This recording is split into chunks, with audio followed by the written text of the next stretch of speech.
HarperCollins presents The Golden Rendezvous by Alistair MacLean. Read by Kieran Sword. Chapter 1. Tuesday, noon to 5 p.m. My shirt was no longer a shirt, but just a limp and sticky rag soaked with sweat. My feet ached from the fierce heat of the steel deck plates. My forehead, under the peaked white cap, ached from the ever-increasing constriction of the leather band that made scalping only a matter of time. My eyes ached from the steely glitter of reflected sunlight from metal, water and whitewashed harbour buildings. And my throat ached from pure thirst. I was acutely unhappy. I was unhappy. The crew were unhappy. The passengers were unhappy. Captain Bullen was unhappy. And this last made me doubly unhappy because when things went wrong with Captain Bullen, he invariably took it out on his chief officer. I was his chief officer. I was bending over the rail, listening to the creak of wire and wood, and watching our after jumbo derrick take the strain as it lifted a particularly large crate from the quayside, when a hand touched my arm. Captain Bullen again, I thought drearily, and then I realized that whatever the captain's caprices, wearing Chanel No. 5 wasn't one of them. This would be Miss Beresford. And it was. In addition to the Chanel, she was wearing a white silk dress and that quizzical, half-amused smile that made most of the other officers turn mental cartwheels and handsprings, but served only to irritate me. I have my weaknesses, but tall, cool, sophisticated and worldly young women with a slightly malicious sense of humour is not one of them. "Good afternoon, Mr. First Officer," she said sweetly. She had a soft, musical voice, with hardly a hint of superiority or condescension when talking to the lower orders like myself. "We've been wondering where you were. You are not usually an absentee at aperitif time." "I know, Miss Beresford. I'm sorry." What she said was true enough. What she didn't know was that I turned up for aperitifs with the passengers, more or less at the point of a gun.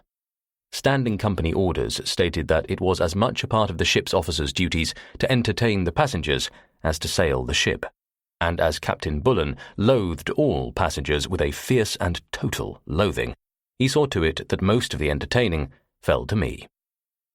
I nodded at the big crate now hovering over the hatchway of No. 5 hold, then at the piled-up crates on the quayside. "I'm afraid I have work to do. 4 or 5 hours at least. Can't even manage lunch today, far less an aperitif." "Not Miss Beresford. Susan." It was as if she had heard only my first few words. "How often do I have to ask you?" "Until we reach New York," I said to myself, "and even then it will be no use." Aloud, I said, smiling, "You mustn't make things difficult for me. Regulations require that we treat all passengers with courtesy, consideration, and respect." "You're hopeless," she laughed. I was too tiny a pebble to cause even a ripple in her smiling pool of self-complacency. "And no lunch? You poor man. I thought you were looking pretty glum as I came along." She glanced at the winch driver, then at the seaman manhandling the suspended crate into position on the floor of the hold. "Your men don't seem too pleased at the prospect either. They are a morose-looking lot." I eyed them briefly. They were a morose-looking lot. "Oh, they'll be spelled for food, all right. It's just that they have their own private worries. It must be about 110 down in that hold there, and it's an almost unwritten law that white crews should not work in the afternoons in the tropics. Besides, they're all still brooding darkly over the losses they've suffered. Don't forget that it's less than 72 hours since they had that brush with the customs down in Jamaica." Brush, I thought, was good. In what might very accurately be described as one fell swoop, the customs had confiscated from about 40 crew members no fewer than 25,000 cigarettes and over 200 bottles of hard liquor that should have been placed on the ship's bond before arrival in Jamaican waters. That the liquor had not been placed in bond was understandable enough, as the crew were expressly forbidden to have any in their quarters in the first place. That not even the cigarettes had been placed in bond had been due to the crew's intention of following their customary practice of smuggling both liquor and tobacco ashore and disposing of them at a handsome profit to Jamaicans more than willing to pay a high price for the luxury of duty-free Kentucky bourbon and American cigarettes.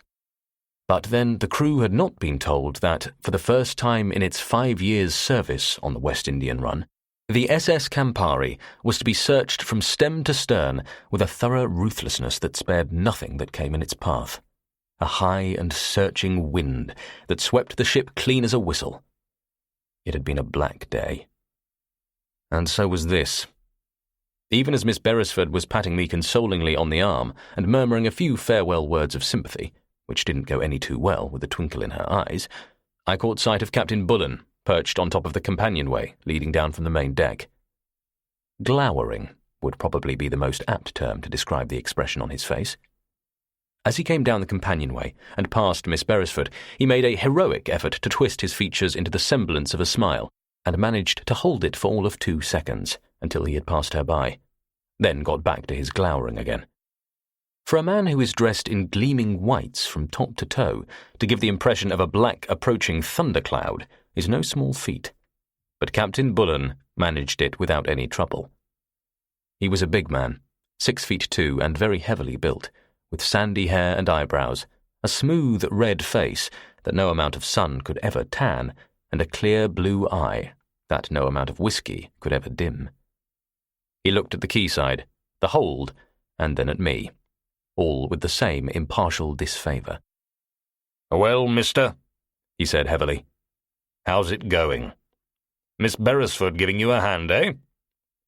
When he was in a bad mood, it was invariably Mr. In a neutral mood, it was first, and when in a good temper, which, to be fair, was most of the time, it was always Johnny, me boy. But today, it was Mr.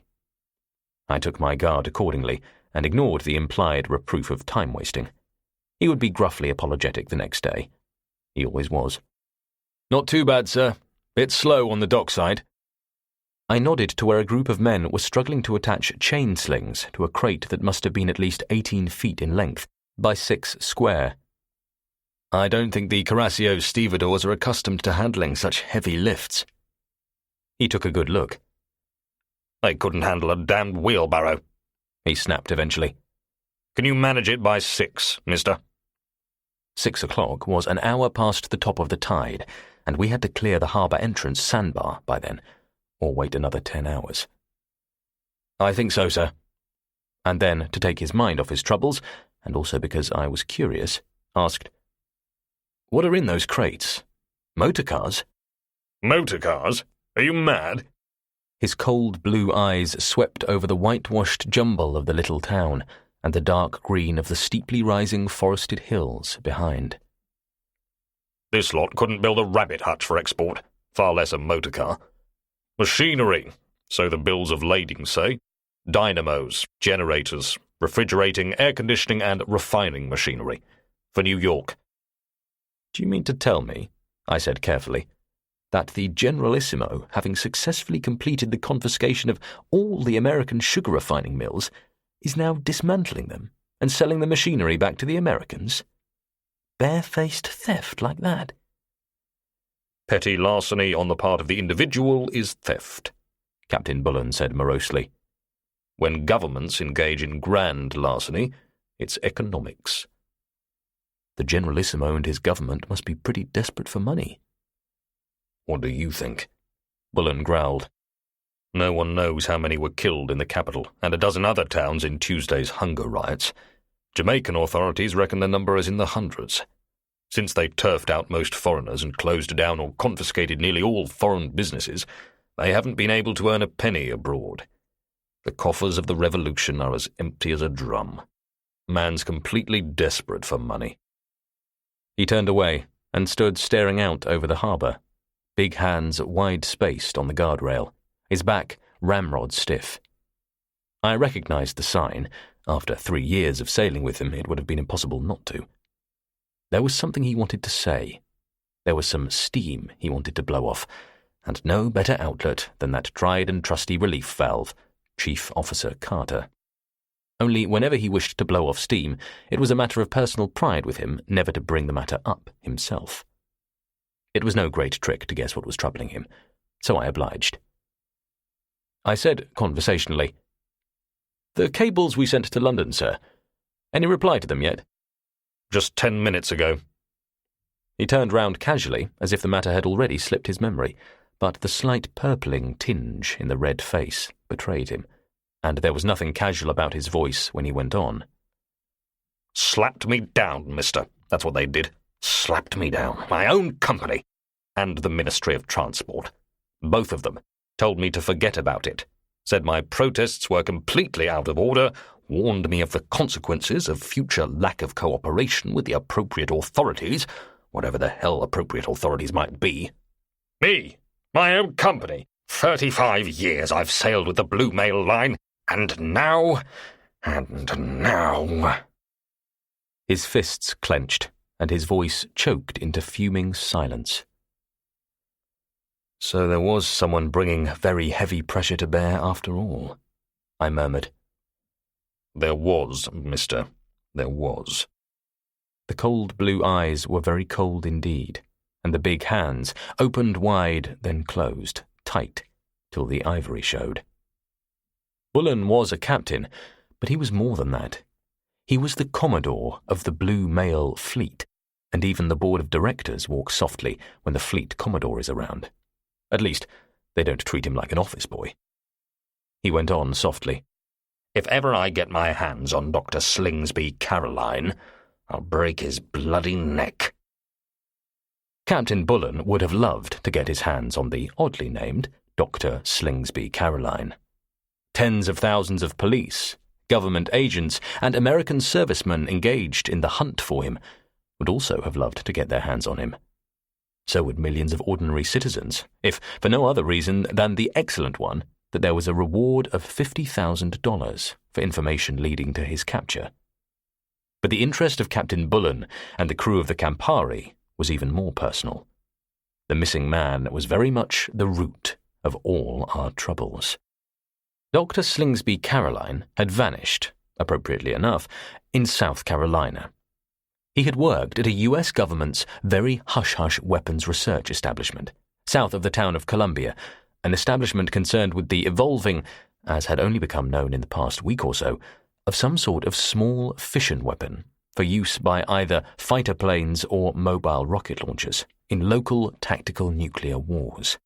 As nuclear weapons went, it was the veriest bagatelle compared to the 5-megaton monsters already developed by both the United States and Russia, developing barely 1,000th of the explosive power of those, and hardly capable of devastating more than a square mile of territory. Still, with the explosive potential of 5,000 tons of TNT, it was no toy. Then, one day, night to be precise, Dr. Slingsby Caroline had vanished. As he was the director of the research establishment, this was serious enough, but what was even more dismaying was that he had taken the working prototype of the weapon with him.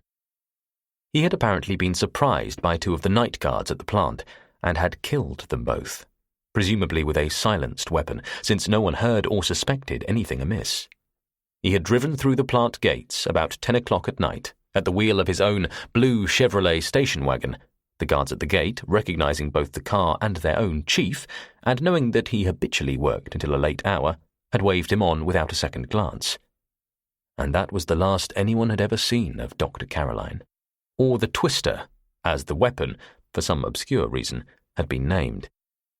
But it wasn't the last that was seen of the blue Chevrolet. That had been discovered abandoned outside the port of Savannah, some 9 hours after the crime had been committed, but less than an hour after it had been discovered, which showed pretty smart police work on someone's part. And it had just been our evil luck that the SS Campari had called in at Savannah on the afternoon of the day the crime had been committed. Within an hour of the discovery of the 2 dead guards in the research establishment, all interstate and foreign air and sea traffic in the southeastern United States had been halted. As from 7 o'clock in the morning, all planes were grounded until they had been rigorously searched, as from 7 o'clock, police stopped and examined every truck crossing a state border, and of course, everything larger than a rowing boat was forbidden to put out to sea. Unfortunately for the authorities in general, and us in particular, the SS Campari had sailed from Savannah at 6 o'clock that morning. Automatically, the Campari became very, very hot, the number one suspect for the gateway. The first radio call came through at 8:30 a.m. Would Captain Bullen return immediately to Savannah? The captain, no beater about the bush, asked why the hell he should. He was told that it was desperately urgent that he return at once. Not, replied the captain, unless they gave him a very compelling reason indeed. They refused to give him a reason, and Captain Bullen refused to return. Deadlock. Then, because they hadn't much option, the federal authorities, who had already taken over from the state, gave him the facts. Captain Bullen asked for more facts. He asked for a description of the missing scientist and weapon, and he'd soon find out for himself whether or not they were on board. Followed a 15-minute delay, no doubt necessary to secure the release of top classified information, then the descriptions were reluctantly given. There was a curious similarity between the two descriptions. Both the Twister and Dr. Caroline were exactly 75 inches in length. Both were very thin, the weapon being only 11 inches in diameter. The Doctor weighed 180 pounds, the Twister 275. The Twister was covered in a one-piece sheath of polished anodized aluminium, the Doctor in a two-piece grey gabardine. The Twister's head was covered by a grey pyrocerum nosecap, the Doctor's by black hair with a telltale lock of grey in the centre. The orders for the Doctor were to identify and apprehend, for the Twister to identify but do not, repeat, do not, touch. The weapon should be completely stable and safe, and normally it would take one of the only two experts who were as yet sufficiently acquainted with it at least 10 minutes to arm it, but no one could guess what effect might have been had upon the Twister's delicate mechanism by the jolting it might have suffered in transit. 3 hours later, Captain Bullen was able to report with complete certainty that neither the missing scientist nor weapon was aboard. Intensive would be a poor word to describe that search. Every square foot between the chain locker and steering compartment was searched and searched again. Captain Bullen had radioed the federal authorities and then forgotten about it. And in Kingston, the blow had fallen. We had no sooner arrived than the harbour authorities had come on board, requesting that a search party from the American destroyer lying almost alongside be allowed to examine the Campari. The search party, about 40 of them, were already lined up on the deck of the destroyer. They were still there 4 hours later. Captain Bullen, in a few simple, well-chosen words that had carried far and clear over the sunlit waters of Kingston Harbour, had told the authorities that if the United States Navy proposed in broad daylight to board a British mercantile marine vessel in a British harbour, then they were welcome to try. They were also welcome, he had added, to suffer, apart from the injuries and the loss of blood they would incur in the process, the very heavy penalties which would be imposed by an international court of maritime law, arising from charges ranging from assault through piracy to an act of war, which maritime court, Captain Bullen had added pointedly, had its seat not in Washington, D.C., but in The Hague, Holland. This stopped them cold. The authorities withdrew to consult with the Americans. Coded cables, as we learned later, were exchanged with Washington and London. Captain Bullen remained adamant. Our passengers, 90% of them Americans, gave him their enthusiastic support. Messages were received from both the company head office and the Ministry of Transport requiring Captain Bullen to cooperate with the United States Navy. Pressure was being brought to bear.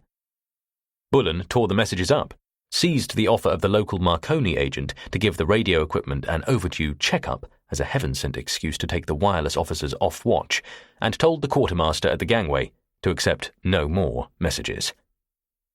And so it had continued for all of 30 hours.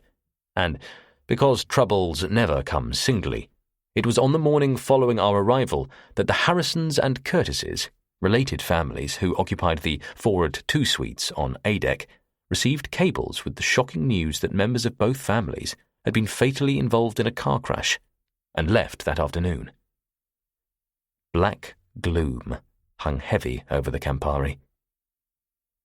Towards evening, the deadlock was broken by the skipper of the American destroyer, a diplomatic, courteous and thoroughly embarrassed commander by the name of Varsi. He had been allowed aboard the Campari, been gruffly asked into Bullen's day cabin, accepted a drink, been very apologetic and respectful, and suggested a way out of the dilemma. How would it be if the search were carried out not by his own men, but by British customs officials in the regular course of their duty, with his men present solely in the capacity of observers? Captain Bullen, after much outraged humming and hawing, had finally agreed. Not only did this suggestion save face and salvage honour to a certain degree, but he was in an impossible situation anyway, and he knew it. Until the search was completed, the Kingston authorities refused medical clearance, and until he had this clearance, it would be impossible to unload the 600 tons of food and machinery he had for delivery there. And the port officials could also make things very difficult indeed by refusing clearance papers to sail. And so, what seemed like every customs official in Jamaica was rooted out, and the search began at 9 p.m. It lasted until 2 a.m. the following morning. Captain Bullen fumed as steadily and sulphurously as a volcano about to erupt. The passengers fumed, partly because of having to suffer the indignity of having their cabins so meticulously searched, partly because of their being kept out of their beds until the early hours of the morning. And above all, the crew fumed, because on this occasion, even the normally tolerant customs were forced to take note of the hundreds of bottles of liquor and thousands of cigarettes uncovered by their search. Nothing else, of course, was found. Apologies were offered and ignored, medical clearance was given, and unloading began. We left Kingston late that night. For all of the following 24 hours, Captain Bullen brooded over the recent happenings, then had sent off a couple of cablegrams, one to the head office in London, the other to the Ministry of Transport, telling them what he, Captain Bullen, thought of them. And now, it seemed, they in turn had told Captain Bullen what they thought of him. I could understand his feelings about Dr. Slingsby Caroline, who was probably in China by this time. A high-pitched shout of warning brought us both sharply back to the present and what was going on around us. One of the 2 chain slings round the big crate, now poised exactly over the hatchway to number 4 hold, had suddenly come adrift, one end of the crate dropping down through an angle of 60 degrees and bringing up with a jerking jolt that made even the big jumbo derrick shake and quiver with the strain. The chances were good that the crate would now slip through the remaining sling and crash down onto the floor of the hold, far below, which is probably what would have happened if 2 of the crew holding onto a corner guiding rope hadn't been quick-witted enough to throw all their weight onto it, and so prevent the crate from tilting over at too steep an angle and sliding free. But even as it was still touch and go. The crate swung back towards the side of the ship, the 2 men on the guide rope still hanging on desperately. I caught a glimpse of the stevedores on the quayside below, their faces twisted into expressions of frozen panic. In the new People's Democracy, where all men were free and equal, the penalty for this sort of carelessness was probably the firing squad. Nothing else could have accounted for their otherwise inexplicably genuine terror. The crate began to swing back over the hold.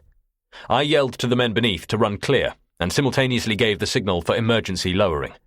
The winchman, fortunately, was as quick-witted as he was experienced, and as the wildly careering crate swung jerkily back to dead centre, he lowered away at 2 or 3 times the normal speed, braking just seconds before the lowermost corner of the crate crunched and splintered against the floor of the hold.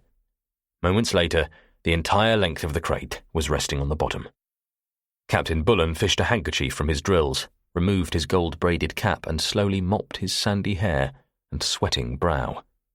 He appeared to be communing with himself. "This," he said finally, "is the bloody end.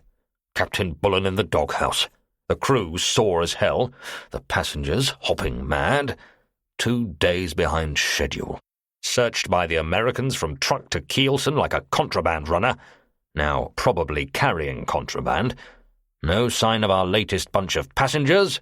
Got to clear the harbour bar by 6, and now this band of madmen trying to send us to the bottom. A man can stand so much first. Just so much. He replaced his cap. Shakespeare had something to say about this first. A sea of troubles, sir? No, something else, but apt enough. He sighed. Get the second officer to relieve you. Third's checking stores. Get the fourth, no, not that blithering nincompoop, get the boatswain, he talked Spanish like a native anyway, to take over on the shore side. Any objections? And that's the last piece of cargo we load. Then you and I are having lunch first. I told Miss Beresford that I wouldn't. If you think, Captain Bullen interrupted heavily, that I'm going to listen to that bunch jangling their money bags and bemoaning their hard lot from hors d'oeuvres right through to coffee, you must be out of your mind. We'll have it in my cabin. And so we had it in his cabin. It was the usual Campari meal, something for even the most blasé epicure to dream about, and Captain Bullen, for once and understandably, made an exception to his rule that neither he nor his officers should drink with lunch. By the time the meal was over, he was feeling almost human again, and once went so far as to call me Johnny, my boy. It wouldn't last. But it was all pleasant enough, and it was with reluctance that I finally quit the air-conditioned coolness of the captain's day cabin for the blazing sunshine outside to relieve the second officer. He smiled widely as I approached number 4 hold. Tommy Wilson was always smiling. He was a dark, wiry Welshman of middle height, with an infectious grin and an immense zest for life, no matter what came his way. "How's it going?" I asked. "You can see for yourself." He waved a complacent hand towards the pile of stacked crates on the quayside, now diminished by a good third since I had seen it last. "Speed allied with efficiency. When Wilson is on the job, let no man ever—" "The boatswain's name is MacDonald, not Wilson," I said. "So it is." He laughed, glanced down to where the boatswain, a big, tough, infinitely competent Hebridean islander, was haranguing the bearded stevedores, and shook his head admiringly. "I wish I could understand what he's saying." "Translation would be superfluous," I said dryly. "I'll take over. Old man wants you to go ashore." "Ashore?" His face lit up. In 2 short years, the second's shore-going exploits had already passed into the realms of legend. "Let no man ever say that Wilson ignored duty's call. 20 minutes for a shower, shave, and shake out the number 1s. "The agent's offices are just beyond the dock gates," I interrupted. "You can go as you are. Find out what's happened to our latest passengers. Captain's beginning to worry about them. If they're not here by 5 o'clock, he's sailing without them." Wilson left.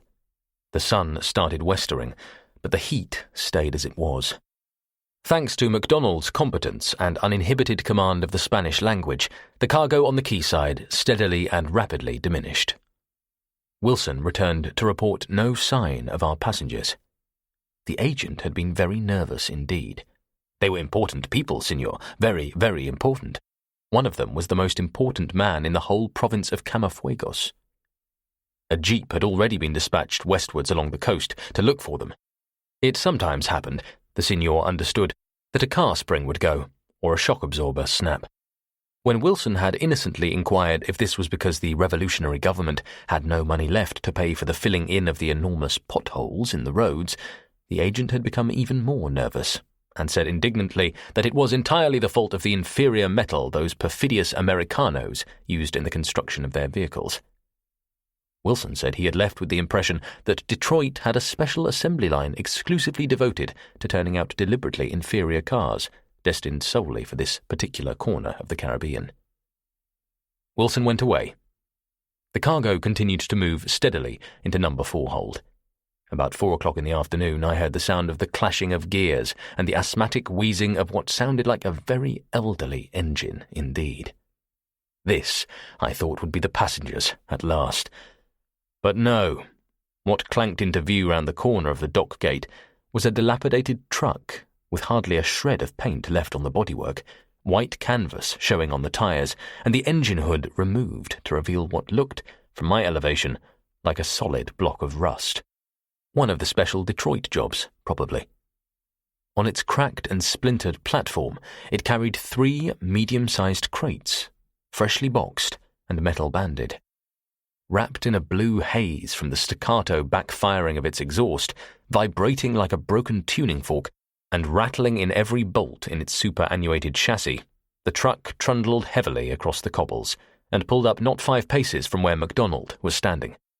A little man in white ducks and peaked cap jumped out through the space where the door ought to have been, stood still for a couple of seconds until he got the hang of terra firma again, and then scuttled off in the direction of our gangway. I recognized him as our Carrasio agent, the one with the low opinion of Detroit, and wondered what fresh trouble he was bringing with him. I found out in 3 minutes flat, when Captain Bullen appeared on deck, an anxious-looking agent scurrying along behind him. The captain's blue eyes were snapping. The red complexion was overlaid with puce, but he had the safety valve screwed right down. "Coffins, mister," he said tightly. "Coffins, no less." I suppose there is a quick and clever answer to a conversational gambit like that, but I couldn't find it, so I said politely, "Coffins, sir?" "Coffins, mister. Not empty, either. For shipment to New York." He flourished some papers.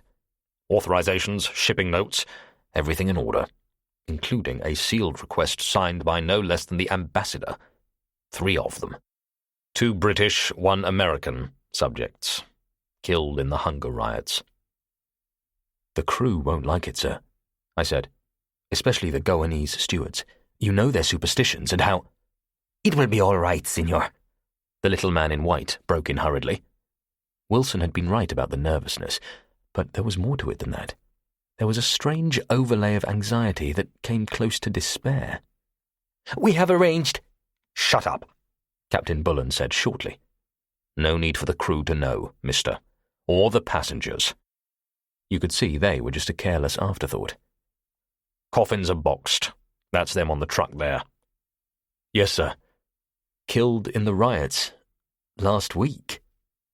I paused and went on delicately. "In this heat?" "Lead-lined," he says, "so they can go in the hold. Some separate corner, mister. One of the, deceased is a relative of one of the passengers boarding here. Wouldn't do to stack the coffins among the dynamos, I suppose." He sighed heavily. "On top of everything else, we're now in the funeral undertaking business. Life first can hold no more." "You are accepting this, cargo, sir?" But of course, the little man interrupted again. "One of them is a cousin of Senor Carreras, who sails with you. Senor Miguel Carreras? Senor Carreras, he is what you say, heartbroken. Senor Carreras is the most important man." "Be quiet," Captain Bullen said wearily. He made a gesture with the papers. "Yes, I'm accepting. Note from the ambassador. More pressure. I've had enough of cables flying across the Atlantic. Too much grief. Just an old, beaten man first. Just an old, beaten man." He stood there for a moment, hands outspread on the guardrail, doing his best to look like an old, beaten man, and making a singularly unsuccessful job of it. Then straightened abruptly as a procession of vehicles turned in through the dock gates and made for the Campari. "A pound to a penny, mister. Here comes still more grief." "Praise be to God," the little agent murmured. The tone, no less than the words, was a prayer of thanksgiving. "Senor Carreras himself! Your passengers at last, Captain." "That's what I said," Bullen growled. "More grief." The procession, 2 big chauffeur-driven pre-war Packards, one towed by a jeep, had just pulled up by the gangway, and the passengers were climbing out. Those who could, that was, for very obviously there was one who could not. One of the chauffeurs, dressed in green tropical drills and a bush hat, had opened the boot of his car, pulled out a collapsible hand-propelled wheelchair, and with the smooth efficiency of experience, had it assembled in 10 seconds flat, while the other chauffeur, with the aid of a tall, thin nurse, clad in overall white from her smart starched cap to the skirt that reached down to her ankles, tenderly lifted a bent old man from the back seat of the second Packard and set him gently in the wheelchair. The old boy, even at that distance I could see the face creased and stretched with the lines of age, the snowy whiteness of the still plentiful hair, did his best to help them, but his best wasn't very much. Captain Bullen looked at me. I looked at Captain Bullen. There didn't seem to be any reason to say anything. Nobody in a crew likes having permanent invalids aboard ship. They cause trouble to the ship's doctor, who has to look after their health, to the cabin stewards, who have to clean their quarters, to the dining room stewards, who have to feed them, and to those members of the deck crew detailed for the duty of moving them around. And when the invalids are elderly and often infirm, and if this one wasn't, I sadly missed my guess, there was always the chance of a death at sea, the one thing sailors hate above all else. It was also very bad for the passenger trade. "Well," Captain Bullen said heavily, "I suppose I'd better go and welcome our latest guests aboard. Finish it off as quickly as possible, mister." "I'll do that, sir." Bullen nodded and left. I watched the two chauffeurs slide a couple of long poles under the seat of the invalid chair, straighten and carry the chair easily up the sparred footplanks of the gangway. They were followed by the tall, angular nurse, and she in turn by another nurse, dressed exactly like the first, but shorter and stockier. The old boy was bringing his own medical corps along with him, which meant that he had more money than was good for him, or was a hypochondriac, or very far through indeed, or a combination of any or all of those. But I was more interested in the last two people to climb out of the Packards. The first was a man of about my own age and size, but the resemblance stopped short there. He looked like a cross between Ramon Novarro and Rudolph Valentino, only handsomer. Tall, broad-shouldered, with deeply tanned, perfectly sculpted Latin features, he had the classical long, thin moustache, strong, even teeth, with that inbuilt neon phosphorescence that seems to shine in any light from high noon till dark, and a darkly gleaming froth of tight black curls on his head. He would have been a lost man if you'd let him loose on the campus of any girls' university. For all that, he looked as far from being a sissy as any man I'd ever met. He had a strong chin, the balanced carriage, the light, springy boxer's step of a man well aware that he can get through this world without any help from a nursemaid. If nothing else, I thought sourly, he would at least take Miss Beresford out of my hair. The other man was a slightly smaller edition of the first. Same features, same teeth, same moustache and hair, only those were greying. He would be about 55. He had about him that indefinable look of authority and assurance which can come from power, money, or a carefully cultivated phoniness. This, I guessed, would be the Signor Miguel Carreras, who inspired such fear in our local Carrasio agent. I wondered why. 10 minutes later, the last of our cargo was aboard, and all that remained were the 3 boxed coffins on the back of the old truck. I watched the boatswain readying a sling round the first of those, when a well-detested voice said behind me, "This is Mr. Carreras, sir. Captain Bullen sent me." I turned round and gave 4th Officer Dexter the look I specially reserved for 4th Officer Dexter. Dexter was the exception to the rule that the Fleet Commodore always got the best available in the company, as far as officers and men were concerned, but that was hardly the old man's fault. There are some men that even a Fleet Commodore has to accept, and Dexter was one of them. A personable enough youngster of 21, with fair hair, slightly prominent blue eyes, and an excruciatingly genuine public school accent, and limited intelligence, Dexter was the son, and unfortunately heir, of Lord Dexter, chairman and managing director of the Blue Mail. Lord Dexter, who had inherited about 10 millions at the age of 15, and, understandably enough, had never looked back, had the quaint idea that his own son should start from the bottom up, and had sent him to sea as a cadet some 5 years previously. Dexter took a poor view of this arrangement. Every man in the ship, from Bullen downwards, took a poor view of the arrangement and Dexter. But there was nothing we could do about it. "How do you do, sir?" I accepted Carreras's outstretched hand and took a good look at him. The steady dark eyes, the courteous smile couldn't obscure the fact that there were many more lines about his eyes and mouth at 2 feet than at 50. But it also couldn't obscure the compensatory fact that the air of authority and command was now redoubled in force, and I put out of my mind any idea that this air originated in phoniness. It was the genuine article, and that was that. "Mr. Carter? My pleasure." The hand was firm, the bow more than a perfunctory nod, the cultured English the product of some stateside Ivy League college. "I have some interest in the cargo being loaded, and if you would permit—" "But certainly, Signor Carreras." Carter, that rough-hewn Anglo-Saxon diamond, not to be outdone in Latin courtesy. I waved towards the hatch. "If you would be so kind as to keep to the starboard, the right hand of the hatch." "Starboard will do, Mr. Carter," he smiled. "I have commanded vessels of my own. It was not a life that ever appealed to me." He stood there for a moment, watching MacDonald tightening the sling, while I turned to Dexter, who had made no move to go. Dexter was seldom in a hurry to do anything.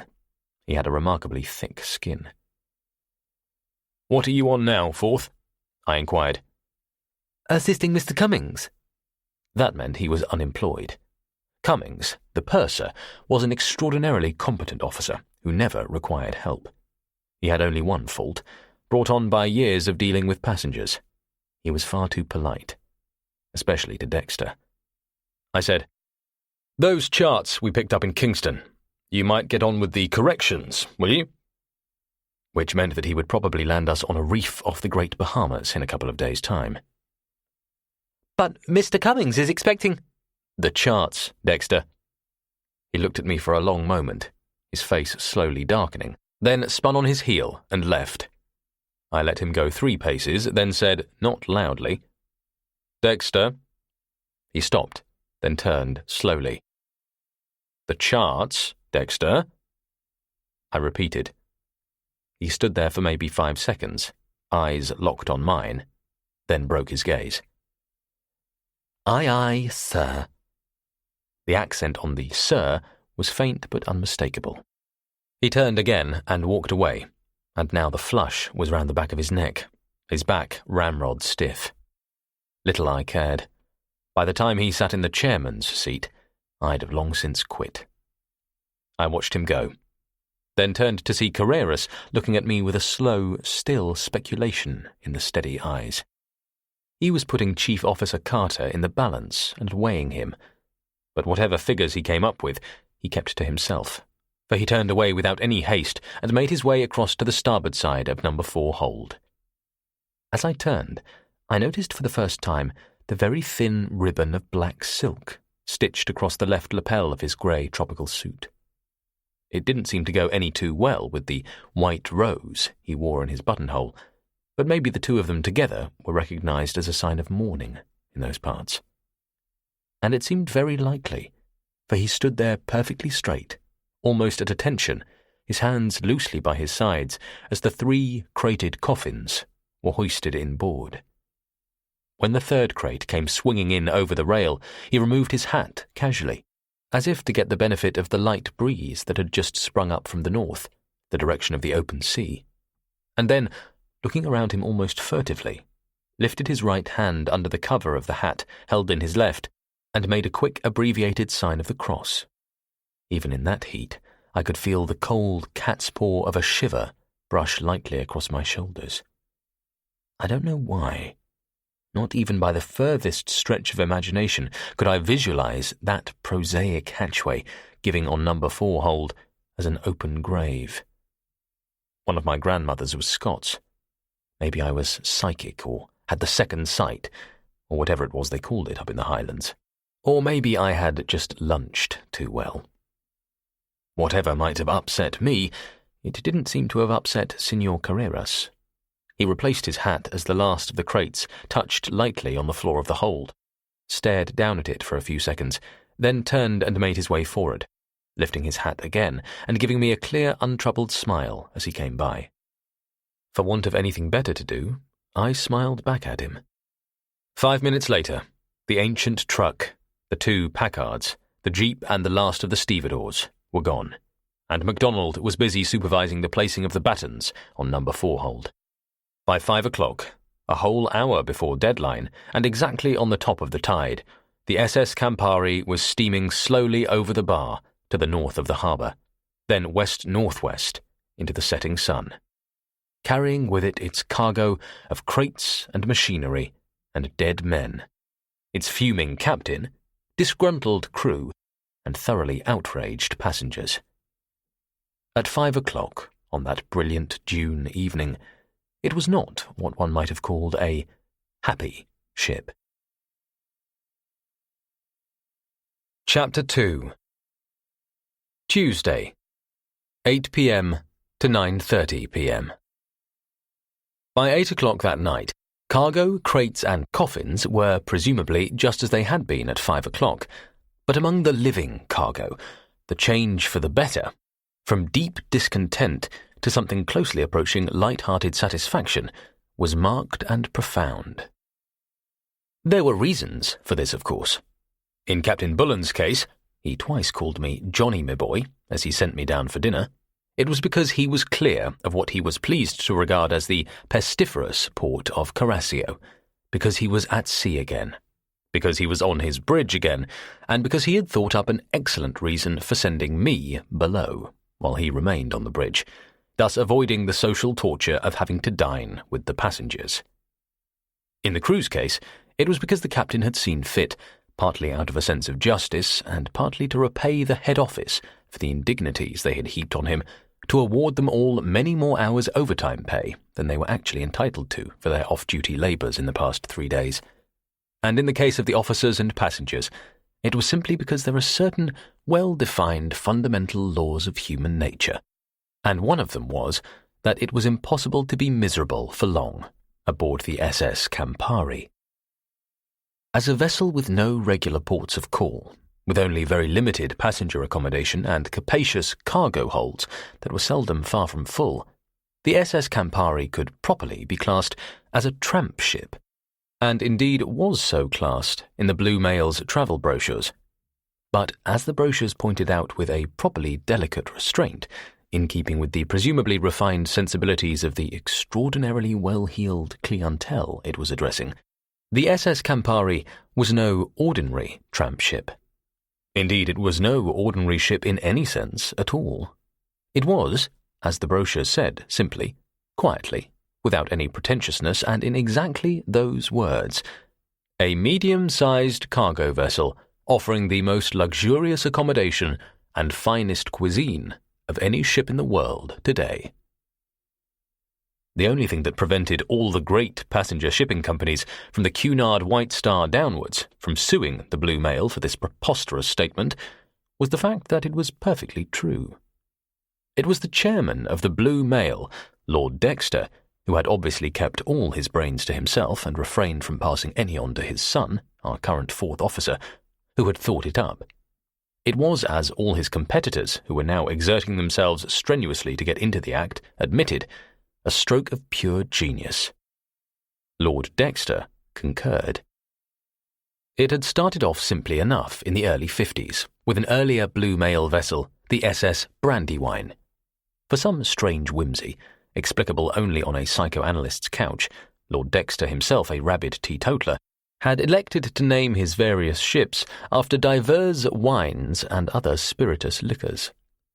The Brandywine had been one of the 2 Blue Mail vessels engaged on a regular run between New York and various British possessions in the West Indies, and Lord Dexter, eyeing the luxury cruise liners which plied regularly between New York and the Caribbean, and seeing no good reason why he shouldn't elbow his way into this lucrative dollar-earning market, had some extra cabins fitted on the Brandywine, and advertised them in a few very select American newspapers and magazines, making it quite plain that he was interested only in top people.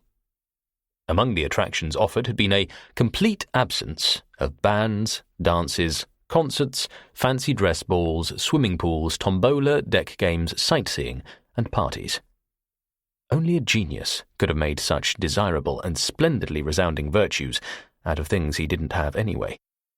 All he offered on the positive side was the mystery and romance of a tramp ship which sailed to unknown destinations. This didn't make any alterations to regular schedules. All it meant was that the captain kept the names of the various ports of call to himself until shortly before he arrived there, and the resources and comfort of a telegraph lounge, which remained in continuous touch with the New York, London, and Paris stock exchanges. The initial success of the scheme was fantastic. In stock exchange parlance, the issue was oversubscribed 100 times. This was intolerable to Lord Dexter. He was obviously attracting far too many of the not-quite top people, aspiring would-bes on the lower middle rungs of the ladder who had not yet got past their first few million, people with whom top people would not care to associate. He doubled his prices. It made no difference. He trebled them, and in the process made the gratifying discovery that there were many people in the world who would pay literally almost anything, not only to be different and exclusive, but to be known to be different and exclusive. Lord Dexter held up the building of his latest ship, the Campari, had designed and built into her a dozen of the most luxurious cabin suites ever seen, and sent her to New York, confident that she would soon recoup the outlay of £250,000 extra cost incurred through the building of those cabins. As usual, his confidence was not misplaced. There were imitators, of course, but one might as well have tried to imitate Buckingham Palace, the Grand Canyon, or the Cullinan Diamond. Lord Dexter left them all at the starting gate. He had found his formula, and he stuck to it unswervingly. Comfort, convenience, quiet, good food, and good company. Where comfort was concerned, the fabulous luxury of the staterooms had to be seen to be believed. Convenience, as far as the vast majority of the male passengers was concerned, found its ultimate in the juxtaposition, in the Campari's unique telegraph lounge, of the stock exchange tickers and one of the most superbly stocked bars in the world. Quiet was achieved by an advanced degree of insulation both in cabin suites and engine room, by imitating the Royal Yacht Britannia inasmuch as that no orders were ever shouted, and the deck crew and stewards invariably wore rubber-soled sandals, and by eliminating all the bands, parties, games, and dances, which lesser cruise passengers believed essential for the enjoyment of shipboard life. The magnificent cuisine had been achieved by luring away, at vast cost and the expense of even more bad feeling, the chefs from one of the biggest embassies in London and one of the finest hotels in Paris. Those masters of the culinary world operated on alternate days, and the paradisical results of their efforts to outdo one another was the envious talk of the Western Ocean. Other shipowners might perhaps have succeeded in imitating some or all of those features, although most certainly to a lesser degree. But Lord Dexter was no ordinary shipowner. He was, as said, a genius, and he showed it in his insistence, above all, on having the right people aboard. Never a single trip passed, but the Campari had a personage on its passenger list, a personage varying from notable to world-famous. A special suite was reserved for personages. Well-known politicians, cabinet ministers, top stars of the stage and screen, the odd famous writer or artist, if he was clean enough and used a razor, and the lower echelons of the English nobility, travelled in this suite at vastly reduced prices. Royalty, ex-presidents, ex-premiers, ranking dukes and above, travelled free. It was said that if all the British peerage on the Campari's waiting list could be accommodated simultaneously, the House of Lords could close its doors. It need hardly be added that there was nothing philanthropic in Lord Dexter's offer of free hospitality. He merely jacked up his prices to the wealthy occupants of the other 11 suites, who would have paid the earth anyway for the privilege of voyaging in such close contact with such exalted company. After several years on this run, our passengers consisted almost entirely of repeaters. Many came as often as 3 times a year, fair enough indication of the size of their bankroll. By now, the passenger list on the Campari had become the most exclusive club in the world, Not to put too fine a point on it, Lord Dexter had distilled the aggregate elements of social and financial snobbery and found in its purest quintessence an inexhaustible supply of gold. I adjusted my napkin and looked over the current gold mine. $500 million on the hoof, or on the dove-grey velvet of the armchair seats in that opulent and air-conditioned dining room. Perhaps nearer $1,000 million, and old man Beresford himself would account for a good third of it. Julius Beresford, president and chief stockholder of the Hart-McCormick Mining Federation, sat where he nearly always sat, not only now but on half a dozen previous cruises, at the top right-hand side of the captain's table, next Captain Bullen himself. He sat there in the most coveted position in the ship, not because he insisted on it through sheer weight of wheel, but because Captain Bullen himself insisted on it. There are exceptions to every rule, and Julius Beresford was the exception to Bullen's rule that he couldn't abide any passenger, period.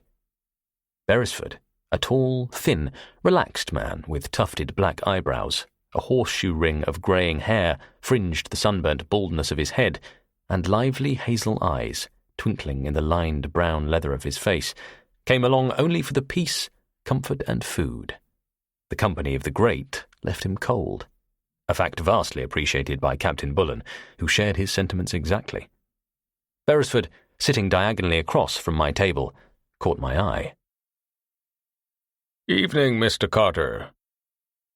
Unlike his daughter, he didn't make me feel that he was conferring an earldom upon me every time he spoke to me.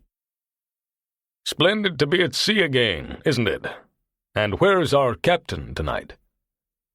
"Working, I'm afraid, Mr. Beresford. I have to present his apologies to his table. He couldn't leave the bridge."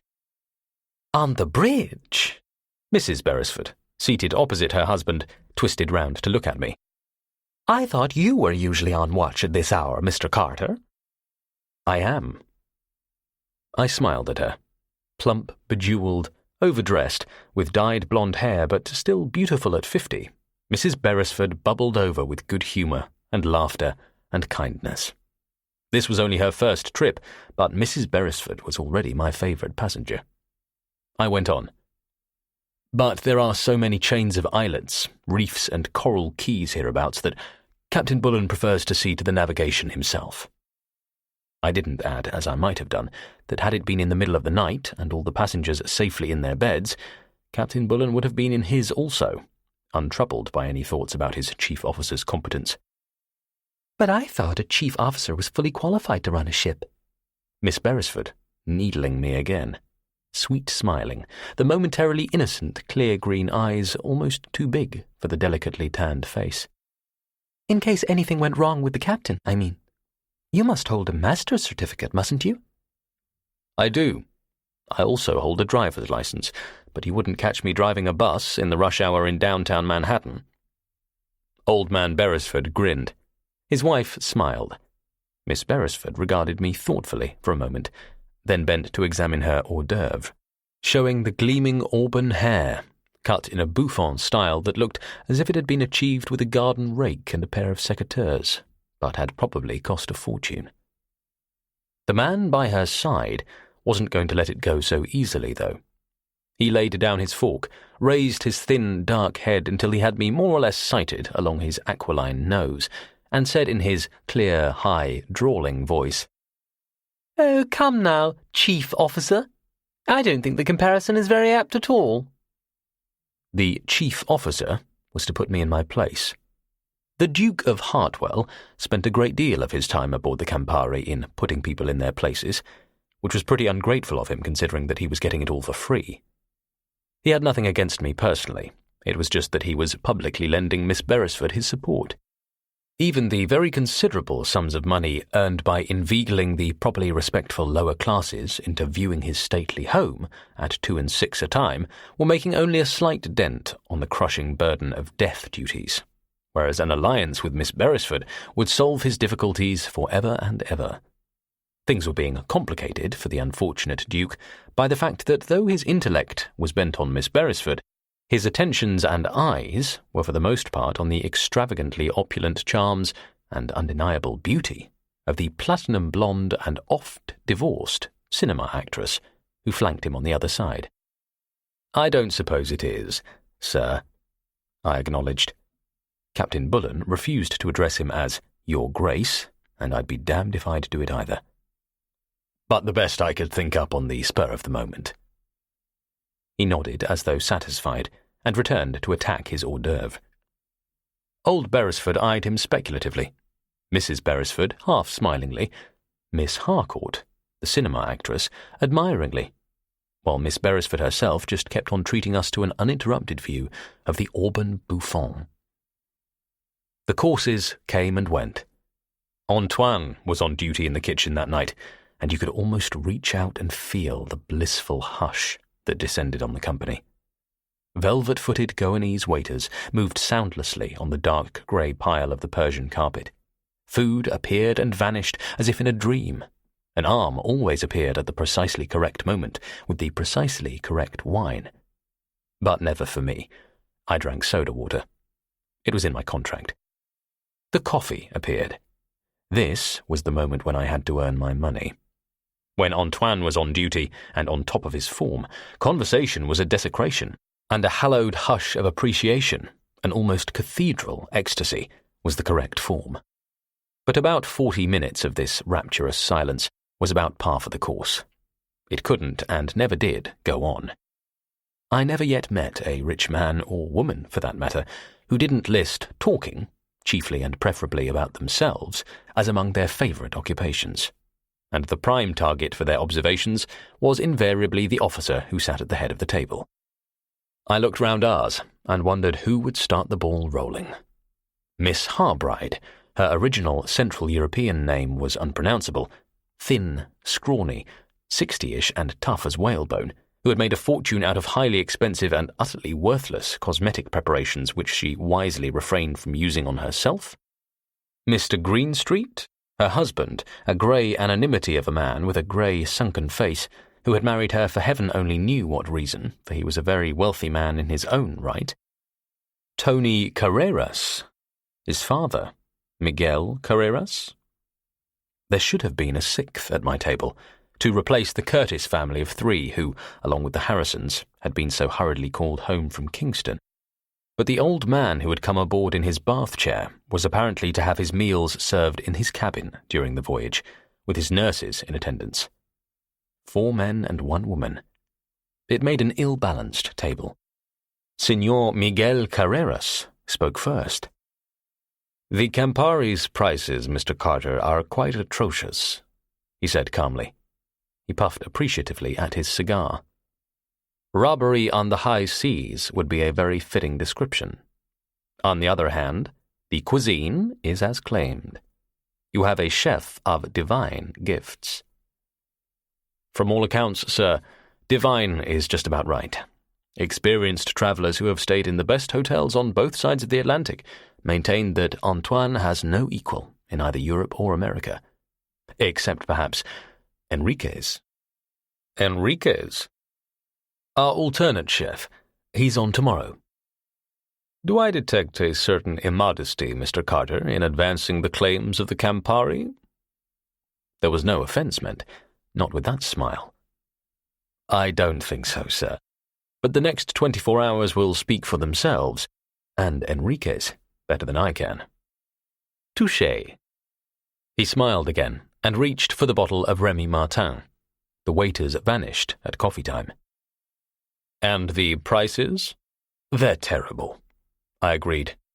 I told that to all the passengers, and it seemed to please them.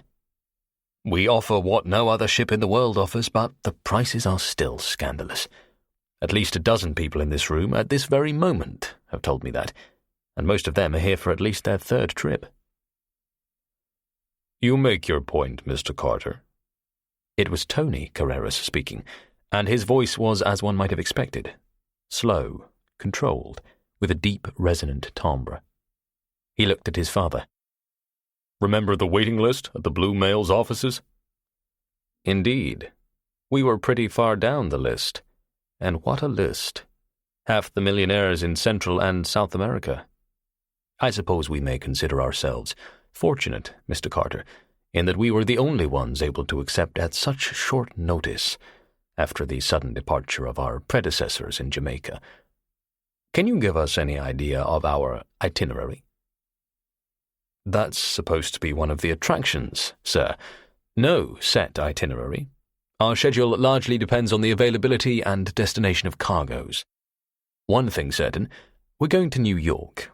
Most of our passengers boarded there, and passengers like to be returned to where they came from." He knew this anyway, knew that we had coffins consigned to New York. "We may stop off at Nassau, depends how the captain feels. The company gives him a lot of leeway in adjusting local schedules to suit the best needs of the passengers, and the weather reports. This is the hurricane season, Mr. Carreras, or pretty close to it. If the reports are bad, Captain Bullen will want all the sea room he can, and give Nassau a bye." I smiled. Among the other attractions of the SS Campari is that we do not make our passengers seasick, unless it is absolutely essential. "Considerate, very considerate," Carreras murmured. He looked at me speculatively. "But we'll be making 1 or 2 calls on the East Coast, I take it?" "No idea, sir. Normally, yes. Again, it's up to the captain. And how the captain behaves depends on a Dr. Slingsby Caroline." "They haven't caught him yet," Miss Harbride declared in her rough, gravelly voice. She scowled with all the fierce patriotism of a first-generation American, looked round the table, and gave us all the impartial benefit of her scowl. "It's incredible. Frankly incredible. I still don't believe it. A 13th-generation American." "We heard about this character." Tony Carreras, like his father, had had his education in some Ivy League college. He was rather less formal in his attitude towards the English language. "Slingsby Caroline, I mean. But what's this guy got to do with us, Mr. Carter?" "As long as he is at large, every cargo vessel leaving the eastern seaboard gets a pretty thorough going over to make sure that neither he nor the Twister is aboard. Slows up the turnaround of cargo and passenger ships by 100%, which means that the longshoremen are losing stevedoring money pretty fast. They've gone on strike, and the chances are so many unpleasant words have been said on both sides that they'll stay on strike when they do nab Dr. Caroline. If." "Traitor," said Miss Harbride. 13 generations. "So we stay away from the East Coast, eh?" Carreras Sr. asked. "Meantime, anyway?" "As long as possible, sir. But New York is a must. When, I don't know. But if it's still strike-bound, we might go up the St. Lawrence first. Depends." "Romance, mystery, and adventure." Carreras smiled. "Just like your brochure said." He glanced over my shoulder. "Looks like a visitor for you, Mr. Carter." I twisted in my seat. It was a visitor for me.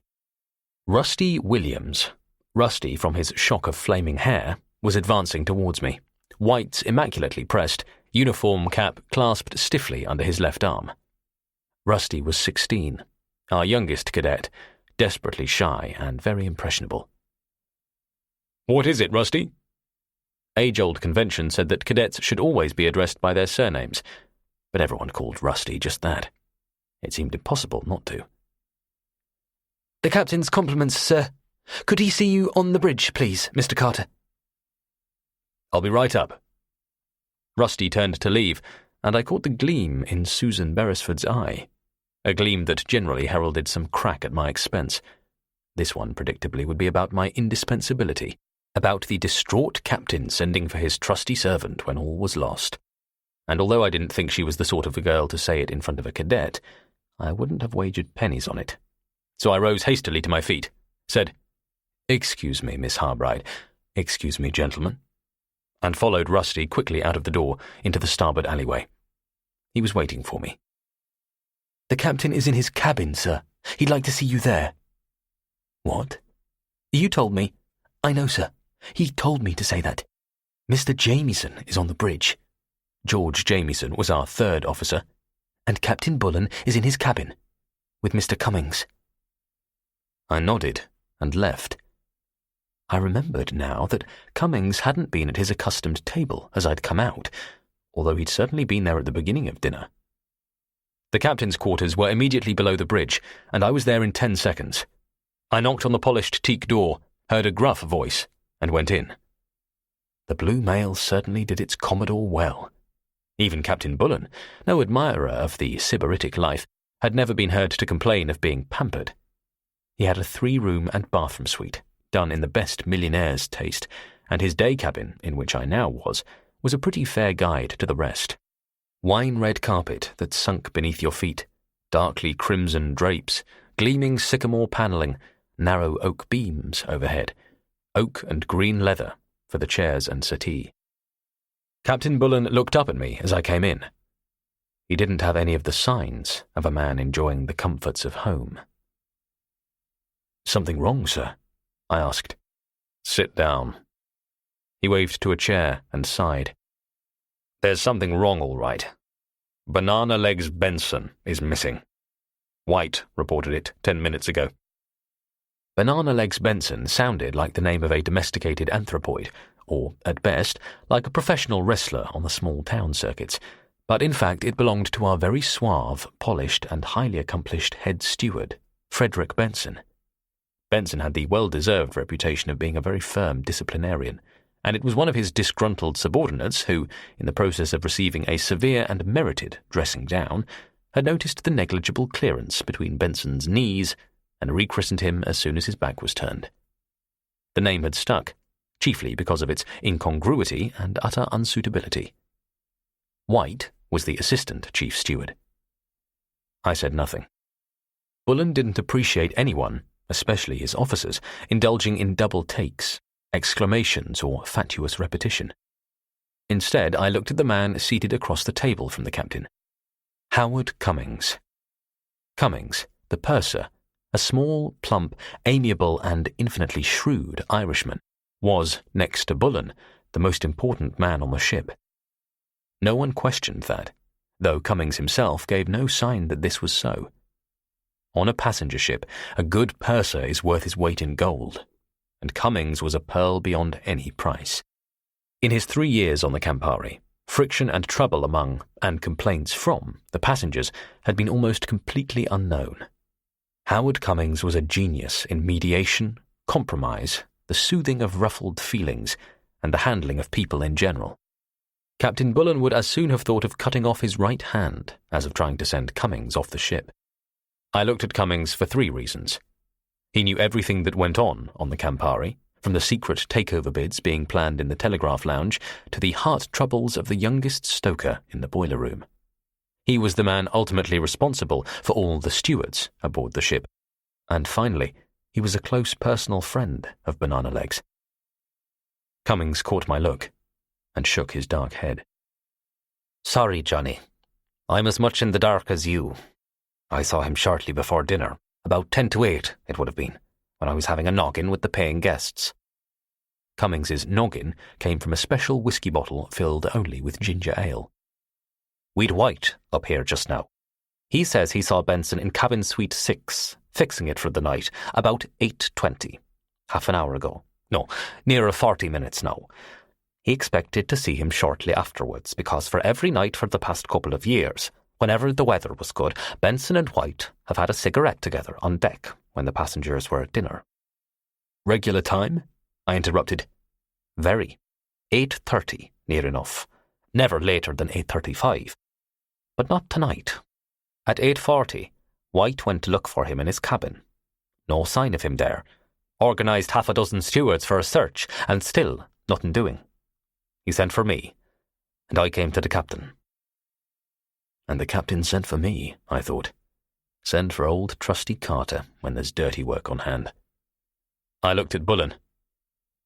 "A search, sir?" "That's it, mister.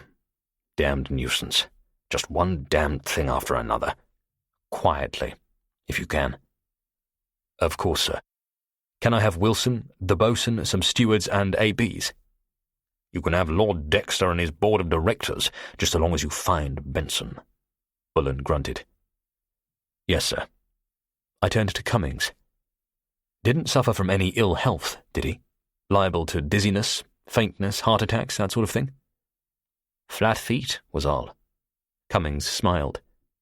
He wasn't feeling like smiling. Had his annual medical checkup last month from Doc Marston. 100%. The flat feet are an occupational disease. I turned back to Captain Bullen. Could I have 20 minutes, perhaps half an hour, for a quiet look around, sir?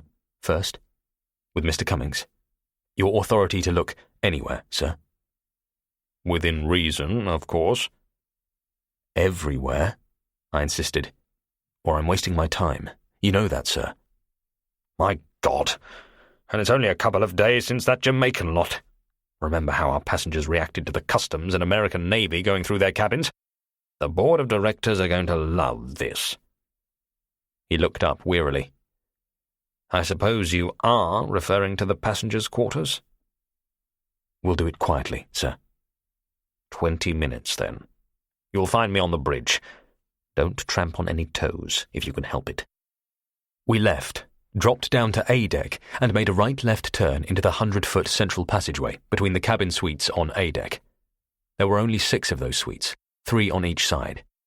White was about halfway down the passageway, nervously pacing up and down.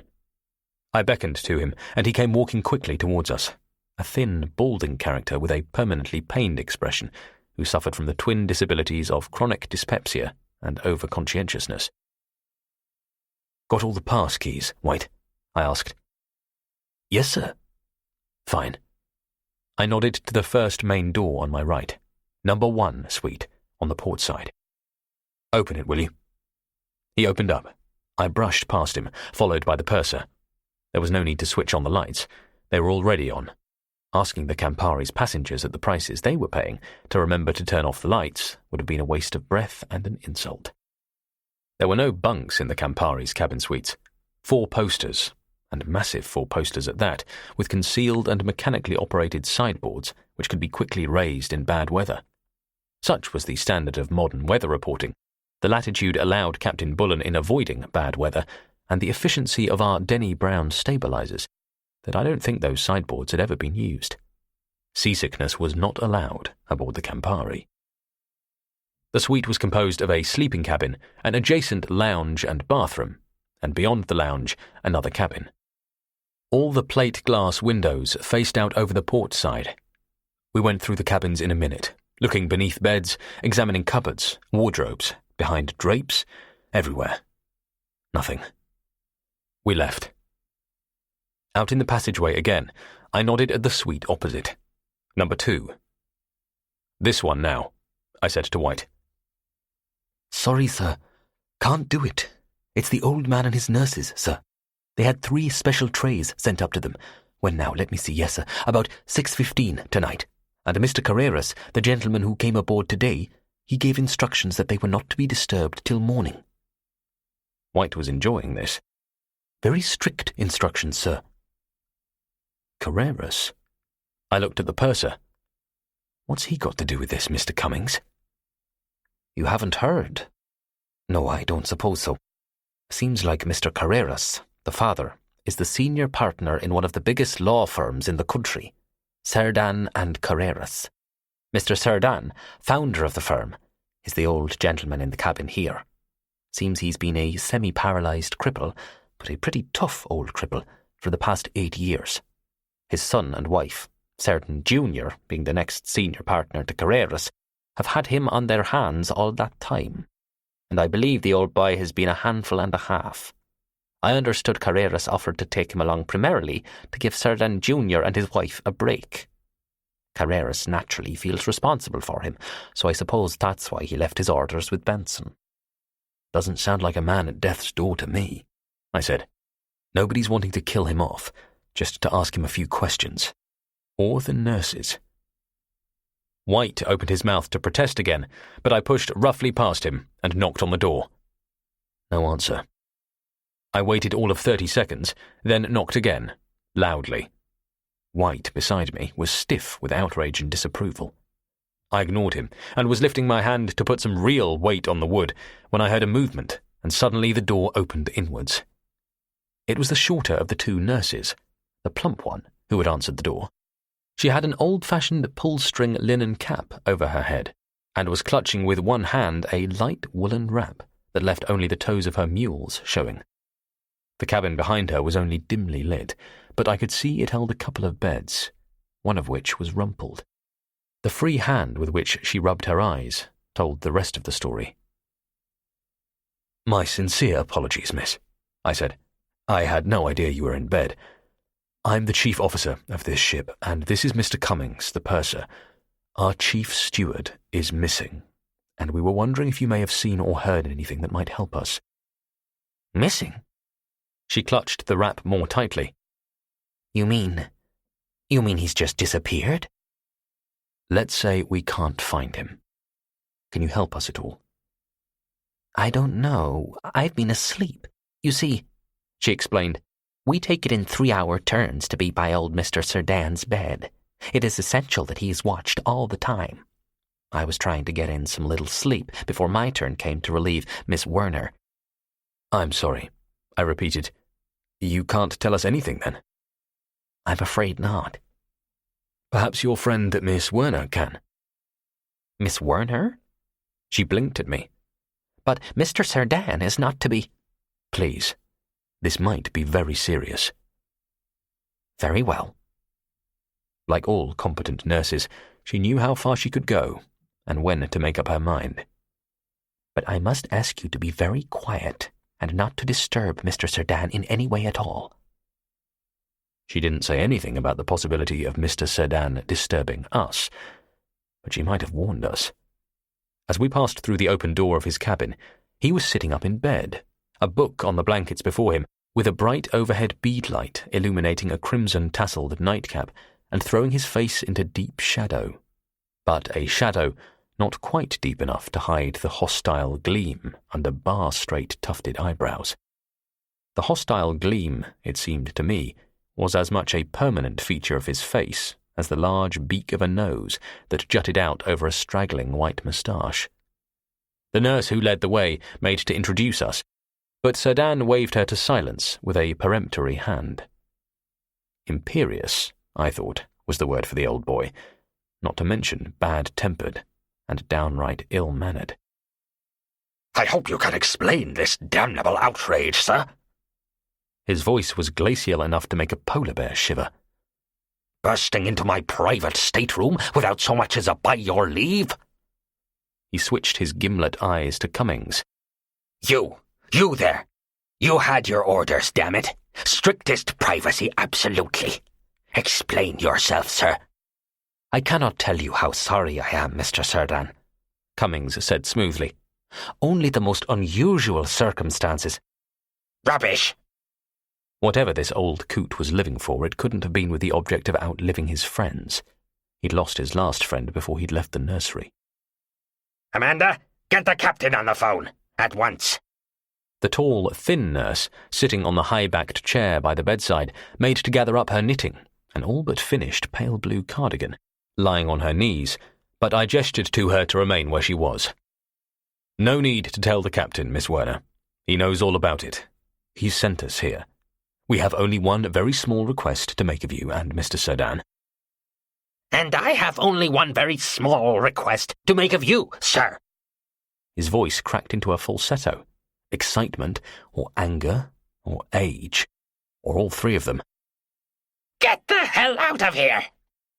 I thought about taking a deep breath to calm myself, but even that 2 or 3 seconds delay would only have precipitated another explosion. So I said at once, "Very good, sir. But first I would like to know if either yourself or Miss Werner here heard any strange or unusual sounds inside the past hour, or saw anything that struck you as unusual. Our chief steward is missing. So far we have found nothing to explain his disappearance." "Missing, huh?" Serdan snorted. "Probably drunk or asleep. Then, as an afterthought, Or both." "He is not that sort of man," Cummings said quietly. "Can you help us?" "I'm sorry, sir." Miss Werner, the nurse, had a low, husky voice. "We heard and saw nothing. Nothing at all that might be of any help. But if there's anything we can do..." "There's nothing for you to do. Sir Dan interrupted harshly. Accept your job. We can't help you, gentlemen. Good evening. Once more outside in the passageway, I let go a long, deep breath that I seemed to have been holding for the past 2 minutes, and turned to Cummings. "I don't care how much that old battle-axe is paying for his stateroom," I said bitterly. "He's still being undercharged." I can see why Mr. and Mrs. Sir Dan, Jr. were glad to have him off their hands for a bit," Cummings conceded. Coming from the normally imperturbable and diplomatic purser, this was the uttermost limit in outright condemnation. He glanced at his watch. "Not getting anywhere, are we? And in another 15-20 minutes the passengers will start drifting back to their cabins. How about if you finish off here while I go below with White?" "Right. 10 minutes." I took the keys from White and started on the remaining 4 suites of cabins, while Cummings left for the 6 on the deck below. 10 minutes later, having drawn a complete blank in 3 of the 4 remaining suites, I found myself in the last of them, the big one on the port side aft, belonging to Julius Beresford and his family. I searched the cabin belonging to Beresford and his wife, and by this time I was really searching, not just only for Benson, but for any signs that he might have been there. But again, a blank. The same in the lounge and bathroom. I moved into a second and smaller cabin, the one belonging to Beresford's daughter. Nothing behind the furniture, nothing behind the drapes, nothing under the 4-poster. I moved to the aft bulkhead and slid back the roll doors that turned that entire side of the cabin into one huge wardrobe. Miss Susan Beresford, I reflected, certainly did herself well in the way of clothes. There must have been about 60 or 70 hangers in that wall cupboard, and if any one hanger was draped with anything less than $200 or $300, I sadly missed my guess. I ploughed my way through the Balenciagas, Diors, and Givenchy's, looking behind and beneath, but nothing there. I closed the roll doors and moved across to a small wardrobe in a corner. It was full of furs, coats, capes, stoles. Why anyone should haul that stuff along on a cruise to the Caribbean was completely beyond me. I laid my hand on a particularly fine, full-length specimen and was moving it to one side to peer into the darkness behind, when I heard a faint click, as of a handle being released, and a voice said, "It is rather a nice mink, isn't it, Mr. Carter? That should be worth 2 years' salary to you any day." Chapter 3. Tuesday, 9:30 p.m. to 10:15 p.m. Susan Beresford was a beauty, all right. A perfectly oval-shaped face, high cheekbones, shining auburn hair, eyebrows 2 shades darker, and eyes the greenest green you ever saw. She had all the officers on the ship climbing the walls, even the ones she tormented the life out of. All except Carter, that was. A permanent expression of cool amusement does nothing to endear the wearer to me. Not just then that I had any complaint on that ground. She was neither cool nor amused, and that was a fact. 2 dull red spots of anger, and was there perhaps a tinge of fear, touched the tanned cheeks, and if the expression on her face didn't yet indicate the reaction of someone who has just come across a particularly repulsive beetle under a flat stone, you could see that it was going to turn into something like that pretty soon. It didn't require any micrometer to measure the curl at the corner of her mouth. I let the mink drop into place and pulled the wardrobe door to. "You shouldn't startle people like that," I said reproachfully. "You should have knocked." "I should have—" Her mouth tightened. She still wasn't amused. "What were you going to do with that coat?" "Nothing. I never wear mink, Miss Beresford. It doesn't suit me." I smiled, but she didn't. "I can explain." "I'm sure you can." She was halfway round the edge of the door now, on her way out. "But I think I would rather you made the explanation to my father." "Suit yourself," I said easily. "But please hurry. What I'm doing is urgent. Use the phone, there. Or shall I do it?" "Leave that phone alone," she said irritably. She sighed, closed the door, and leaned against it, and I had to admit that any door, Even the expensively panelled ones on the Campari looked twice the door, with Susan Beresford draped against it. She shook her head, then gave me an up-from-under look with those startling green eyes. I can picture many things, Mr. Carter, but one thing I can't visualize is our worthy chief officer taking off for some deserted island in a ship's lifeboat with my mink in the stern sheets. Getting back to normal, I noted with regret. Besides, why should you? There must be over $50,000 worth of jewelry lying loose in that drawer there. I missed that, I admitted. I wasn't looking in drawers.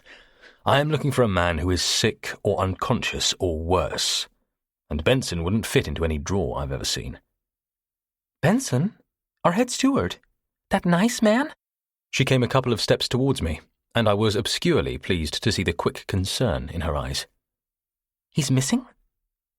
I told her all I knew myself. That didn't take long. When I was finished, she said, Well, upon my word, what a to-do about nothing. He could have gone for a stroll around the decks, or a sit-down, or a smoke. Yet the first thing you do is to start searching cabins. You don't know Benson, Miss Beresford. He has never in his life left the passenger accommodation before 11 p.m. We couldn't be more concerned if we'd found that the officer of the watch had disappeared from the bridge, or the quartermaster left the wheel. Excuse me a moment. I opened the cabin door to locate the source of voices outside, and saw White and another steward some way down the passage. White's eyes lit up as he caught sight of me, then clouded in disapproval when he saw Susan Beresford emerging through the doorway behind me. White's sense of propriety was having a roller coaster ride that night.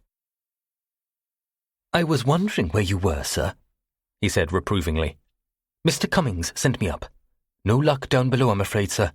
Mr. Cummings is going through our quarters now. He stood still for a moment. Then the anxiety came to the foreground and erased the disapproval from his face. What shall I do now, sir? Nothing. Not personally. You're in charge till we find the chief steward, and the passengers come first. You know that. Detail the stewards to be at the forward entrance to the A accommodation in 10 minutes' time.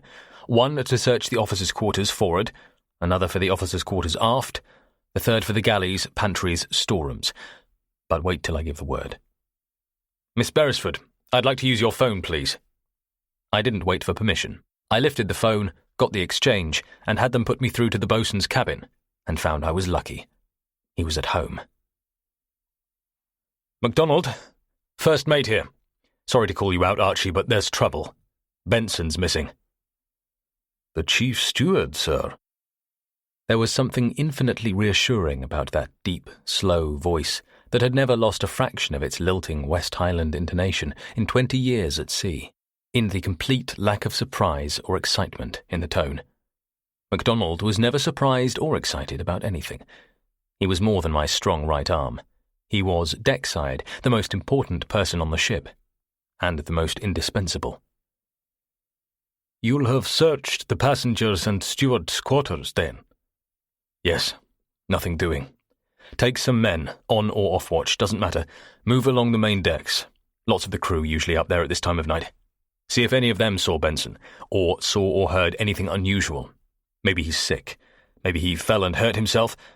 For all I know, he's overboard. And if we have no luck, another bloody search, sir, I suppose. I'm afraid so. Can you be finished and up here in 10 minutes? That will be no trouble, sir. I hung up, got through to the duty engineer officer, asked him to detail some men to come to the passenger accommodation, made another call to Tommy Wilson, the second officer, then asked to be put through to the captain. While I was waiting, Miss Beresford gave me her smile again, the sweet one, with too much malice in it for my liking. My, she said admiringly. Aren't we efficient? Phoning here, phoning there, crisp and commanding. General Carter planning his campaign. This is a new chief officer to me. A lot of unnecessary fuss, I said apologetically, especially for a steward, but he's got a wife and 3 daughters who think the sun rises and sets on him. She coloured right up to the roots of her auburn hair, and for a moment I thought she was going to haul off and hit me. Then she spun on her heel, walked across the deep-piled carpet, and stood staring out through a window to the darkness beyond. I'd never realized before that a back could be so expressive of emotion. Then Captain Bullen was on the phone. His voice was as gruff and brusque as usual, but even the metallic impersonality of the phone couldn't hide the worry. Any luck yet, mister? None at all, sir. I've a search party lined up. Could I start in 5 minutes? There was a pause. Then he said, It has come to that, I suppose. How long will it take you? 20 minutes, half an hour. You're going to be very quick about it, aren't you? I don't expect him to be hiding from us, sir. Whether he's sick or hurt himself or had some urgent reason for leaving the passengers' quarters, I expect to find him in some place pretty obvious. He grunted and said, Nothing I can do to help? Half question, half statement. No, sir. The sight of the captain searching about the upper deck or peering under lifeboat covers would do nothing to increase the passengers' confidence in the Campari. Right then, mister. If you want me, I'll be in the telegraph lounge. I'll try to keep the passengers out of your hair while you're getting on with it. That showed he was worried all right, and badly worried. He'd just as soon have gone into a cage full of Bengal tigers as mingle socially with the passengers. Very good, sir. I hung up. Susan Beresford had recrossed the cabin and was standing near, screwing a cigarette into a jade holder about a foot in length. I found the holder vaguely irritating, as I found everything about Miss Beresford irritating, not least the way she stood there confidently awaiting a light. I wondered when Miss Beresford had last been reduced to lighting her own cigarettes. Not in years, I supposed, not so long as there was a man within 100 yards. She got her light, puffed out a lazy cloud of smoke, and said, A search party, is it? Should be interesting. You can count on me. I'm sorry, Miss Beresford. I must say I didn't sound sorry. Ship's company business. The captain wouldn't like it. Nor his first officer. Is that it? Don't bother to answer that one. She looked at me consideringly. But I could be uncooperative too. What would you say if I picked up this phone and told my parents I'd just caught you going through our personal belongings? I should like that, lady. I know your parents. I should like to see you being spanked for behaving like a spoilt child when a man's life may be in danger. The colour in the high cheekbones was going on and off like a neon light that evening. Now it was on again. She wasn't by a long way as composed and detached as she'd like the world to think. She stubbed out the newly lit cigarette and said quietly, How would it be if I reported you for insolence? Don't just stand there talking about it. The phone's by your side. When she made no move towards it, I went on. Quite frankly, lady, you and your kind make me sick. You use your father's great wealth and your privileged position as a passenger on the Campari to poke fun, more often than not malicious fun, at members of the crew who are unable to retaliate. They've just got to sit and take it, because they're not like you. They have no money in the bank at all, most of them, but they have families to feed, mothers to support, so they know they have to keep smiling at Miss Beresford when she cracks jokes at their expense, or embarrasses or angers them, because if they don't, Miss Beresford and her kind will see to it that they're out of a job. Please go on, she said. She had suddenly become very still. That's all of it. Misuse of power, even in so small a thing, is contemptible. And then when anyone dares retaliate, as I do, you threaten them with dismissal, which is what your threat amounts to. And that's worse than contemptible. It's cowardly. I turned and made for the door. First I'd look for Benson. Then I'd tell Bullen I was quitting. I was getting tired of the Campari anyway. Mr. Carter? Yes? I turned, but kept my hand on the doorknob. The colour mechanism in her cheeks was certainly working overtime. This time she'd gone pale under the tan. She took a couple of steps towards me and put her hand on my arm. Her hand wasn't any too steady. I am very, very sorry, she said in a low voice. I had no idea. Amusement I like, but not malicious amusement. I thought I thought it was harmless, and no one minded. And I would never dream of putting anyone's job in danger. Ha, I said. You don't believe me? Still the same small voice, still the hand on my arm. Of course I believe you, I said unconvincingly. And then I looked into her eyes, which was a big mistake and a very dangerous thing to do, for those big green eyes, I noticed for the first time, had a curious trick of melting and dissolving that could interfere very seriously with a man's breathing. It was certainly interfering with my breathing. Of course I believe you, I repeated, and this time the ring of conviction staggered even myself. You will please forgive my rudeness, but I must hurry, Miss Beresford. Can I come with you, please? Oh, damn it all, yes, I said irritably. I'd managed to look away from her eyes and start breathing again. Come if you want. At the forward end of the passageway, just beyond the entrance to Sir Dan's suite, I ran into Carreras Senior. He was smoking a cigar and had that look of contentment and satisfaction that passengers invariably had when Antoine was finished with them. "Ah, there you are, Mr. Carter," he said. "Wondered why you hadn't returned to our table. What is wrong, if I may ask?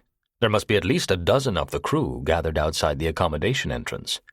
I thought regulations forbade—" "They're waiting for me, sir. Benson. You probably haven't had the chance to meet him since you came aboard. He's our chief steward. Is missing. There's a search party outside." "Missing?" The grey eyebrows went up. "What on earth? Well, of course you haven't any idea what has happened to him, or you wouldn't be organizing this search. Can I help?"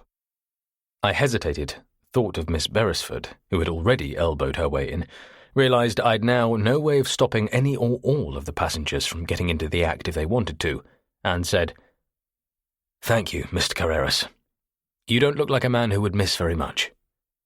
"We come from the same mould, Mr. Carter." I let his cryptic remark go and hurried outside.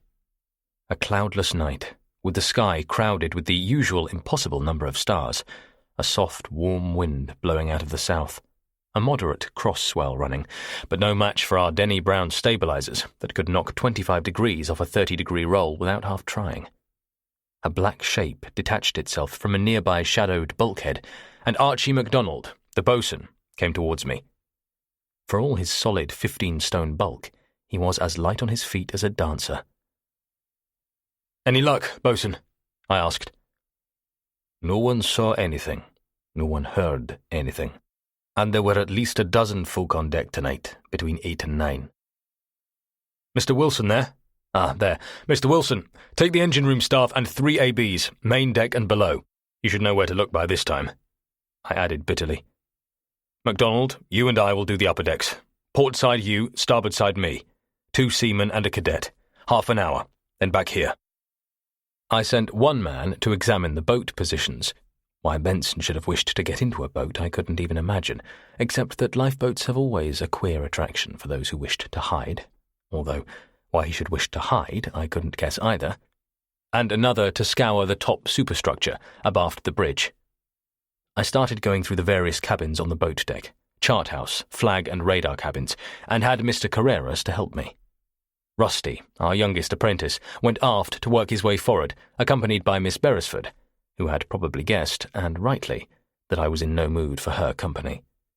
But Rusty was. He always was. Nothing that Susan Beresford said to or about him made the slightest difference to him. He was her slave, and didn't care who knew it. If she'd asked him to jump down the funnel, just for her sake, he'd have considered it an honour. I could just imagine him searching about the upper decks with Susan Beresford by his side, his face the same colour as his flaming shock of hair. As I stepped out of the radar office, I literally bumped into him. He was panting, as if he'd run a long way, and I could see I had been wrong about the colour of his face. In the half-light on the deck, it looked grey, like old newspaper. "Radio office, sir." He gasped out the words and caught my arm, a thing he would never normally have dreamed of doing. Come quickly, sir. Please. I was already running. You found him? No, sir. It's Mr. Brownell. Brownell was our chief wireless operator. Something seems to have happened to him. I reached the office in 10 seconds, brushed past the pale blur of Susan Beresford standing just outside the door, crossed over the storm sill, and stopped. Brownell had the overhead rheostat turned down until the room was less than half lit, a fairly common practice among radio operators on duty night watches. He was leaning forward over his table, his head pillowed on his right forearm so that all I could see was his shoulders, dark hair and a bald spot that had been the bane of his life. His left hand was outflung, his fingers just brushing the bridge telephone.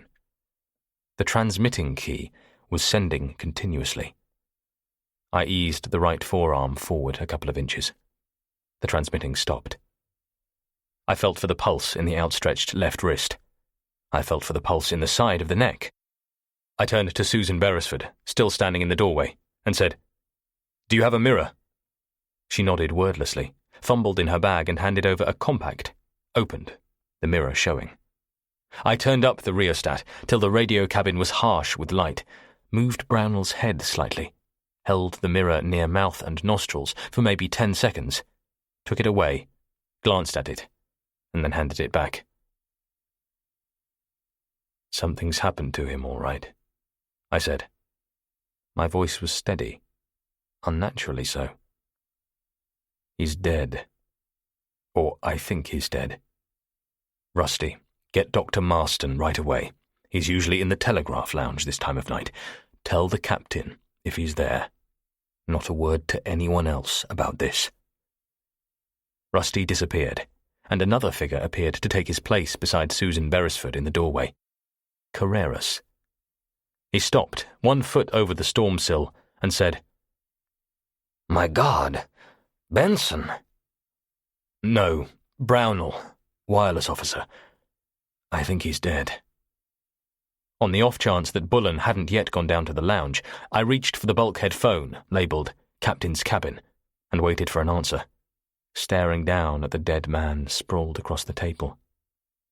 Middle-aged, cheerful, his only harmless idiosyncrasy being an unusual vanity about his personal appearance that had once even driven him to the length of buying a toupee for his bald spot.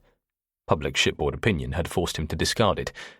Brownell was one of the most popular and genuinely liked officers on the ship. Was? Had been. I heard the click of a lifted receiver. "Captain, Carter here. Could you come down to the wireless office? At once, please." "Benson?" "Brownell. Dead, sir, I think." There was a pause. A click. I hung up, reached for another phone that connected directly to the radio officers' cabins. We had 3 radio officers, and the one with the middle watch, from midnight to 4 a.m., usually skipped dinner in the dining room and made for his bunk instead. A voice answered. "Peters here." "First mate, sorry to disturb you, but come up to the radio room right away." "What's up?" "You'll find out when you get here."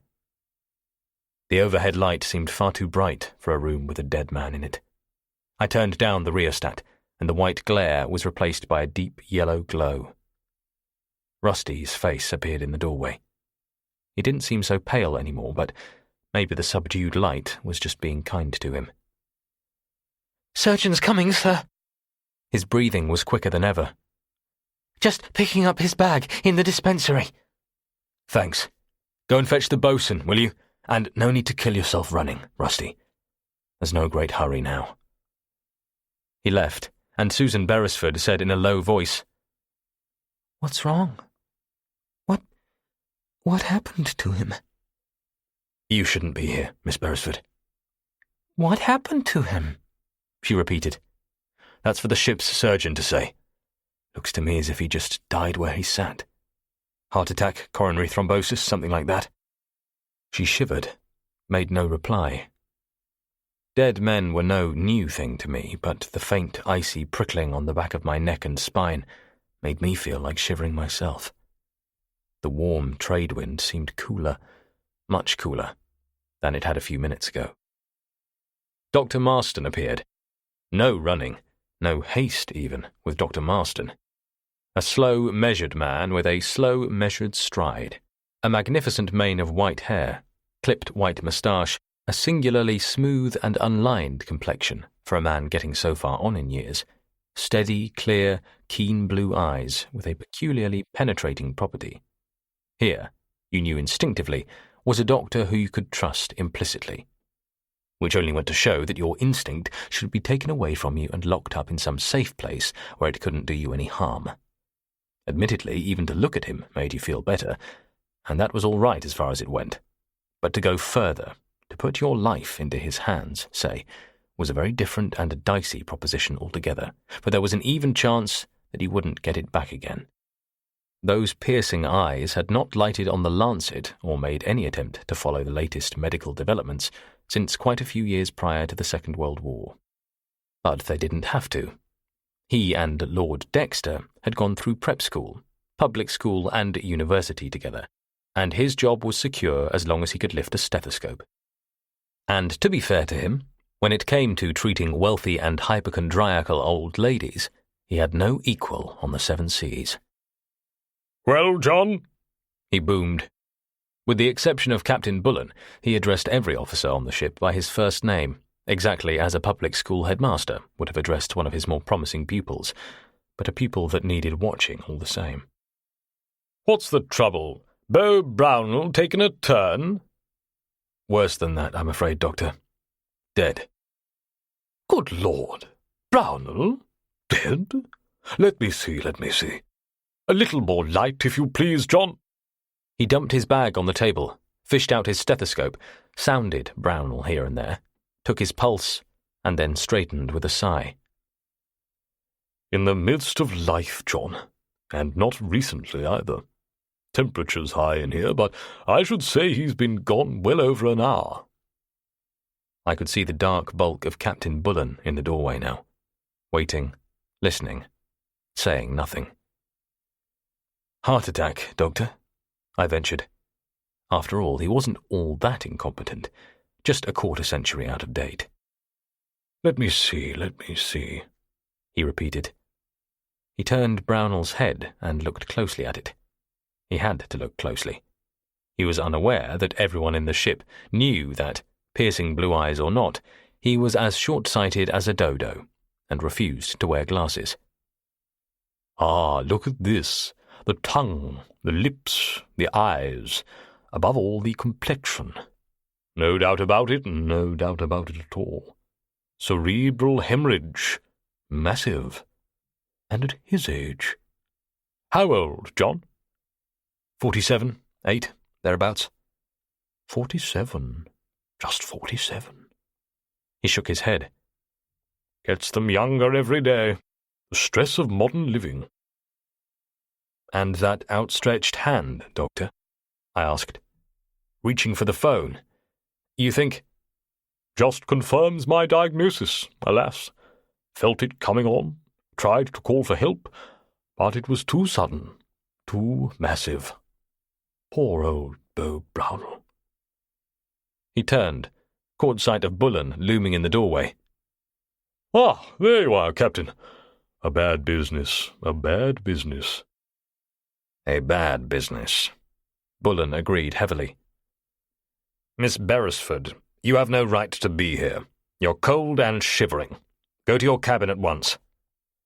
When Captain Bullen spoke in that tone, the Beresford millions didn't seem to matter anymore.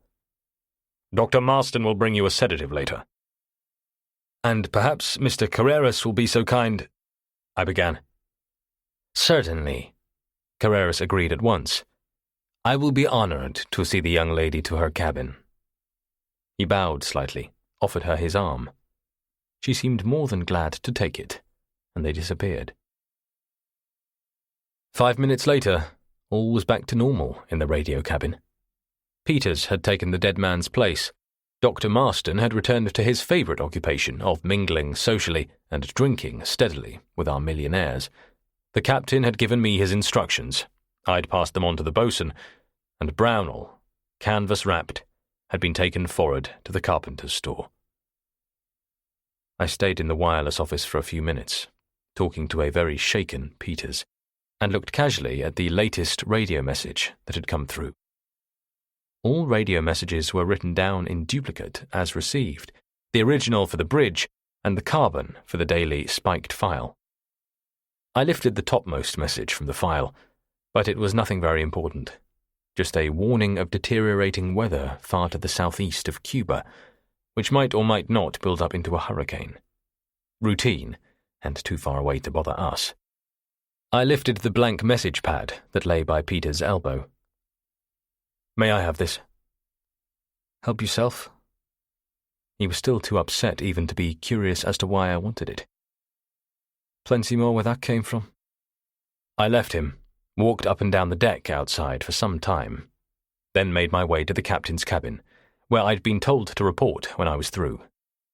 He was in his usual seat by the desk, with Cummings and the chief engineer sitting on the settee.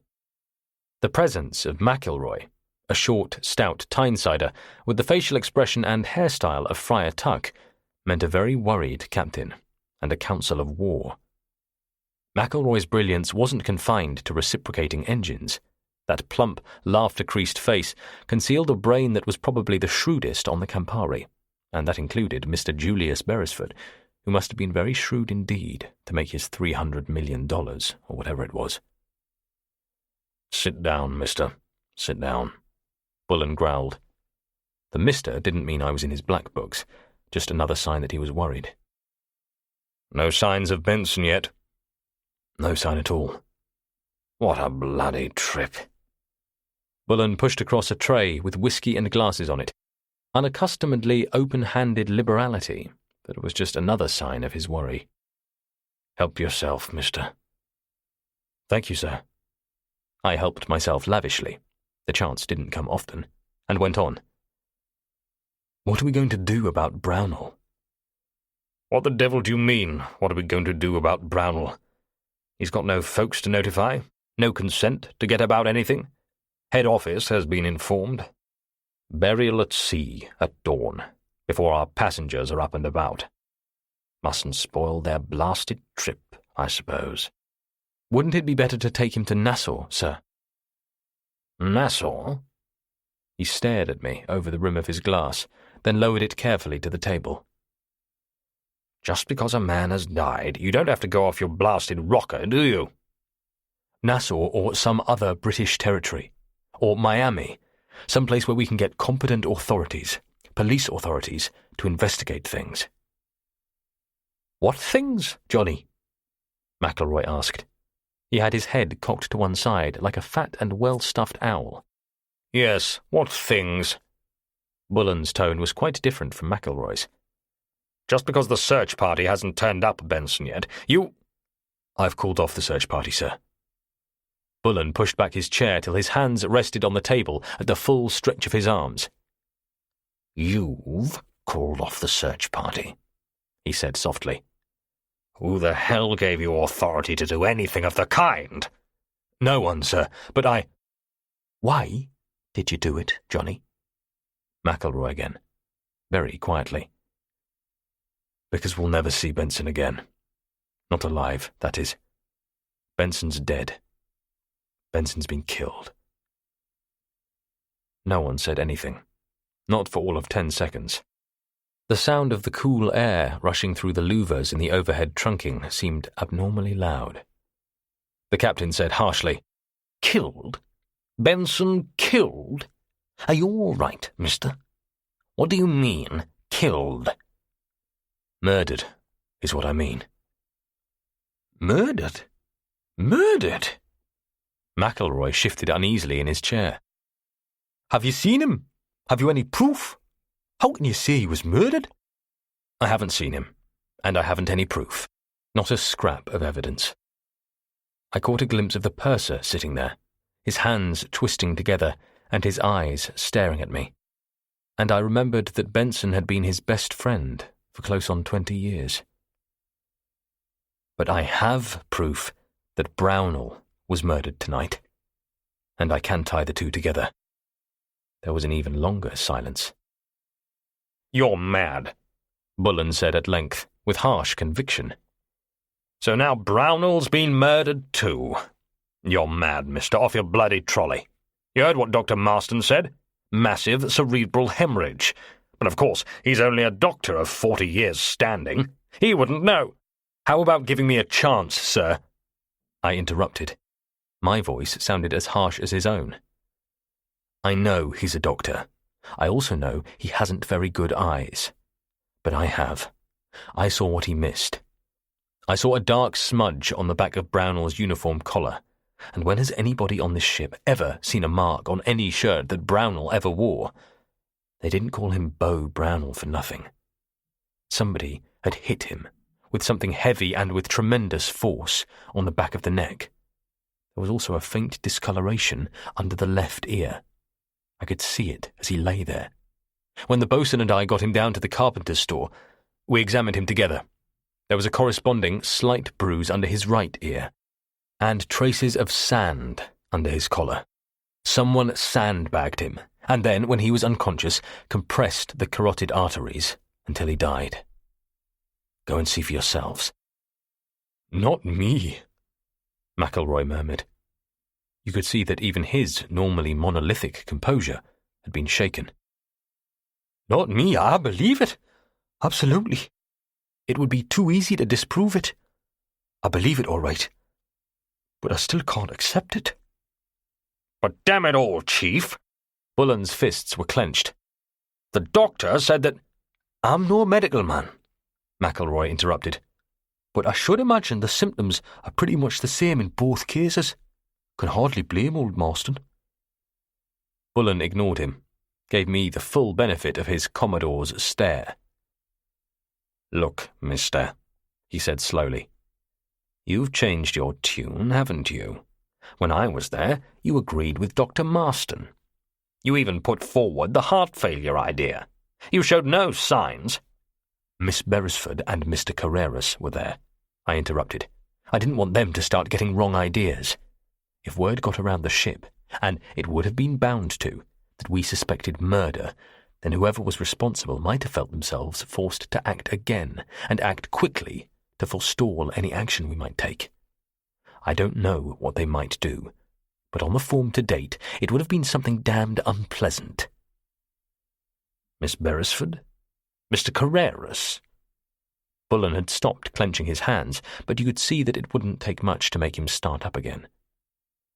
Miss Beresford is above suspicion, but Carreras and his son, just aboard today, and in most unusual circumstances.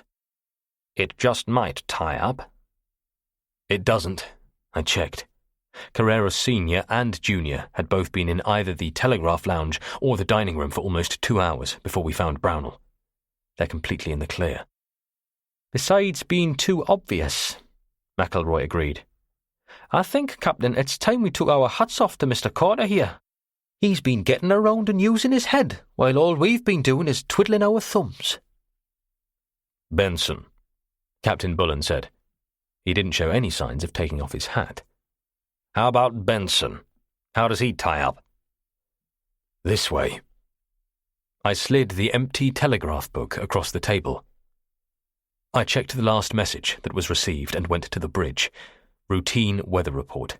Time, 20:07. But later, there was another message written on this pad. Original, carbon, duplicate. The message is indecipherable, but to people with modern police equipment, it would be child's play to find out what was written there. What is decipherable is the impression of the last 2 time figures. Look for yourself. It's quite clear. 33. That means 2033. A message came through at that moment. A message so urgent in nature that, instead of waiting for the routine bridge messenger collection, Brownell made to phone it through at once. That was why his hand was reaching for the phone when we found him, not because he was feeling ill all of a sudden. And then he was killed. Whoever killed him had to kill. Knocking Brownell out and stealing the message would have accomplished nothing, for as soon as he would have come to, he would have remembered the contents of the message and immediately sent it to the bridge. It must, I added thoughtfully, have been a damned important message. Benson, Bullen repeated impatiently. How about Benson? Benson was the victim of a lifetime of habit. Howie here tells us how Benson invariably went out on deck between 8:30 and 9:25 for a smoke, while the passengers were at dinner. The radio room is immediately above where he would have been taking his promenade, and the message came through, and Brownell was killed inside those 5 minutes. Benson must have seen or heard something unusual and gone to investigate. He might even have caught the murderer in the act. And so Benson had to die too. But why? Captain Bullen demanded. He still couldn't believe it all. Why? Why was he killed? Why was that message so desperately important? The whole damn thing's crazy. And what in God's name was in that message anyway? That's why we've got to go to Nassau to find out, sir. Bullen looked at me without expression, looked at his drink, evidently decided that he preferred his drink to me, or the ill news I brought with me, and knocked back the contents in a couple of gulps. McElroy didn't touch his. He sat there for a whole minute, looking at it consideringly. Then he said, "You haven't missed much, Johnny, but you've missed one thing. The wireless officer on watch. Peters, isn't it? How do you know the same message won't come through again? Maybe it was a message requiring acknowledgement. If it was, and it's not acknowledged, it's pretty certain to come through again. Then what's the guarantee that Peters won't get the same treatment?" "The bosun's the guarantee, Chief. He's sitting in black shadow not 10 yards from the wireless office with a marlinspike in his hand and Highland murder in his heart. You know MacDonald. Heaven help anyone who goes within a Sunday walk of the wireless office." Bullen poured himself another small whiskey, smiled tiredly, and glanced at his single, broad Commodore's stripe. "Mr. Carter, I think you and I should change jackets." It was as far an apology as he could ever go, and about 12 hours ahead of par. "Think you'd like this side of my desk?" "Suit me fine, sir," I agreed, "especially if you took over entertaining the passengers." "In that case, we'll stay as we are." Another brief smile, no sooner there than vanished. "Who's on the bridge? Jamieson, isn't it? Better take over first." "Later, sir, with your permission. There's still the most important thing of all to investigate. But I don't even know how to start." "Don't tell me there's something else," Bullen said heavily. "I've had some time to think about this, that's all," I said. "A message came through to our wireless office, a message so important that it had to be intercepted at all costs. But how could anybody possibly know that message was coming through? The only way that message could have come into the Campari was through a pair of earphones clamped to Brownell's head. Yet someone else was taking down that message at the same instant as Brownell was. Must have been. Brownell had no sooner finished transcribing that message onto his pad than he reached for the phone to get to the bridge, and he no sooner reached for the phone than he died. There's some other radio receiver aboard the Campari, tuned into the same wavelength. And wherever it is, it's not a hop, skip and jump from the wireless office, for wherever the eavesdropper was, he got from there to the wireless office in seconds. Problem: find the receiver. Bullen looked at me. McElroy looked at me. They both looked at each other. Then McElroy objected. "But the wireless officer keeps shifting wavelengths. How can anybody know what particular wavelength he was on at any one moment?" "How can anyone know anything?" I asked. I nodded at the message pad on the table. "Until we get that deciphered." The message. Bullen gazed at the pad, abruptly made up his mind. "Nassau it is. Maximum speed, Chief, but slowly, over half an hour, so that no one will notice the step up in revs. First, the bridge. Get our position." He fetched chart, rules, dividers, while I was getting the figures, nodded at me as I hung up. "Lay off the shortest possible course." It didn't take long. 047 from here to here, sir. Approximately 220 miles, then 350. Arrival? Maximum speed? Of course. Just before midnight tomorrow night. He reached for a pad, scribbled for a minute, then read out, Port authorities, Nassau, SS Campari, position such and such, arriving 23:30 tomorrow Wednesday. Request police alongside immediate investigation, 1 murdered man, 1 missing man. Urgent, Bullen, Master. That should do. He reached for the phone. I touched his arm. Whoever has this receiver can monitor outgoing calls just as easily as incoming ones. Then they'll know we're onto them. God only knows what might happen then. Bullen looked slowly first at me, then at McElroy, then at the purser, who hadn't spoken a word since I'd arrived in the cabin, then back at me again. Then he tore the message into tiny shreds and dropped it into his wastepaper basket. Chapter 4. Tuesday, 10:15 p.m. to Wednesday, 8:45 a.m. I didn't get a great deal of investigating done that night. I'd figured out how to start, all right, but the devil of it was I couldn't start till the passengers were up and about in the morning. Nobody likes being turfed out of his bed in the middle of the night. A millionaire, least of all. After having cautiously identified myself to the boatswain to ensure that I didn't get the back of my head stove in with a marlinspike, I spent a good 15 minutes in the vicinity of the wireless office, relating its position to other offices and nearby accommodation. The wireless office was on the starboard side, forward, immediately above the passengers' A-deck accommodation. Old Man Sedan's suite was directly below, and on the basis of my assumption that the murderer, even if he didn't wait for the last few words of the message to come through, could have had no more time than 10 seconds to get from wherever the hidden receiver was to the wireless office, then any place within 10 seconds' reach of the wireless office automatically came under suspicion. There were quite a few places within the suspected limits. There was the bridge, flag office, radar office, chart room, and all the deck officers' and cadets' accommodation. Those could be ruled out at once. There was the dining room, galleys, pantries, officers' lounge, telegraph lounge, and, immediately adjacent to the telegraph lounge, another lounge which rejoiced in the name of the drawing room, it having been found necessary to provide an alternative lounge for our millionaires' wives and daughters, who weren't all so keen on the alcoholic and ticker-tape attractions of the telegraph lounge as their husbands and fathers were. I spent 40 minutes going through those. They were all deserted at that time of night, and if anyone had yet invented a transistor receiver smaller than a matchbox, then I might have missed it, but anything larger, I'd have found it for sure. That left only the passengers' accommodation, with the cabins on A deck, immediately below the wireless office, as the prime suspects. The B deck suites, on the next deck below, were not out with the bounds of possibility, but when I ran a mental eye over the stiff-legged bunch of elderly crocs on B deck, I couldn't think of a man among them who could have made it to the wireless office in under 10 seconds.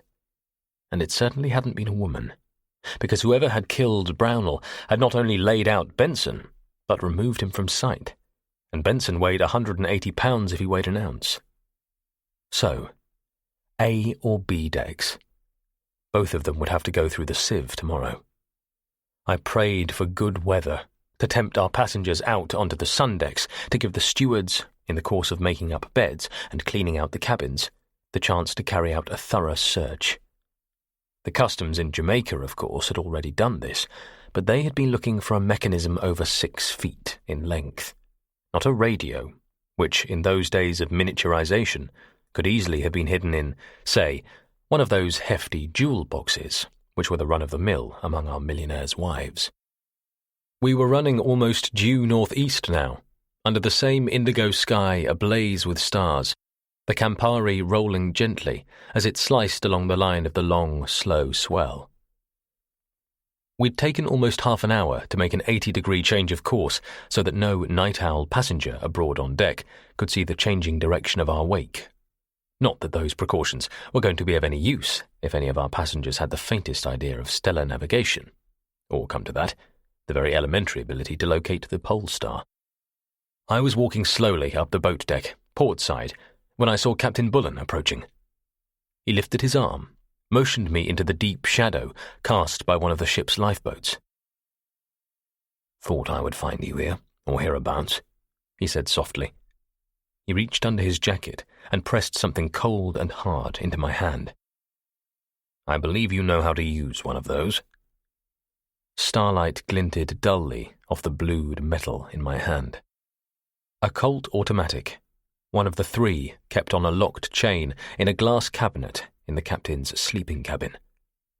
Captain Bullen was certainly taking things seriously at last. "I can use it, sir." "Right.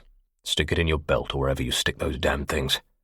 Never realized they were so blasted awkward to conceal about your person. And here's a spare magazine. Hope to God we don't have to use them." Which meant the captain had one also. "The 3rd gun, sir?" "I don't know." He hesitated. "Wilson, I thought." "He's a good man, but give it to the boatswain." "The boatswain?" Bullen's voice sharpened. Then he remembered the need for secrecy, and dropped his voice to a conspiratorial growl. "You know the regulations, mister. Those guns to be used only in times of war, piracy, or mutiny, and never to be issued to anyone other than an officer." "The regulations don't concern me half as much as my own neck does, sir. You know MacDonald's record. Youngest ever sergeant major in the commandos. A list of decorations as long as your arm. Give it to MacDonald, sir." "We'll see," he grunted. "We'll see. I've just been to the carpenter's store with Doc Marston. First time I've ever seen that old phony shaken to the core. He agrees with you. Says there's no doubt Brownell was murdered. You'd think he was up in the dock of the Old Bailey with the alibis he's giving himself. But I think McElroy was right when he said the symptoms were about the same." "Well," I said doubtfully, "I hope nothing comes of it, sir." "What do you mean?" "You know old Doc Marston as well as I do, sir. The 2 great loves of his life are Jamaica rum and the desire to give the impression that he's on the inside of everything that goes on. A dangerous combination. Apart from McElroy, the purser, yourself, and myself, the only person who knows that Brownell didn't die a natural death is the boatswain, and he'd never talk. Doc Marston is a different proposition altogether." "Not to worry, my boy," Bullen said with something like relish in his voice. "I told our worthy surgeon that, Lord Dexter's pal or not, if he as much as lifted a glass of rum before we arrived in Nassau, I'd have him on the beach for good within the week." I tried to imagine anyone telling the venerable and aristocratic doctor anything of the sort. My mind boggled at the very thought. But they hadn't made old Bullen company commodore for nothing. I knew he'd done exactly as stated. "He didn't take off any of Brownell's clothes?" I asked. "His shirt, for instance?" "No. What does it matter?" "It's just that it's probable that whoever strangled Brownell had his fingers locked round the back of the neck to give him leverage, and I believe that police today can pick up fingerprints from practically any substance, including certain types of clothes. They shouldn't have much trouble picking up prints from those nice, shiny, starched collars Brownell wore." "You don't miss much," Bullen said thoughtfully. "Except that maybe you've missed your profession. Anything else?" "Yes. About this burial at sea, tomorrow at dawn." There was a long pause. Then he said, with the blasphemously weary restraint of a long-suffering man who has already held himself in check far too long, "What bloody burial at dawn? Brownell is our only exhibition for the Nassau police." "Burial, sir," I repeated, "but not at dawn. About, say, 8 o'clock, when a fair number of our passengers will be up and about, having their morning constitutional. This is what I mean, sir." I told him what I meant, and he listened patiently enough, considering. When I was finished, he nodded slowly, 2 or 3 times in succession, turned, and left me without a word. I moved out into a lane of light between 2 lifeboats, and glanced at my watch. 25 minutes past 11. I'd told MacDonald I'd relieve him at midnight. I walked across to the rail and stood there by a life jacket locker, staring out over the slow, shimmering swell of the sea, hands at arm's length on the rail, vainly trying to figure out what could possibly lie behind all that had happened that evening. When I awoke, it was 20 minutes to 1. Not that I was immediately aware of the time when I awoke. I wasn't immediately and clearly aware of anything. It's difficult to be aware of anything when your head is being squeezed between the jaws of a giant vice and your eyes have gone blind. To be aware of anything, that is, except the vice and the blindness. Blindness? My eyes. I was worried about my eyes. I raised a hand and fumbled around for a while, and then I found them. They were filled with something hard and encrusted, and when I rubbed, the crust came away, and there was stickiness beneath. Blood. There was blood in my eyes, blood that was gumming the lids together and making me blind. At least, I hoped vaguely it was blood that was making me blind. I rubbed some more blood away with the heel of my hand, and then I could see. Not too well. Not the way I was used to seeing. The stars in the sky were not the bright pinpoints of light to which I was accustomed, but just a pale, fuzzy haze seen through a frosted glass window. I reached out a trembling hand and tried to touch this frosted glass, but it vanished and dissolved as I reached out, and what my hand touched was cool and metallic. I strained my eyes wide open and saw that there was indeed no glass there. What I was touching was the lowermost bar of the ship's rail. I could see better now, at least better than a blind man could. My head was lying in the scuppers, inches away from one of the lifeboat davits. What in God's name was I doing there with my head in the scuppers, inches away from the davits? I managed to get both hands under me, and with a sudden drunken lurch, heaved myself into a semi-sitting position, with one elbow still on the deck. A great mistake, a very great mistake, for at once a blinding, agonizing pain, that never recorded pain that must be experienced in the final shattering millisecond of awareness as a plunging guillotine slices through bone, flesh, and muscle before crashing into the block beneath, slashed its paralyzing way across head, neck, and shoulders, and toppled me back to the deck again. My head must have struck heavily against the iron of the scuppers, but I don't think I even moaned. Slowly, infinitely slowly, consciousness came back to me. Consciousness of a kind.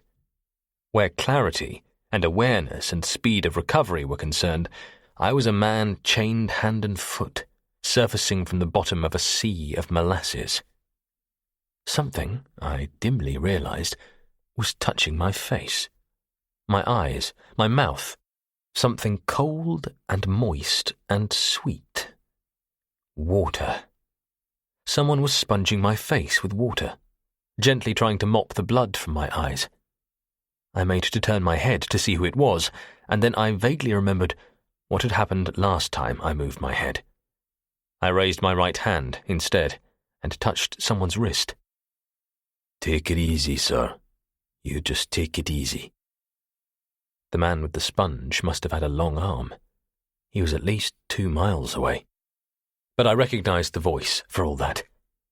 Archie MacDonald. "Don't you try moving now. Just you wait a bit. You'll be all right, sir." Archie?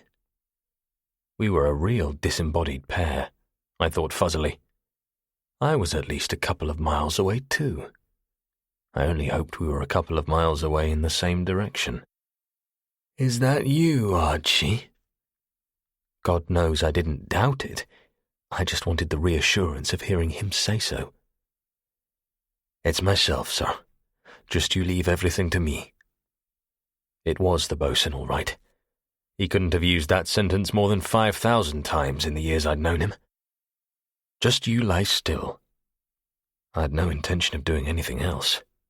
I'd be far gone in years before I'd ever forget the last time I moved, if I lived that long, which didn't seem a bit likely at the moment. My neck, Archie. My voice sounded a few 100 yards closer.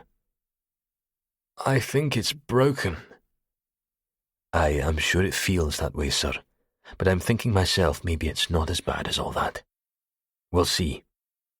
I don't know how long I lay there, maybe 2 or 3 minutes, while the boatswain swabbed the blood away, until eventually the stars began to swim into some sort of focus again.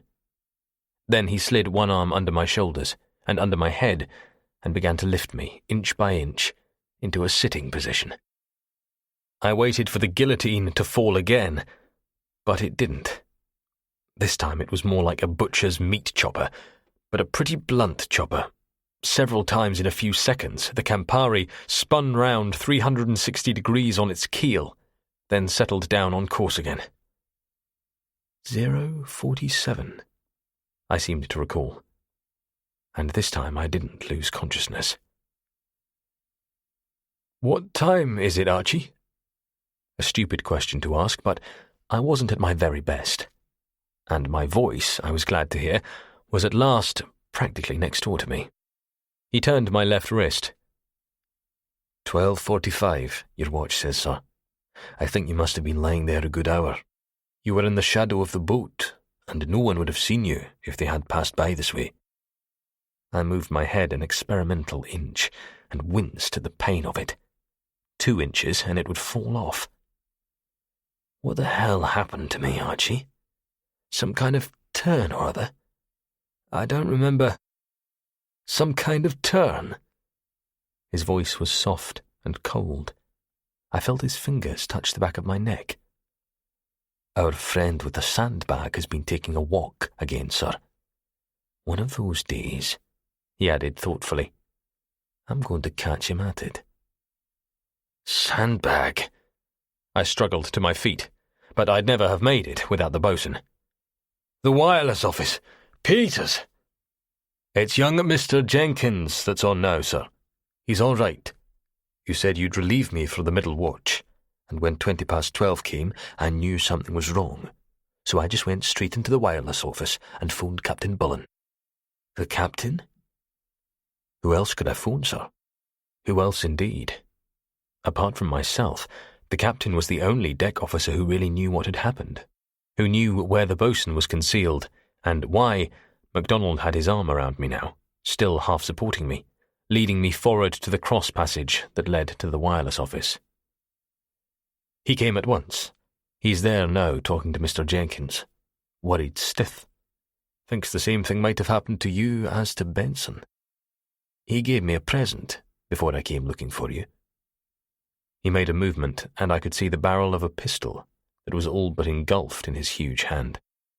I am hoping that I get the chance to use this, Mr. Carter, and not the butt end either. I suppose you realize that if you had toppled forward instead of sideways, you'd most likely have fallen over the rail into the sea. I wondered grimly why they, or he, hadn't, in fact, shoved me over the side, but said nothing, just concentrated on reaching the wireless office. Captain Bullen was waiting there, just outside the door, and the bulge in the pocket of his uniform jacket wasn't caused only by his hand. He came quickly to meet us, probably to get out of earshot of the wireless officer, and his reaction to my condition and story of what had happened were all that anyone could reasonably have wished for. He was just mad, clear through. I'd never seen him in such a mood of tightly controlled anger since I'd first met him 3 years ago. When he'd calmed down a bit, he said, "But why the devil didn't they just go the whole hog and throw you overboard while they were at it?" "They didn't have to, sir," I said wearily. "They didn't want to kill me. Just to get me out of the road." He peered closely at me, the cold eyes speculative. "You talk as if you knew why they coshed you." "I do. Or I think I do." I rubbed the back of my neck with a gentle hand. I was pretty sure now there weren't any vertebrae broken. It just felt that way. "My own fault. I overlooked the obvious. Come to that, we all overlooked the obvious. Once they'd killed Brownell, and we'd deduced by association that they'd also killed Benson, I lost all interest in Benson. I just assumed that they'd got rid of him. All I was concerned with, all any of us was concerned with, was to see that there was no further attack made on the wireless officer, to try to find out where the receiver was, and to figure out what lay behind it all. Benson, we were sure, was dead, and a dead Benson could no longer be of any use to us. So we forgot Benson. Benson belonged to the past. Are you trying to tell me that Benson was, or is, still alive? He was dead, all right. I felt about 90, a badly crippled 90, and the vice round my head wasn't easing off any I could notice. He was dead, but they hadn't got rid of him. Maybe they hadn't had a chance to get rid of him. Maybe they had to wait till it was real good and dark to get rid of him. But they had to get rid of him. If we'd found him, we'd have known there was a murderer on board. They probably had him stashed away in some place where we wouldn't have thought of looking for him anyway, lying on top of one of the offices, stuck in a ventilator, behind one of the sun-deck benches. It could have been anywhere. And I was either too near where they'd stashed him, so that they couldn't get at him, or they couldn't chuck him overboard, as long as I was standing by the rail there. Barring myself, they knew they were safe enough. Going at maximum speed, with a bow wave like we're throwing up right now, no one would have heard anything if they had dropped him into the sea. And on a dark, moonless night like this, no one would have seen anything either. So they'd only me to deal with. And they didn't find that any trouble at all. I finished bitterly. Bullen shook his head. You never heard a thing? Not the faintest fall of a footstep? Not even the swish of a cosh coming through the air? Old Flannel Feet must be a pretty dangerous character, sir, I said reflectively. He didn't make the slightest whisper of sound. I wouldn't have thought it possible. For all I know, I might have taken a fainting turn and struck my head on the davit as I fell. That's what I thought myself. I even suggested it to the boatswain here. And that's what I'm going to tell anyone who wants to know tomorrow. I grinned and winked at MacDonald, and even the wink hurt. I'll tell them you've been overworking me, sir, and I collapsed from exhaustion. Why tell anyone? Bullen wasn't amused. It doesn't show where you've been coshed. That wound is just above the temple and inside the hairline, and could be pretty well camouflaged. Agreed? No, sir. Someone knows I had an accident, the character responsible for it, and he's going to regard it as damned queer if I make no reference to it at all. But if I do mention it and pass it off as a ladylike swoon, there's an even chance he may accept it. And if he does, we're still going to have the advantage of being in the position of knowing that there's murder and mayhem abroad, while they will have no suspicion we know anything of the kind. Your mind, said Captain Bullen unsympathetically, is beginning to clear at last. When I awoke in the morning, the already hot sun was streaming in through my uncurtained window. My cabin, immediately abaft the captain's, was on the starboard side, and the sun was coming from forward, which meant that we were still steaming northeast. I raised myself on my elbow to have a look at the sea conditions, for the Campari had developed a definite, if gentle, pitching movement, and it was then that I discovered that my neck was rigidly bound in a plaster cast. At least it felt exactly like it. I could move it about an inch to either side, and then a pair of clamps took hold. A dull, steady ache, but no pain worth mentioning. I tried to force my head beyond the limits of the clamps, but I only tried once. I waited till the cabin stopped swaying around, and the red-hot wires in my neck had cooled off to a tolerable temperature, then climbed stiffly out of my bunk. Let them call me Stiff-Neck Carter if they wanted. That was enough of that lot. I crossed to the window. Still a cloudless sky, with the sun, white, glaring, already high above the horizon, striking a glittering, blinding path across the blueness of the sea. The swell was deeper, longer, heavier than I had expected, and coming up from the starboard quarter. I wound down the window, and there was no wind I could notice, which meant that there was a fair breeze pushing up from astern, but not enough to whiten the smoothly roiled surface of the sea. I showered, shaved. I'd never before appreciated how difficult it was to shave when the turning motion of your head is limited to an arc of 2 inches. Then examined the wound. Seen in daylight, it looked bad, much worse than it had in the night. Above and behind the left temple, it was a 2-inch gash, wide and very deep, and it throbbed heavily in a way I didn't much care for. I picked up the phone and asked for Doc Marston. He was still in bed, but yes, he would see me right away. An early bird Hippocratic willingness that was very much out of character, but maybe his conscience was bothering him about his wrong diagnosis of the previous night. I dressed, put on my hat, adjusted it to a suitably rakish angle till the band just missed the wound, and went down to see him. Dr. Marston, fresh, rested, and unusually clear of eye, no doubt due to Bullen's warning to lay off the rum, didn't look like a conscience-stricken man who'd tossed and turned the sleepless night long. He didn't even seem unduly worried about the fact that we carried aboard a passenger who, if he'd truthfully listed his occupation, would have put down the word murderer. All he seemed concerned about was the entry in last night's log, and when I told him no entry about Brownell had been made, nor would be made until we arrived in Nassau, and that when it was, no mention of my name would appear in connection with the diagnosis of Brownell's death, he became positively jovial. He shaved off a few square inches of hair, jabbed in a local anaesthetic, cleaned and sutured the wound, covered it with a sticking plaster pad, and wished me good morning. He was through for the day. It was 8:15. I dropped down the series of accommodation ladders that led to the forecastle and made my way forward to the carpenter's store. The forecastle was unusually crowded for that time of the morning. There must have been close on 40 members of the ship's company gathered there.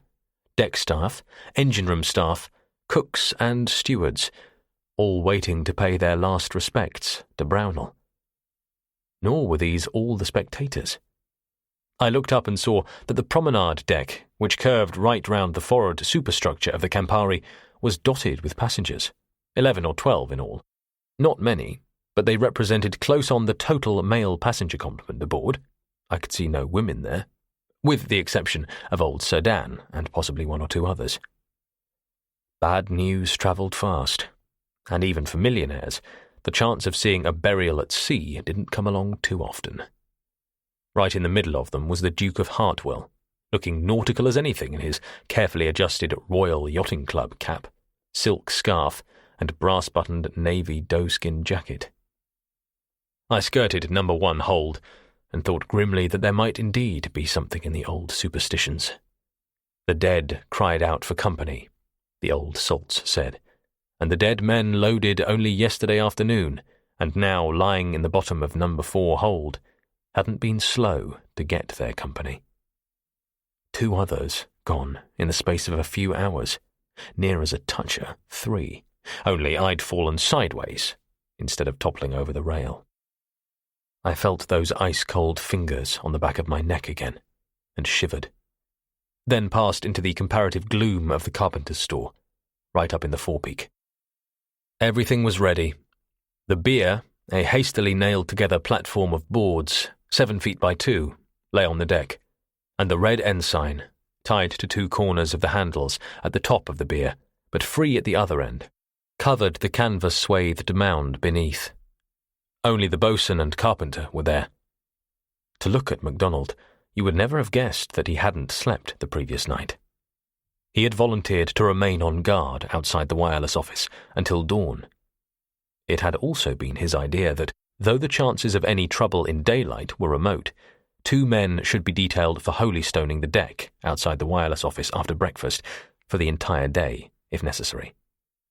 Meantime, the radio office was closed and heavily padlocked to allow Peters and Jenkins to attend the funeral of their colleague. There was no difficulty about this. As was common, there was a standard arrangement whereby a bell rang either on the bridge or in the chief wireless operator's cabin whenever a call came through on the distress frequency or on the Campari's call sign. The slight vibration of the Campari's engines died away as the engines slowed and the revs dropped until we had just enough speed to give us steerage way in that heavy swell. The captain came down the companionway, carrying a heavy brass-bound Bible under his arm. The heavy steel door in the port-hand forecastle side was swung open and back till it secured with a clang in its retaining latch. A long wooden box was slid into position, one end level with the opening in the side of the ship. Then MacDonald and the carpenter, bareheaded, appeared, carrying beer and burden, and laid them on the box. The service was very brief, very simple. Captain Bullen said a few words about Brownell, about as true as words usually are in those circumstances, led the tattered singing of "Abide with Me," read the burial service, and nodded to the boatswain. The Royal Navy did this sort of thing better, but we didn't carry any bugles aboard the Campari. MacDonald lifted the inboard end of the bier. The canvas-swathed mound slid out slowly from beneath the red ensign, and was gone with only the faintest of splashings to mark its departure. I glanced up at the promenade deck and saw the Duke of Hartwell there, standing stiffly at attention, right arm bent up to his peaked cap in rigid salute. Even allowing for the natural disadvantages lent him by his face, I had seldom seen a more ludicrous sight. No doubt to the unbiased observer he was putting up a more fitting show than myself, but I find it hard to be at my reverent best when I know that all I'm committing to the deep is a length of canvas, large quantities of engine-room waste, and 150 pounds of rusty chain to give the necessary negative buoyancy. The door in the ship's side clanged shut. Captain Bullen handed over the Bible to a cadet. The engine revs mounted, and the Campari was back in business again. And the first item on the agenda was breakfast. In my 3 years aboard the Campari, I had rarely seen more than half a dozen passengers in the dining saloon for breakfast. Most of them preferred to have it served in their suites or on the private verandas outside their suites. Barring a few aperitifs, followed by Antoine's or Enrique's superb cooking, there was nothing to beat a good funeral to bring out the sociable best in our passengers. There could only have been 7 or 8 missing altogether. I had a full complement at my table, except, of course, for the invalid Mr. Cerdan.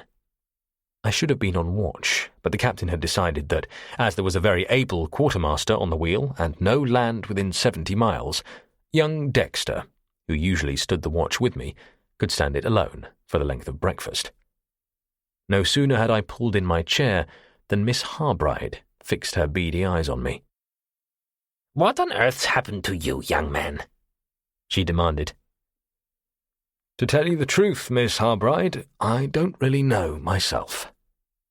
You what? It's true. I put on my best shamed face.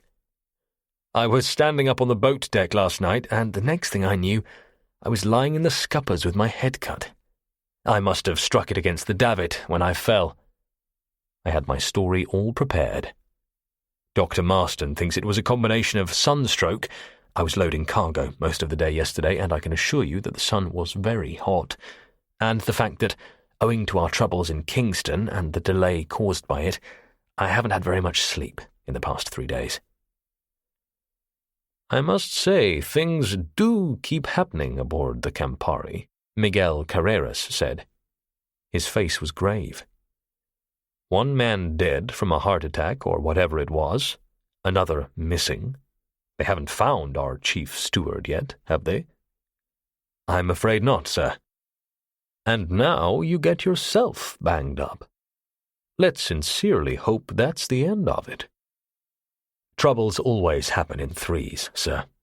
I'm sure this is the end of it. We've never before— "Young man, let me have a look at you," a peremptory voice demanded from the captain's table. Mrs. Berriford, my favourite passenger. I twisted round in my seat to find that Mrs. Beresford, who normally sat with her back to me, had herself completely turned round in hers.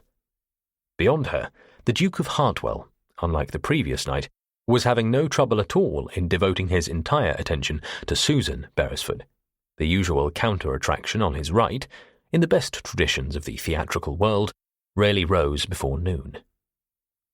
Mrs. Beresford studied me in silence for the best part of 10 seconds. "You don't look well at all, Mr. Carter," she pronounced finally. "Twisted your neck, too, didn't you? You didn't have to turn around in your chair to talk to me." "A little," I admitted. "It's a bit stiff." "And hurt your back into the bargain," she added triumphantly.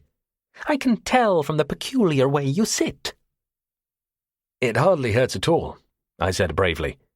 It didn't, in fact, hurt me in the slightest, but I hadn't yet got the hang of carrying a gun in my waistband, and the butt kept sticking painfully into my lower ribs. "Sunstroke, eh?" Her face held genuine concern. "And lack of sleep. You should be in bed. Captain Bullen, I'm afraid you're overworking this young man." "That's what I keep telling the captain, Mum," I said, "but he doesn't pay any attention to me." Captain Bullen smiled briefly and rose to his feet. His eyes, as they roved slowly over the room, held the expression of one who wanted both attention and quiet. Such was the personality of the man that he got it in 3 seconds flat. "Ladies and gentlemen," he began. The Duke of Hartwell regarded the tablecloth with that smell-of-bad-fish expression he reserved for tenants wanting a cut in rent, and merchant navy captains who forgot to preface public addresses with the words, "Your Grace." "I am most distressed," the captain went on, "as I am sure you are all distressed by the events of the past 12 hours. That we should lose our chief wireless officer through death by natural causes is, God knows, bad enough. But that our chief steward should vanish the same evening. Well, in 36 years at sea, I have never known anything like it. What happened to Chief Steward Benson, we cannot say with any certainty, but I hazard a guess and at the same time issue a warning. There are literally hundreds of recorded cases of men vanishing overboard during the night, and I have little doubt but that Benson's death is due to the same reason which probably accounts for 99% of all the other cases. Even on the most experienced sailors, the effect of leaning over the rail at night and watching the black water passing below has a weirdly hypnotic effect.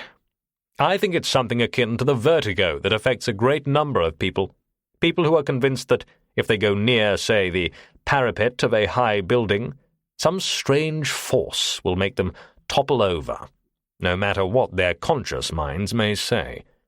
Only, with leaning over the rails of a ship, there is no fear, just a gradual mesmerism. A man just leans farther and farther over until his center of gravity is suddenly displaced, and then he is gone. As an alibi or explanation for Benson's disappearance, it was as good as any. As a general statement, it was also, unfortunately, true. And so, ladies and gentlemen, I would counsel you all, most strongly, never to approach the ship's rail at night unless you are accompanied by someone else. I would be most grateful if you would all bear that strongly in mind. I looked round the passengers as far as my stiff neck would allow. They would bear it in mind, all right. From now on, wild horses wouldn't drag them near the Campari's rails at night.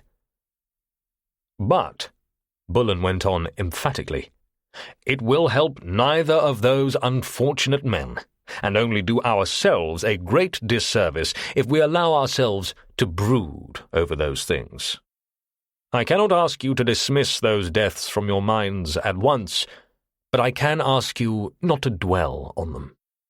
On a ship, as elsewhere, life must go on. Especially, I might say, on a ship. You are aboard the Campari to enjoy the cruise. We are aboard to help you enjoy it. I would be most grateful if you would give us your every assistance, to get shipboard life back to normal as soon as absolutely possible. There was a subdued murmur of agreement. Then Julius Beresford, rising from his seat beside the captain, was on his feet. "Do you mind if I say a few words, sir?" He could have bought the Blue Mail line without even denting his bank balance, but still he asked permission to speak, and called old Bullen Sir. "Certainly, Mr. Beresford. It's just this." Julius Beresford had addressed too many board meetings to be anything other than completely at ease when speaking to people, no matter how many $1 million they represented. "I agree and agree completely with everything our captain has said. Captain Bullen has said that he and his crew have a job to do, and that job is to look after the every comfort and convenience of his passengers, under the rather sad circumstances in which we have to meet this morning. I think that we, the passengers, have also a job to do, to make things as easy as possible for the captain, officers, and crew, and help them bring things back to normal as soon as possible.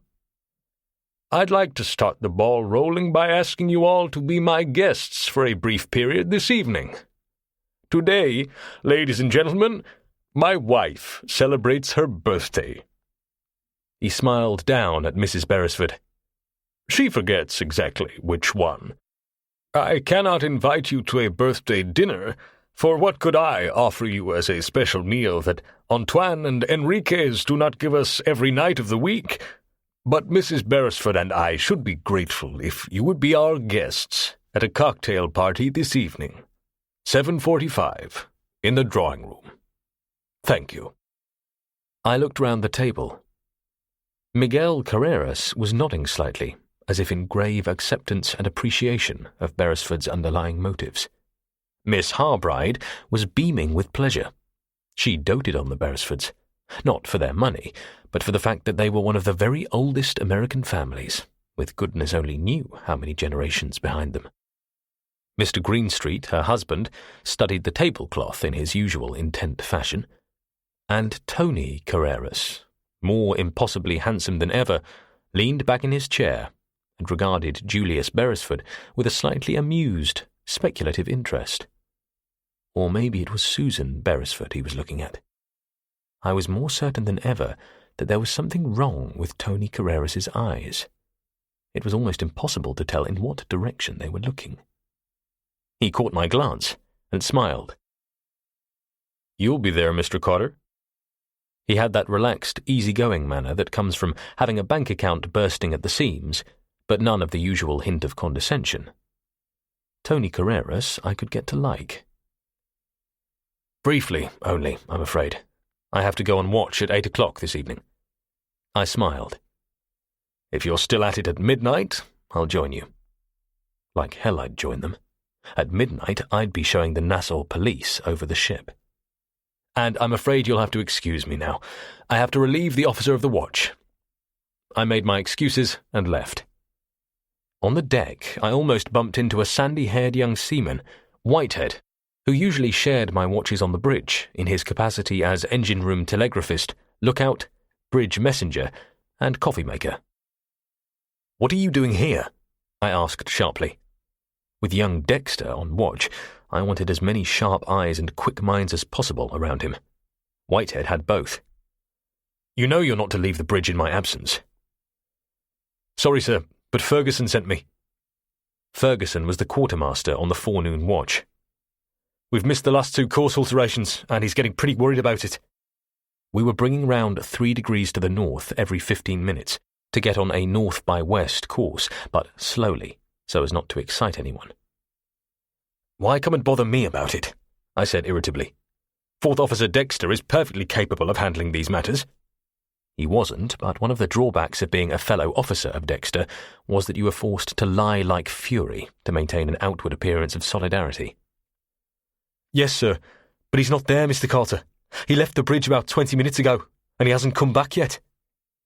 I pushed violently past Whitehead, knocking him to one side, and made for the bridge at a dead run, 3 steps at a time up the companionways. Rounding one corner, I caught a glimpse of Whitehead staring up after me with a most peculiar expression on his face. He probably thought I had gone mad. Chapter 5. Wednesday, 8:45 a.m. to 3:30 p.m. Ferguson, a tall, swarthy, saturnine cockney with no hair left to speak of, glanced round as I burst through the doorway from the starboard wing of the bridge into the wheelhouse. His face showed his relief. "'Struth, am I glad to see—" "Where's the fourth mate?" I demanded. "Search me, sir. Them course alterations." "To hell with the course alterations. Where did he go?" Ferguson blinked in surprise. He had the same look on his face as Whitehead had had a few seconds ago, the wary bafflement of a man who sees another going off his rocker. "I don't know, sir. He didn't say." I reached for the nearest phone, got through to the dining room, asked for Bullen. He came on, and I said, "Carter here, sir.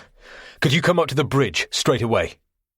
There was a brief pause, then, "Why?"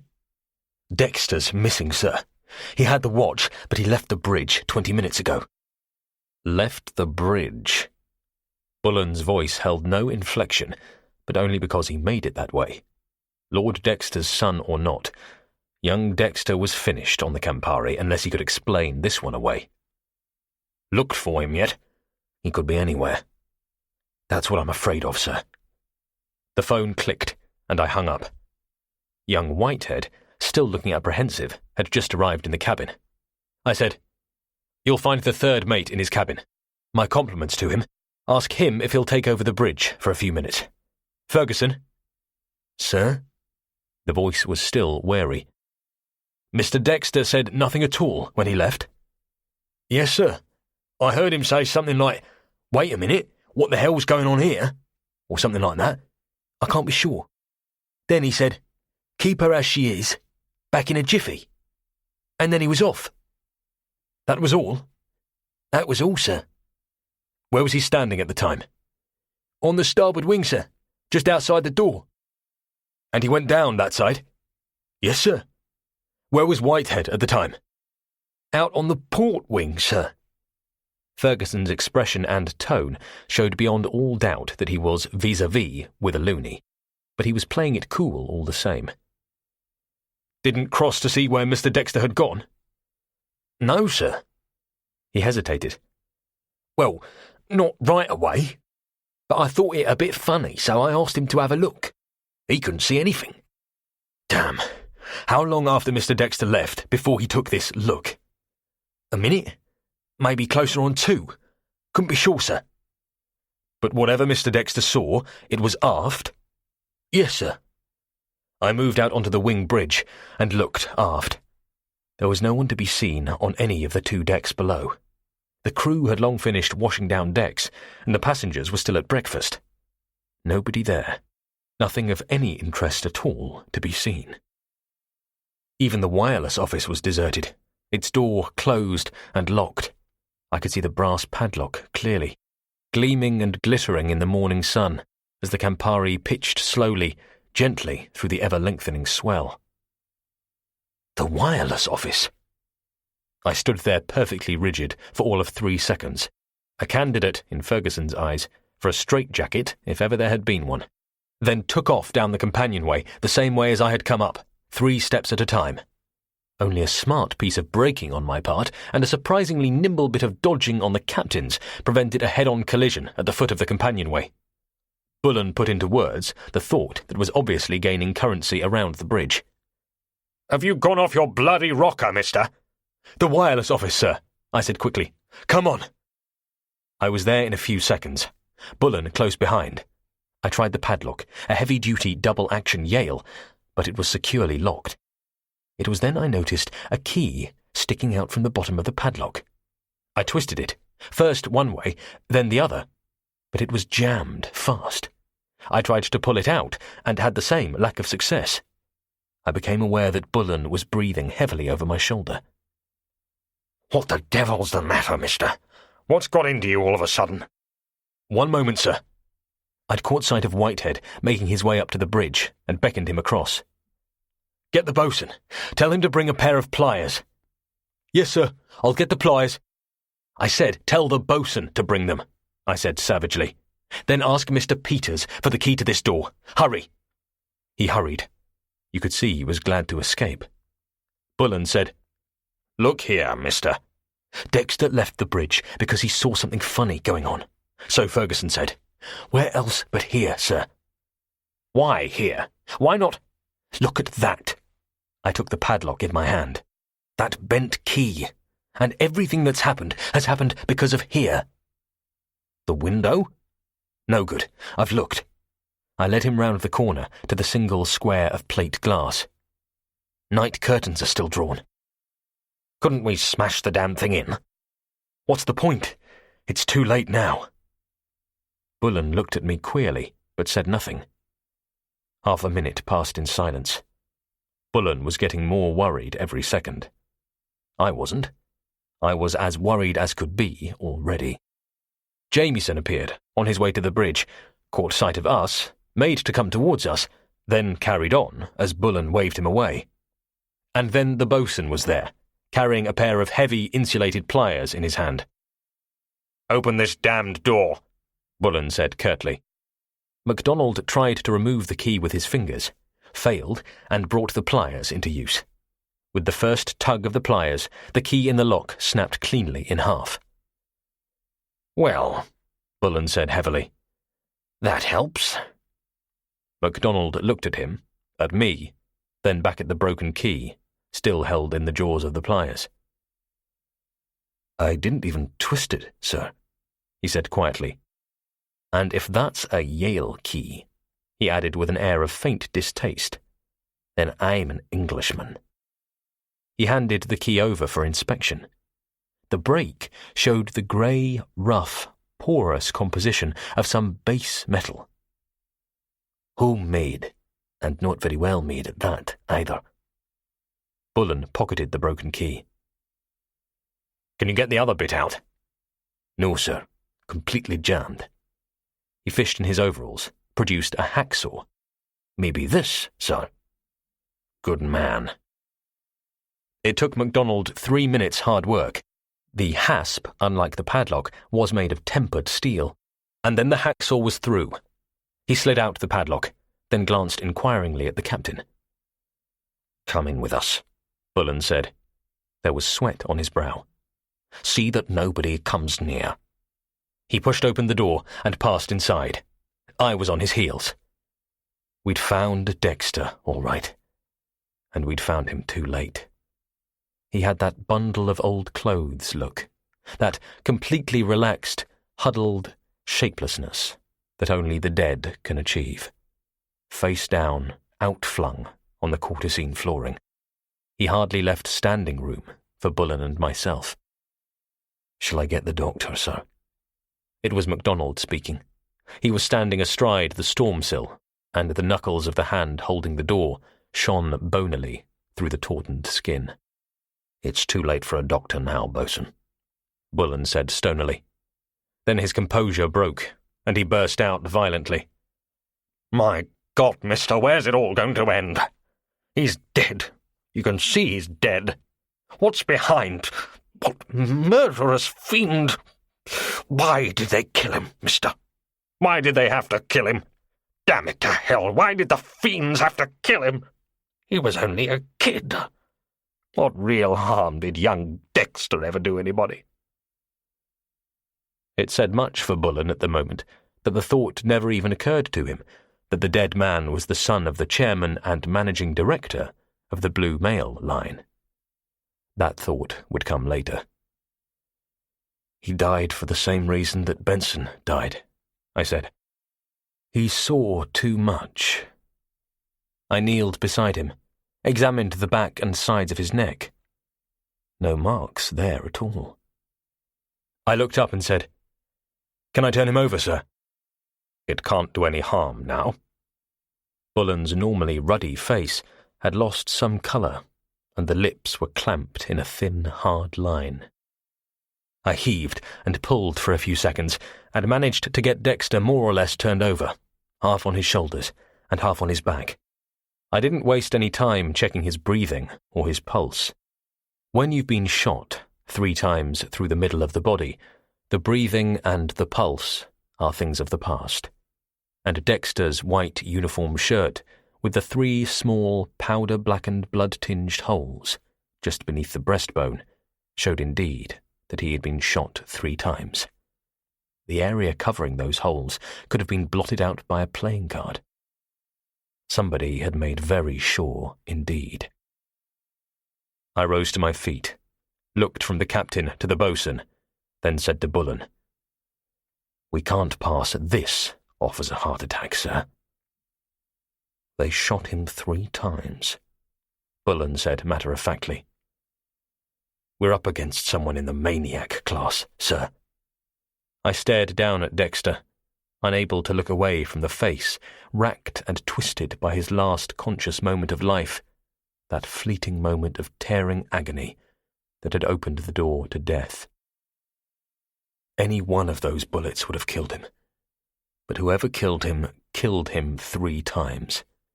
Someone who likes pressing a trigger. Someone who likes seeing bullets thud into a human being, even although that human being is dead already. "You seem very cool about this, mister." Bullen was looking at me with a strange look in his eyes. "Sure, I'm cool." I showed Bullen my gun. "Show me the man who did this, and I'll give him what he gave Dexter. Exactly the same, and to hell with Captain Bullen and the laws of the land. That's how cool I am." "I'm sorry, Johnny." Then his voice hardened again. "Nobody heard anything. How did nobody hear anything?" "He had his gun close up to Dexter, maybe jammed right against him. You can see the marks of burnt powder. That would help to deaden the sound. Besides, everything points to this person, or those persons, as being professionals. They would have silencers on their guns." "I see." Bullen turned to MacDonald.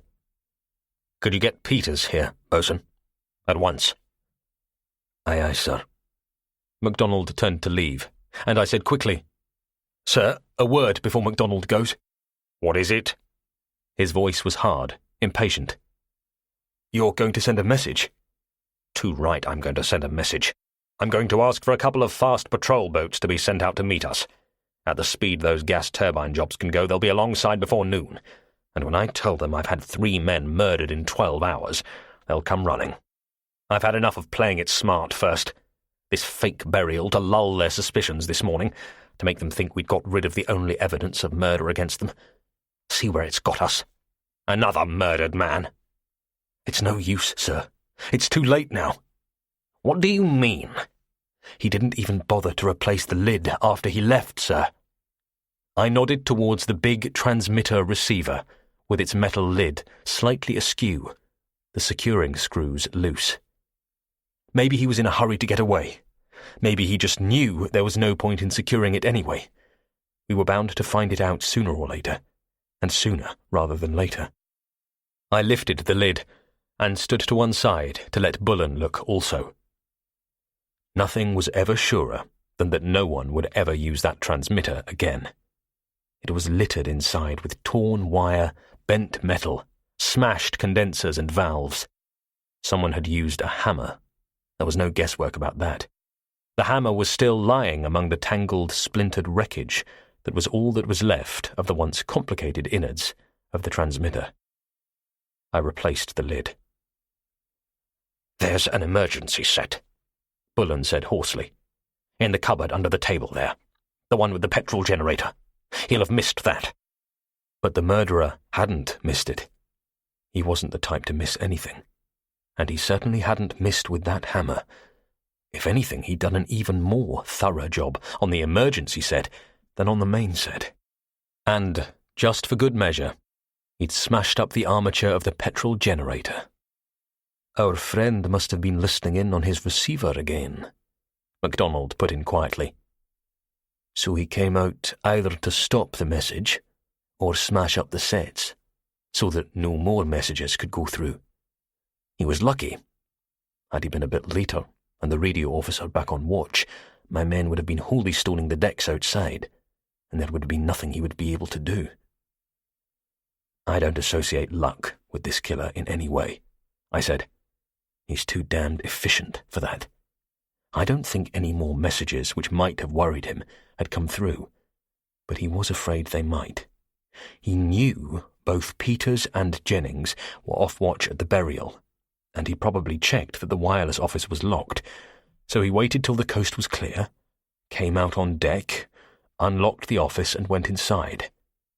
And Dexter, unfortunately for himself, saw him going in. "The key, mister," Bullen said harshly. "The key. How come?" "The Marconi man in Kingston who checked the sets, sir. Remember?" He remembered all right.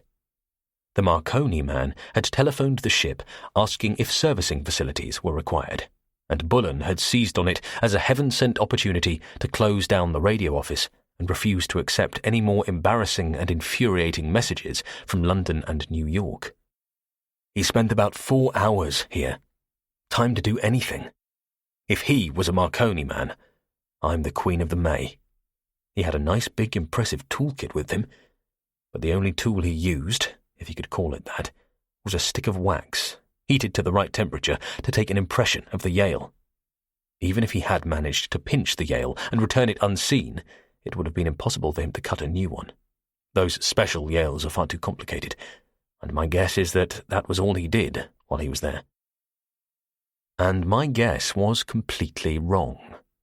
But the thought that this fake Marconi man might have employed himself in another way during his stay in the wireless office did not occur to me until many hours later. It was so blindingly obvious that I missed it altogether, although 2 minutes' constructive thought would have been bound to put me onto it. But those hours were to elapse before I got around to the constructive thought, and by that time it was too late. Too late for the Campari, too late for its passengers, and far, far too late for all too many of the crew. We left young Dexter lying in the wireless office and secured the door with a new padlock. We'd talked for almost 5 minutes about the problem of where to put him before the simple solution occurred to us. Leave him where he was. Nobody was going to use that wireless office any more that day. He was as well there as anywhere till the Nassau police came aboard. From the wireless office, we'd gone straight to the telegraph lounge. The teleprinters in there were coupled to receiver transmitters on fixed wavelengths to London, Paris and New York, but could be adapted by men who knew what they were doing, such as Peters and Jenkins, to receive and transmit on practically any wavelength. But not even Peters and Jenkins could do anything about the situation we found.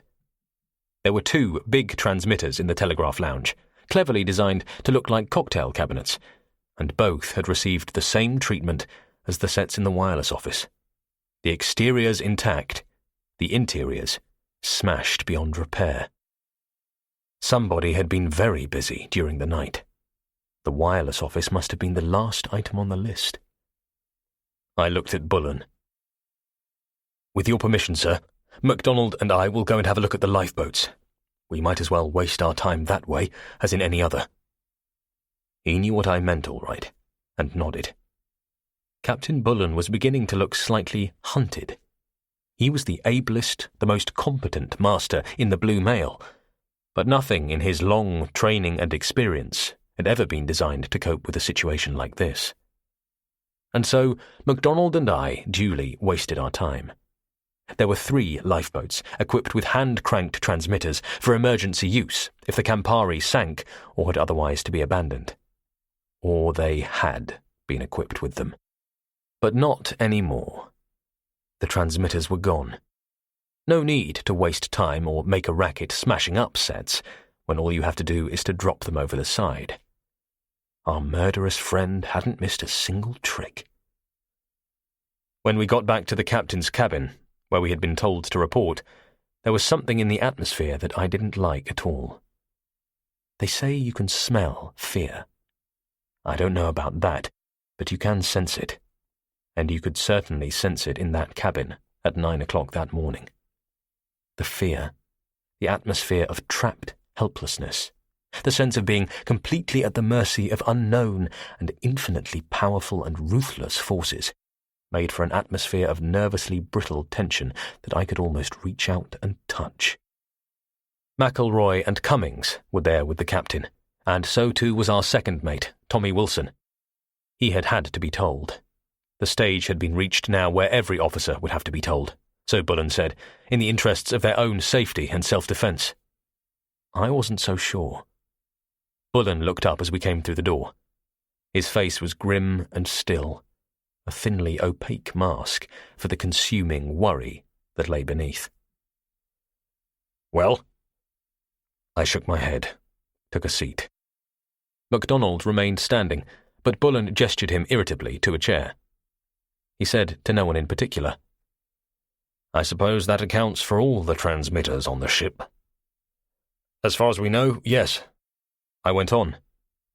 Don't you think we should have White up here, sir? I was about to do that.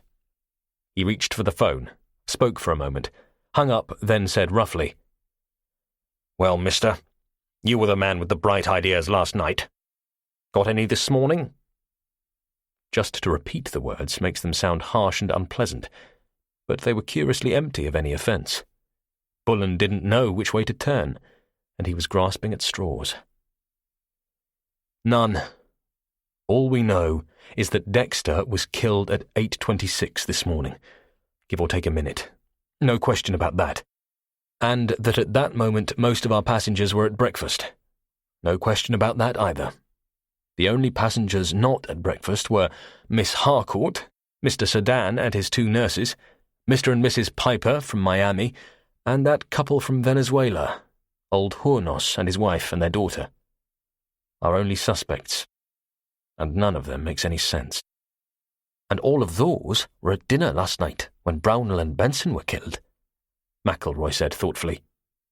Except the old man and his nurses, which leaves them as the only suspects, which is not only ridiculous but far too obvious.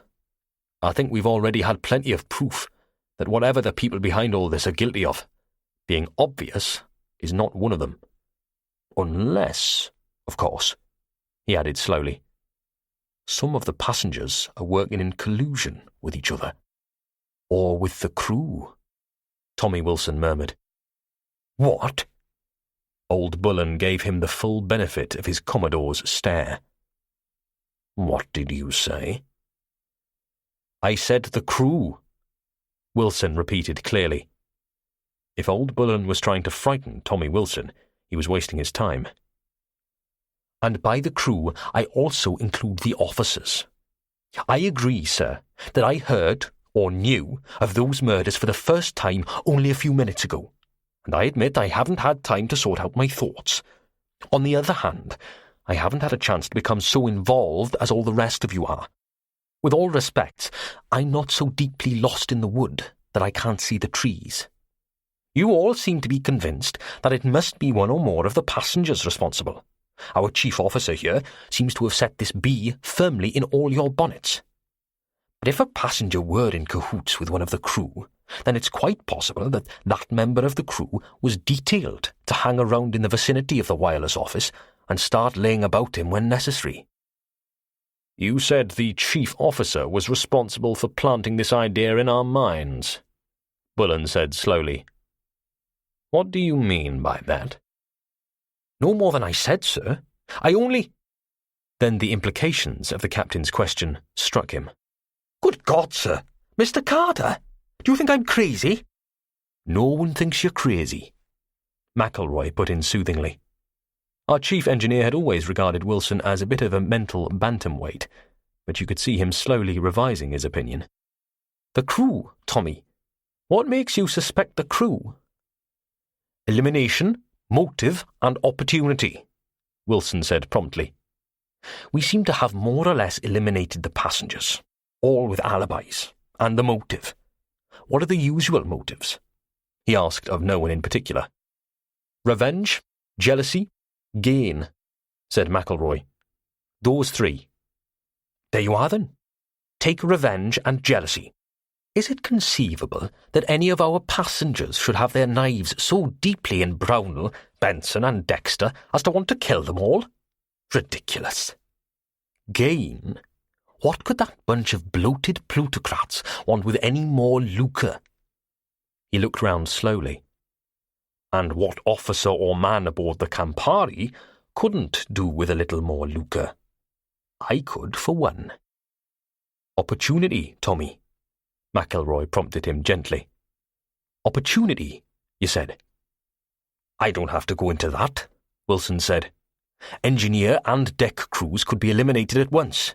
The engineering side, except for officers at mealtimes, never go anywhere near the passenger and boat decks.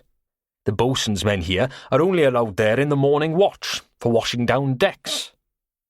But, he looked around him again, even more slowly. Every deck officer, radio officer, radar operator, cook, galley slave and steward aboard the Campari has a perfect right to be within a few yards of the wireless office at any time. No one could question his presence there. Not only that. A knock came at the door, and Assistant Chief Steward White came in, hat in hand. He was looking acutely unhappy, and looked even more so when he saw the extent and composition of the welcoming committee. Come in and sit down, Bullen said. He waited till White had done this, then went on. Where were you between 8 and 8:30 this morning, White? This morning? 8 and 8:30? White was immediately all stiff outrage. I was on duty, sir, of course. Relax, Bullen said wearily. No one is accusing you of anything. Then he said more kindly, We've all had some very bad news, White. Nothing that concerns you directly, so don't get too apprehensive. You'd better hear it. Bullen told him, without any trimmings, of the 3 murders, and the one immediate result was that everyone present could immediately remove White from the list of suspects. He might have been a good actor, but not even an Irving could have turned his colour from a healthy red to a greyish pallor at the touch of a switch, which was what White did. He looked so bad, his breathing got so quick and shallow that I rose hastily and fetched him a glass of water. He swallowed it in a couple of gulps. Sorry to upset you, White, Bullen went on, but you had to know. Now then, between 8 and 8:30, how many of our passengers had breakfast in their rooms? I don't know, sir. I'm not sure. He shook his head, then went on slowly. Sorry, sir, I do remember. Mr. Sir Dan and his nurses, of course. The Hornos family, Miss Harcourt, Mr. and Mrs. Piper. As Mr. Carter said, McElroy murmured. Yes, Bullen nodded. Now, White, be very careful. Did any of those passengers at any time leave their rooms during this period? At any time? Even for a moment? No, sir. Quite definitely not. Not on my deck, anyway. The Hornos are on B deck, but none of the others went in or out of any of the suites. Only stewards with trays. I can swear to that, sir. From my cubicle, Mr. Benson's, that is, I can see every door in the passageway. That's so, Bullen agreed. He asked for the name of the senior steward on B deck, spoke briefly on the phone, then hung up. All right, White, you can go, but keep your eyes and ears open, and report to me immediately you come across anything that strikes you as unusual. And don't talk about this to anyone. White rose quickly and left. He seemed glad to go. There it is, then, Bullen said heavily. Every one of the passengers, that is, in the clear. I'm beginning to think you may have the right of it after all, Mr. Wilson. He looked speculatively at me. How about it now, Mr. Carter? I looked at him, then at Wilson, and said, Mr. Wilson seems to be the only one of us that makes any sense. What he says is logical, completely plausible, and fits the facts. It's too logical. Too plausible. I don't believe it. Why not? Bullen demanded. Because you can't believe that any crew member of the Campari could be bought? Or because it knocks your own pet theories on the head? I can't give you any whys or why nots, sir. It's just a hunch, the way I feel. Captain Bullen grunted. Not a very kindly grunt either, but unexpected support came from the chief engineer. I agree with Mr. Carter. We're up against very, very clever people. If it is people. He paused, then said suddenly, Is the passage money for the Carreras family, father and son, paid in yet? What the devil has that got to do with anything? Bullen demanded. Has it been paid? McElroy repeated. He was looking at the purser. It's been paid, Cummings said quietly. He was still a long way from getting over the shock caused by the murder of his friend Benson. In what currency? Traveller's checks, drawn on a New York bank. Dollars, eh? Now, Captain Bullen, I submit that's very interesting indeed. Paid in dollars. Yet in May of last year, the Generalissimo made it a penal offence to be in possession of any foreign currency whatsoever. I wonder where our friends get the money from, and why are they permitted to be in possession of it, instead of lingering in some jungle jail? What are you suggesting, Chief? Nothing, McElroy confessed. That's the devil of it. I just don't see how it can tie up with anything. I just submit that it is very curious indeed, and that anything curious, in the present circumstances, is worth investigating. He sat silently for a moment, then said idly, I suppose you know that our Generalissimo friend recently received a gift from the other side of the Iron Curtain? A destroyer and a couple of frigates. Trebled his naval strength in one fell sweep. I suppose you know the Generalissimo is desperate for money. His regime is coming apart at the seams for lack of it, and that's what lay behind last week's bloody riots. You know that we have a dozen people aboard who would be worth God knows how many millions in ransom money, and that if a frigate suddenly did heave over the horizon and order us to stop, well, how could we send out an SOS with all our transmitters smashed? I have never heard such a ridiculous suggestion in my life, Bullen said heavily. But ridiculous or not, you're thinking about it, Captain Bullen, I said to myself. By heaven, you're thinking about it. To knock your suggestion on the head straight away, how could any vessel ever find us? Where to look for us? We changed course last night. We're over 100 miles away from where they might expect us to be, even if they had any idea where we were going in the first place. I could support the chief's arguments in that, sir, I put in. There seemed no point in mentioning that I thought McElroy's idea as far-fetched as did the captain. Any person with a radio receiver might equally have a transmitter, and Miguel Carreras himself mentioned to me that he used to command his own ships. Navigation, by sun or stars, would be easy for him. He probably knows our position to within 10 miles. And those messages that came through on the radio, McElroy went on. Message or messages. A message so damned important that 2 men died. And the possibility that another such message might come through caused a 3rd man to die. What message, Captain?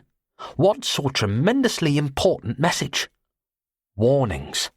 From where, from whom, I don't know. Warnings, Captain Bullen. Knowledge which in our hands would have destroyed some carefully laid plans. And the scope of those plans you can judge from the fact that 3 men died so that that message should not come through. Old Bullen was shaken. He tried not to show it, but he was shaken. Badly. And I knew it next moment when he turned to Tommy Wilson. On the bridge, Mr. Wilson. Double lookouts. Stay doubled till we get to Nassau. He looked at McElroy. If we get to Nassau. Signaller to stand by the Aldis all day. I want assistance flags ready for the yardarm. Radar office, if they take their eyes off the screen for a second, I'll have them on the beach. No matter how small a blip they see, no matter what distance, Report immediately to the bridge." "We turned towards them for assistance, sir." "You blithering idiot!" Bullen snarled. "We run for our lives in the opposite direction. Do you want to steam into the waiting guns of a destroyer?" No question but that Bullen was far off balance. The self-contradictory element in his instructions escaped him completely. "You believe the chief, then, sir?" I asked.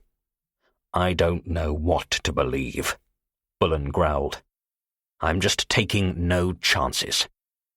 When Wilson left, I said, "Maybe the chief is right. Maybe Wilson is right too. Both could go together. An armed attack on the Campari, with certain suborned members of the crew backing up the attackers." "But you still don't believe it," McElroy said quietly. "I'm like the captain. I don't know what to believe. But one thing I do know for certain. The radio receiver that intercepted the message we never got. That's the key to it all." "And that's the key we're going to find." Bullen heaved himself to his feet. "Chief, I'd be glad if you came with me. We're going to search for this radio, personally. First we start in my quarters, then in yours. Then we go through the quarters of every member of the crew of the Campari. Then we start looking anywhere where it might be cached outside their quarters. You come with us, MacDonald." The old man was in earnest, all right. If that radio was in the crew's quarters, he'd find it. The fact that he'd offered to start the search in his own suite was warranty enough for that. He went on, "Mr. Carter, I believe it's your watch." "Yes, sir, but Jamieson could look out for me for an hour. Permission to search the passengers' quarters?" Wilson was right about that bee in the bonnet, mister. Which only went to show how upset Bullen was. Normally, where circumstances demanded, he was the most punctilious of men, and in the presence of the boatswain would never have spoken as he had done to Wilson and myself. He glowered at me and walked out. He hadn't given me permission, but he hadn't refused it either. I glanced at Cummings. He nodded and rose to his feet. We had luck in the conditions of our search, the purser and I, in that we didn't have to turf anyone out of their cabins. They were completely deserted. Radio reports in the morning watch had spoken of weather conditions deteriorating sharply to the southeast, and bulletins had been posted warning of approaching bad weather. The sun decks were crowded with passengers determined to make the most of the blue skies before the weather broke. Even old Sir Dan was on deck, flanked by his two watchful nurses, the tall one with a big mesh-string knitting bag and clicking away busily with her needles, the other with a pile of magazines, reading. You had the impression with them, as with all good nurses, that less than half their minds were on what they were doing. Without stirring from their chairs, they seemed to hover over old Sir Dan like a couple of broody hens. I had the feeling that when Sir Dan paid nurses to hover, he would expect his money's worth. He was in his bath chair, with a richly embroidered rug over his bony knees. I took a good long look at that rug as I passed by, but I was only wasting my time. So tightly was that rug wrapped round his skinny shanks that he couldn't have concealed a matchbox under it, far less a radio. With a couple of stewards keeping watch, we went through the suites on A and B decks with meticulous care. I had a bridge megger with me, which was to lend cover to our cover story, if we had to use one, that we were trying to trace an insulation break in a power cable. But no passenger with a guilty mind was going to fall for that for a moment if he found us in his cabin, so we thought the stewards a good idea. There should have been no need for any passenger aboard the Campari to have a radio. Every passenger's cabin on the ship, with the Campari's usual extravagance, was fitted out with not one, but two bulkhead relay receivers, fed from a battery of radios in the telegraph lounge. 8 different stations could be brought into circuit simply by pressing the 8 pre-selector buttons. This was all explained in the brochure, so nobody thought of bringing radios along. Cummings and I missed nothing. We examined every cupboard, wardrobe, bed, drawer, even my lady's jewel boxes. Nothing. Nothing anywhere, except in one place, Miss Harcourt's cabin. There was a portable there, but then I had known that there had been one. Every night, when the weather was fine, Miss Harcourt would wander out on deck, clad in one of her many evening gowns, find a chair and twiddle around the tuning knob till she found some suitable soft music. Maybe she thought it lent something to the air of enchantment and mystery that should surround a movie queen. Maybe she thought it romantic. It could have been, of course, that she just liked soft music. However it was, one thing was certain. Miss Harcourt was not our suspect. Not to put too fine a point on it, she just didn't have the intelligence. And in fairness, despite her pretensions, she was too nice. I retired defeated to the bridge and took over from Jamieson. Almost an hour elapsed before another defeated man came to the bridge. Captain Bullen. He didn't have to tell me he was defeated. It was written on him, in the still, troubled face, the slight sag of the broad shoulders. And a mute headshake from me told him all he needed to know. I made a mental note, in the not unlikely event of Lord Dexter turfing us both out of the Blue Mail, to turn down any suggestions by Captain Bullen that we should go into a detective agency together. There might be faster ways of starving, perhaps, but none more completely certain. We were on the second leg of our course now, 10 degrees west of north, heading straight for Nassau. 12 hours, and we would be there. My eyes ached from scanning the horizons and skies, even though I knew there were at least 10 others doing the same thing. Still, my eyes ached. Whether I believed McElroy's suggestion or not, I certainly behaved as if I did. But the horizon remained clear. Completely, miraculously clear, for this was normally a fairly heavily travelled steamer lane. And the loudspeaker from the radar room remained obstinately silent. We had a radar screen on the bridge, but rarely troubled to consult it. Walters, the operator on watch, could isolate and identify a blip on the screen before most of us could even see it. After maybe half an hour's restless pacing about the bridge, Bullen turned to go. Just at the head of the companionway, he hesitated, turned, beckoned me, and walked out to the end of the starboard wing. I followed. "I've been thinking about Dexter," he said quietly. "What would be the effect? I'm past caring about the passengers now. I'm only worried about the lives of every man and woman aboard. If I announced that Dexter had been murdered." "Nothing," I said. "If you can call mass hysteria nothing." "You don't think the fiends responsible for all this might call it off? Whatever it is?" "I'm dead certain they wouldn't. As no mention has been made of Dexter yet, no attempt to explain away his absence, they must know, we know, he's dead. They'll know damn well that the officer of the watch can't disappear from the bridge without a hue and cry going up. We'd just be telling them out loud what they already know without being told. You won't scare this bunch off. People don't play as rough as they do unless there's something tremendous at stake." "That's what I thought myself, Johnny," he said heavily. "That's just what I thought myself." He turned and went below, and I had a sudden foreknowledge of how Bullen would look when he was an old man. I stayed on the bridge until 2 o'clock, long past my usual time for relief, but then I'd deprived Jamieson, who had the afternoon watch, of much free time that morning. A tray came up to me from the galley, and for the first time ever I sent an offering by Enriquez back untouched. When Jamieson took over the bridge, he didn't exchange a word with me except routine remarks about course and speed. From the strained, set expression on his face, you would have thought he was carrying the mainmast of the Campari over his shoulder. Bullen had been talking to him. He'd probably been talking to all the officers. That would get them all as worried as hell, and jittery as a couple of old spinsters lost in the Casbah. I didn't see that it would achieve anything else. I went to my cabin, closed the door, pulled off shoes and shirt, and lay on my bunk. No 4 posters for the crew of the Campari, after adjusting the louver in the overhead cold air trunking until the draft was directed on my chest and face. The back of my head ached, and ached badly. I adjusted a pillow under it and tried to ease the pain. It still ached. So I let it go and tried to think. Somebody had to think, and I didn't see that old Bullen was in any state for it. Neither was I. but I thought all the same.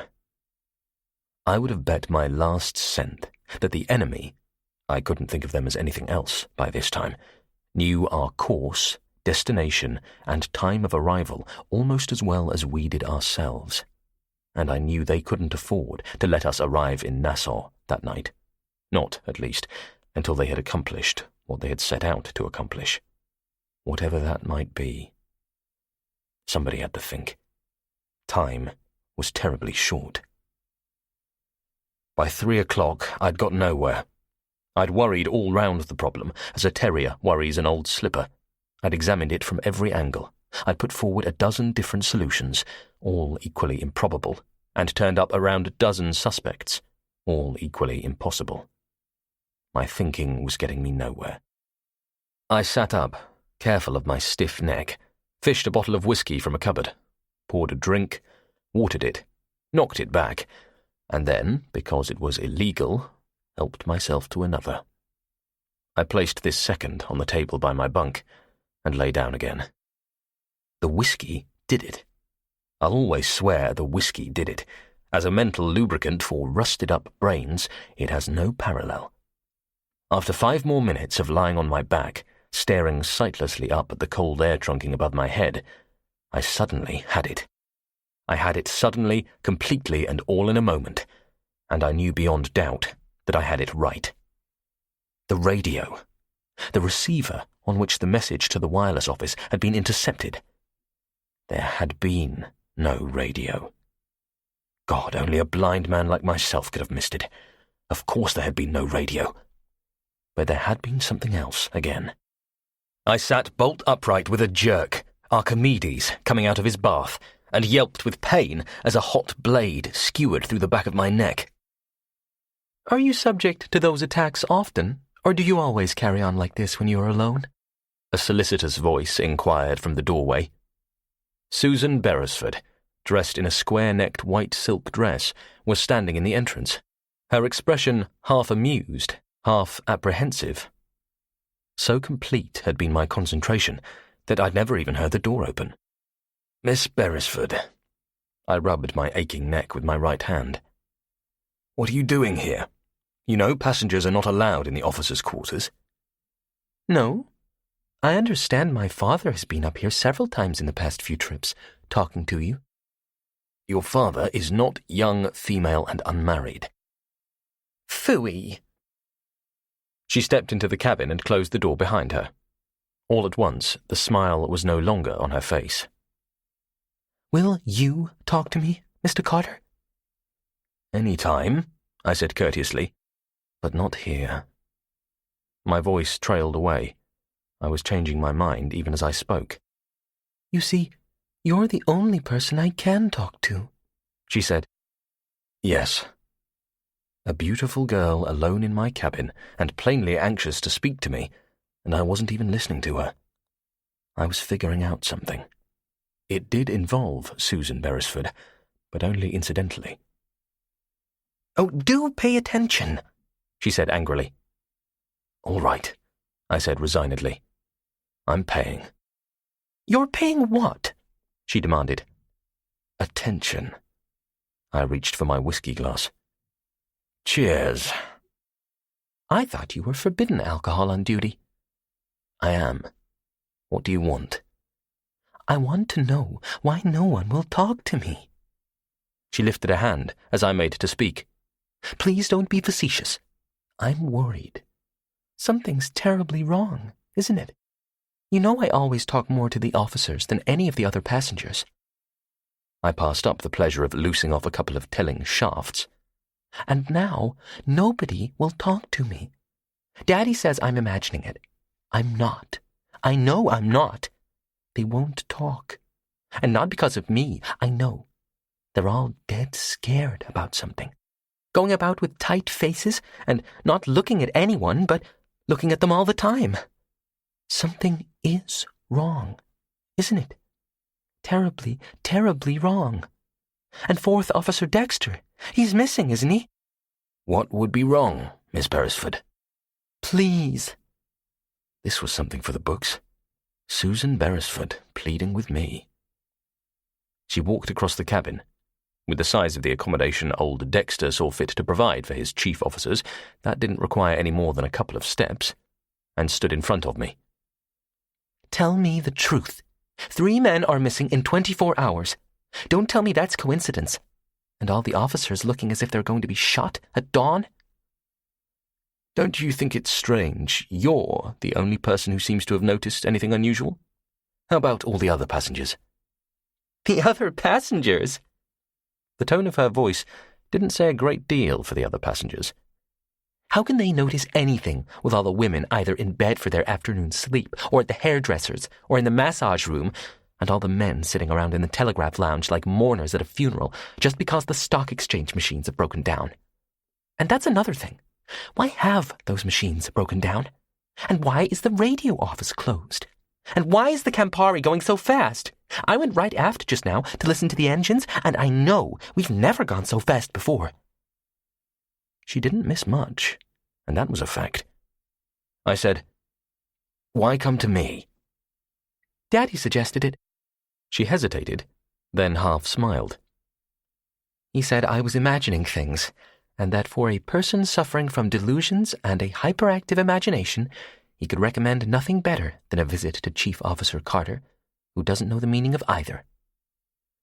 Your father is wrong. Wrong? You do? Suffer from delusions? About your imagining things. You aren't. I finished my whiskey and got to my feet. Something is wrong. Far wrong, Miss Beresford. She looked at me steadily in the eyes, then said quietly, "Will you tell me what it is? Please?" The cool amusement was now completely absent from both face and voice. A completely different Susan Beresford from the one I'd known, and one I liked very much better than the old one. For the first time, and very late in the day, the thought occurred to me that this might be the real Susan Beresford. When you wear a price ticket marked umpteen $1,000,000 and are travelling through a forest alive with wolves looking for gold and a free meal ticket for life, some sort of shield, some kind of protective device against the wolves, is liable to be very handy indeed. And I had to admit that the air of half-mocking amusement, which seldom left her, was a most effective deterrent. "Will you tell me? Please?" she repeated. She'd come close to me now. The green eyes had started to melt in that weird way they had, and my breathing was getting all mixed up again. "I think you could trust me, Mr. Carter?" "Yes." I looked away. It took the last of my willpower, but I looked away, and managed to get my breathing working again. In, out, in, out. It wasn't too difficult when you got the hang of it. "I think I could trust you, Miss Beresford. I will tell you, but not right away. If you knew why I say that, you wouldn't press me to tell you." "Any of the passengers out taking the air or sunbathing?" "What?" The sudden switch made her blink, but she recovered quickly and gestured to the window. "In this?" I saw what she meant. The sun had gone, completely, and heavy, dark cumulus cloud coming up from the southeast had all but obscured the sky. The sea looked no rougher than it had been, but I had the feeling that the temperature would have fallen away. I didn't like the look of the weather, and I could quite understand why none of the passengers would be on deck. That made things awkward. But there was another way. "I see what you mean. I promise you I'll tell you all you want to know this evening." That was a pretty elastic time limit. "If you, in turn, promise you won't tell anyone I've admitted anything is wrong. And if you will do something for me." "What do you want me to do?" "This. You know your father is holding some sort of cocktail party for your mother in the drawing room tonight. It's timed for 7:45. Get him to advance it to 7:30. I want more time before dinner. Never mind why, now. Use any reason you like, but don't bring me into it. And ask your father to invite old Mr. Sedan to the party also. Doesn't matter if he has to take his wheelchair and 2 nurses along with him. Get him to the party." Your father's a man of very considerable powers of persuasion, and I imagine you could persuade your father to do anything. Tell him you feel sorry for the old man, always being left out of things. Tell him anything. Only get old man Sir Dan to the cocktail party. I can't tell you how vital that is." She looked at me in slow speculation. She really had the most extraordinary eyes. 3 weeks she's been with us, and I'd never really noticed them before. Eyes of that deep yet translucent green of seawater over sand in the Windward Isles. Eyes that melted and shimmered in the same way as when a catspaw of wind ruffled the surface of the water. Eyes that... I dragged my own eyes away. "See Carter," old Beresford had said. "There's the man for you. No imaginative fancies about him." That's what he thought. I became aware that she was saying quietly, "I'll do it. I promise. I don't know what track you're on, but I know it's the right track." "What do you mean?" I said slowly. "That nurse of Mr. Sir Dan's, the tall one with the knitting, she can no more knit than fly over the moon. She just sits there, clicking needles, botching every other stitch and getting practically nowhere. I know. Being a millionaire's daughter doesn't mean that you can't be as slick with a pair of knitting needles as the next girl." "What?" I caught her by the shoulders and stared down at her. "You saw this? You're sure of it?" "Sure, I'm sure." Well, now. I was still looking at her, but this time I wasn't seeing the eyes. I was seeing a great number of other things, and I didn't like any of them. I said, "This is very, very interesting. I'll see you later. Be a good girl and get that fixed up with your father, will you?" I gave her shoulder an absent-minded pat, turned away, and stared out of the window.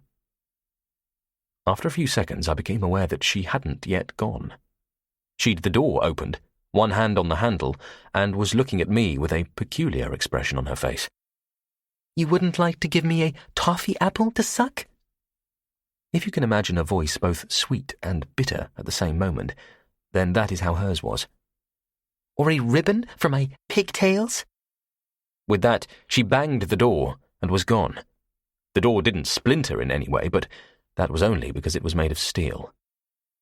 I gazed at the closed door for a moment, then gave up. Any other time I might have devoted some minutes to figuring out the weird and wonderful workings of the female brain, but this wasn't just any other time. Whatever it was, this just wasn't any other time. I pulled on shoes, shirt, and jacket, pulled out the Colt from under the mattress, stuck it in my waistbelt, and went off in search of the captain. Chapter 6. Wednesday, 7:45 p.m. to 8:15 p.m. As far as attendance went, Mr. Julius Beresford had no grounds for complaint that night. Every single passenger on the ship had turned up for his wife's cocktail party, and as far as I could see, every off-duty officer on the Campari was there as well, and the party was certainly going splendidly. Already, at 7:45, practically everyone was already on his or her second drink, and the drinks served up in the drawing room of the Campari were never small ones. Beresford and his wife had been moving around speaking to each of the guests in rotation, and now it was my turn. I saw them approaching, raised my glass and said, "Many happy returns, Mrs. Beresford." "Thank you, young man. Enjoying yourself?" "Of course. So is everybody. And you should be, most of all." "Yes." She sounded just the slightest bit doubtful. "I don't know if Julius was right. I mean, it's less than 24 hours. If you're thinking about Benson and Brownell, Ma'am, you're worrying unnecessarily. You couldn't have done a better thing than arrange this. I'm sure every passenger on the ship is grateful to you for helping to get things back to normal so quickly. I know all the officers are, anyway." "Just as I told you, my dear." Beresford patted his wife's hand, then looked at me, amusement touching the corners of his eyes. "My wife, like my daughter, seems to have the greatest faith in your judgment, Mr. Carter." "Yes, sir. I wonder if you could persuade your daughter not to go visiting in the officers' quarters." "No," Beresford said regretfully. It's impossible. Self-willed young lady. He grinned. I'll bet she didn't even knock. She didn't.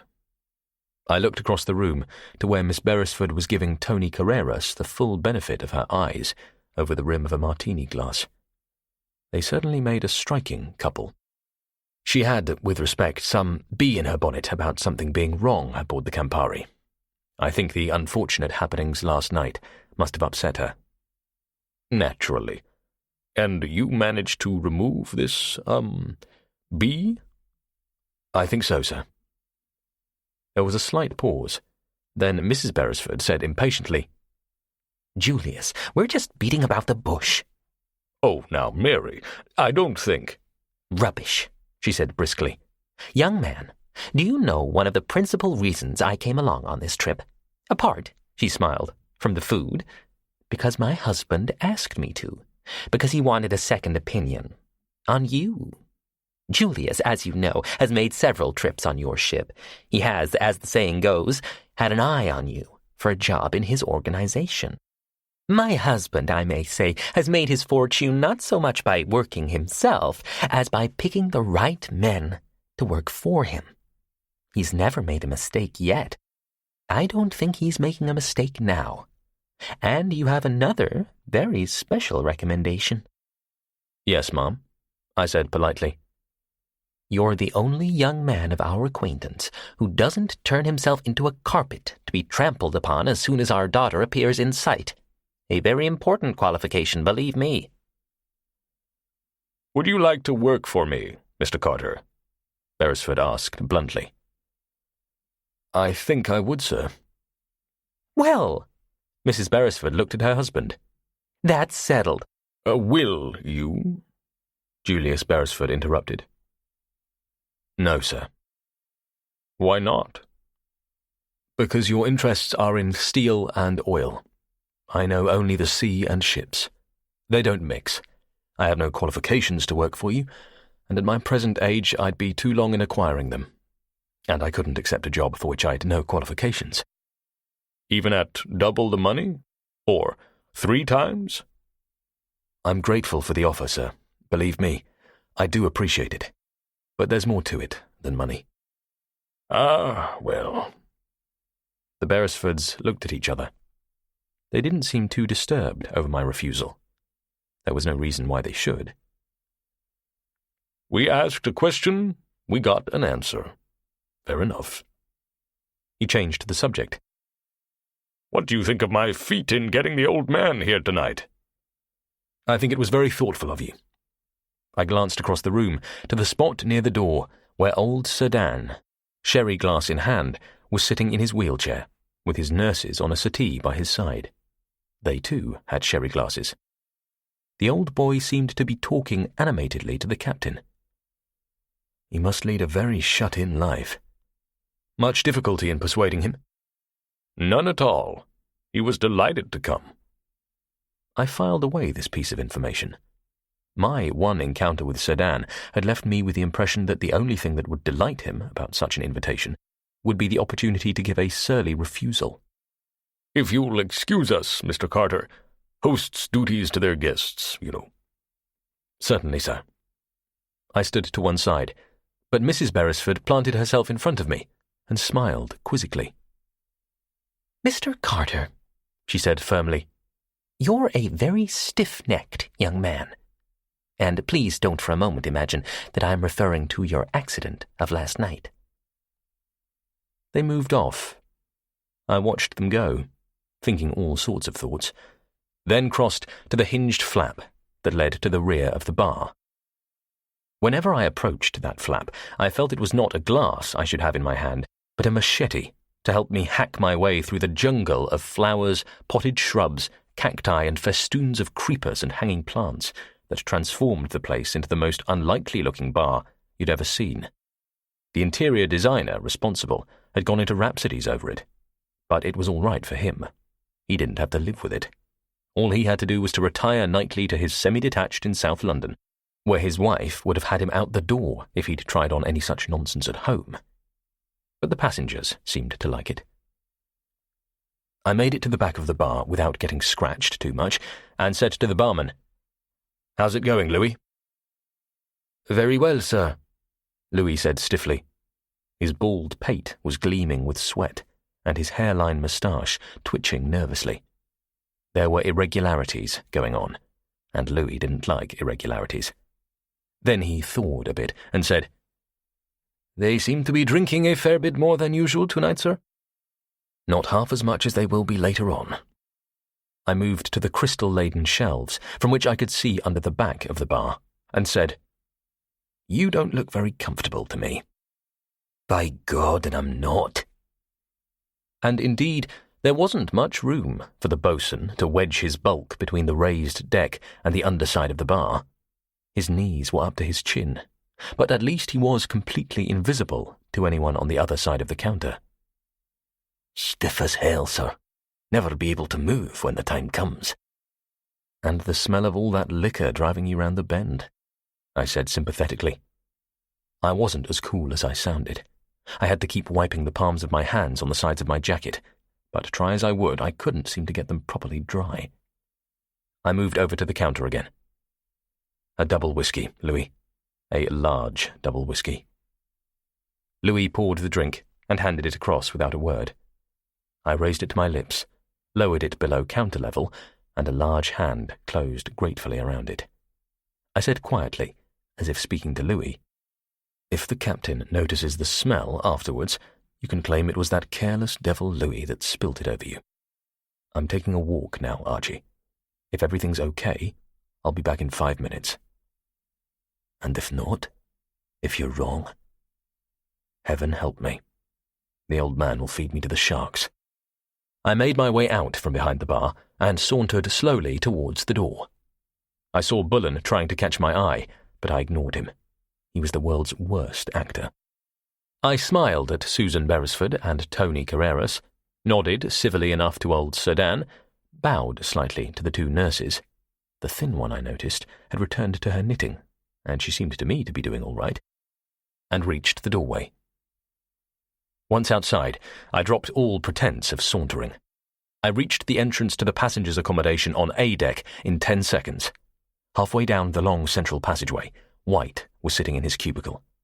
I walked quickly down there, lifted the lid of his desk, and took out the 4 items lying inside: Colt revolver, torch, screwdriver, and a master key. I stuffed the Colt into my belt, the torch in one pocket, the screwdriver in the other. I looked at White, but he didn't look at me. He was staring down into one corner of his cubicle as if I didn't exist. He had his hands clasped tightly together, like one in prayer. I hoped he was praying for me. Even with his hands locked, he couldn't stop them from shaking uncontrollably. I left him without a word, and 10 seconds later was inside Sir Dan's and the nurse's suite, with the door locked behind me. On a sudden instinct, I switched on my torch and played the beam round the edges of the door. The door was pale blue against a pale blue bulkhead. Hanging from the top of the bulkhead, dangling down for a couple of inches over the top of the door, was a pale blue thread. A broken pale blue thread. To the people who had put it there, an unmistakable calling card that visitors had been. I wasn't worried about that, but I was worried by the fact that it showed that someone was suspicious. Very, very suspicious. This might make things very awkward indeed. Maybe we should have announced Dexter's death. I passed straight through the nurse's cabin and the lounge into Sir Dan's cabin. The curtains were drawn, but I left the lights off. Light could show through the curtains, and if they were suspicious as I thought, someone might have wondered why I had left so suddenly and taken a walk outside. I hooded the torch to a small pencil beam and played it over the deckhead. The cold air trunking ran fore and aft, and the first louver was directly over Sir Dan's bed. I didn't even need the screwdriver. I shone the torch through the louver opening and saw, inside the trunking, something gleaming metallically in the bright spot of light. I reached up 2 fingers and slowly worked that something metallic down through the louver. A pair of earphones. I peered into the louver again. The earphones lead had a plug on the end of it, and the plug was fitted into a socket that had been screwed onto the upper wall of the trunking. And the radio office was directly above. I pulled out the plug, rolled the lead round the headphones, and switched off my torch. White was exactly as I had left him, still vibrating away like a tuning fork. I opened his desk, returned the key, screwdriver, and torch. The earphones I kept. And the gun. They were into their third cocktails by the time I returned to the drawing room. I didn't need to count empty bottles to guess that. The laughter, the animated conversation, the increase in the decibel ratio was proof enough. Captain Bullen was still chatting away to Sedan. The tall nurse was still knitting, the short one holding a newly filled glass. Tommy Wilson was over by the bar. I rubbed my cheek, and he crushed out the cigarette he was holding. I saw him say something to Miguel and Tony Carreras. At 20 feet, in that racket, it was impossible to hear a word he said. Saw Tony Carreras lift a half-amused, half-questioning eyebrow. Then all three of them moved over towards the bar. I joined Captain Bullen and Sir Dan. Long speeches weren't going to help me here, and only a fool would throw away his life by tipping off people like those. "Good evening, Mr. Sedan," I said. I pulled my left hand out from under my jacket and tossed the earphones onto his rug-covered lap. "Recognize them?" Sedan's eyes stared wide. Then he flung himself forwards and sideways as if to clear his encumbering deck chair, but old Bullen had been waiting for it and was too quick for him. He hit Sedan with all the pent-up worry and fury of the past 24 hours behind the blow, and Sedan toppled over the side of his chair and crashed heavily on the carpet. I didn't see him fall. I only heard the sound of it. I was too busy looking out for myself. The nurse, with the sherry glass in her hand, quick as a cat, flung the contents in my face at the same instant that Bullen hit Sedan. I flung myself sideways to avoid being blinded, and as I fell, I saw the tall, thin nurse flinging her knitting to one side and thrusting her right hand deep into the string knitting bag. With my right hand, I managed to tug the Colt clear of my belt before I hit the ground and squeezed the trigger twice. It was my right shoulder that hit the carpet first, just as I fired, and I didn't really know where the bullets went, nor, for that one nearly blinding instant of agony as the shock of falling was transmitted to my injured neck, did I care. Then my head cleared, and I saw that the tall nurse was on her feet. Not only on her feet, but raised high on her toes, head and shoulders arched sharply forwards, ivory-knuckled hands pressed deep into her midriff. Then she swayed forward, in macabre, slow-motion action, and crumpled over the fallen Sedan. The other nurse hadn't moved from her seat, with Captain Bullen's Colt only 6 inches from her face and his finger pretty white in the trigger.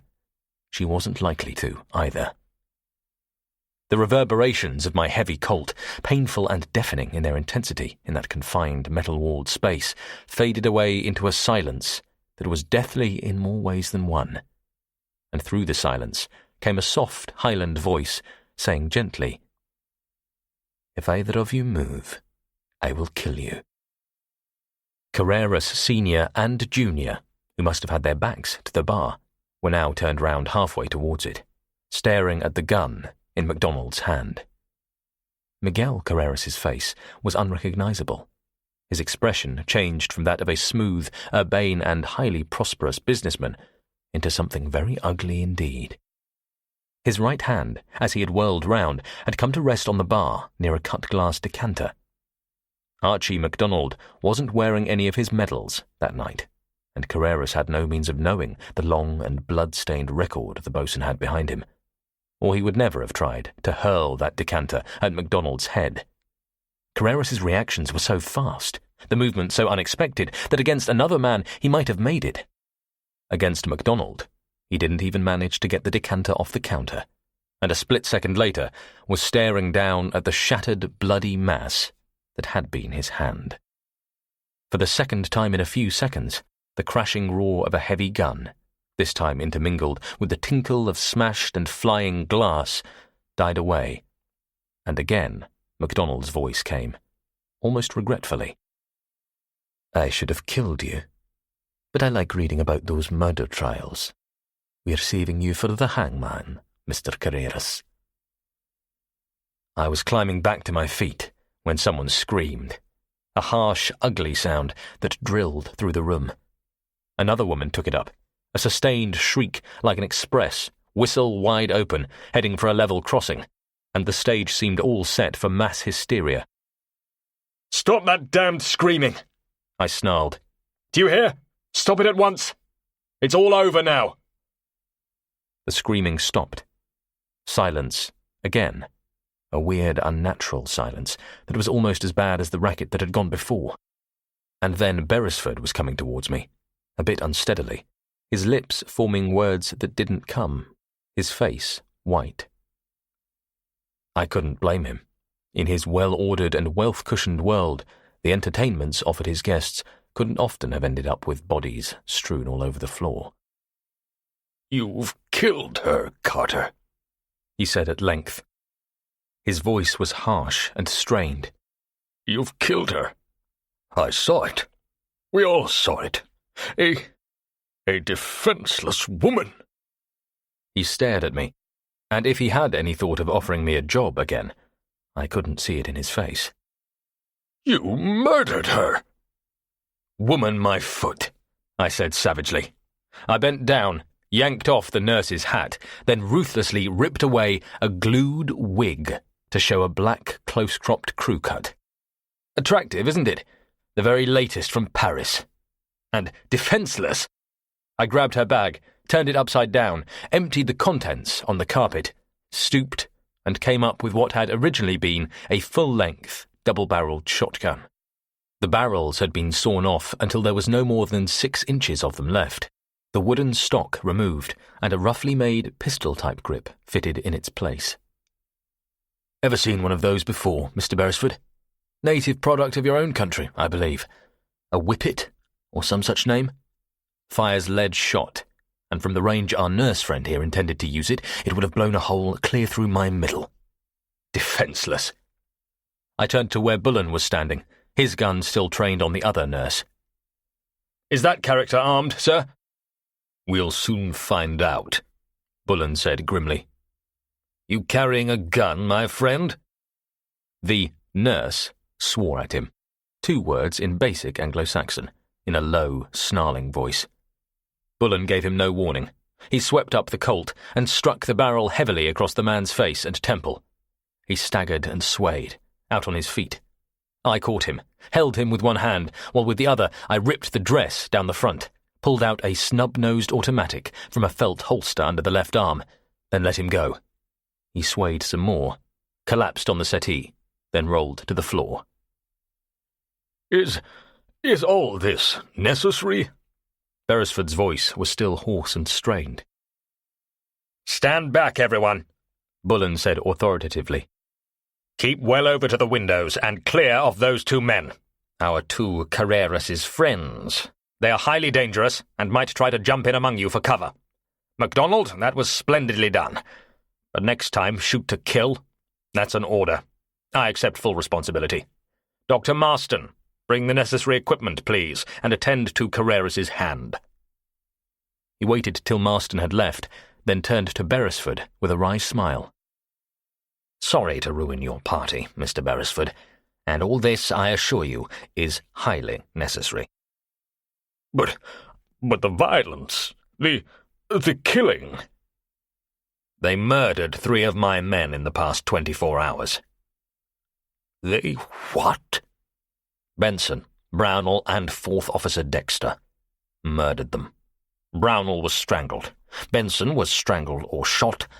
Dexter's lying dead in the wireless office with 3 bullets in his stomach. And God knows how many more men would have died if Chief Officer Carter here hadn't got on to them." I looked around the white, strained, still unbelieving faces.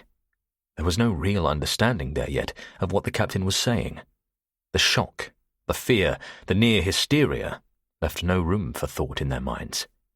Of them all, I had to admit that old Beresford had taken it best. To adjust himself to what must have been the incredible spectacle of seeing fellow passengers suddenly gunned down by officers of the Campari, to fight his way out of this fog of crazy bewilderment. But, Captain, what part can an old cripple like Mr. Sedan have in all this? According to Mr. Carter, Sedan isn't old at all. He's just made up to look old.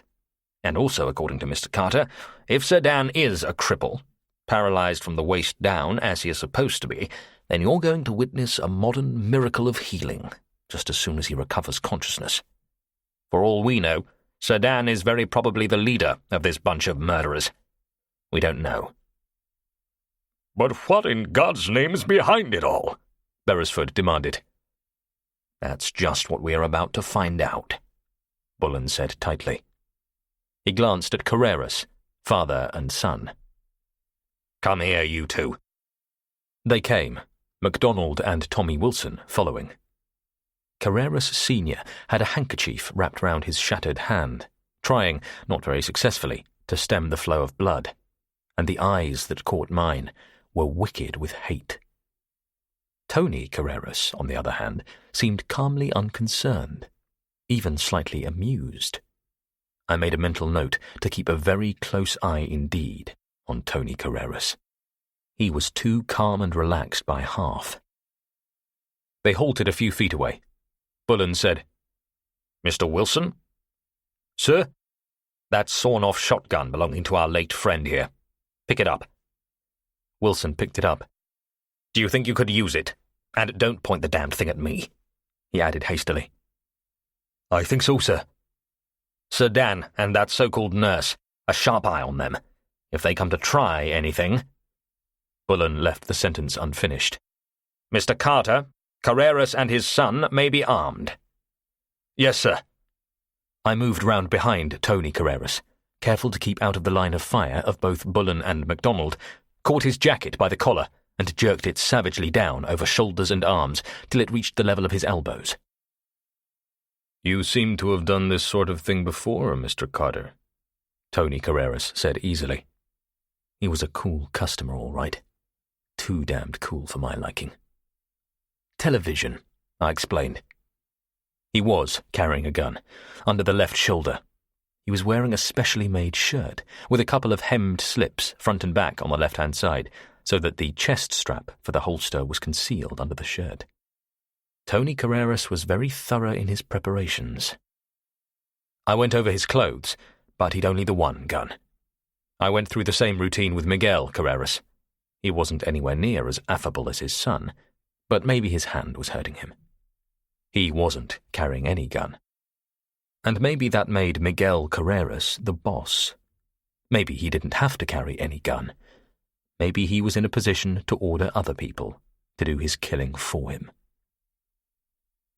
Thank you, Captain Bullen said.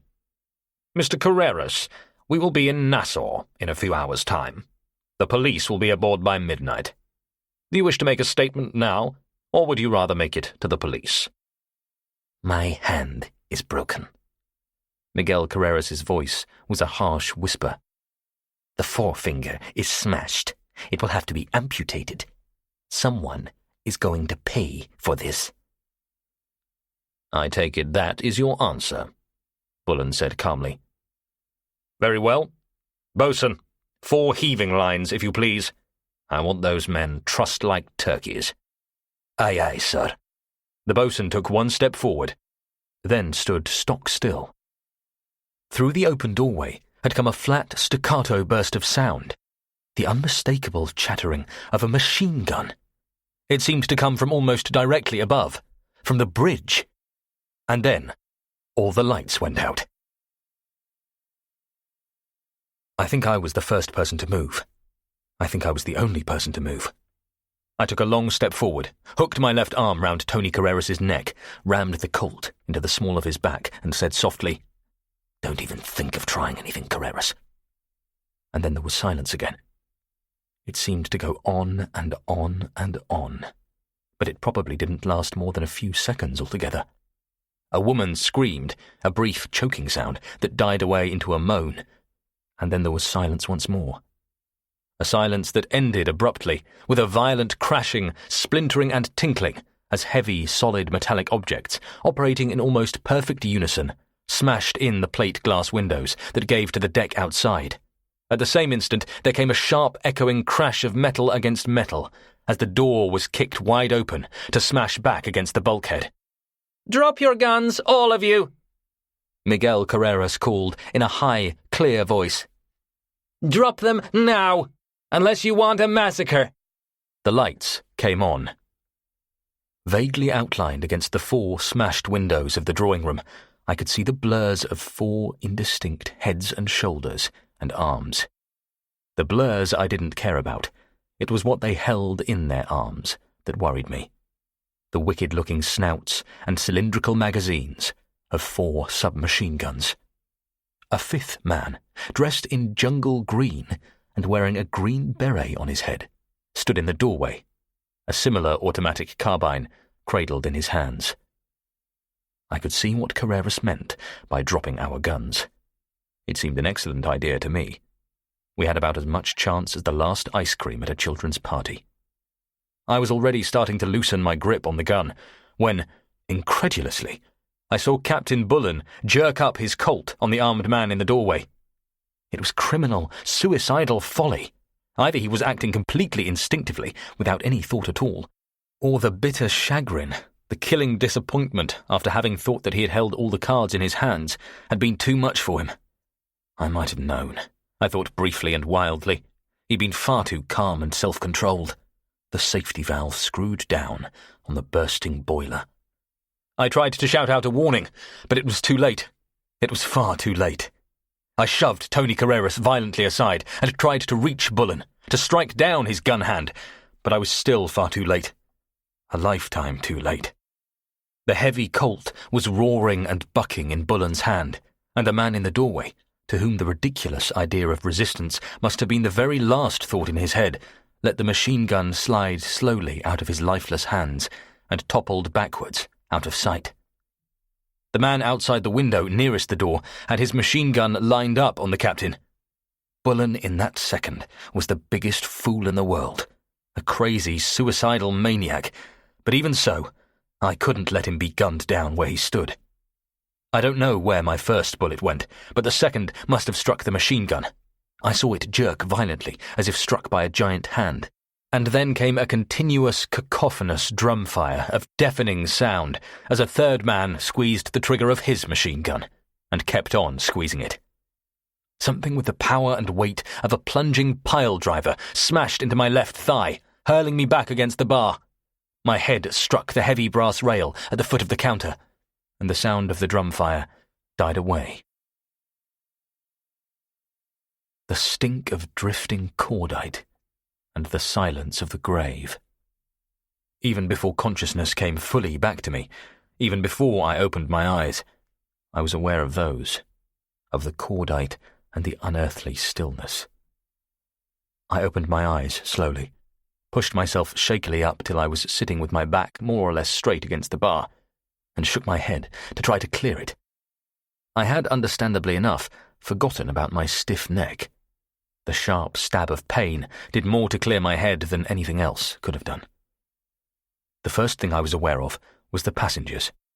They were all stretched out on the carpet, lying very still. For one heart-stopping moment I thought they were all dead or dying, mown down in swathes by that stuttering machine gun. Then I saw Mr. Greenstreet, Miss Harbride's husband, move his head slightly and look around the drawing room with a cautious and terrified eye. One eye was all I could see. At any other time it would have been very, very funny. But I never felt less like laughing. The passengers, perhaps through wisdom, but more probably through the reflex reaction of instinctive self-preservation, must have flung themselves to the deck the moment the machine gun had opened up, and were only now daring to lift their heads. I concluded that I couldn't have been unconscious for more than a few seconds. I moved my eyes to the right. Carreras and son were standing just where they had been, and Tony Carreras had a gun in his hand now. My gun.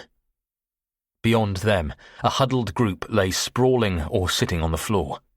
Sedan, the nurse I'd shot, and 3 others. Tommy Wilson, the laughing, lovable, happy-go-lucky Tommy Wilson, was dead. He wouldn't have to worry about his mathematics anymore.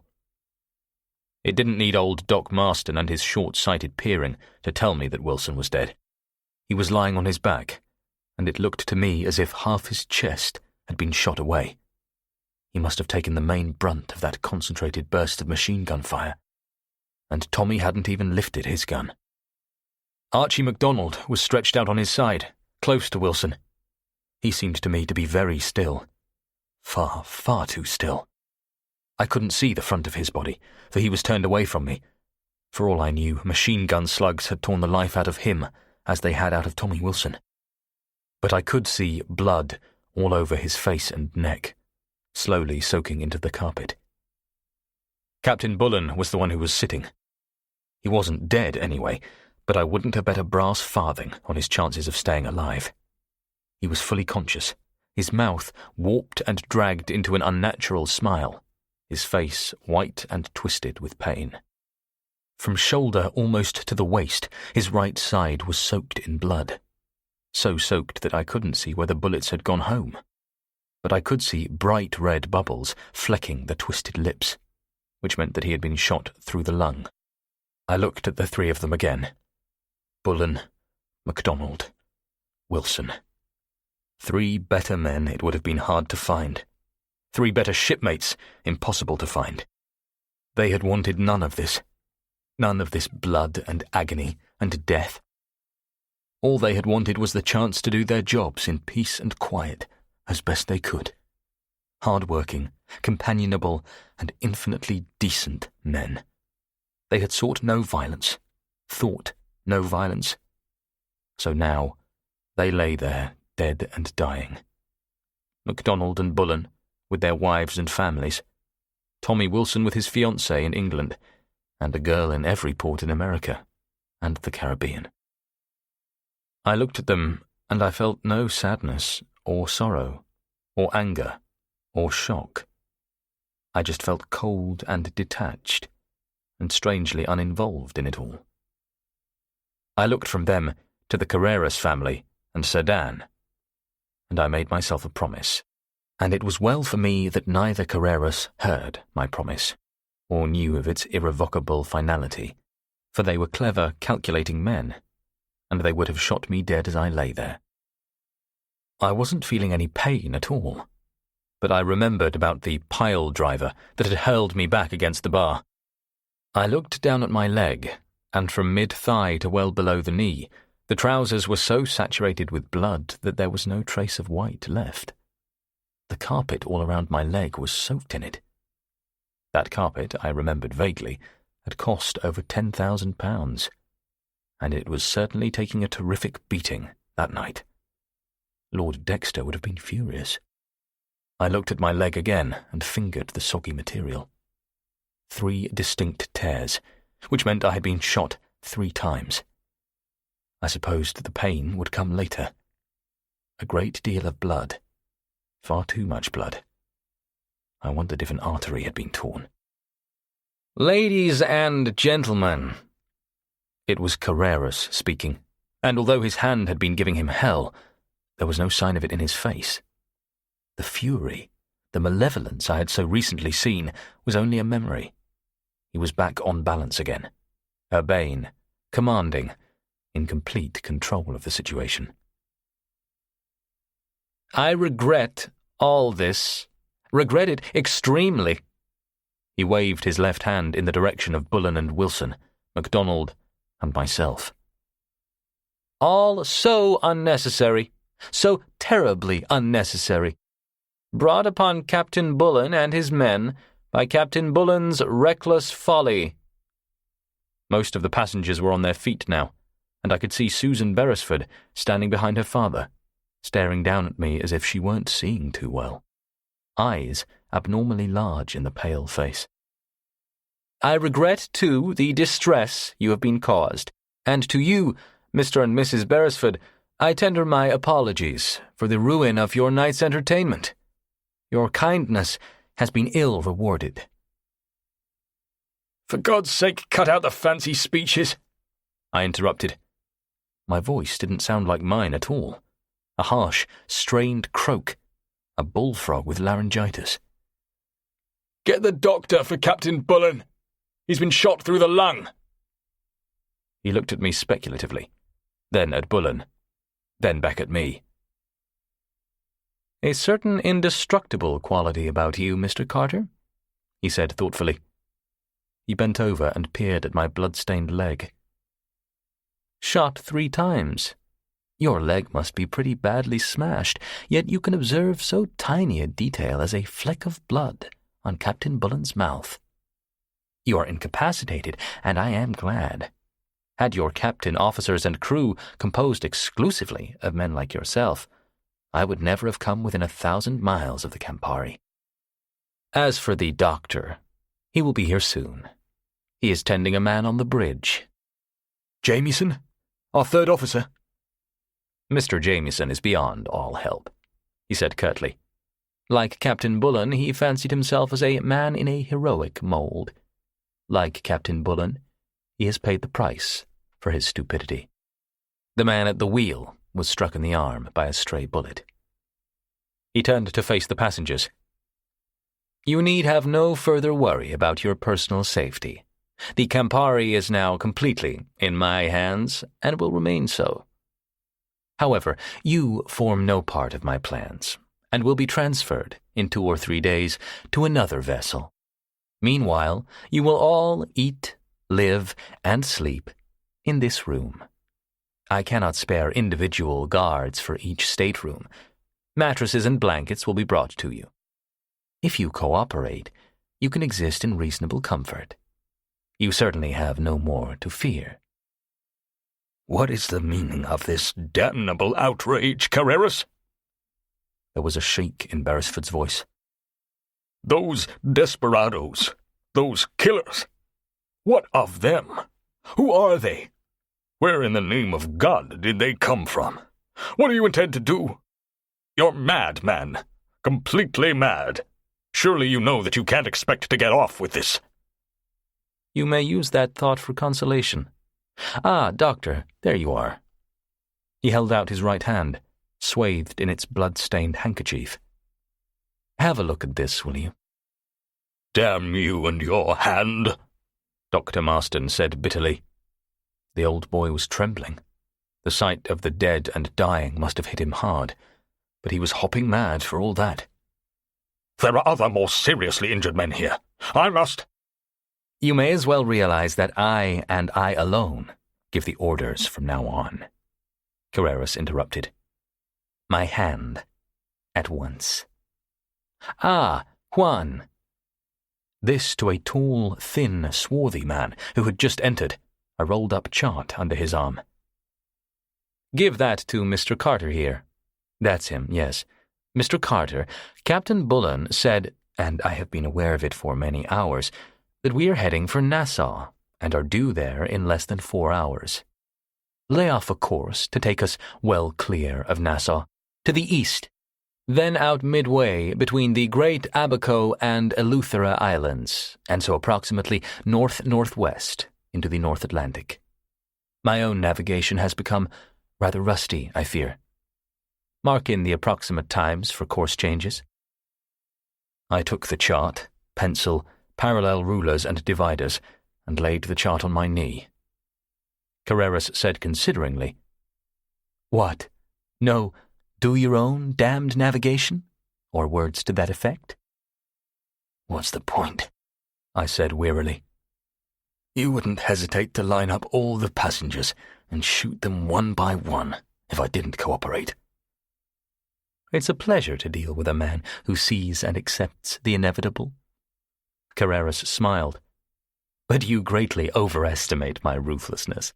Later, Mr. Carter, when we have you fixed up, you shall become a permanent installation on the bridge. It is unfortunate, but I suppose you realize that you are the only deck officer left to us."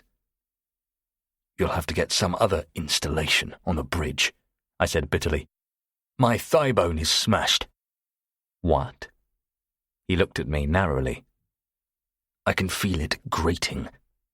I twisted my face up to let him see how I could feel it grating. "Dr. Marston will soon confirm it." "We can arrive at some other arrangement," Carreras said equably. He winced as Dr. Marston probed at his hand, The forefinger. It will have to come off? I don't think so. A local anaesthetic, a small operation, and I believe I can save it. Carreras didn't know the danger he was in. If he let old Marston get to work on him, he'd probably end up by losing his whole arm. But it shall have to be done in my surgery. It's probably time we all went to the surgery.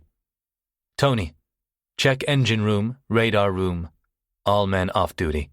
See that they are all safely under guard. Then take that chart to the bridge and see that the helmsman makes the proper course alterations at the proper time. See that the radar operator is kept under constant supervision and reports the slightest object on his screen. Mr. Carter here is quite capable of laying off a course which would take us smack into the middle of Eleuthera Island. 2 men to take Mr. Cerdan to his cabin. Dr. Marston, is it possible to take those men down to your surgery without endangering their lives? I don't know. Marston finished his temporary bandaging of Carreras's hand and crossed to Bullen. How do you feel, Captain? Bullen looked at him with lackluster eyes. He tried to smile, but it was no more than an agonized grimace. He tried to speak, but no words came, just fresh bubbles of blood at his lips. Marston produced scissors, cut the captain's shirt open, examined him briefly and said, We may as well risk it. 2 of your men, Mr. Carreras, 2 strong men. See that his chest is not compressed. He left Bullen, bent over MacDonald, and straightened almost immediately. This man can be moved with safety. MacDonald, I said. The boatswain. He's not dead? He's been hit on the head, creased, probably concussed, perhaps even the skull fractured, but he'll survive. He seems to have been hit on the knee, too. Nothing serious. I felt as if someone had lifted the Sydney Bridge off my back. The boatswain had been my friend, my good friend, for too many years now.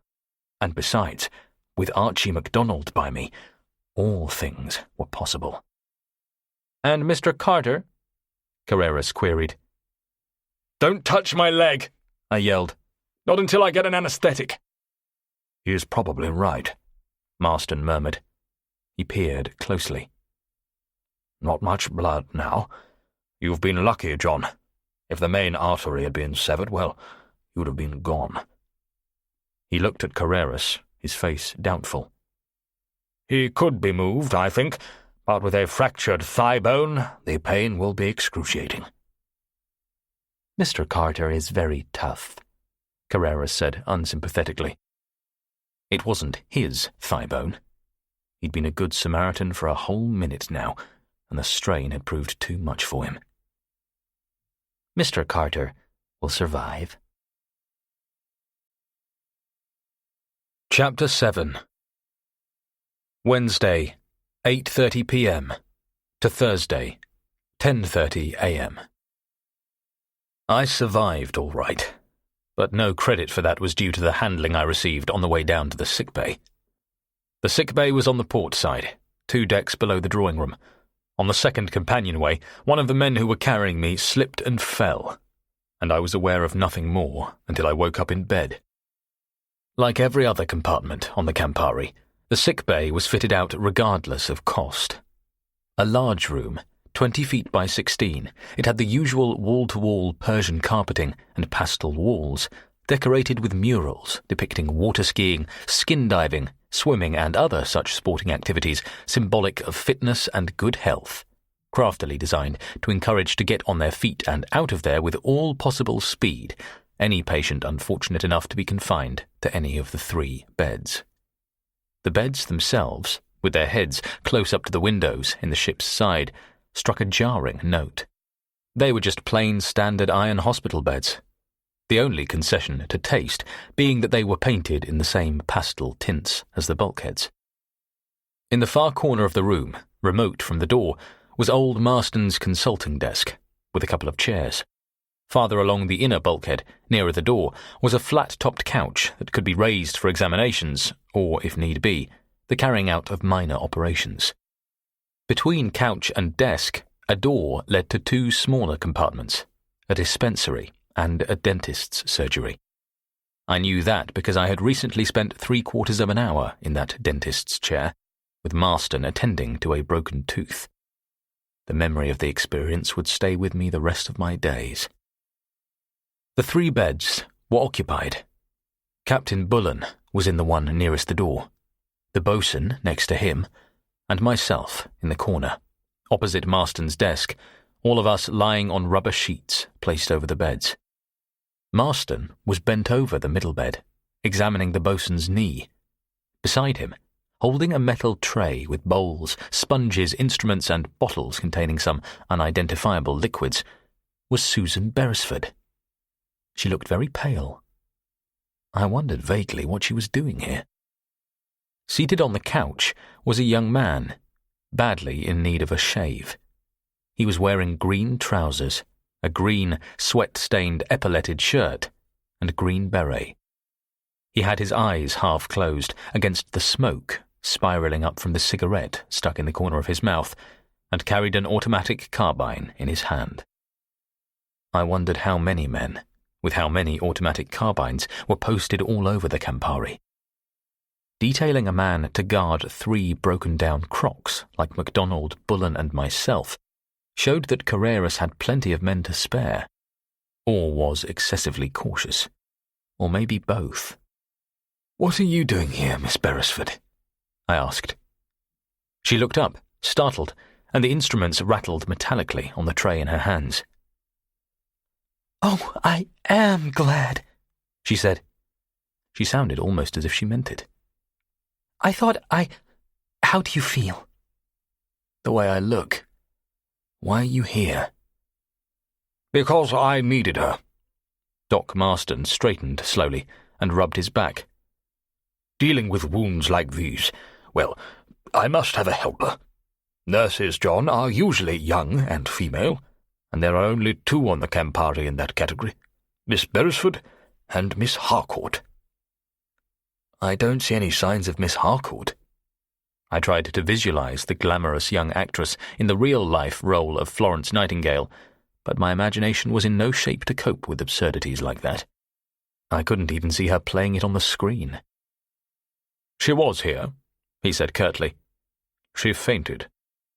"That helps. How's the boatswain?" "I must ask you not to talk, John," he said severely. "You've lost a great deal of blood, and you're very weak. Please conserve your strength." "How's the boatswain?" I repeated. Dr. Marston sighed. "He'll be all right. That is, he is in no danger. Abnormally thick skull, I should say. That saved him. Concussion, yes, but not fractured.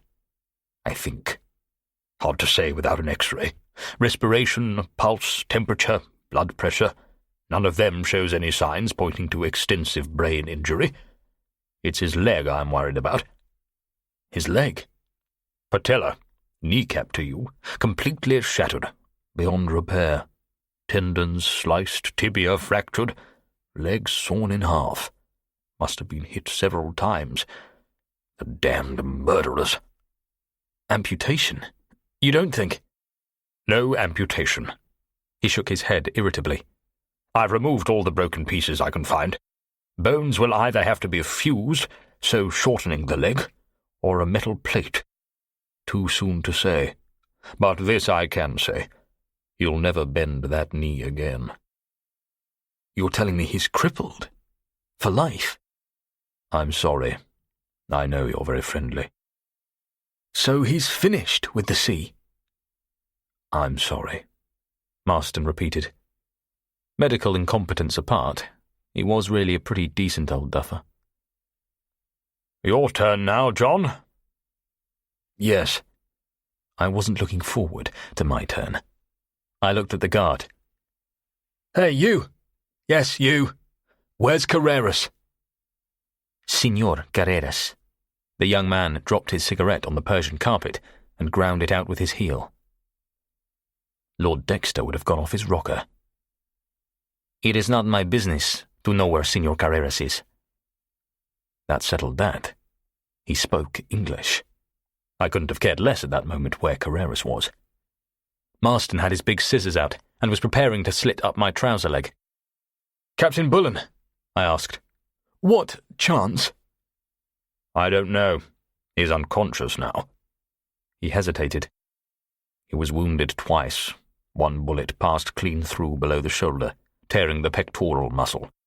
The other entered the right chest a little lower, breaking a rib, then must have gone through the lung near the apex. The bullet is still lodged inside the body, almost certainly in the vicinity of the shoulder blade. I may decide to operate later to remove it." Operate? The thought of old Marston hacking around inside an unconscious Bullen made me feel even paler than I looked. I choked down the next few words I thought of and said, "Operate? You would take the grave chance. You would be willing to risk your lifetime's professional reputation." "A man's life is at stake, John," he said solemnly. "But you might have to penetrate the chest wall. A major operation, Dr. Marston. Without assistant surgeons, without skilled nurses, without a competent anaesthetist, no x-rays, and you might be removing a bullet that's plugging a vital gap in the lung or pleura, or whatever you call it. Besides, the bullet might have been deflected anywhere." I took a deep breath. "Dr. Marston, I cannot say how much I respect and admire you for even thinking of operating in such impossible conditions. But you will not run the risk. Doctor, as long as the captain is incapacitated, I am in command of the Campari. In nominal command, anyway," I added bitterly. "I absolutely forbid you to incur the very heavy responsibility of operating in such adverse conditions. Miss Beresford, you are a witness to that." "Well, John, you may be right," Old Marston said weightily. He was suddenly looking 5 years younger. "You may indeed be right. But my sense of duty—" "It does you great credit, Doctor. But think of all those people who have been carrying a bullet about inside their chests since the First World War, and still going strong." "There's that, of course. There's that." I had rarely seen a man looking so relieved. "We'll give nature a chance, eh?" "Captain Bullen's as strong as a horse." The old man had at least a fighting chance now. I felt as if I'd just saved a life. I said weakly, "You were right, Doctor. I'm afraid I have been talking too much. Could I have some water, please?" "Of course, my boy, of course." He brought some, watched me drink it, and said, "That feel better?" "Thank you." My voice was very faint. I moved my lips several times, as if speaking, but no words came. Marston, alarmed, put his ear close to my mouth to make out what I was trying to say, and I murmured slowly and distinctly, "My thigh bone is not broken, but pretend it is." He stared, eyes reflecting astonishment, opened his mouth to speak, then closed it again. He wasn't all that slow, the old boy. He nodded slightly and said, "Ready for me to begin?" He began. Susan Beresford helped him. My leg was a gory sight, but looked worse than it was. One bullet had passed directly through the leg, but the other two had just torn ragged, superficial gashes on the inside, and it was from those that most of the blood had come. All the while he was working, Dr. Marston kept up, for the sake of the guard, a running commentary on the extent and severity of my wounds, and if I hadn't known he was lying fluently, he would have made me feel very ill indeed. He certainly must have convinced the guard. When he'd cleaned and bound the wounds, a process I bore with stoic fortitude, only because I didn't want to start yelling in front of Susan Beresford, he fixed some splints to my leg, and bound those on also. This done, he propped up my leg on a pile of pillows, went into the dispensary, and reappeared with a couple of screwed pulleys, a length of wire with a heavy weight attached to the end, and a leather strap. The strap he fitted to my left ankle. "What's this in aid of?" I demanded. "I'm the medical officer, please remember," he said curtly. His left eyelid dropped in a slow wink. "Traction, Mr. Carter. You don't want your leg to be permanently shortened for life." Sorry, I muttered. Maybe I had been misjudging old Marston just a little. Nothing would ever make me reconsider my opinion of him as a doctor, but he was shrewd enough in other things. The first thing a man like Carreras would have asked was why a man with a broken bone in his leg was not in traction. Marston screwed the 2 hooks into holes in the deckhead, passed the wire through, attached the weight to one end and the strap to the other. It didn't feel too uncomfortable. He then picked up the length of trouser leg that had been cut off, checked quickly to see if the guard was watching, splashed some water on it, and then wrung it out on top of my bandages. Even to myself, I had to admit that I'd seldom seen a more convincing sight. A patient more completely and thoroughly immobilized. He finished just in time. He and Susan Beresford were just clearing away when the door opened and Tony Carreras came in. He looked at Bullen, MacDonald and myself, slowly, consideringly. He wasn't a man who would miss very much. Then came to my bedside.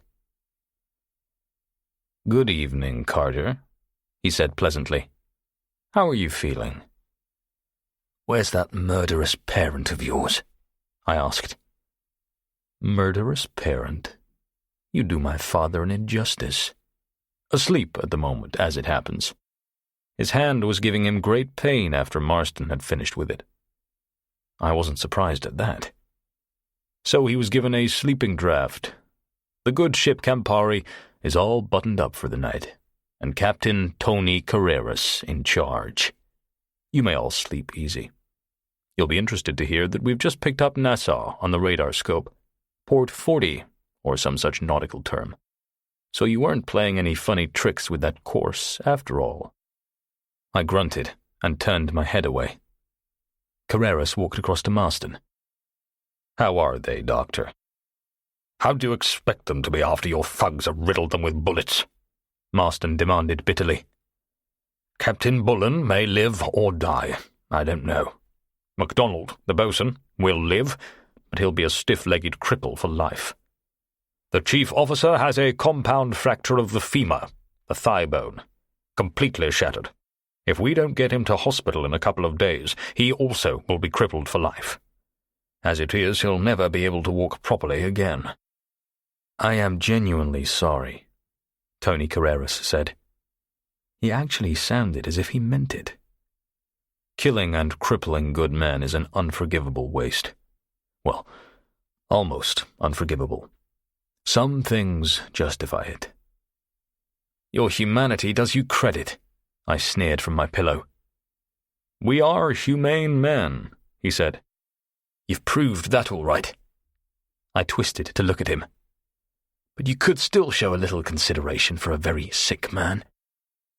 "Indeed?" He was very good at lifting eyebrows. "Indeed. Dan'l Boone here." I nodded towards the sentry with the gun. "You permit your men to smoke on duty?" "José," he smiled. "José is an inveterate chain-smoker. Take his cigarettes away and he'd probably go on strike. This isn't the Grenadier Guards, you know, Carter." "Why the sudden concern?" "You heard what Dr. Marston said. Captain Bullen. He's in a critical condition with a hole through his lung." "Ah, I think I understand. You agree, Doctor?" I held my breath. The chances were that the old boy hadn't even the faintest idea what we were talking about. But again, I'd underrated his astuteness. "For a man with a ruptured lung," he said gravely, "there can be nothing worse than a smoke-laden atmosphere." "I see." "José?" Carreras spoke rapidly in Spanish to the guard, who grinned amiably, got to his feet and made for the door, picking up a chair en route. The door swung to behind him. "No discipline," Tony Carreras sighed. "None of the brisk sentry-go marching and counter-marching like Buckingham Palace, Mr. Carter. A chair tilted against a wall. Our Latin blood, I fear. But I warn you, none the less effective a guard, for all that. I see no harm in his keeping a watch outside, apart from jumping through one of the windows into the sea below, not that you are in any condition to do that anyway." I can see what mischief you can get up to. He paused, looked at me consideringly. You are singularly incurious, Mr. Carter? Far from being in character. Makes one suspicious, you know. Curious about what? I growled. Nothing to be curious about. How many of those armed thugs do you have aboard the Campari? 40. Not bad, eh? Well, 38 effectives. Captain Bullen killed one, and you seriously damaged the hand of another. Where did you learn to shoot like that, Carter? Luck. Sir Dan recovered yet? Yes, he said briefly. He didn't seem to want to talk about Sir Dan. He killed Dexter, I persisted. No. Werner, the nurse, the one you killed tonight. For a professed humanitarian, the death of one of his colleagues in crime left him strangely unmoved. A steward's uniform and a tray of food at face level. Your head steward, White, saw him twice and never suspected. Not that he went within 30 feet of White, and it was just Dexter's bad luck that he saw this steward unlocking the radio room. I suppose the same murderous devil got Brownell. And Benson. Benson caught him coming out of the radio room after disposing of Brownell, and was shot. Werner was going to dump him straight over the side, but there were people, crew, directly beneath. He dragged him across to the port side. Again, crew beneath. So he emptied a life jacket locker and put Benson inside. Carreras grinned. And just your bad luck that you happened to be standing right beside that locker when we sent Werner up to dispose of the body, just before midnight last night. Who dreamed up this scheme of having the fake Marconi man in Kingston drill through from the wireless office to the cold air trunking in Sir Dan's room below, and buttoning the earphones permanently into the wireless officer's receiving circuit? Sir Dan? Your old man? Or you? My father. And the Trojan horse idea? Your father also? He is a brilliant man. Now I know why you were not curious. You knew. It wasn't hard to guess, I said wearily. Not, that is, when it was too late. All our troubles really started in Carrasio, and we loaded those huge crates in Carrasio. Now I know why the stevedores were so terrified when one of the crates almost slipped from its slings. Now I know why your old man was so damned anxious to inspect the hold. Not to pay his respects to the dead men in their coffins, but to see how his men were placed for smashing their way out of the crates. And then they broke out last night and forced the battens of the hatch. How many men in a crate, Carreras? 20. Rather uncomfortably jammed, poor fellows. I think they had a rough 24 hours. 20. 2 crates. We loaded 4 of those. What's in the other crates? Machinery, Mr. Carter. Just machinery. One thing I am really curious about. Yes? What's behind all this murderous business? Kidnap? Ransom? I am not at liberty to discuss those things with you. He grinned. At least, not yet. You remaining here, Miss Beresford? Or do you wish me to, escort you up to your parents in the drawing room? Please leave the young lady, Marston said. I want her to help me keep a 24-hour watch on Captain Bullen. He might have a relapse at any moment. As you wish. He bowed to Susan Beresford. Good night, all. The door closed. Susan Beresford said, So that's how they came aboard. How in the world did you know? How in the world did I know? You didn't think they had 40 men hidden up inside the funnel, did you? Once we knew it was Carreras and Sir Dan, it was obvious. They came aboard at Carrasio. So did those huge crates. 2 and 2, Miss Beresford, have never failed to add up to 4. She flushed and gave me a very old-fashioned look, but I ignored it and went on. You both see what this means, don't you? Let him tell us, Doctor, Miss Beresford said acidly. He's just dying to tell us. It means that there's something very, very big behind it all, I said slowly. All cargoes, except those in free ports and under certain transshipment conditions, which don't apply here, have to be inspected by customs. Those crates passed the Carrasio customs, which means that the customs know what's inside. Probably explains too why our Carrasio agent was so nervous. But the customs let it pass. Why? Because they had orders to let those crates pass. And who gave them the orders? Their government. Who gave the government its orders?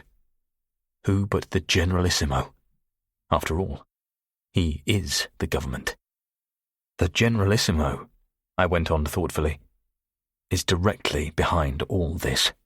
And we all know he's desperate for money. I wonder. You wonder what? Marston asked. I don't really know. Tell me, Doctor, have you the facilities for making tea or coffee here? Never yet seen a dispensary that hadn't, my boy. What an excellent idea. Susan Beresford had jumped to her feet. I'd love a cup of tea. Coffee. Tea. Coffee. Humour a sick man. This should be quite an experience for Miss Beresford. Making her own coffee, I mean. You fill the percolator with water. Please stop there. She crossed over to my bedside and looked down at me, her face without expression, her eyes very steady. You have a short memory, Mr. Carter. I told you night before last that I was sorry. Very sorry. Remember? I remember, I acknowledged. Sorry, Miss Beresford. Susan, she smiled. If you want your coffee, that is. Blackmail. Oh, for heaven's sake, call her Susan if she wants, Dr. Marston interrupted irritably. What's the harm? Doctor's orders, I said resignedly. Okay, Susan, bring the patient his coffee. The circumstances were hardly normal. I could get back to calling her Miss Beresford later on. 5 minutes passed, then she brought the coffee. I looked at the tray and said, What? Only 3 cups? There should be 4. 4? 4. 3 for us, and 1 for our friend outside. Our friend? You mean the guard? Who else? Have you gone mad, Mr. Carter? Fair's fair, Marston murmured. John to you? She looked coldly at him, glared at me, and said icily, Have you gone mad? Why should I bring that thug coffee? I'll do nothing. Our chief officer always has a reason for his actions, Marston said in sharp and surprising support. Please, do as he asks. She poured a cup of coffee, took it through the outside door, and was back in a few seconds. He took it? I asked. Didn't he just? Seems he's had nothing except a little water to drink in the past day or so. I can believe it. I should imagine that they weren't too well equipped in the catering line, in those crates. I took the cup of coffee she offered me, drained it, and set it down. It tasted just the way coffee ought to taste. How was it? Susan asked. Perfect. Any suggestion I made that you didn't even know how to boil water, I withdraw unreservedly. She and Marston looked at each other, and then Marston said, No more thinking or worrying to do tonight, John? Nary a bit. All I want is a good night's sleep.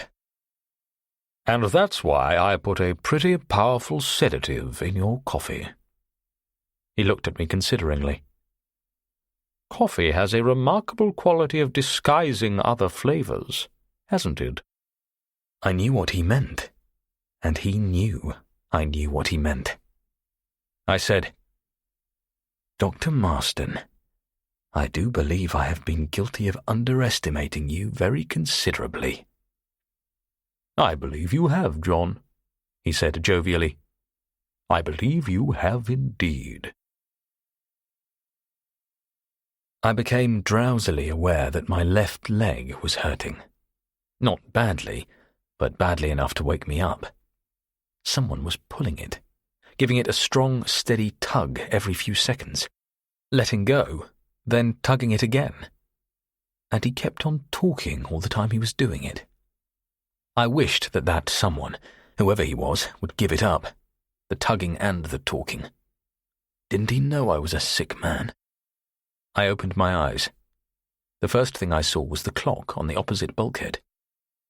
10 o'clock.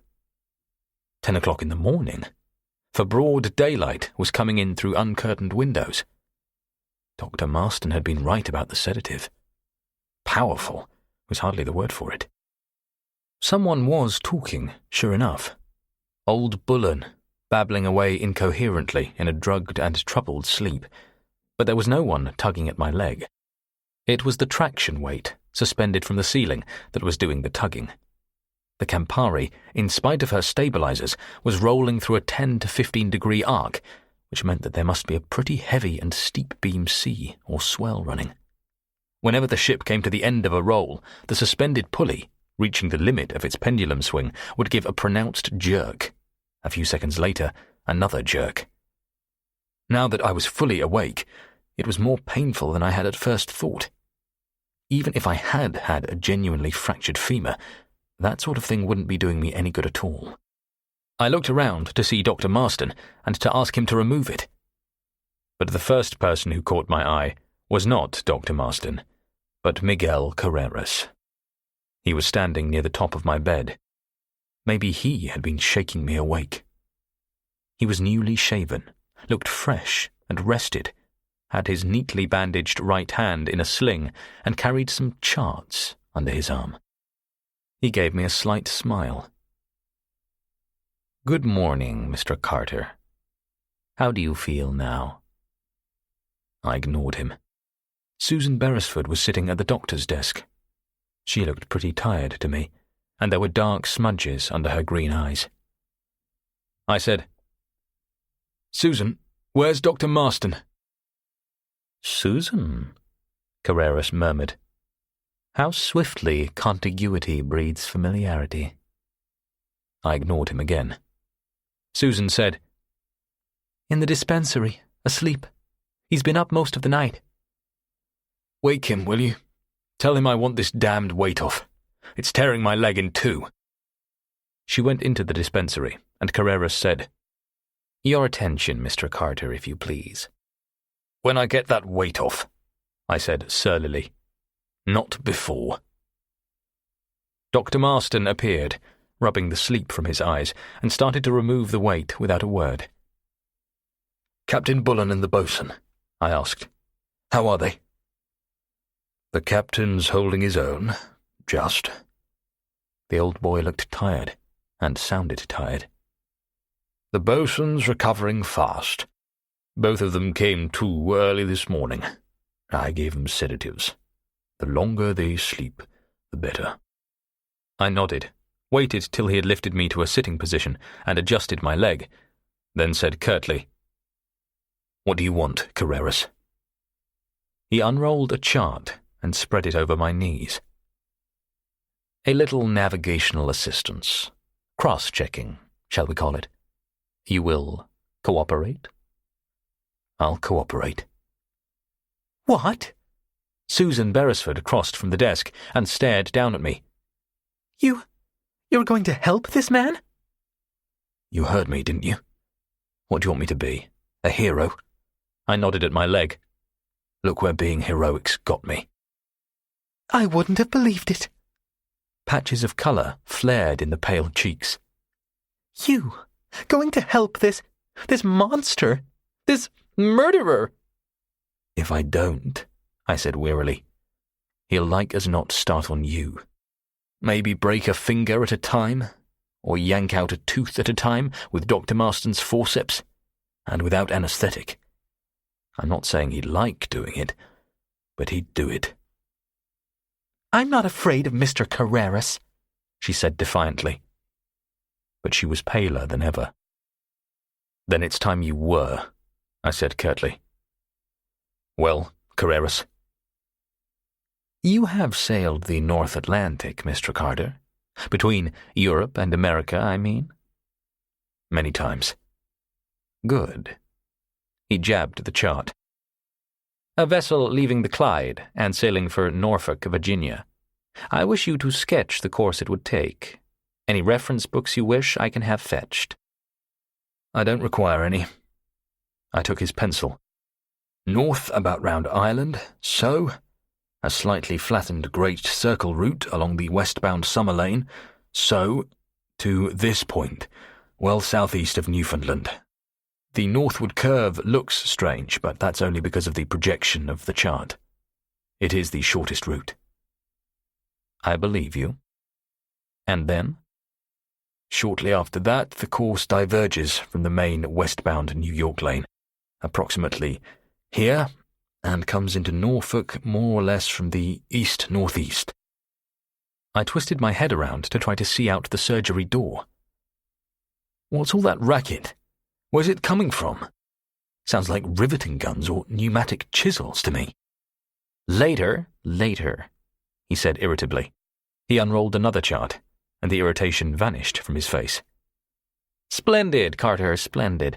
Your track coincides almost exactly with the information I have here. Why the hell did you ask me? I double-check everything, Mr. Carter. This vessel, now, is due to arrive at Norfolk at exactly 10 o'clock at night, on Saturday, in 2 days' time. Not earlier, not later. Exactly 10 o'clock. If I wish to meet that vessel at dawn that day, where would the interception point be? I kept my questions to myself. Dawn, in that latitude, at this time, is 5 o'clock, give or take a few minutes. What speed does this vessel do? Of course, foolish of me. 10 knots. 10 knots, 17 hours. 170 nautical miles. The interception point would be here. Exactly. He'd consulted his own chart again. Exactly. Most gratifying. He looked at a slip of paper in his hand. Our present position is 26.52 north, 76.33 west. Near enough, anyway. How long would it take us to get to this interception spot? What is that hammering outside? I demanded. What devilry are you up to now, Carreras? Answer my question, he said sharply. He held all the cards. I said, what's our speed just now? 14 knots. 43 hours, I said after a minute. Just under. 43 hours, he said slowly. It's now 10 a.m. Thursday, and I have to rendezvous at 5 a.m. on Saturday. My God, that is only 43 hours. The first shadow of worry crossed his face. What is the maximum speed of the Campari? 18 knots. I caught a glimpse of Susan's face. She was fast losing all her illusions about Chief Officer Carter. 18. His face cleared. And at 18 knots? At 18 knots you'll probably tear the stabilizers off and break up the Campari, I told him. He didn't like that. He said, What do you mean? I mean you've got trouble coming, Carreras. Big trouble. I looked at the window. I can't see that sea, but I can feel it. An abnormally long, deep swell. Ask any fisherman in the Bahamas what that means at this time of the year, and he'll tell you. It can mean only one thing, Carreras. Tropical storm. Pretty certainly a hurricane. The swell is coming from the east, and that's where the heart of the storm lies. Maybe a couple of 100 miles away yet, but it's there. And the swell's getting worse. Have you noticed? It's getting worse because the classic path of a hurricane in those parts is west-northwest, at a speed of 10 to 15 miles an hour, and we're heading north by east. In other words, the hurricane and the Campari are on a collision course. Time you started listening to some weather reports, Carreras. How long would it take at 18 knots? 33 hours. About. In good weather. And the course? I laid it off and looked at him. The same as you have on that chart, undoubtedly. It is. What wavelength for weather reports? No wavelength, I said dryly. If there's a hurricane moving in westwards from the Atlantic, every commercial station on the eastern seaboard will be broadcasting practically nothing else. He moved across to Marston's phone, spoke to the bridge, gave instructions for maximum speed and for listening in to weather reports. When he'd finished, I said, 18 knots. Well, I warned you. I must have as much time as possible in hand. He looked down at Bullen, who was still rambling on incoherently in his sleep. What would your captain do in those circumstances? Turn and run in any direction except north. We have our passengers to think of. They don't like getting seasick. They're going to be very, very seasick, I'm afraid. But all in a good cause. Yes, I said slowly. I knew now the source of the hammering on the deck. A good cause. For a patriot such as yourself, Carreras, what better cause could there be? The Generalissimo's coffers are empty. Not a sou in sight, and his regime is tottering. Only one thing can save the sick man of the Caribbean. A transfusion. A transfusion of gold. This ship that we're going to intercept, Carreras, how many millions in gold bullion is she carrying? Marston was back in the surgery now, and he and Susan looked at me, then at each other, and you could see their mutual diagnosis. Delayed shock had made me lightheaded. Carreras, I could see, wasn't thinking anything of the kind. His face, like his body, had gone very still. You have access to sources of information of which I am completely unaware. His voice was hardly more than a whisper. What sources, Carter? Quickly. There are no sources, Carreras. I grinned at him. Should there be? No one plays cat and mouse with me. He was still very quiet. The sources, Carter. Here. I tapped my head. Only here. This source.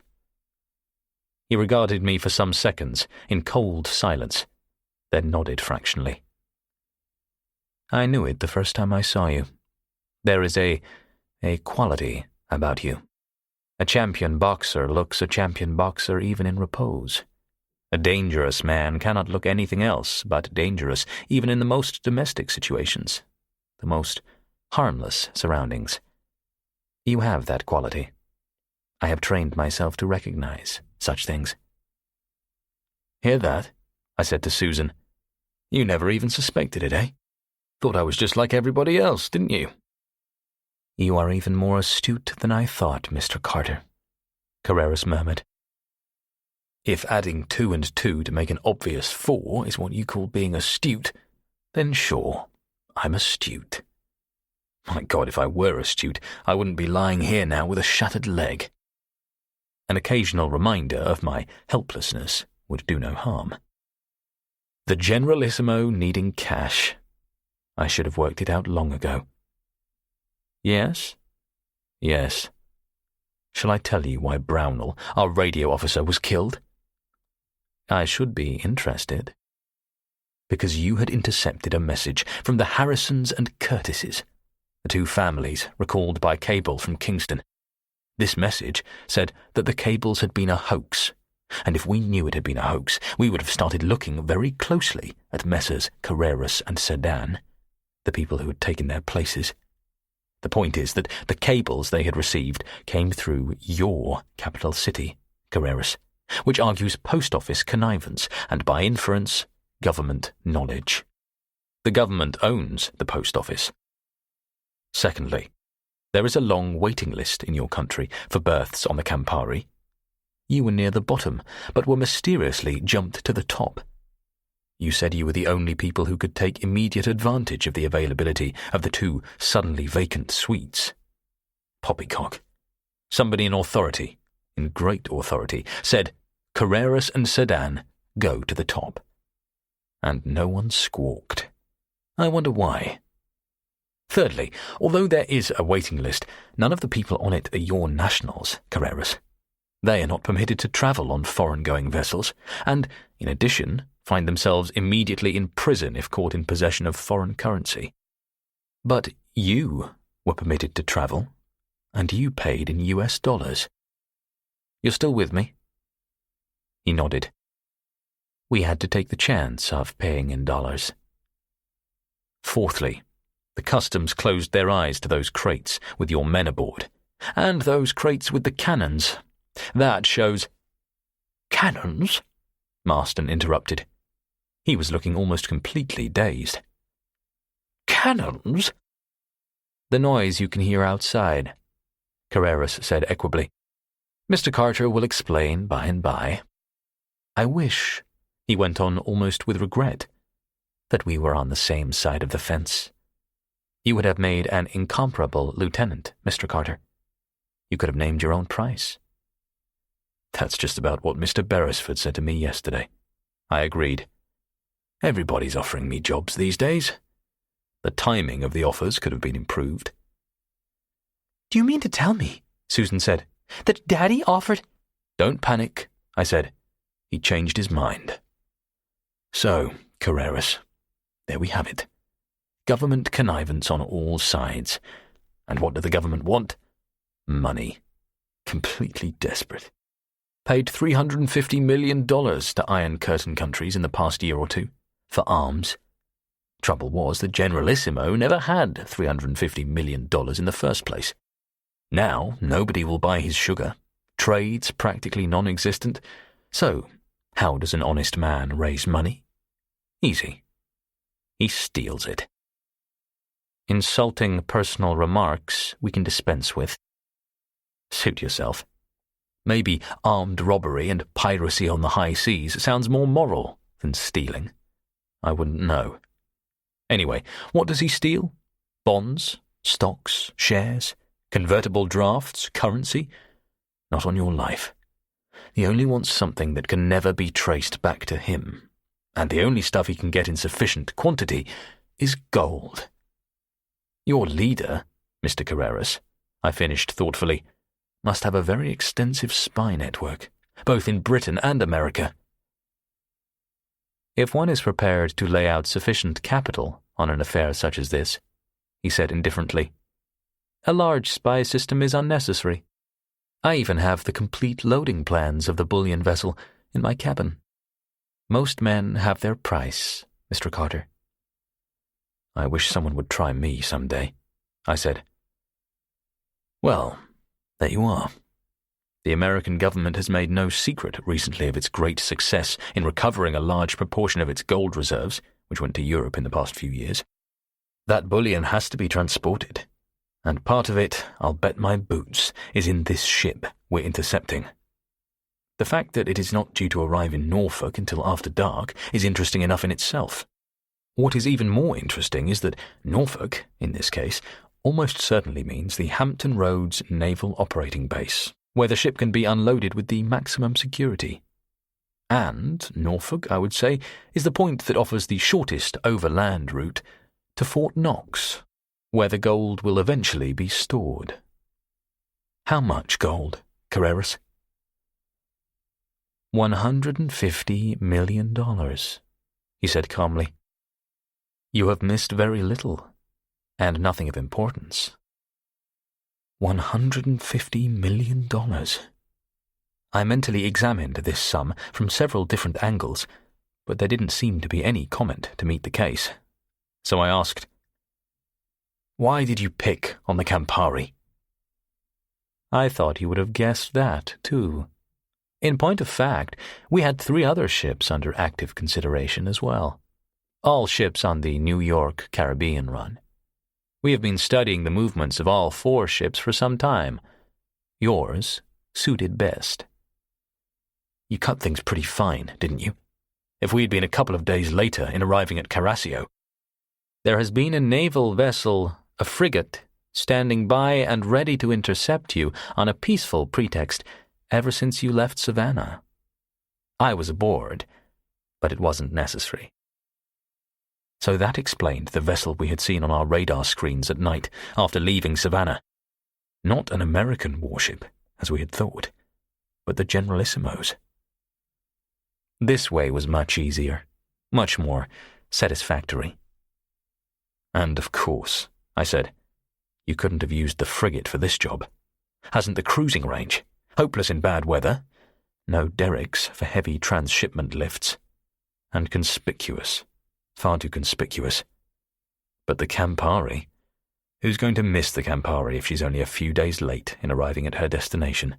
Only the head office, and the head office is being taken care of, Carreras said. You don't think we overlooked the obvious, do you? Our own transmitter was brought aboard and is already in circuit. A stream of perfectly satisfactory messages are going out, I can assure you. So, you fixed that, and the Campari has the speed to overtake most cargo ships. It's a good large seaboat for practically any weather, has first-class radar for picking up other vessels, and jumbo derricks for heavy lifts. I paused and looked at him. We even have reinforced decks for gun platforms both forward and on the poop. Most British vessels since the war have had those installed as a matter of course when building. But I warn you that they have to be strengthened from below with angle irons, a couple of days' job in itself. Without them, anything more than a 3-inch will buckle and twist the plates beyond repair after even only a couple of shots. A couple of shots will be all that we require. I thought about this last remark. A couple of shots. It didn't make any kind of sense at all. What was Carreras up to? What on earth are you both talking about? Susan asked wearily. Reinforced steel decks? Angle irons? What is it all about? Come with me, Miss Beresford, and I shall take pleasure in showing you personally what I mean. Carreras smiled. Besides, I am sure your good parents are becoming very anxious about you. I shall see you later, Mr. Carter. Come, Miss Beresford. She looked at him in doubtful hesitation. I said, You might as well go, Susan. You never know what luck you'll have. One good shove when he's near the rail and off balance. Just pick your time. Your Anglo-Saxon sense of humour becomes rather wearisome, Carreras said thinly. One hopes that you will be able to preserve it intact in the days to come. He left on this suitably sinister note, and Marston looked at me, speculation taking the place of puzzlement in his eyes. Did Carreras mean what I thought he meant? He did. That's the hammering you've been hearing, the pneumatic drills. There are prepared bolt holes in the reinforced sections on the poop and foredeck to accept the base plates of several sizes of British guns.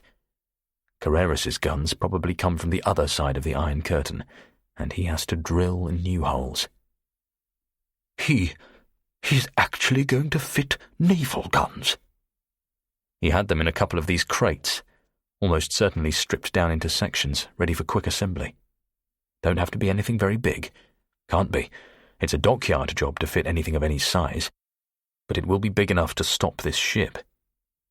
I don't believe it, Marston protested. Hold up on the high seas? Piracy in this day and age?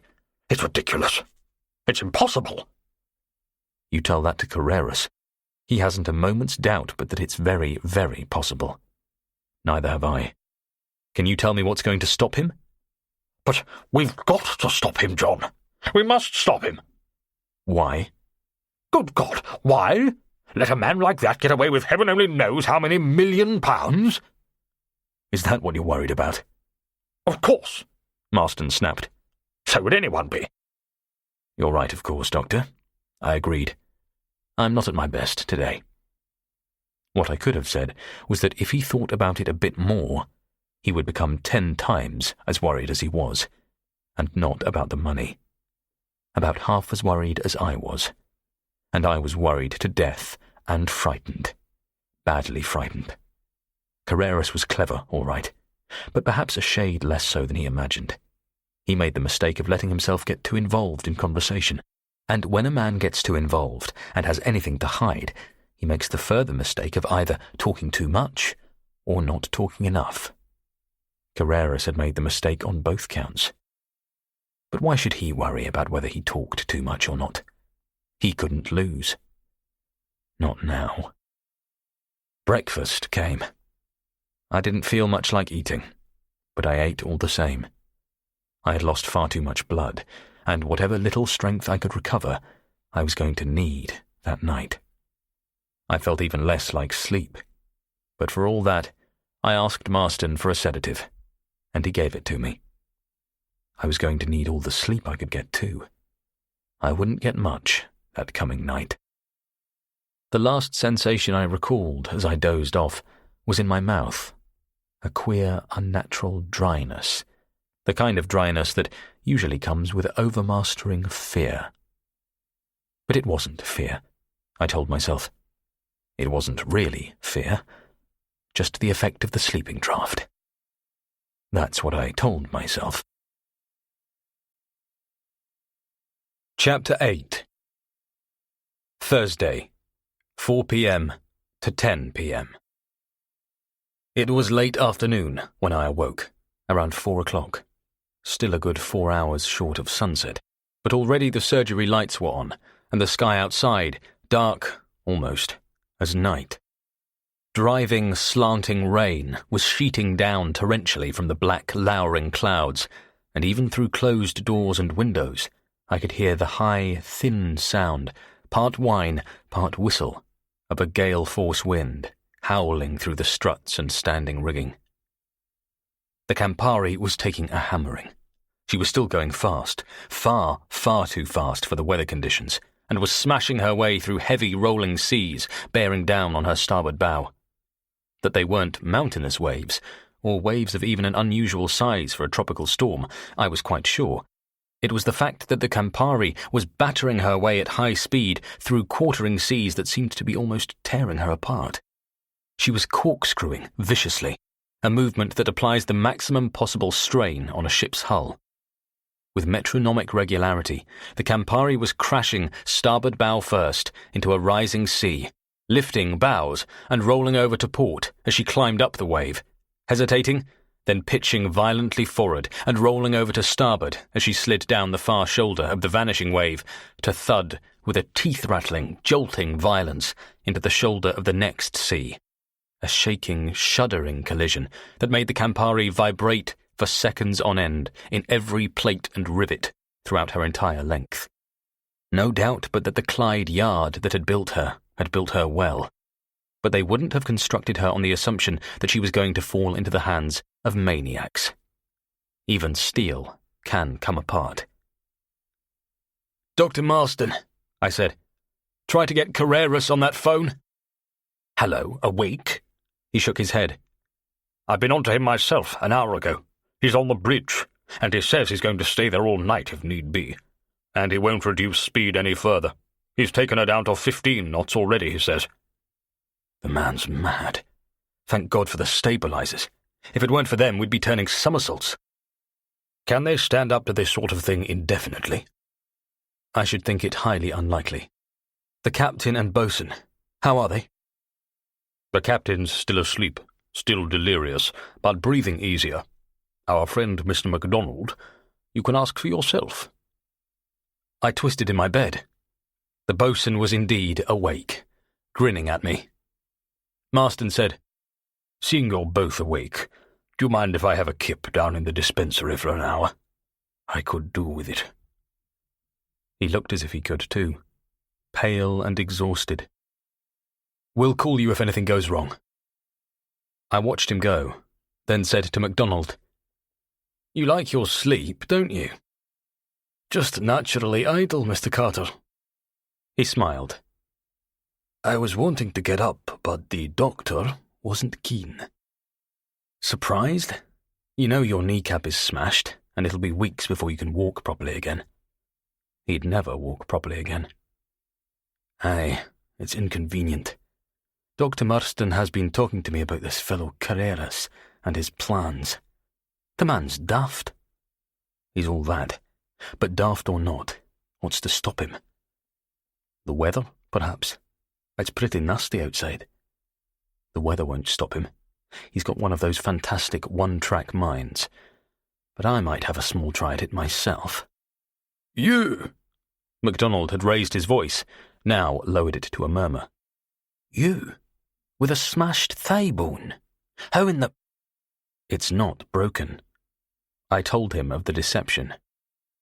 I think I can get around on it if I don't have too much climbing to do. I see. And the plan, sir? I told him. He thought me as daft as Carreras. He did his best to dissuade me, finally accepted the inevitable, and had his own suggestions to make. We were still discussing it in low voices when the sick-bay door opened and a guard showed Susan Beresford in, closed the door, and left. "Where have you been all day?" I said accusingly. "I saw the guns."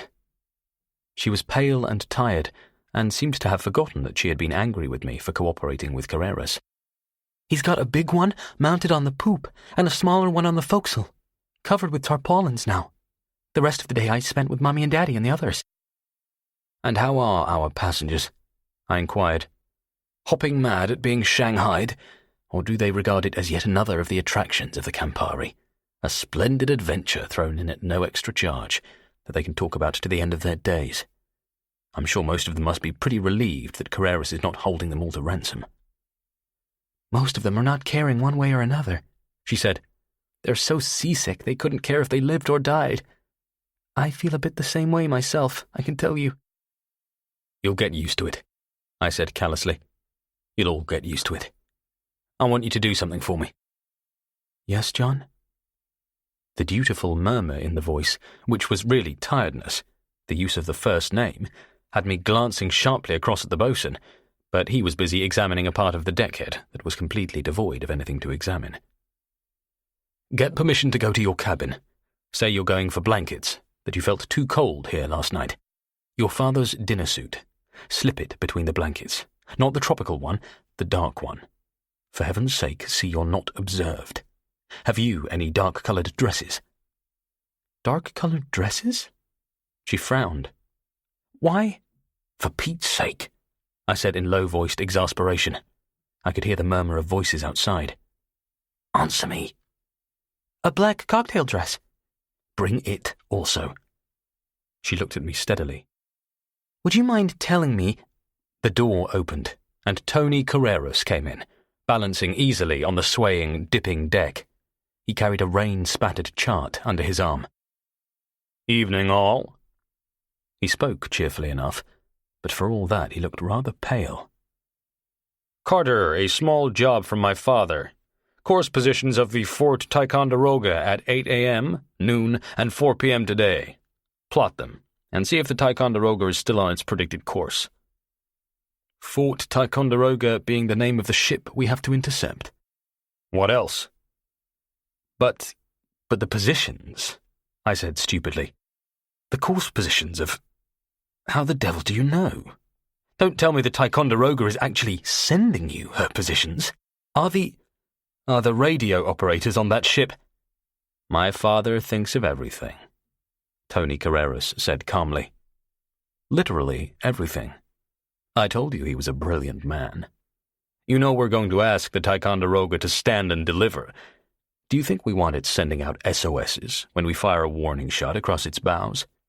The Ticonderoga's own radio officers had a slight accident before the ship left England and had to be replaced by more suitable men." "A slight accident?" Susan said slowly. What with seasickness and emotion, her face was the colour of paper. But she wasn't scared of Carreras any that I could see. What kind of accident? A kind that can so easily happen to any of us, Miss Beresford. Tony Carreras was still smiling, but somehow he no longer looked charming and boyish. I couldn't really see any expression on the face at all. All I could see were the curiously flattened eyes. More than ever, I was sure that there was something wrong with young Carreras's eyes.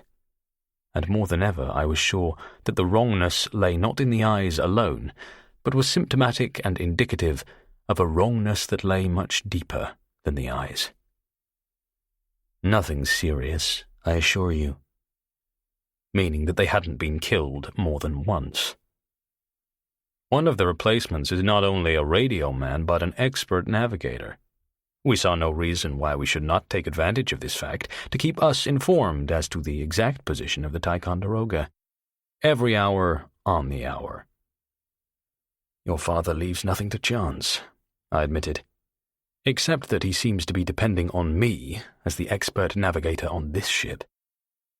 He didn't know, we weren't to know, that all the other deck officers on the Campari were going to be, so foolish. We, both my father and I, dislike killing of any kind. Again the unmistakable ring of sincerity, but I was beginning to wonder if the bell hadn't a crack in it. My father is also a competent navigator, but unfortunately he has his hands very full at the moment. He happens to be the only professional seaman we have. Your other men aren't? Alas, no. But they are perfectly adequate to the task of seeing that professional seaman, your men, do their duties as they should. This was cheering news. If Carreras persisted in pushing the Campari through the storm at this rate, practically everyone who wasn't a professional seaman was going to be feeling very ill indeed. That might help to ease my night's labours. I said, "What's going to happen to us after you've hijacked this damn bullion?" "Dump you all on the Ticonderoga," he said lazily. "What else?" "Yes," I sneered, "so that we can straight away notify every ship that the Campari had—" "Notify whoever you like," he said placidly. "Think we're crazy? We're abandoning the Campari the same morning. Another vessel is already standing by. Miguel Carreras does think of everything." I said nothing and turned my attention to the charts, while Susan made her request to be allowed to bring blankets. He smilingly said he would accompany her, and they left together. When they returned in 5 minutes' time, I had entered in the course positions on the chart, and found that the Fort Ticonderoga was really on course. I handed the chart to Carreras with that information. He thanked me and left. Dinner came at 8 o'clock. It wasn't much of a meal, as Campari dinners went. Antoine was never at his best when the elements were against him, but it was fair enough for all that. Susan ate nothing. I suspected she had been sick more than once, but had made no mention of it. Millionaire's daughter or not, she was no crybaby, and had no self-pity, which was only what I would have expected from the daughter of the Beresfords. I wasn't hungry myself. There was a knot in my stomach that had nothing to do with the motion of the Campari. But again, on the principle that I was going to need all the strength I could find, I made a good meal. MacDonald ate as if he hadn't seen food for a week. Bullen still slept under sedation, restless against the securing straps that held him to his bed, breathing still distressed, mumbling away continually to himself. At 9 o'clock, Marston said, "Time now for coffee, John." Time for coffee, I agreed. Marston's hands, I noticed, weren't quite steady. After too many years of consuming the better part of a bottle of rum every night, his nerves weren't in any too fit a condition for this sort of thing. Susan brought in 5 cups of coffee, one at a time. The wild pitching of the Campari, the jarring, jolting shocks as we crashed down into the troughs, made the carrying of more than one at a time impossible. One for herself, one for MacDonald, one for Marston, one for me, and one for the sentry. The same youngster as had been on guard the previous night. For the four of us, sugar. For the sentry, a spoonful of white powder from Marston's dispensary. Susan took his cup outside. "How's our friend?" I asked when she returned. "Almost as green as I am." She tried to smile, but it didn't come off. "Seemed glad to get it." "Where is he?" "In the passage, sitting on the floor, jammed in a corner, gun across his knees." "How long before that stuff acts, Doctor?" "If he drinks it straight away, maybe 20 minutes. And don't ask me how long the effects will last. People vary so much that I've no idea. Maybe half an hour, maybe 3 hours. You can never be certain with those things." "You've done all you can. Except the last thing. Take off those outside bandages and those damned splints, will you?" He looked nervously at the door. "If someone comes—" "We've been all through that," I said impatiently. "Even by taking a chance and losing, we'll be no worse off than we were before. Take them off." Marston fetched a chair to give himself steadier support, sat down, eased the point of his scissors under the bandages holding the splints in place, and sliced through them with 6 swift, clean cuts. The bandages fell away, the splints came loose, and the door opened. 6 long strides, and Tony Carreras was by my bedside, staring down thoughtfully. He looked even paler than the last time I'd seen him. "The good healer on the night shift, eh? Having a little patient trouble, Doctor?" "Trouble?" I said hoarsely. I'd my eyes screwed half shut, lips compressed, fists lying on the coverlet, tightly clenched. Carter in agony. I hoped I wasn't overdoing it. "Is your father mad, Carreras?"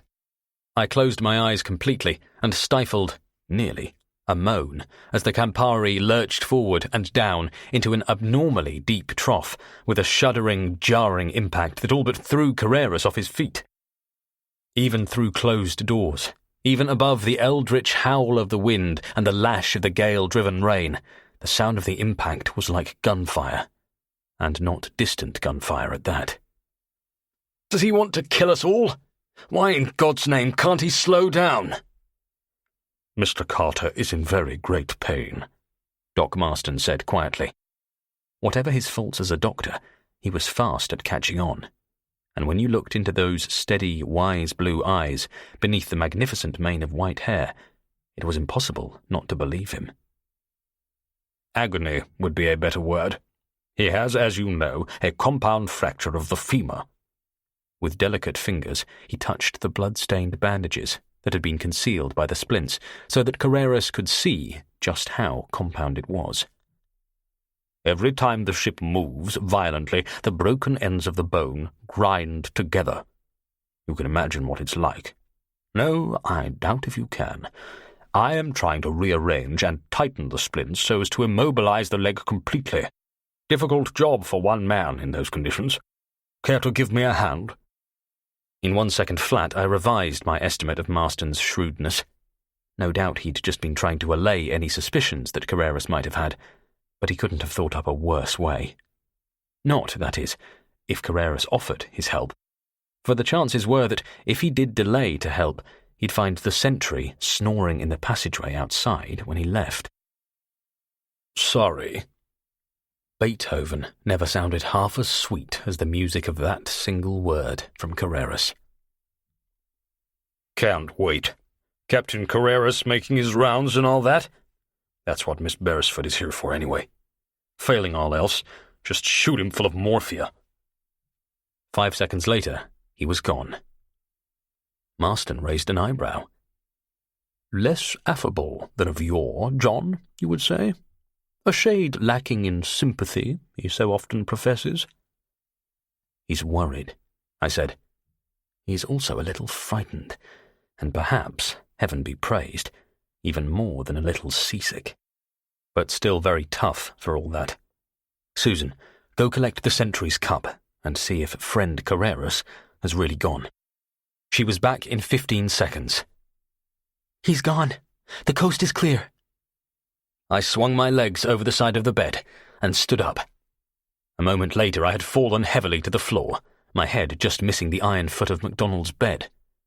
4 things were responsible for this: the sudden lurch of the deck as the Campari had fallen into a trough, the stiffness of both legs, the seeming paralysis of my left leg, and the pain that had gone through my thigh like a flame as soon as my foot had touched the deck.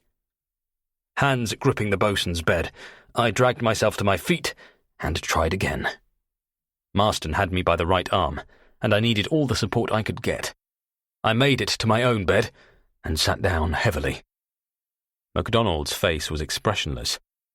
Susan looked as if she were about to cry. For some obscure reason, that made me feel better. I lurched to my feet like an opening jackknife, caught hold of the foot of my own bed, and had another go. It was no good. I wasn't made of iron. The lurching of the Campari I could cope with, and the first stiffness was slowly beginning to disappear. Even that frightening weakness in my left leg I could, in some measure, ignore. I could always hop along. But that pain I couldn't ignore. I wasn't made of iron. I have a nervous system for transmitting pain just like anyone else's, and mine was operating in top gear at the moment. Even the pain I believe I could have coped with, but every time I set my left foot on the deck, the shooting agony in my left thigh left me dizzy and lightheaded, barely conscious. A few steps on that leg, and I just wouldn't be conscious at all. I supposed vaguely it must have had something to do with all the blood I had lost. I sat down again. "Get back into bed," Marston ordered. "This is madness. You're going to have to lie on your back for at least the next week." "Good old Tony Carreras," I said. I was feeling a bit lightheaded, and that's a fact. "Clever lad, Tony. He'd the right idea. You're hypodermic, Doctor. Painkiller for the thigh. Shoot me full of it. You know, the way a football player with a gammy leg gets an injection before a game." "No football player ever went out on a field with 3 bullet holes through his leg," Marston said grimly. "Don't do it, Dr. Marston," Susan said urgently. "Please don't do it. He'll surely kill himself." "Bosun?" Marston queried. "Give it to him, sir," the bosun said quietly. "Mr. Carter knows best." "Mr. Carter knows best," Susan mimicked furiously.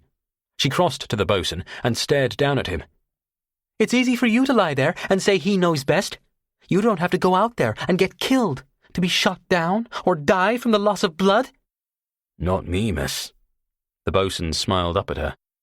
"You won't catch me taking risks like that." "I'm sorry, Mr. MacDonald." She sat down wearily on his bedside. "I'm so ashamed.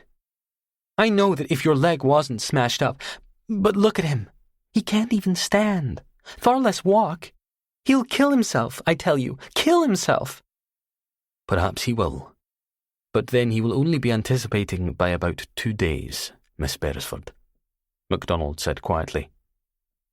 "I know. Mr. Carter knows. We both know that no one on the Campari has very long to live. Not unless someone can do something. You don't think, Miss Beresford," he went on heavily, "that Mr. Carter is doing this just for the exercise?" Marston looked at me, face slowly tightening. "You and the bosun have been talking about something I know nothing about. I'll tell you when I come back." "If you come back." He went to his dispensary, came back with a hypodermic, and injected some pale fluid. "Against all my instincts, this. It'll ease the pain, no doubt about that, but it will also permit you to overstrain your leg and cause permanent damage." "Not half as permanent as being dead." I hopped across into the dispensary, pulled old man Beresford's suit out from the pile of folded blankets Susan had fetched, and dressed as quickly as my bad leg and the pitching of the Campari would allow. I was just turning up the collar and tying the lapels together with a safety pin when Susan came in. She said, abnormally calm, "It suits you very well. Jacket's a bit tight, though." It's a damn sight better than parading about the upper deck in the middle of the night wearing a white uniform. Where's this black dress you spoke of? Here. She pulled it out from the bottom blanket. Thanks. I looked at the label. Balenciaga. Should make a fair enough mask. I caught the hem of the dress between my hands, glanced at her, saw the nod, and ripped. $1 a stitch. I tore out a rough square, folded it in a triangle, and tied it round my face, just below the level of my eyes. Another few rips, another square, and I had a knotted cloth covering head and forehead until only my eyes showed. The pale glimmer of my hands I could always conceal. "Nothing is going to stop you, then?" she said steadily. I wouldn't say that. I eased a little weight onto my left leg, used my imagination, and told myself that it was going numb already. Lots of things can stop me. Any one of 42 men, all armed with guns and submachine guns, can stop me. If they see me. She looked at the ruins of the Balenciaga. "Tear off a piece for me while you're at it." "For you?" I looked at her. She was as pale as I felt. "What for?" "I'm coming with you." She gestured at her clothes, the navy blue sweater and slacks. "It wasn't hard to guess what you wanted Daddy's suit for. You don't think I changed into those for nothing?"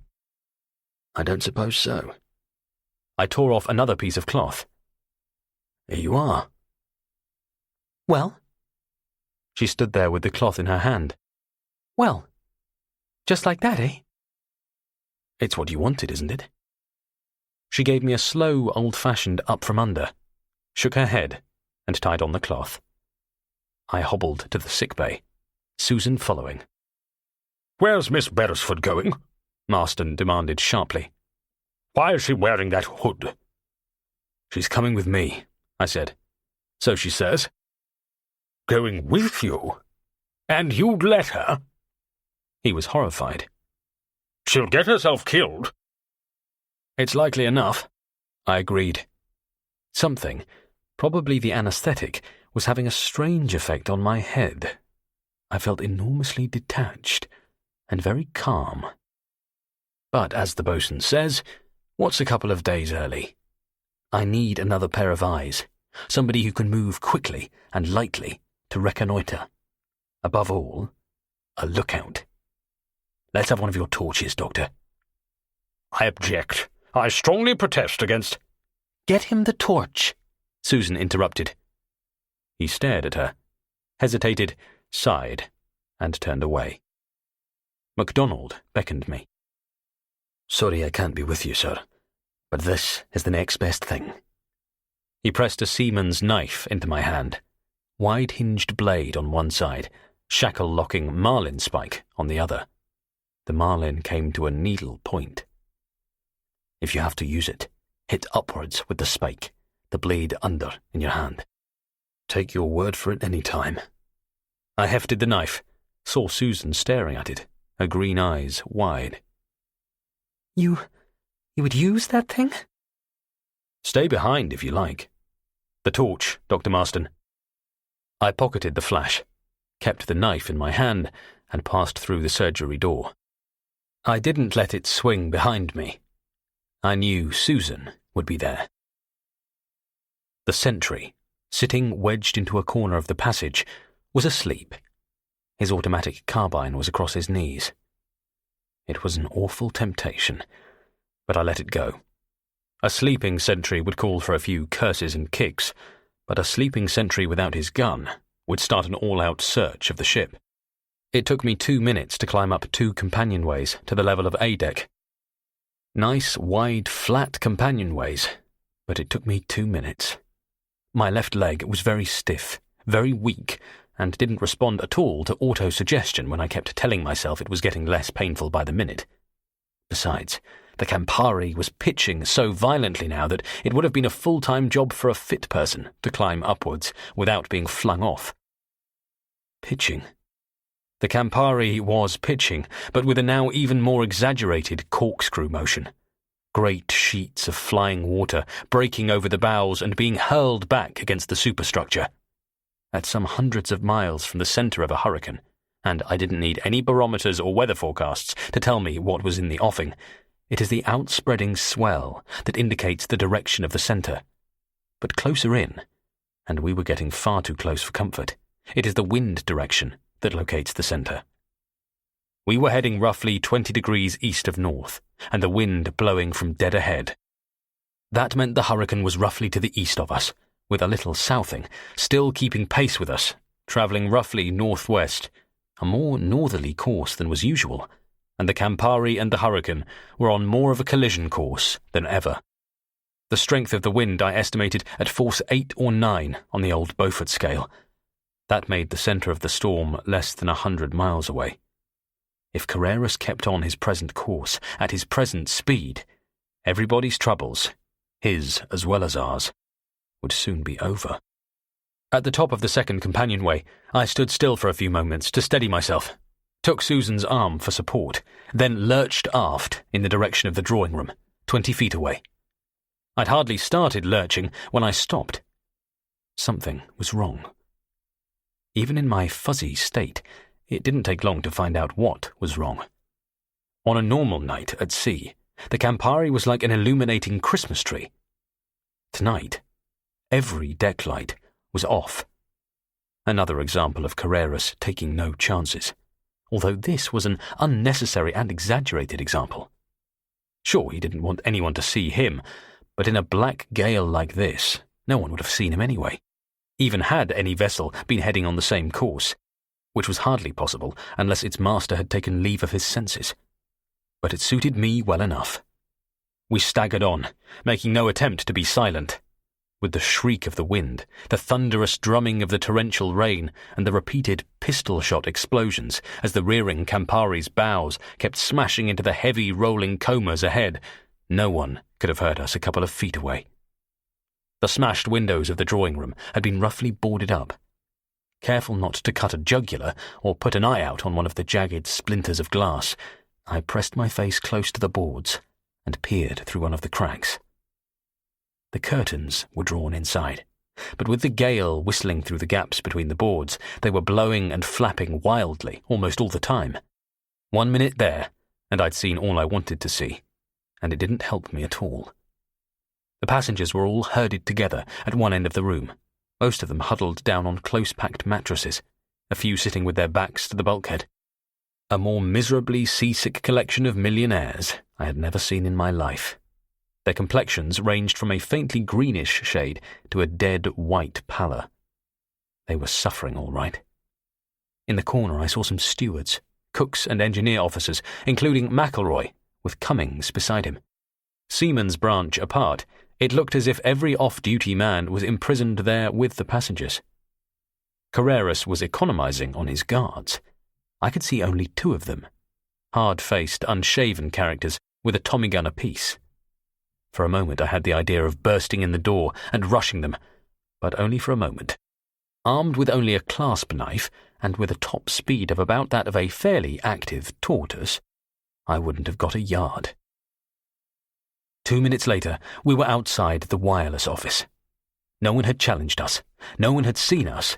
The decks were entirely deserted. It was a night for deserted decks. The wireless office was in darkness.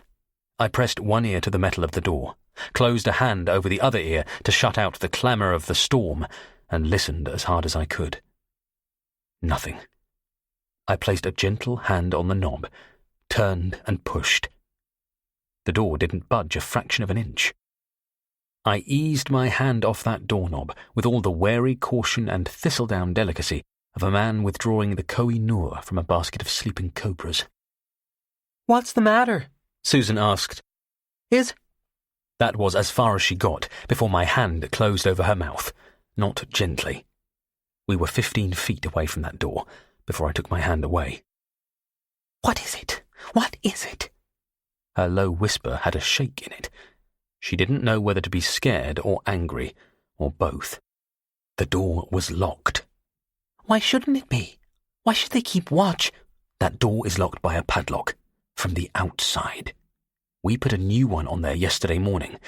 It's no longer there. Somebody has shut the catch on the inside. I didn't know how much of this she was getting. The roar of the sea, the drum fire of the rain, the wind rushing in from the darkness of the north and playing its high-pitched threnody in the rigging, seemed to drown out and snatch away the words, even as I spoke them. I pulled her into what pitiful shelter was offered by a ventilator, and her next words showed that she had indeed heard and understood most of what I had said. They have left a sentry? Just in case anyone tried to break in? How could anyone break in? We're all under guard and lock and key. It's as Carreras Jr. says. His old man never takes a chance. I hesitated, then, because I didn't know what else to say, I went on. I've no right to do this, but I must. I'm desperate. I want you to be a stalking horse. Help get that character out of there. What do you want me to do? Good girl. I squeezed her arm. Knock at the door. Pull that hood off and show yourself at the window. He'll almost certainly switch on a light or flash a torch, and when he sees it's a girl, well, he'll be astonished, but not scared. He'll want to investigate. And then you... That's it. With only a clasp knife?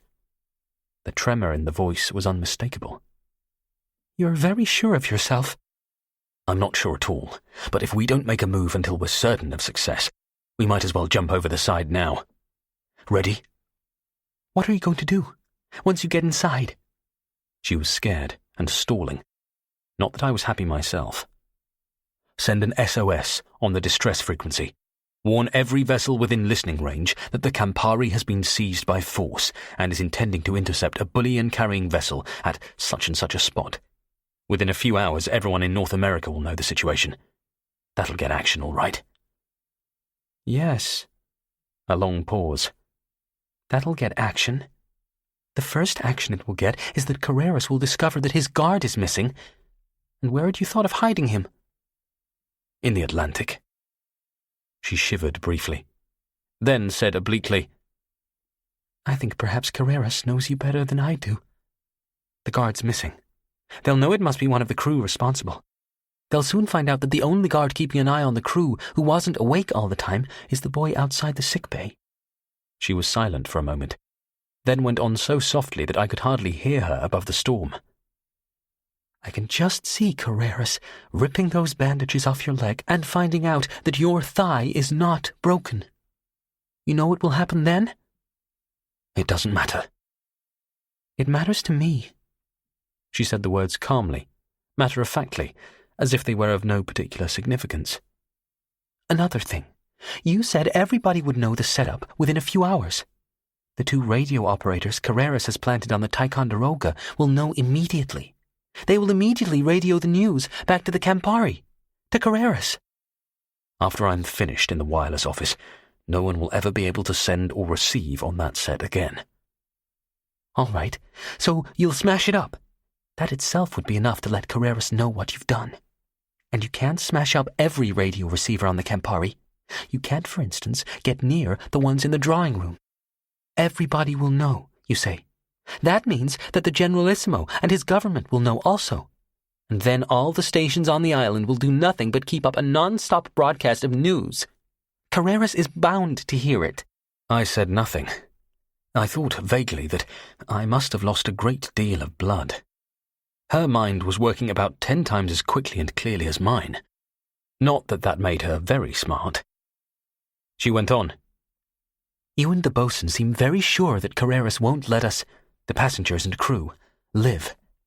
Perhaps you think it's because he can't have any witnesses, that whatever advantage the Generalissimo gained from getting this money would be offset over and over again by the worldwide reaction against him, if the world knew what he had done.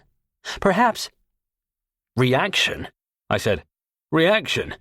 He'd find the American and British navies and air forces on his doorstep the following morning, and that would be the end of the Generalissimo.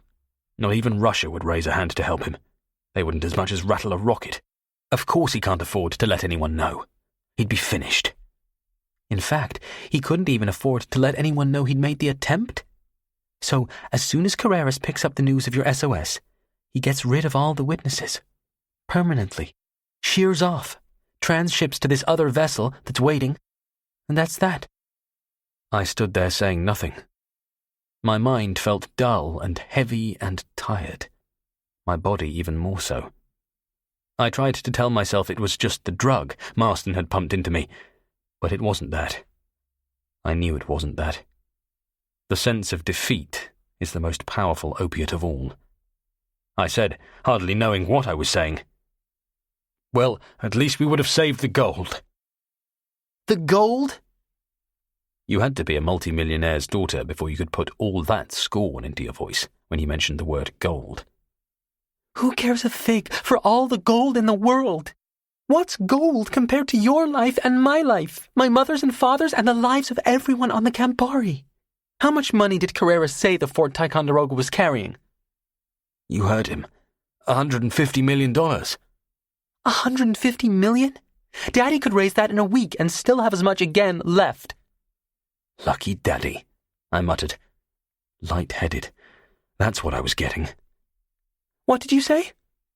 Nothing. It all seemed such a good idea when MacDonald and I worked it out, Susan. I'm sorry. She caught my right hand in both of hers and held it tight. I'm truly sorry, Johnny. Where did you get this Johnny business from? I mumbled. I like it. What's good enough for Captain Bullen? Your hands are like ice, she exclaimed softly. And you're shivering. Gentle fingers pushed up under my hood. And your forehead is burning, running a temperature and fever. You're not well. Oh, you're not well. Come on back down to the sick bay, Johnny, please. No. Please. Don't nag at me, woman. I pushed myself wearily off the ventilator. Come on. Where are you going? She was quickly beside me, her arm in mine, and I was glad to hang on. Sir Dan, our mysterious friend Mr. Sir Dan. Do you realize that we know practically nothing about Mr. Sir Dan, except that he seems to be the one who lies back and lets the others do all the work? Carreras and Sir Dan. They seem to be the kingpins, and maybe Carreras isn't the boss after all. But I do know this. If I could get a knife sticking into the throat, or a gun jabbing into the back of either of those men, I would have a big card to play in this game. Come on, Johnny, she pleaded. Come on down below. All right, so I'm loopy. But it's still true. If I could shove either of those two men into the drawing room ahead of me and threaten the two guards with his death if they don't drop their guns, I rather think they would. With 2 machine guns and all the men in there to help, I could do a lot on a night like this. I'm not crazy, Susan. Just desperate, like I said. You can hardly stand. There was a note of desperation in her voice now. That's why you're here, to hold me up. Carreras is out of the question. He'll be on the bridge, and that'll be the most heavily guarded place on the ship, because it's the most important place. I winced and shrank back into a corner as a great blue-white jagged streak of forked lightning, almost directly overhead, flickered and stabbed through the black wall of cumulonimbus clouds and the driving rain, momentarily illuminating every detail of the Campari's decks in its blinding glare. The curiously flat, explosive clap of thunder was muffled, lost in the teeth of the gale. That helps, I muttered. Thunder, lightning, a tropical rainstorm, and moving into the heart of a hurricane. King Lear should have seen this little lot. He'd never have complained of his blasted heath again. Macbeth, she said. That was Macbeth. Oh, hell, I said. She was getting as nutty as I was. I took her arm, or she took mine. I forgot which. Come on, we're too exposed here. A minute later, we were down on A deck, crouched against a bulkhead. I said, Finesse will get us nowhere. I'm going into the central passageway, straight into Sir Dan's cabin. I'll stick my hand in my pocket, pretend I have a gun. Stay at the entrance to the passageway. Warn me if anyone comes. He's not in, she said. We were standing at the starboard forward end of the accommodation, just outside Sir Dan's sleeping cabin. He's not at home. There's no light on. The curtains will be drawn, I said impatiently. The ship's fully darkened. I'll bet Carreras hasn't even got the navigation lights on. We shrank against the bulkhead as another lightning flash reached down from the darkened clouds, seemed almost to dance on the tip of the Campari's mast. I won't be long. Wait! She held me with both hands. The curtains aren't drawn. That flash, I could see everything inside the cabin. You could see? For some reason, I'd lowered my voice almost to a whisper. Anyone inside? I couldn't see all the inside. It was just for a second. I straightened, pressed my face hard against the window, and stared inside. The darkness in the cabin was absolute. Absolute, that is, until another forked finger of lightning lit up the entire upper works of the Campari once more. Momentarily, I saw my own hooded face and staring eyes reflected back at me in the glass, then exclaimed involuntarily, for I had seen something else again. What is it? Susan demanded huskily. What's wrong? This is wrong. I fished out Marston's torch, hooded it with my hand, and shone it downwards through the glass. The bed was up against the bulkhead, almost exactly beneath the window. Sir Dan was lying on the bed, clothed and awake, his eyes staring up as if hypnotized by the beam of the torch. Wide eyes. Staring eyes. His white hair was not just where his white hair had been. It had slipped back, revealing his own hair beneath. Black hair. Jet black hair, with a startling streak of iron grey almost exactly in the middle. Black hair with an iron grey streak. Where had I seen somebody with hair like that? When had I ever heard of somebody with hair like that? All of a sudden, I knew it was when, not where. I knew the answer. I switched off the light. Sir Dan! There was shock and disbelief and utter lack of comprehension in Susan's voice. Sir Dan, bound hand and foot and tied to his bed so that he can't move an inch. Sir Dan! But... No. She was ready to give up. Oh, Johnny, what does it all mean?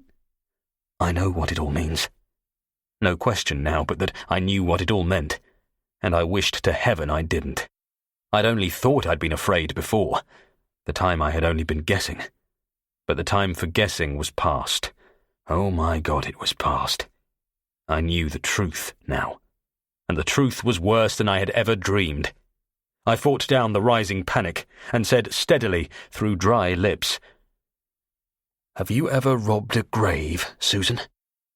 "Have I ever?" She broke off, and when her voice came out again, there were tears in it. "We're both worn out, Johnny. Let's get down below. I want to go back to the sick bay." "I have news for you, Susan. I'm not mad, but I'm not joking. And I hope to God that grave's not empty."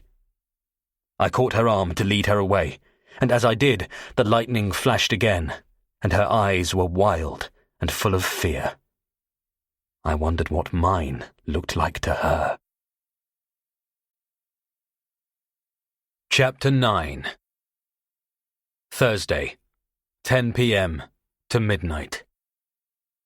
What with the darkness, my bad leg, the intermittent lightning, the wild, rearing, wave-top staggering and plunging of the Campari, and the need to use the greatest caution all the way, it took us a good 15 minutes to reach number 4 hold, far back on the afterdeck.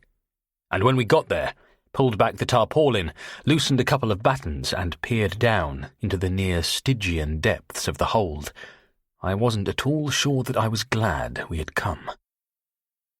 Along with several tools, I'd filched an electric lantern from the boatswain's store on the way there, and though it didn't give off much of a light, it gave off enough to let me see that the floor of the hold was a shambles. I'd secured for sea after leaving Carrasio, but I hadn't secured for a near hurricane, for the excellent reason that whenever the weather was bad, the Campari had invariably run in the other direction. But now Carreras had taken us in the wrong direction, and he either hadn't bothered or forgotten to secure for the worsening weather conditions. Forgotten, almost certainly. The number 4 hold presented a threat, to say the least, to the lives of everybody aboard, Carreras and his men included. At least a dozen heavy crates, the weight of 1 or 2 of which could be measured in tons, had broken loose and were sliding and lurching across the floor of the hold with every corkscrewing pitch of the Campari, alternatively crashing into the secured cargo aft or the bulkhead forward.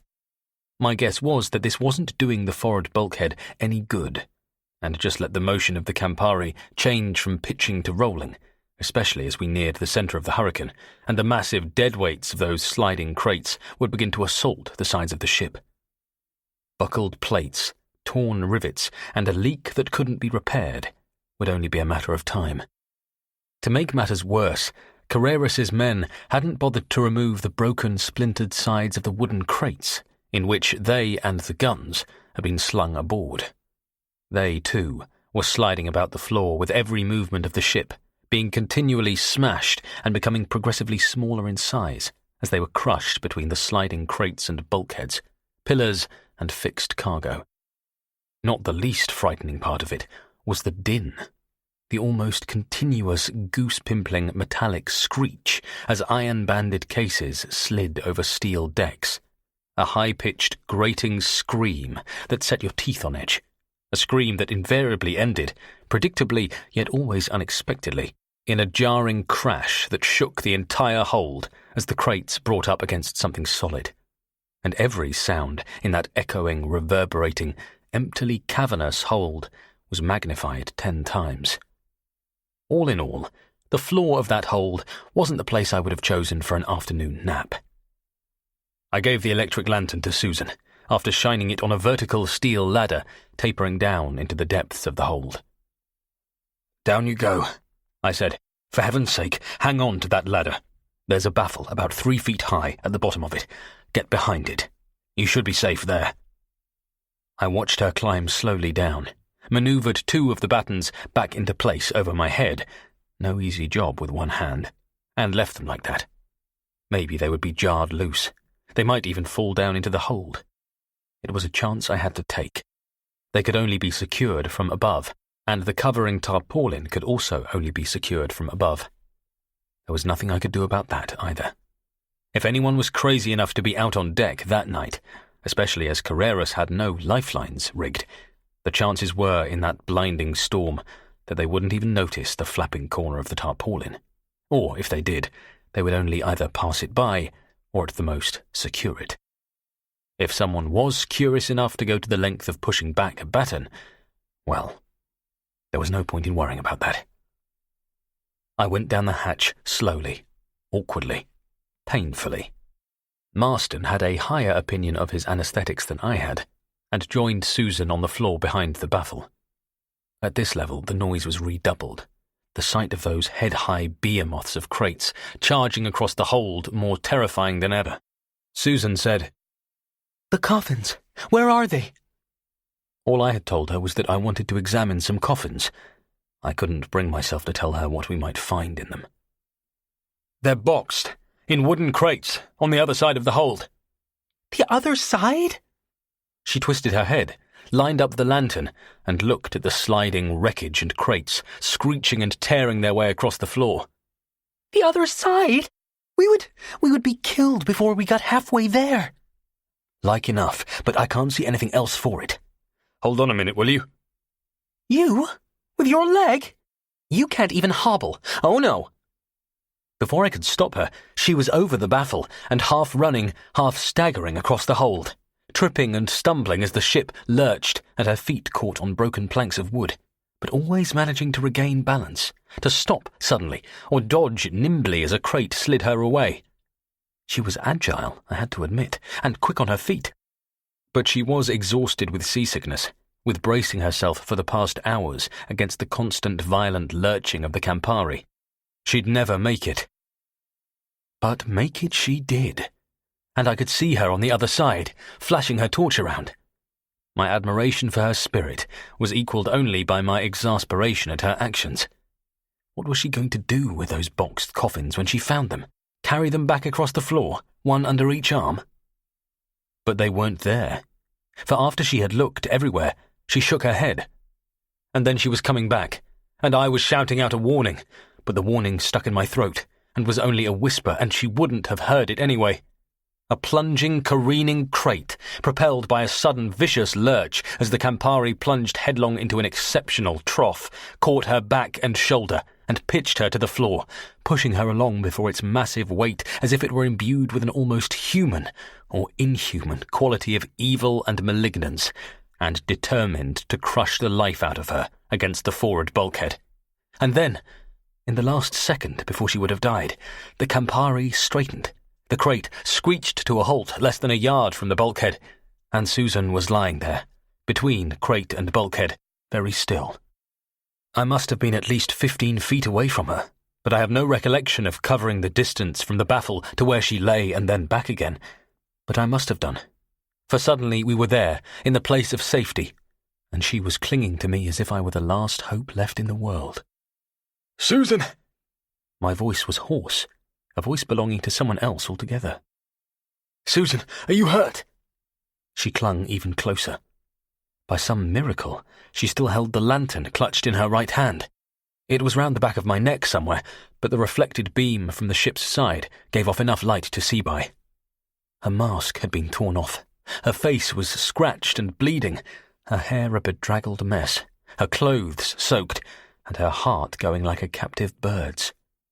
For an incongruous moment, an unbidden recollection touched my mind, a recollection of a very cool, very poised, sweetly malicious, pseudo-solicitous young lady asking me about cocktails only 2 days ago in Carrasio. But the vision faded as soon as it had come. The incongruity was too much.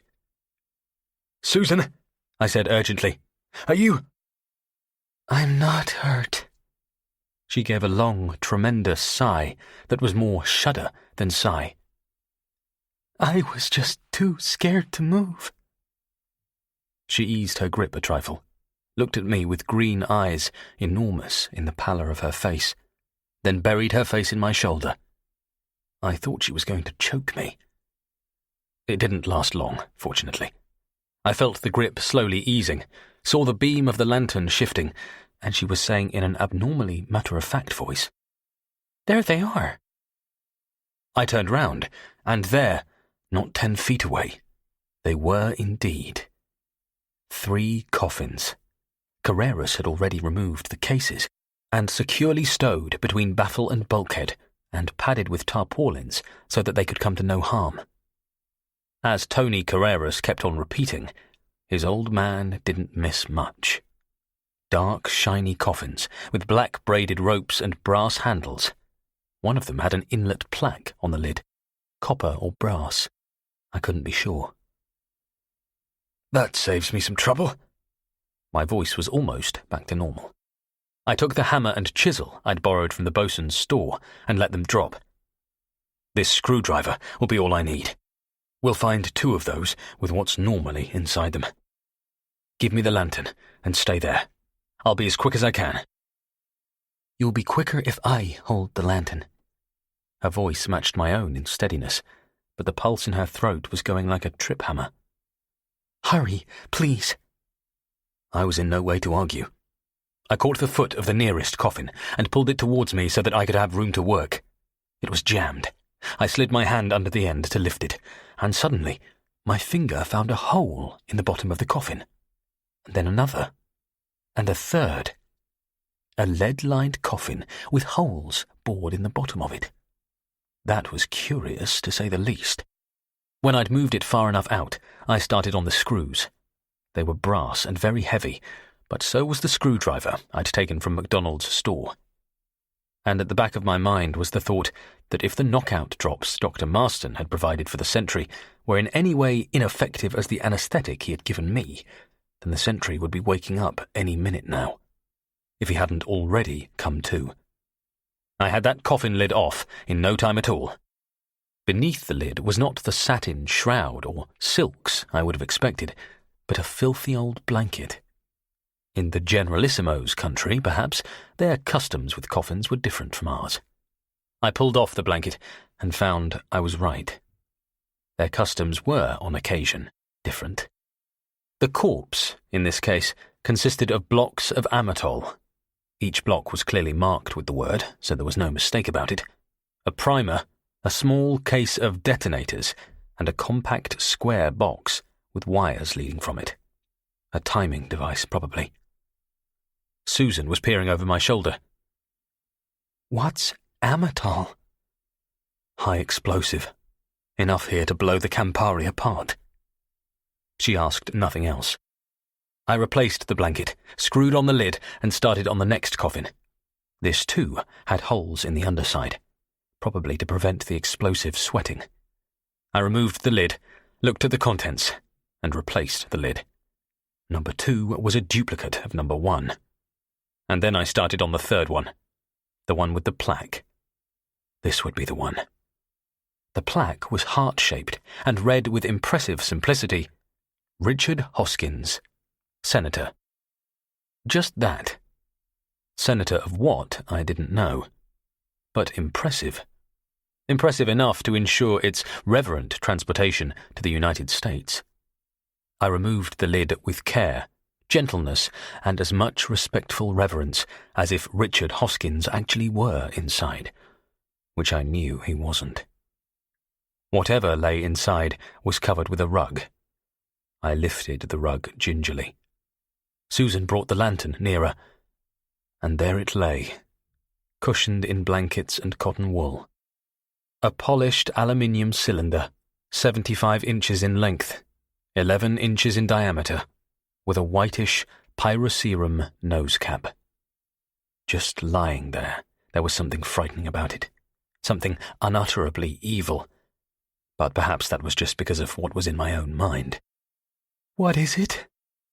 Susan's voice was so low that she had to come closer to repeat the words. "Oh, Johnny, what in the world is it?" "The twister." The what?" "The twister." "Oh, dear God!" She had it now. This atomic device that was stolen in South Carolina? The twister." She rose unsteadily to her feet and backed away. "The twister!"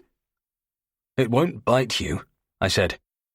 I didn't feel too sure about that either.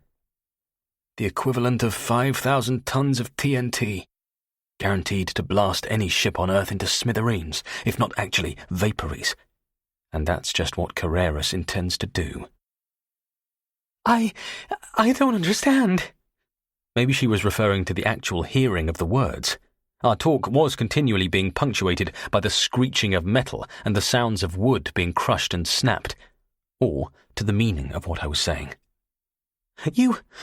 When he gets the gold from the Ticonderoga and transships it to this vessel he has standing by, he's going to blow up the Campari? With this?" "There is no ship standing by. There never was. When he's loaded the gold aboard, the kind-hearted Miguel Carreras is going to free all the passengers and crew of the Campari and let them sail off in the Fort Ticonderoga. As a further mark of his sentimentality and kindness, he's going to ask Senator Hoskins here and his 2 presumably illustrious companions to be taken back for burial in their native land. The captain of the Ticonderoga would never dream of refusing, and if it came to the bit, Carreras would make certain that he damn well didn't refuse. See that?" I pointed to a panel near the tail of the twister. "Don't touch it!" If you can imagine anyone screaming in a whisper, then that's what she did. "I wouldn't touch it for all the money in the Ticonderoga," I assured her fervently. "I'm even scared to look at the damn thing.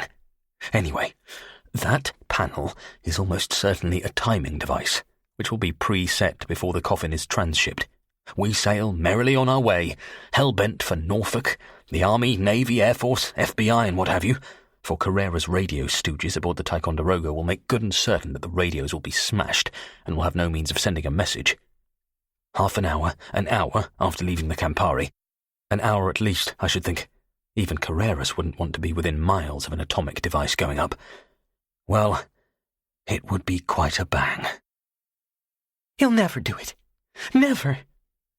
The emphatic voice didn't carry the slightest shred of conviction. The man must be a fiend. Grade 1, I agreed. And don't talk rubbish about his not doing it. Why do you think they stole the twister and made it appear as if Dr. Slingsby Caroline had lit out with it? From the very beginning, it was with the one and only purpose of blowing the Fort Ticonderoga to Kingdom Come, so that there would be no possibility of any comeback. Everything hinged on the total destruction of the Ticonderoga and everyone aboard it, including passengers and crew of the Campari. Maybe Carrera's 2 fake radio men could have smuggled some explosives aboard, but it would be quite impossible to smuggle enough to ensure complete destruction. Hundreds of tons of high explosives in the magazines of a British battlecruiser blew up in the last war, but still there were survivors. He couldn't sink it by gunfire. A couple of shots from a moderately heavy gun, and the Campari's decks would be so buckled that the guns would be useless, and even then there would be bound to be survivors. But with the twister, there will be no chances of survival. None in the world. Carreras's men, she said slowly. They killed the guards in the atomic research establishment. What else? And then forced Dr. Caroline to drive out through the gates, with themselves and the twister in the back. The twister was probably en route to their island by air inside the hour, but someone drove the brake wagon down to Savannah before abandoning it, no doubt to throw suspicion on the Campari, which they knew was leaving Savannah that morning. I'm not sure why, but I would take long odds it was because Carreras, knowing the Campari was bound for the Caribbean, was reasonably sure that she would be searched at her first port of call, giving him his opportunity to introduce his bogus Marconi man aboard. While I had been talking, I'd been studying 2 circular dials inset in the panel on the twister. Now I spread the rug back into position with all the loving care of a father smoothing out the bed cover over his youngest son, and started to screw the coffin lid back in position. For a time, Susan watched me in silence, then said wonderingly, Mr. Cerdan. Dr. Caroline. The same person. It has to be the same person. I remember now. At the time of the disappearance of the twister, it was mentioned that only 1 or 2 people so far know how to arm the twister. He was just as important to their plans as the twister. Without him, it was useless. Poor old Doc Caroline has had a rough passage, I'm afraid. Not only kidnapped and forced to do as ordered, but knocked about by us also, the only people who could have saved him. Under constant guard by those 2 thugs disguised as nurses. He bawled me out of his cabin first time I saw him, but only because he knew that his devoted nurse, sitting beside him with her dear little knitting bag on her lap, had a submachine gun inside it. But why the wheelchair? Was it necessary to take such elaborate... Of course it was. They couldn't have him mingling with the passengers, communicating with them.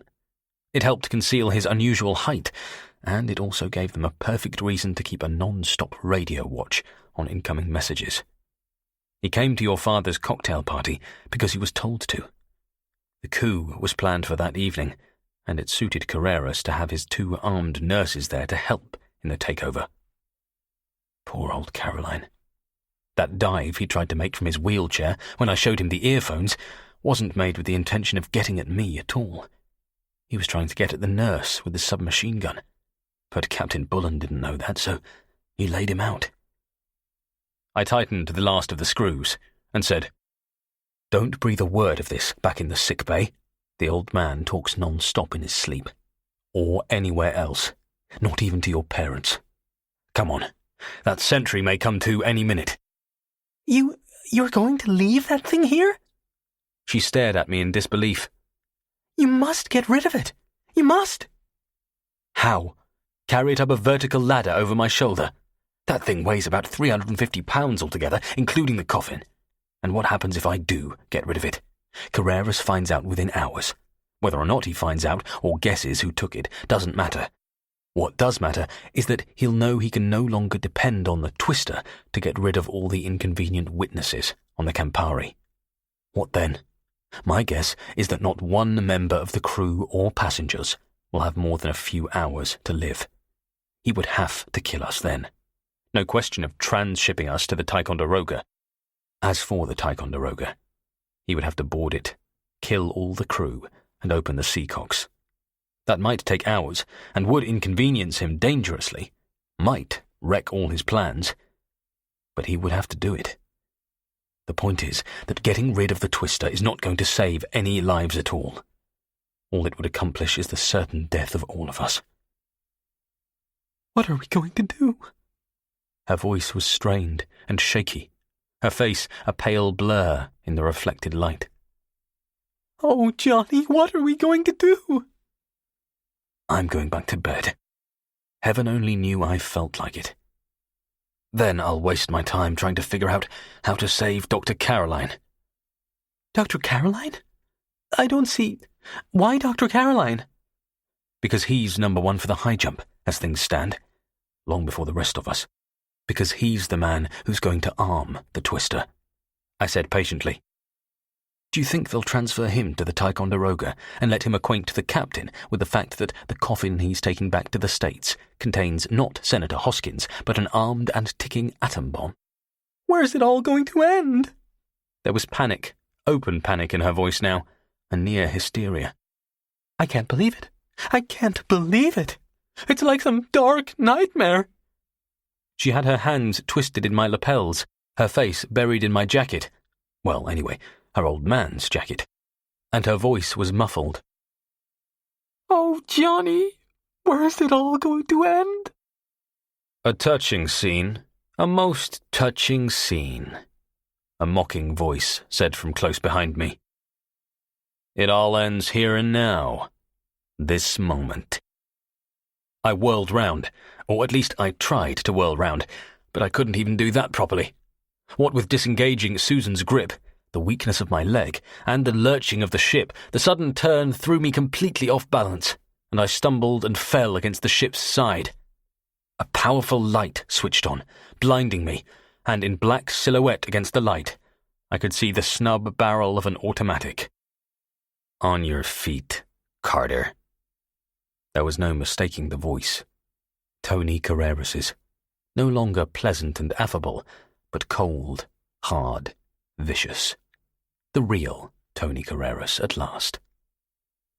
"I want to see you fall when this slug hits you. Clever, clever Carter. Or so you thought. On your feet, I said. Or you'd rather take it lying there. Suit yourself." The gun lifted a trifle. The direct no-nonsense type. He didn't believe in fancy farewell speeches. Shoot them and be done with it. I could believe now that he was his father's son. My bad leg was under me, and I couldn't get up. I stared into the beam of light, into the black muzzle of the gun. I stopped breathing, and tensed myself. Tensing yourself against a .38 fired from a distance of 5 feet is a great help, but I wasn't feeling very logical at the moment. "Don't shoot!" Susan screamed. "Don't kill him, or we'll all die!" The torch beam wavered, then steadied again. It steadied on me, and the gun hadn't shifted any that I could see. Susan took a couple of steps towards him, but he fended her off, stiff-armed. "Out of my way, lady." I'd never in my life heard such concentrated venom and malignance. I'd misjudged young Carreras all right. And her words hadn't even begun to register on him, so implacable was his intention. I still wasn't breathing, and my mouth was dry as a kiln. "The Twister!" Her voice was urgent, compelling, desperate. "He armed the Twister!" "What? What are you saying?" This time she had got through. "The Twister? Armed?" The voice malignant as ever, but I thought I detected overtones of fear. "Yes, Carreras. Armed!" I'd never known before how important lubrication of the throat and mouth was to the human voice. A buzzard with tonsillitis had nothing on my croak. "Armed, Carreras! Armed!" The repetition was not for emphasis. I couldn't think of anything else to say. How to carry this off? How to exploit the few seconds' grace Susan had brought from me? I shifted the hand that was propping me up, the one in the black shadow behind me, as if to brace myself against the pitching of the Campari, My fingers closed over the handle of the hammer I'd dropped. I wondered bleakly what I was going to do with it.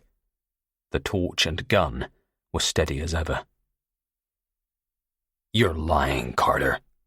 The confidence was back in his voice. "God knows how you found out about it, but you're lying. You don't know how to arm it." That was it. Keep him talking. Just keep him talking. "I don't, but Dr. Slingsby Caroline does."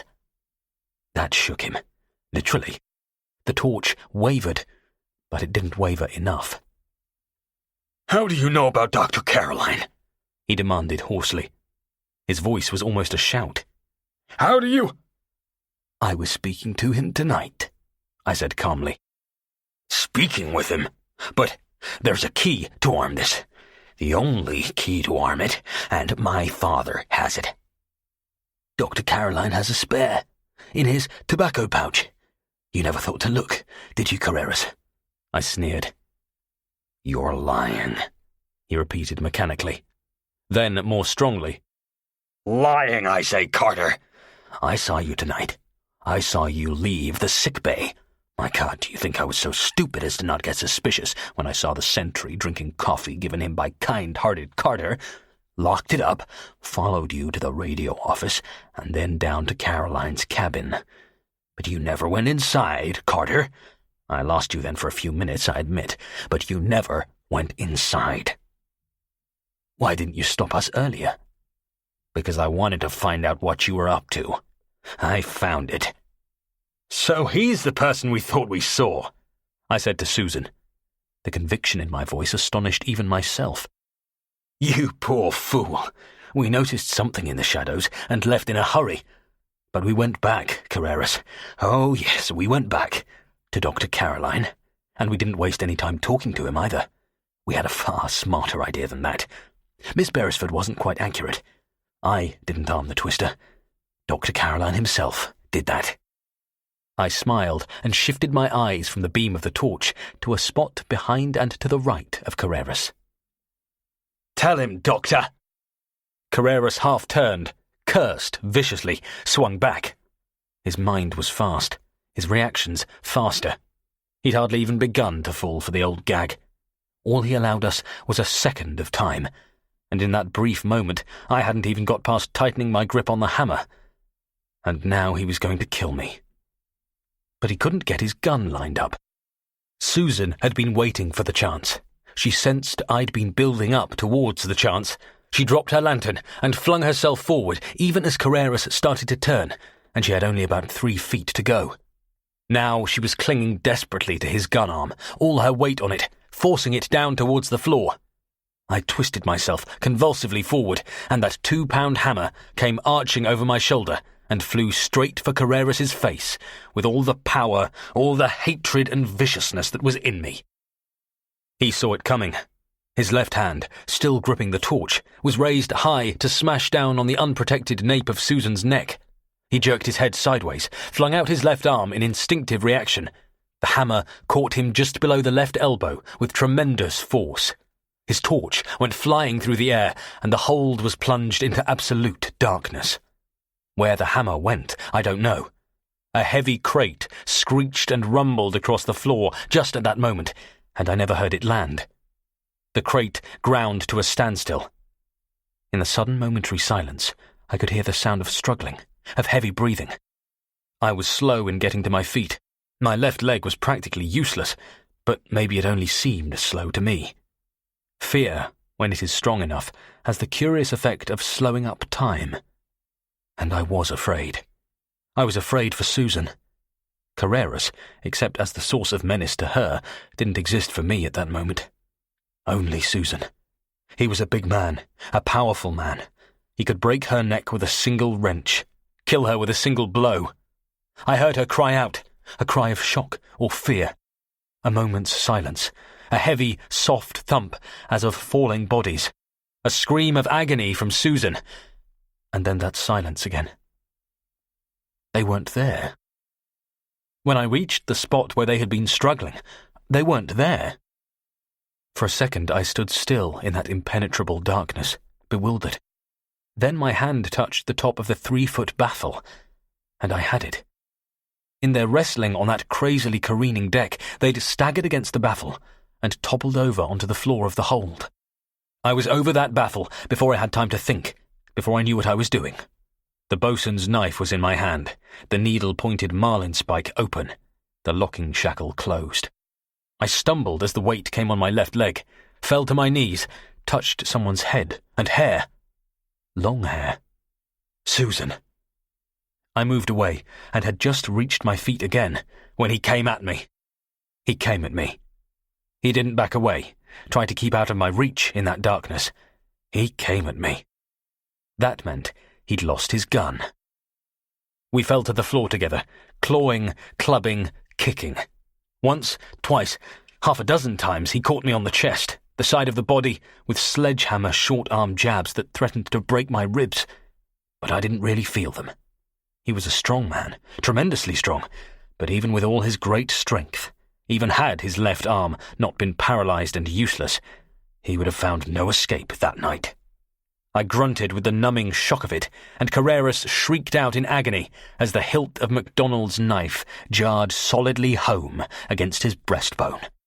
I wrenched the knife free and struck again, and again, and again. After the 4th blow, he didn't cry out anymore. Carreras died hard. He'd stopped hitting me now. His right arm was locked round my neck, and with every blow I struck, the throttling pressure of his arm increased. All the convulsive strength of a man dying in agony was being brought to bear on exactly that spot where I had been so heavily sandbagged. Pain, crippling pain, red-hot barbed lances of fire shot through my back and head. I thought my neck was going to break. I struck again, and then the knife fell from my hand. When I came to, the blood was pounding dizzily in my ears. My head felt as if it were going to burst. My lungs were heaving and gasping for air that wouldn't come. I felt as if I were choking, being slowly and surely suffocated. And then I dimly realized the truth. I was being suffocated. The arm of the dead man, by some freak of muscular contraction, was still locked around my neck. I couldn't have been out for long, not for more than a minute. With both hands I grasped his arm by the wrist and managed to tear it free from my neck. For 30 seconds, perhaps longer, I lay there stretched out on the floor of the hold, my heart pounding, gasping for breath as waves of weakness and dizziness washed over me, while some faraway insistent voice, as desperately urgent as it was distant, kept saying, in this remote corner of my mind, "You must get up. You must get up." And then I had it. I was lying on the floor of the hold, and those huge crates were still sliding and crashing around with every heave and stagger of the Campari. And Susan. She was lying there too. I pushed myself to my knees, fumbled around in my pocket till I found Marston's pencil flash, and switched it on. It still worked. The beam fell on Carreras, and I'd time only to notice that the whole shirt front was soaked with blood before I involuntarily turned the torch away, sick and nauseated. Susan was lying close into the baffle, half on her side, half on her back. Her eyes were open, dull and glazed with shock and pain, but they were open. "It's finished." I could scarcely recognize the voice as mine. "It's all over now." She nodded and tried to smile. "You can't stay here," I went on. "The other side of the baffle. Quick!" I rose to my feet, caught her under the arms, and lifted her. She came easily, lightly, then cried out in agony and went limp on me. But I had her before she could fall, braced myself against the ladder, lifted her over the baffle, and laid her down gently on the other side. In the beam of my torch, she lay there on her side, her arms outflung. The left arm, between wrist and elbow, was twisted at an impossible angle. Broken, no doubt of it. Broken. When she and Carreras had toppled over the baffle, she must have been underneath. Her left arm had taken the combined strain of their falling bodies, and the strain had been too much. But there was nothing I could do about it. Not now. I turned my attention to Tony Carreras. I couldn't leave him there. I knew I couldn't leave him there. When Miguel Carreras found out that his son was missing, he'd have the Campari searched from end to end. I had to get rid of him. But I couldn't get rid of him in that hold. There was only one place where I could finally, completely and without any fear of rediscovery, put the body of Tony Carreras. In the sea. Tony Carreras must have weighed at least 200 pounds. That narrow, vertical steel ladder was at least 30 feet high. I was weak from loss of blood and sheer physical exhaustion, and I'd only one sound leg, so I never even stopped to think about it. If I had, the impossibility of what I had to do would have defeated me even before I had begun. I hauled him to the ladder, dragged him up to a sitting position against it, hooked my hands under his shoulders, and jerked up his dead weight, inch by inch, until his shoulders and hanging head were on a level with my own, stooped quickly, caught him in a fireman's lift, and started climbing. For the first time that night, the pitching, corkscrewing Campari was my friend. When the ship plunged into a trough, rolling to starboard at the same time, the ladder would incline away from me as much as 15 degrees, and I'd take a couple of quick steps, hang on grimly as the Campari rolled back, and the ladder swung out above me, wait for the return roll, and repeat the process. Twice Carreras all but slipped from my shoulder. Twice I had to take a quick step down to renew my purchase.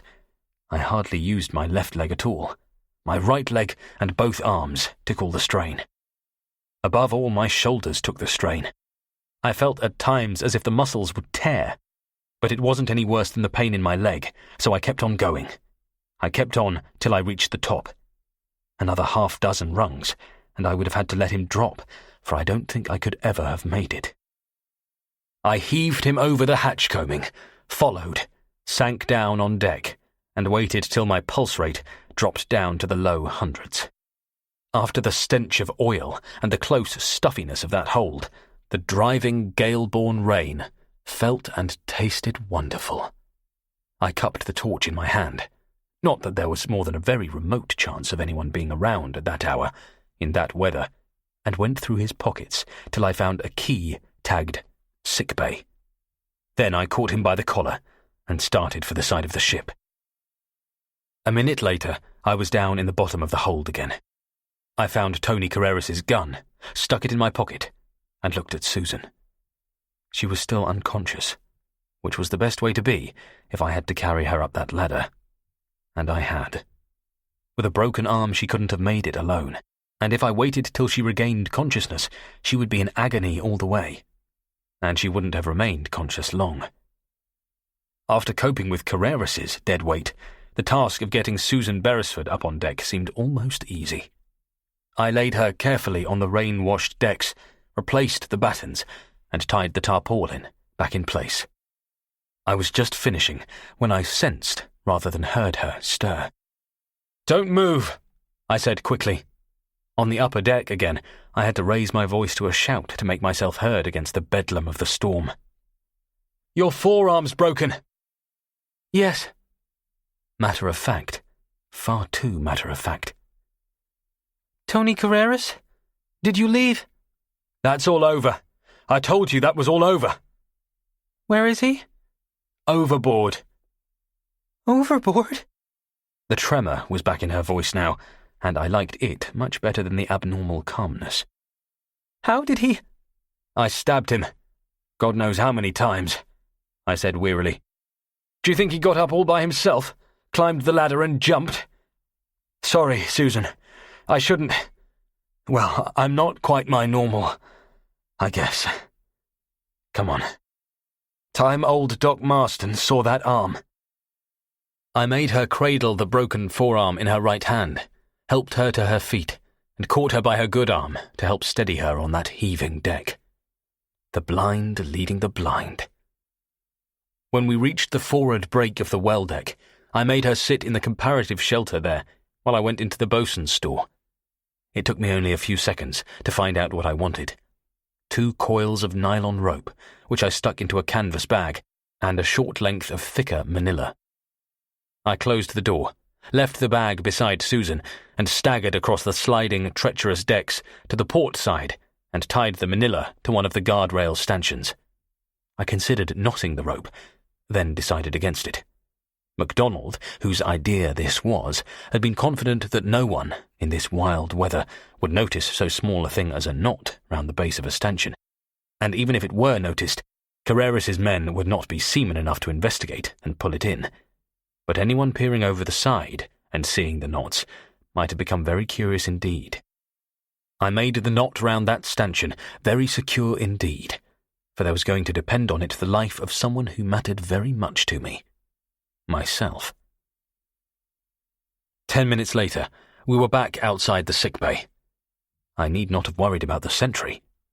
Head bent low over his chest, he was still far away in another world, and showed no signs of leaving it. I wondered how he would feel when he came to. Would he suspect he had been drugged? Or would he put any unusual symptoms down to a combination of exhaustion and seasickness? I decided I was worrying about nothing. One sure guess I could make, and that was that when the sentry awoke, he would tell no one about his sleep. Miguel Carreras struck me as the kind of man who might have a very short way indeed with sentries who slept on duty. I took out the key I'd found on Tony Carreras and unlocked the door. Marston was at his desk. The boatswain and Bullen were both sitting up in bed. This was the first time I'd seen Bullen conscious since he'd been shot. He was pale and haggard, and obviously in considerable pain, but he didn't look as if he were on his last legs. It took a lot to kill off a man like Bullen. He gave me a long look that was pretty close to a glare. "Well, mister, where the hell have you been?" Normally, with those words, it would have come out like a rasp, but his lung wound had softened his rasp to a hoarse whisper. If I'd had the strength to grin, I'd have done just that, but I didn't have the strength. There was hope for the old man yet. "A minute, sir. Dr. Marston, Miss Beresford has—" I can see. How in the world did you manage?" Close to us now, he broke off and peered at me with his short-sighted eyes. "I would say, John, that you're in the more immediate need of attention." "Me? I'm all right." "Oh, you are you?" He took Susan by her good arm and led her into the dispensary. He said over his shoulder, "Seen yourself in a mirror recently?" I looked in the mirror. I could see his point. Balenciagas weren't bloodproof. The whole of the left side of my head, face and neck, was covered in blood that had soaked through hood and mask. Matted in, thick, dark blood, and even the rain hadn't been able to remove. The rain, if anything, had made it look worse than it really was. It must all have come from Tony Carreras' blood-stained shirt when I'd carried him up the ladder of number 4 hold. "It'll wash off," I said to Bullen and the boatswain. "It's not mine. That's from Tony Carreras." "Carreras?" Bullen stared at me, then looked at MacDonald. In spite of the evidence in front of his eyes, you could see that he thought I'd gone off my rocker. "What do you mean?" "I mean what I say. Tony Carreras." I sat heavily on a chair and gazed down vacantly at my soaking clothes. Maybe Captain Bullen wasn't so far wrong. I felt an insane desire to laugh. I knew it was a climbing hysteria that came from weakness, from overexhaustion, from mounting fever, from expending too much emotion in too short a time, and I had to make a physical effort to fight it down. "I killed him tonight, down in number 4 hold." "You're mad," Bullen said flatly. "You don't know what you're saying." "Don't I?" I looked at him, then away again.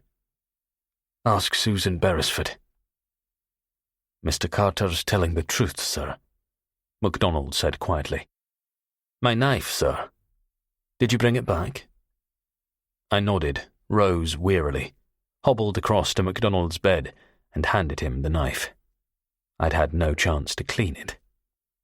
The boatswain said nothing, just handed it to Bullen, who stared down at it for long, unspeaking moments. "I'm sorry, my boy," he said at length. His voice was husky. "Damnably sorry. But we've been worried to death." I grinned faintly. It was an effort even to do that. "So was I, sir. So was I." "All in your own good time," Bullen said encouragingly. "I think Mr. Carter should tell us later, sir," MacDonald suggested. "He's got to clean himself up, get those wet clothes off and into bed. If anyone comes—" "Right, bosun, right." You could see that even so little talk was exhausting him. "Better hurry, my boy." "Yes." I looked vaguely at the bag I'd brought with me. "I've got the ropes, Archie." "Let me have them, sir." He took the bag, pulled out the 2 coils of rope, pulled the pillow from his lower pillowcase, stuffed the ropes inside, and placed them under his top pillow. "Good a place as any, sir. If they'd really start searching, they're bound to find it anyway. Now, if you'd just be dropping this pillow and bag out the window—" I did that, stripped, washed, dried myself as best I could, and climbed into bed, just as Marston came into the bay. "She's all right, John. Simple fracture. All wrapped up and in her blankets, and she'll be asleep in a minute. Sedatives, you know." I nodded. "You did a good job tonight, Doctor. Boy outside is still asleep, and I hardly felt a thing in my leg." It was only half a lie, and there was no point in hurting his feelings unnecessarily. I glanced down at my leg. "The splints? I'll fix them right away." He fixed them, no more than half killing me in the process, and while he was doing so, I told them what had happened. Or part of what happened. I told them the encounter with Tony Carreras was a result of an attempt to spike the gun on the afterdeck, with old Bullen talking away non-stop in his sleep. Any mention of the twister would not have been clever at all. At the end of it all, after a heavy silence, Bullen said hopelessly, "It's finished. It's all finished. All that work and suffering for nothing. All for nothing." It wasn't finished. It wasn't going to be finished ever. Not till either Miguel Carreras or myself was finished. If I were a betting man, I'd have staked the last cent of my fortune on Carreras. I didn't say that to them. I told them instead of the simple plan I had in mind, an unlikely plan concerned with taking over the bridge at gunpoint. But it wasn't half as hopeless and desperate as the plan I really had in mind, the one I'd tell Archie MacDonald about later. Again, I couldn't tell the old man, for again the chances were heavy that he would have betrayed it in his half-delirious muttering under sedation. I hadn't even liked to mention Tony Carreras, but the blood had to be explained away. When I finished, Bullen said in a hoarse whisper, "I'm still the captain of this ship. I will not permit it. Good God, mister, look at the weather. Look at your condition. I will not allow you to throw your life away. I cannot permit it." "Thank you, sir. I know what you mean, but you have to permit it. You must, because if you don't—" "What if someone comes into the sick bay when you're not here?" he asked helplessly. He'd accepted the inevitable. "This." I produced a gun and tossed it to the boatswain. "This was Tony Carreras's. There are still 7 shots in the magazine." "Thank you, sir," MacDonald said quietly. "I'll be very careful with those shots." "But yourself, man," Bullen demanded huskily. "How about yourself?" "Give me back that knife, Archie," I said. Chapter 10. Friday, 9 a.m. to Saturday, 1 a.m. I slept that night, and slept deeply. As deeply, almost, as Tony Carreras. I had neither sedatives nor sleeping pills. Exhaustion was the only drug I needed. Coming awake next morning was a long, slow climb from the depths of a bottomless pit. I was climbing in the dark, but in the strange way of dreams, I wasn't climbing, and it wasn't dark. Some great beast had me in his jaws and was trying to shake the life out of me. A tiger, but no ordinary tiger, a saber-toothed tiger, the kind that had passed from the surface of the earth 1,000,000 years ago. So I kept on climbing in the dark, and the saber-toothed tiger kept on shaking me like a terrier shaking a rat, and I knew that my only hope was to reach the light above. But I couldn't see any light. Then, all of a sudden, the light was there. My eyes were open, and Miguel Carreras was bending over me and shaking my shoulder with no gentle hand. I would have preferred the saber-toothed tiger any day. Marston stood at the other side of the bed, and when he saw I was awake, he caught me under the arms and lifted me gently to a sitting position. I did my best to help him, but I wasn't concentrating on it.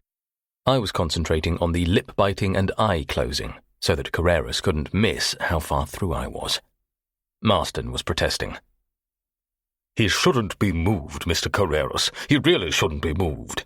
He's in constant, great pain, and I repeat that major surgery is essential at the earliest possible moment." It was about 40 years too late now, I supposed, for anyone to point out to Marston that he was a born actor. No question in my mind now but that was what he should have been. The gain to both the thespian and medical worlds would have been incalculable. I rubbed the sleep from my eyes and smiled wanly. "Why don't you say it outright, Doctor? Amputation is what you mean." He looked at me gravely, then went away without saying anything. I looked across at Bullen and MacDonald. Both of them were awake, both of them carefully not looking in my direction. And then I glanced at Carreras. At first glance, he looked exactly the same as he had a couple of days ago.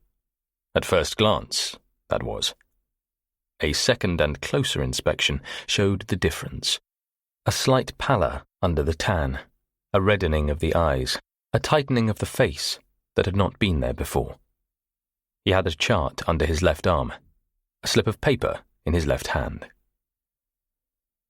"Well," I sneered, "how's the big, bold pirate captain this morning?" "My son is dead," he said dully. I hadn't expected it to come like this, or so soon, but the very unexpectedness of it helped me to the right reaction, the reaction he would probably expect from me anyway. I stared at him through slightly narrowed eyes and said, "He's what?" "Dead." Miguel Carreras, whatever else he lacked, unquestionably had all the normal instincts of a parent, a father. The very intensity of his restraint showed how badly he had been hit. For a moment I felt genuinely sorry for him. For a very short moment. Then I saw the faces of Wilson and Jamieson and Benson and Brownell and Dexter. The faces of all those dead men. And I wasn't sorry anymore.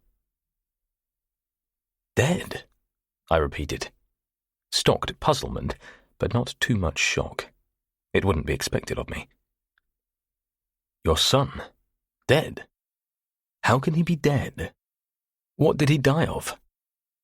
Almost of its own volition, before I suddenly checked the movement, my hand started reaching for the clasp knife under the pillow. Not that it would have made much difference even if he had seen it. 5 minutes in the dispensary sterilizer had removed the last traces of blood. "I don't know." He shook his head, and I felt like cheering. There were no traces of suspicion in his face. "I don't know." "Dr. Marston," I said, "surely you—" "We haven't been able to find him. He has disappeared." "Disappeared?" It was Captain Bullen making his contribution, and his voice sounded a shade stronger, a little less husky than it had the previous night. Vanished? A man just can't vanish aboard a ship like that, Mr. Carreras. We spent over 2 hours searching the ship. My son is not aboard the Campari. When did you last see him, Mr. Carter? I didn't indulge in guilty starts, sharp upward glances, or anything daft like that. I wondered what his reactions would have been if I'd said, when I heaved him over the side of the Campari last night. Instead, I pursed my lips and said, after dinner last night, when he came here, he didn't linger, said something like, Captain Carreras making his rounds, and left. That is correct. I'd sent him to make a tour of inspection. How did he look? Not his usual self. Green. Seasick. My son was a poor sailor, Carreras acknowledged. It is possible. You said he was making rounds, I interrupted. Of the whole ship, decks and everything. That is so. Did you have lifelines rigged on the fore and after decks? No. I had not thought it necessary. Well, I said grimly, there's your possible answer. Your probable answer. No lifelines, nothing to hang on to. Felt ill, ran for the side, a sudden lurch. I left the sentence hanging. It is possible, but not in character. He had an exceptional sense of balance. Balance doesn't help much if you slip on a wet deck. Quite. I also haven't ruled out the possibility of foul play. Foul play? I stared at him, duly grateful that the gift of telepathy is so very limited. With all the crew and passengers under guard, lock and key, how is foul play possible? Unless, I added thoughtfully, there's a snake in your own woodpile. I have not yet completed my investigations. The voice was cold, the subject was closed, and Miguel Carreras was back in business again. Bereavement wouldn't crush this man. However much he might inwardly mourn his son, it wouldn't in the slightest detract from his efficiency or his ruthless determination to carry out exactly the plans he had made. It wasn't, for instance, going to make the slightest difference in his plans to send us all into orbit the following day. Signs of humanity there might be, but the abiding fundamental in Carreras's character was an utter and all-excluding fanaticism that was all the more dangerous in that it lay so deeply hidden beneath the smooth urbanity of the surface. The chart, Carter. He handed it across to me, along with a paper giving a list of fixes. Let me know if the Fort Ticonderoga is on course, and if she is running on time. We can later calculate our time of interception, if and when I get a fix this morning. You'll get a fix, Bullen assured him huskily. They say the devil is good to his own, Carreras, and he's been good to you. You're running out of the hurricane, and you'll have clear patches of sky by noon. Rain later in the evening, but first clearing. You are sure, Captain Bullen? You are sure we are running out of the hurricane? I'm sure. Or rather, the hurricane is running away from us. Old Bullen was an authority on hurricanes, and would lecture on his pet subject at the drop of a hat, even to Carreras, even when a hoarse whisper was all the voice he could summon. Neither wind nor sea have moderated very much. They certainly hadn't, but what matters is the direction of the wind. It's from the northwest now, which means that the hurricane lies to the northeast of us. It passed us by to the east, on our starboard hand, sometime during the night, moving northwards, then suddenly swung northeast. Quite often, when a hurricane reaches the northern limits of its latitude, and then is caught up by the westerlies, it can remain stationary at its point of recurvature for 12 or 24 hours, which would have meant that you would have had to sail through it. But you had the luck. It recurved and moved to the east, almost without a break.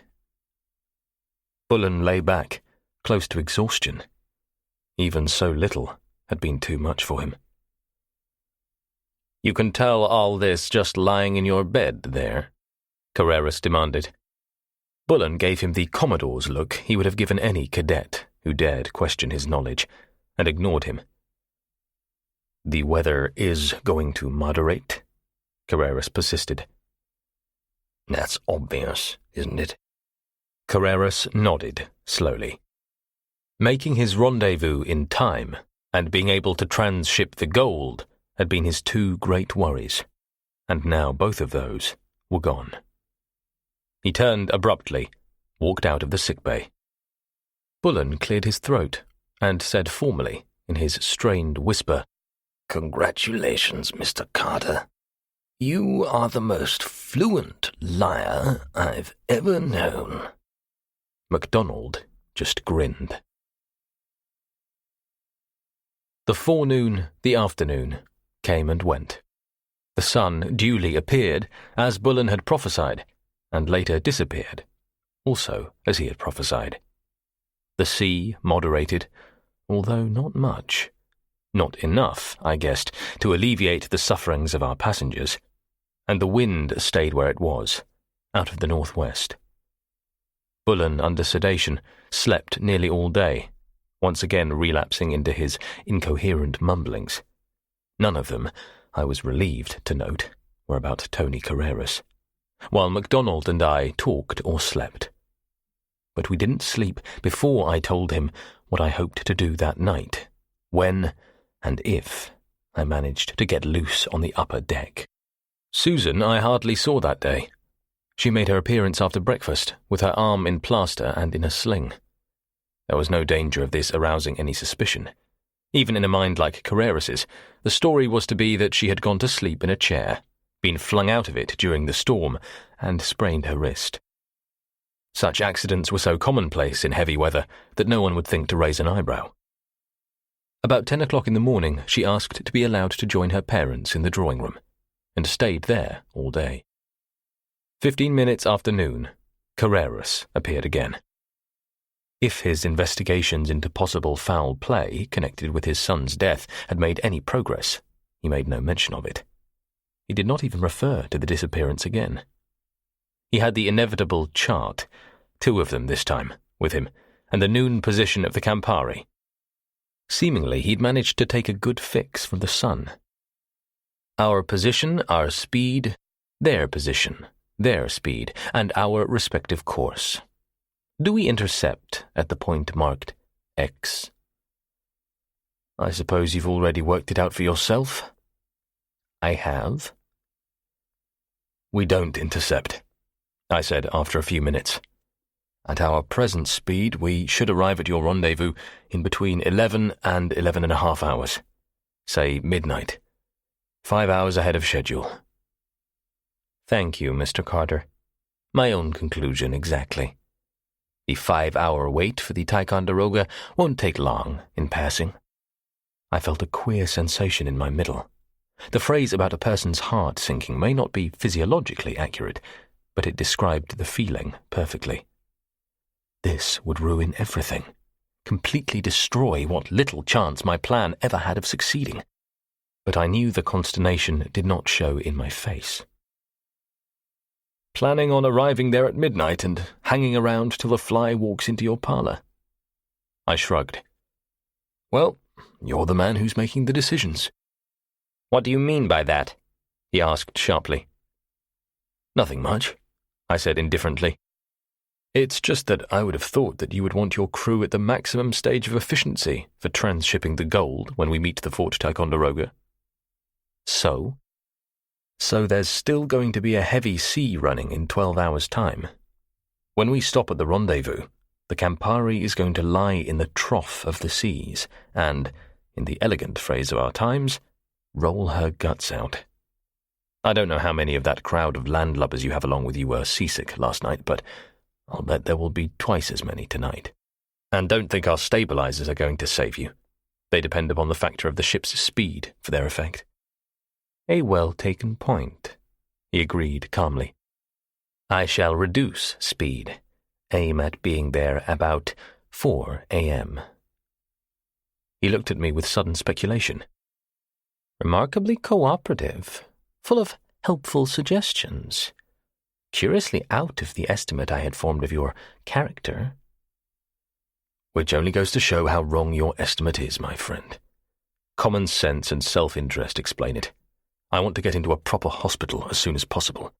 The prospect of going through life with one leg doesn't appeal. The sooner I see passengers, crew, and myself transferred aboard the Ticonderoga, the happier I'll be. Only a fool kicks against the pricks. I know a fait accompli when I see one. You are going to transfer us all aboard the Ticonderoga, aren't you, Carreras? I shall have no further use for any member of the Campari's crew, far less for the passengers. He smiled thinly. Captain Teach and Blackbeard are not my ideals, Mr. Carter. I should like to be remembered as a humane pirate. You have my word that all of you will be transferred in safety and unharmed. The last sentence had the ring of truth and sincerity, because it was true and sincere. It was the truth, but it wasn't, of course, the whole truth. He'd left out the bit about our being blown out of existence half an hour later. About 7 o'clock in the evening, Susan Beresford returned, and Marston left under guard to dispense pills and soothing words to the passengers in the drawing-room, many of whom were, after 24 hours of continuously heavy weather, understandably not feeling at their best. Susan looked tired and pale. No doubt the emotional and physical suffering of the previous night, together with the pain from her broken arm, accounted for that. But I had to admit for the first time, in an unbiased fashion, that she also looked very lovely. I'd never before realized that auburn hair and green eyes were a combination that couldn't be matched. But possibly that was because I'd never before seen an auburn-haired girl with green eyes. She was also tense, nervous, and jumpy as a cat.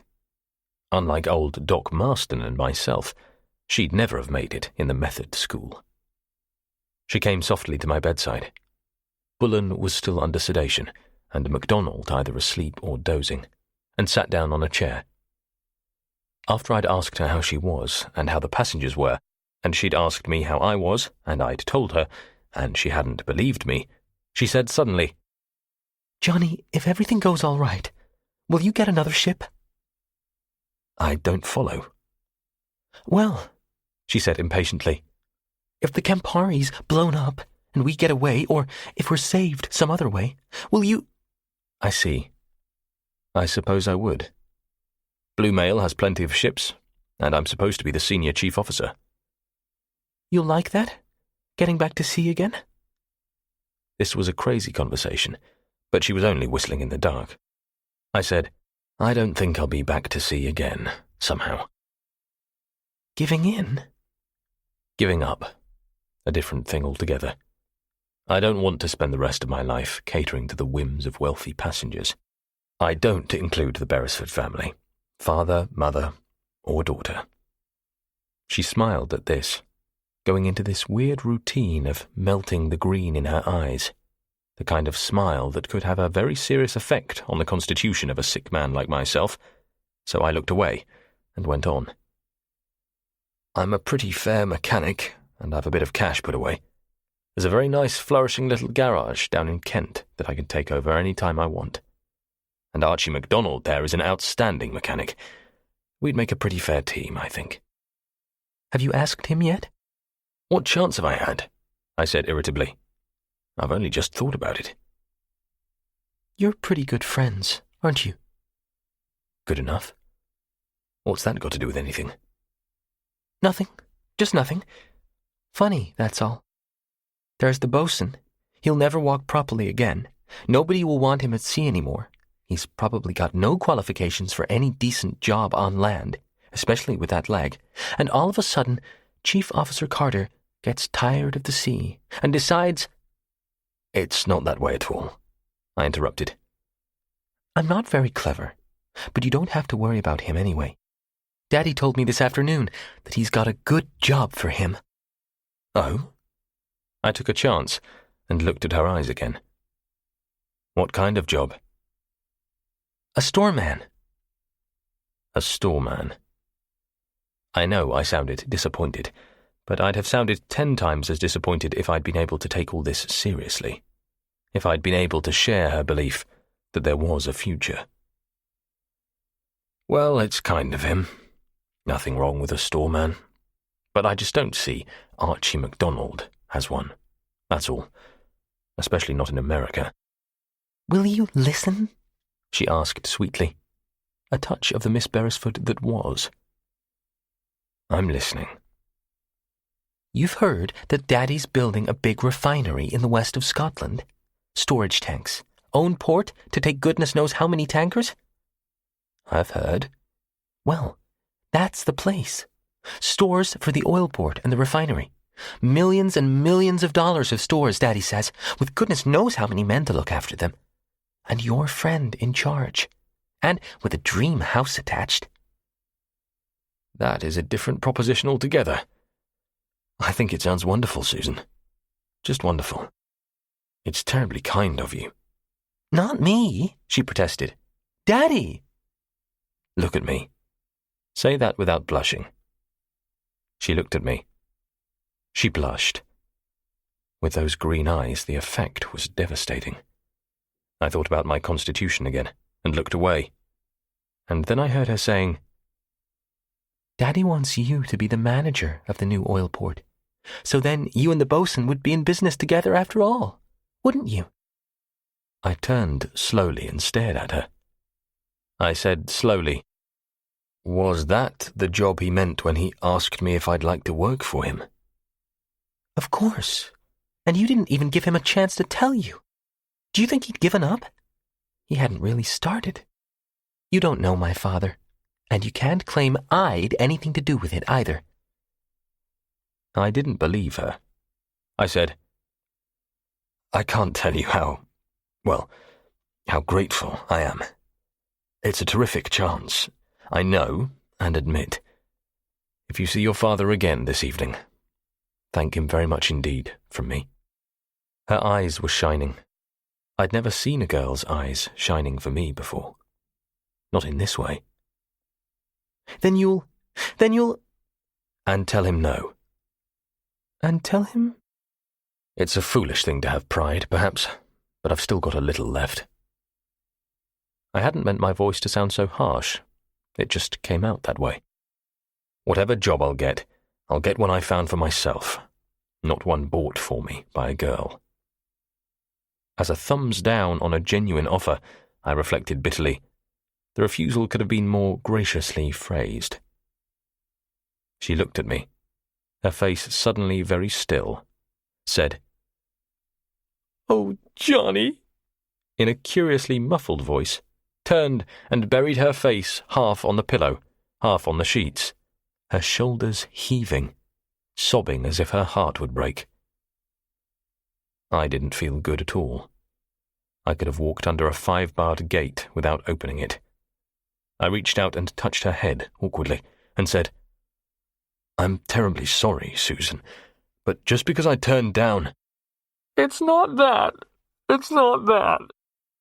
She shook her head in the pillow, voice more muffled than ever.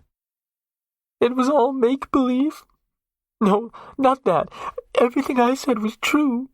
But just for a few moments, we weren't here. We were away from the Campari. It was something that had nothing to do with the Campari. You understand? I stroked her hair. Yes, Susan, I understand. I didn't know what she was talking about. It was like a dream. I didn't see where she came into the dream. In the future, away from this dreadful ship. And then you burst the dream and we're back on the Campari. And no one knows what the end's to be, except us. Mommy, Daddy, all of them.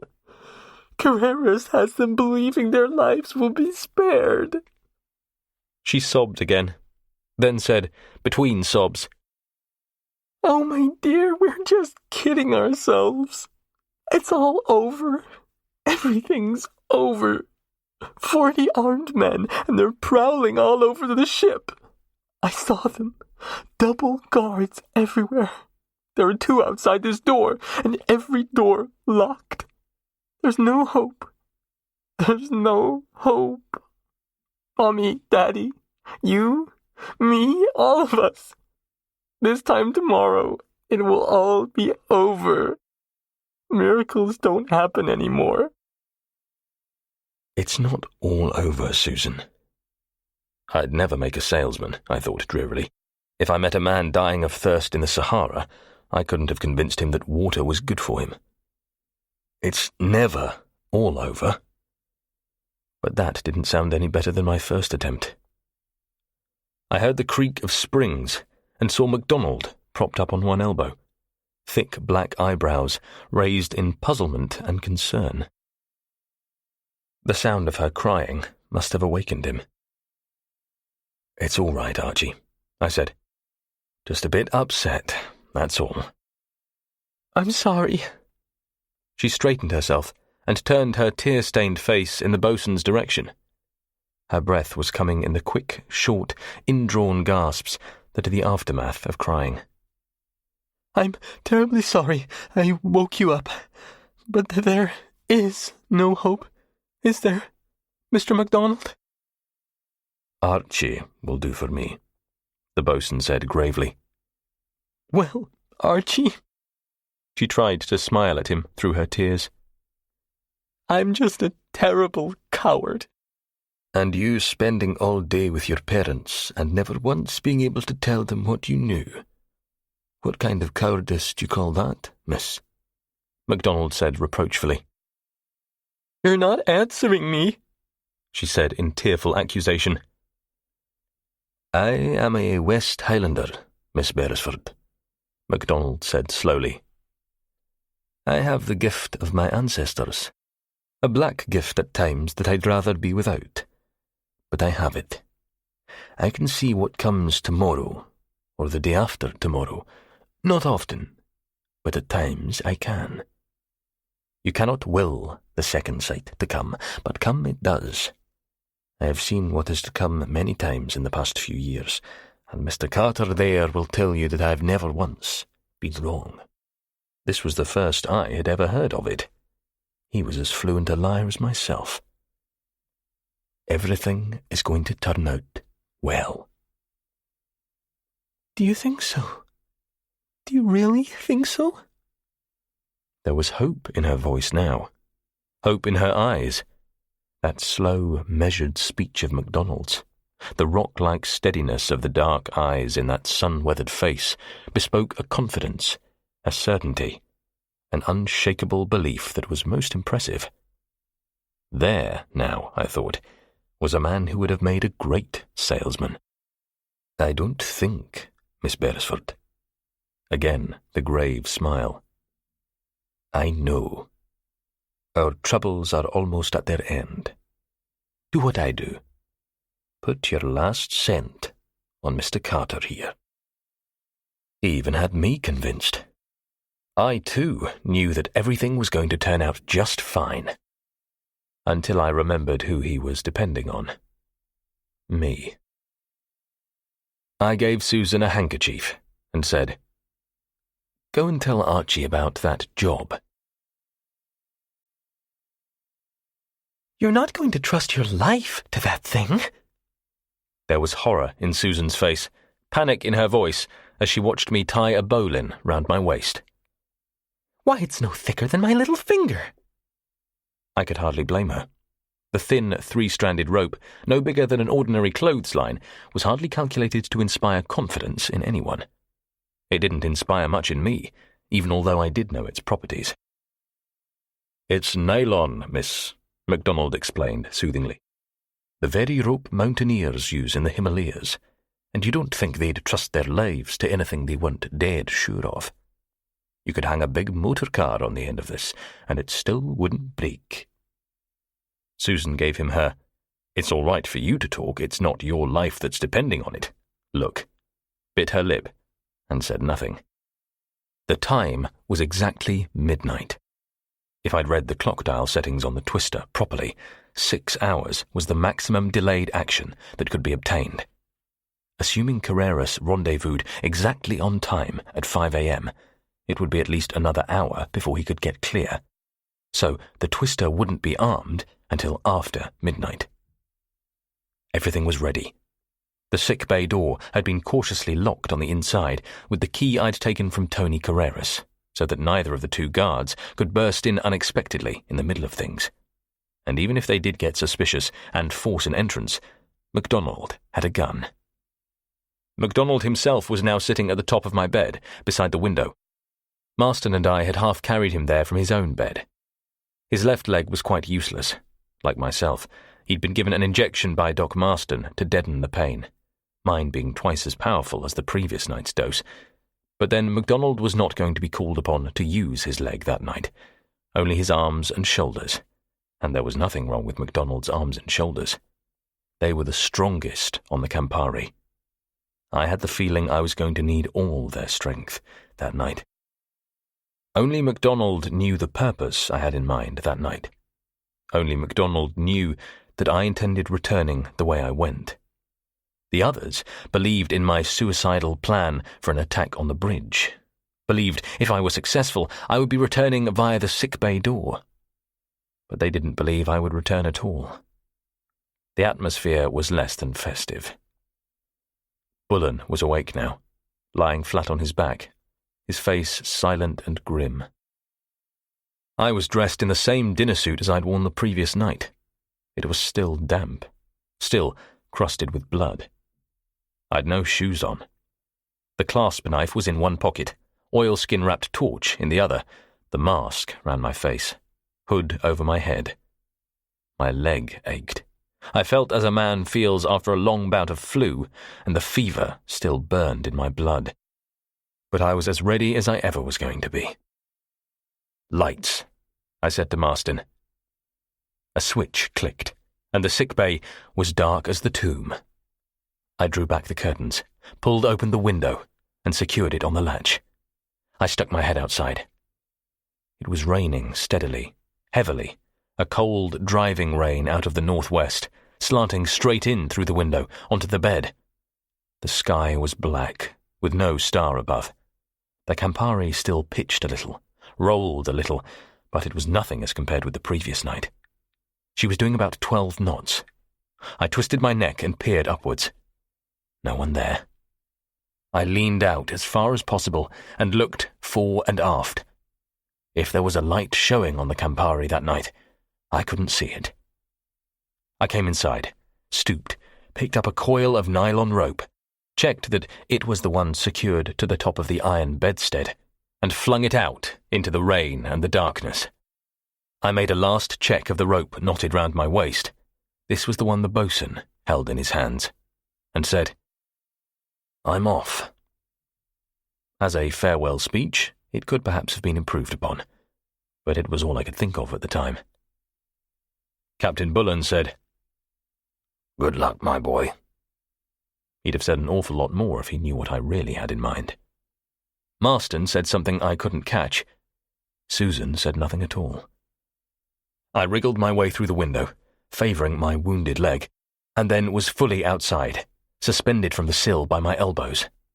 I could sense rather than see the boatswain by the window, ready to pay out the rope round my waist. "Archie," I said softly, "give me that spiel again, the one about how everything is going to turn out all right." "You'll be here again before we know you're gone," he said cheerfully. "See and bring my knife back." I felt for the rope attached to the bed, got it in both hands, eased my elbows off the sill, and dropped quickly, hand over hand, as MacDonald paid out my lifeline. 5 seconds later, I was in the water. The water was dark and cold, and it took my breath away.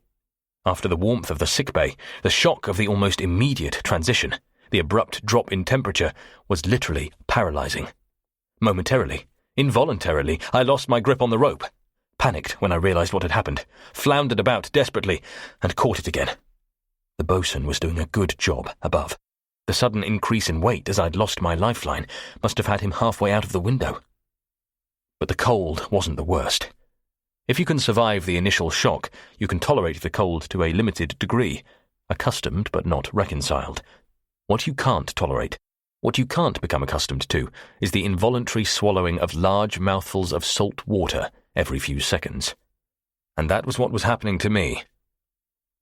I had known that being towed alongside a ship doing 12 knots wasn't going to be any too pleasant, but I had never thought it was going to be as bad as this.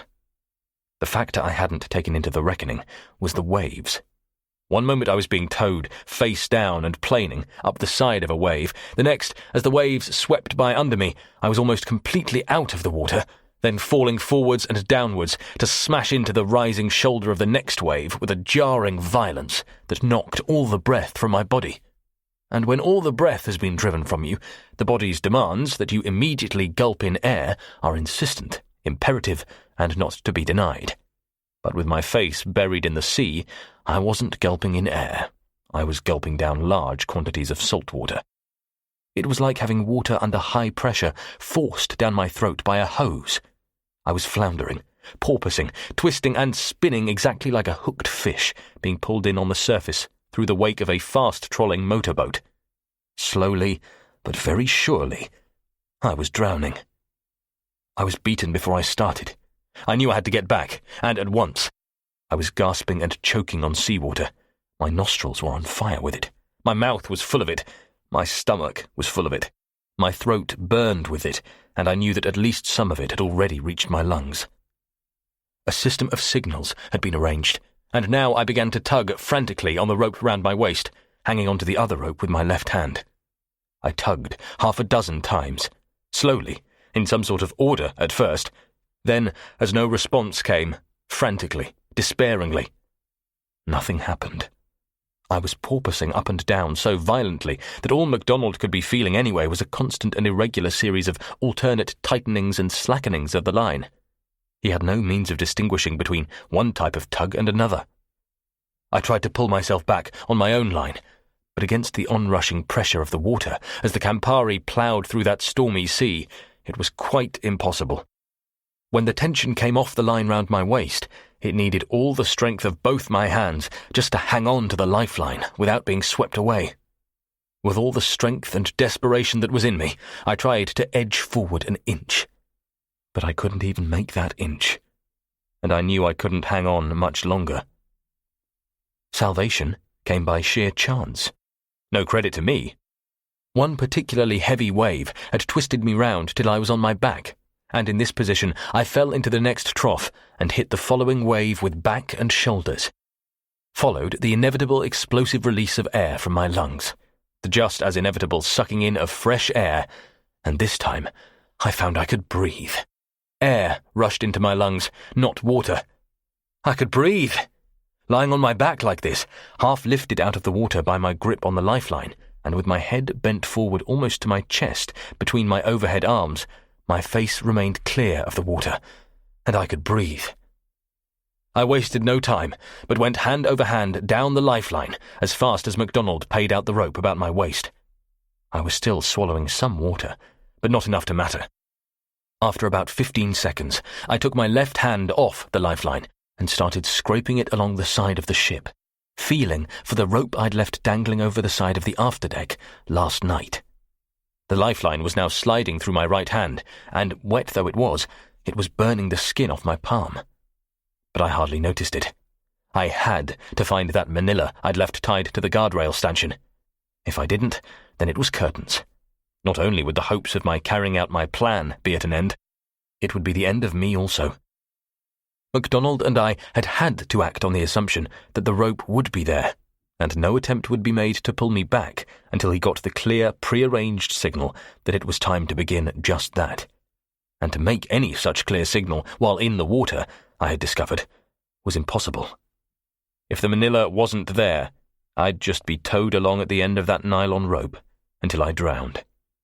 Nor would that take long. The salt water I'd swallowed, the violent buffeting of the waves, the blows I'd suffered from being flung a score of times against the iron walls of the Campari, the loss of blood, and my injured leg, all those had taken their frightening toll, and I was dangerously weak. It would not be long. My left hand brushed against the manila.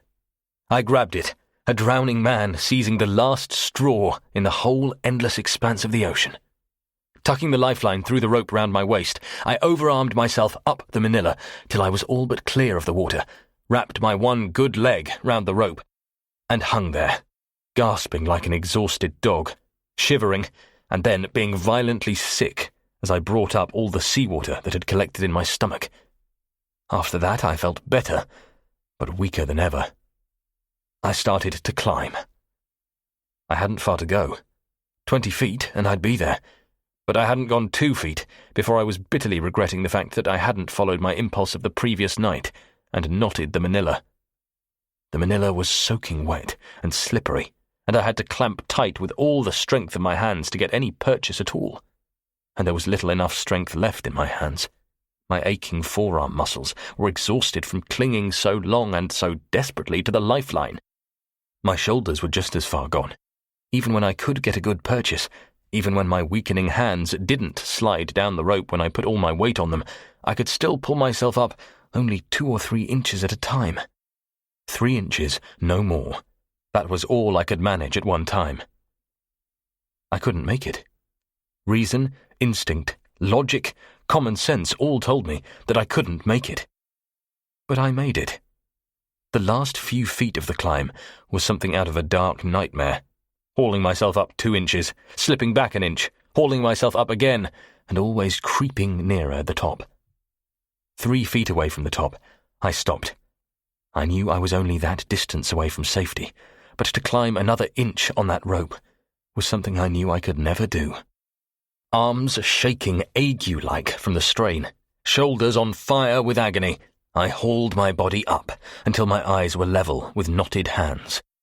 Even in that almost pitchy darkness, I could see the faint white blur of my gleaming knuckles.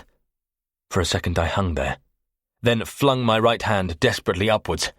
If I missed the combing of the scuppers, but I couldn't miss it. I had no more strength in me. I could never make such an effort again. I didn't miss it. The top joint of my middle finger hooked over the combing and locked there. Then my other hand was beside it. I was scrabbling desperately for the lowermost bar in the guardrails. I had to get it over, and over at once, or I'd fall back into the sea. I found the bar, had both hands on it, swung my body convulsively to the right till my sound foot caught the combing, reached up to the next bar, reached the teak rail, half dragged, half slid my body over the top, and fell heavily on the deck on the other side. How long I lay there, trembling violently in every weary muscle in my body, whooping hoarsely for the breath my tortured lungs were craving, gritting my teeth against the fire in my shoulders and arms, and trying not to let the red mist before my eyes envelop me completely. I do not know. It may have been 2 minutes. It may have been 10. Somewhere during that time I was violently ill again. And then slowly, ever so slowly, the pain eased a little. My breathing slowed, and the mists before my eyes cleared away. But I still couldn't stop trembling. It was well for me that no 5-year-old happened along the deck that night. He could have had me over the side without taking his hands out of his pockets. I untied the ropes from my waist with numbed and fumbling and all but useless hands, tied them both to the stanchion just above the manila, pushed the lifeline till it was almost taut, then gave 3 sharp, deliberate tugs. A couple of seconds passed. Then came 3 clearly defined, answering tugs. They knew now I had made it. I hoped they felt better about it than I did. Not that that would be hard. I sat there for at least another 5 minutes, till some measure of strength came back to me, rose shakily to my feet, and padded across the deck to number 4 hold. The tarpaulin on the starboard forward corner was still secured. That meant there was no one down below. But I really hadn't expected them to be there yet. I straightened, looked all around me, then stood very still, the driving rain streaming down my sodden mask and soaking clothes. Not 15 yards away from me, right aft, I had seen a red glow come and vanish in the darkness. 10 seconds passed. Then the glow again. I'd heard of waterproof cigarettes, but not all that waterproof. But someone was smoking a cigarette. No question about that. Like falling thistledown, only quieter, I drifted down in the direction of the glow. I was still trembling, but you can't hear trembling. Twice I stopped to line up direction and distance by that glowing cigarette, and finally stopped less than 10 feet away from it. My mind was hardly working at all, or I'd never have dared to do it. A careless flick of a torch beam, say, and it would have been all over. But no one flicked a torch. The red glow came again, and I could now just make out that the smoker wasn't standing in the rain. He was in the V-shaped entrance of a tarpaulin, a big tarpaulin, draped over some big object. The gun, of course. The gun that Carreras had mounted on the afterdeck, with the tarpaulin serving the dual purpose of protecting the mechanism from the rain and concealing it from any other vessel they might have passed during the day. I heard the murmur of voices. Not the smoker, but another two, crouched somewhere inside the shelter of the tarpaulin. That meant 3 people there. 3 people guarding the gun. Carreras was certainly taking no chances with that gun. But why so many as 3? He didn't need 3. Then I had it. Carreras hadn't just been talking idly when he'd spoken of the possibility of foul play in connection with the death of his son. He did suspect it, but his cold, logical mind had told him that neither crew nor passengers of the Campari could have been responsible. If his son had met death by violence, then death could only have come from one of his own men. The renegade who had killed his son might strike again, might attempt to ruin his plans. And so, 3 men on guard together. They could watch each other. I left, skirted the hatch, and made my way to the bosun's store. I fumbled around in the darkness, found what I wanted, a heavy marlinspike, and then was on my way. Marlinspike in one hand, MacDonald's knife in the other. Dr. Caroline's cabin was in darkness. I was pretty sure that the windows were uncurtained, but I left my torch where it was. Susan had said that Carreras's men were prowling around the decks that night. The chance wasn't worth it. And if Dr. Caroline wasn't already in number 4 hold, then the chances were high indeed that he would only be in one other place, in his bed, and bound to it hand and foot. I climbed up to the next deck and padded along to the wireless office. My breathing and pulse were almost back to normal now. The shaking had eased, and I could feel the strength slowly flooding back into my arms and shoulders. Apart from the constant dull ache in my neck, where the sandbag merchant and Tony Carreras had been at work, the only pain I felt was a sharp burning in my left thigh, where the salt water had got into the open wounds. Without the anaesthetic, I'd have been doing a war dance. On one leg, of course. The wireless office was in darkness.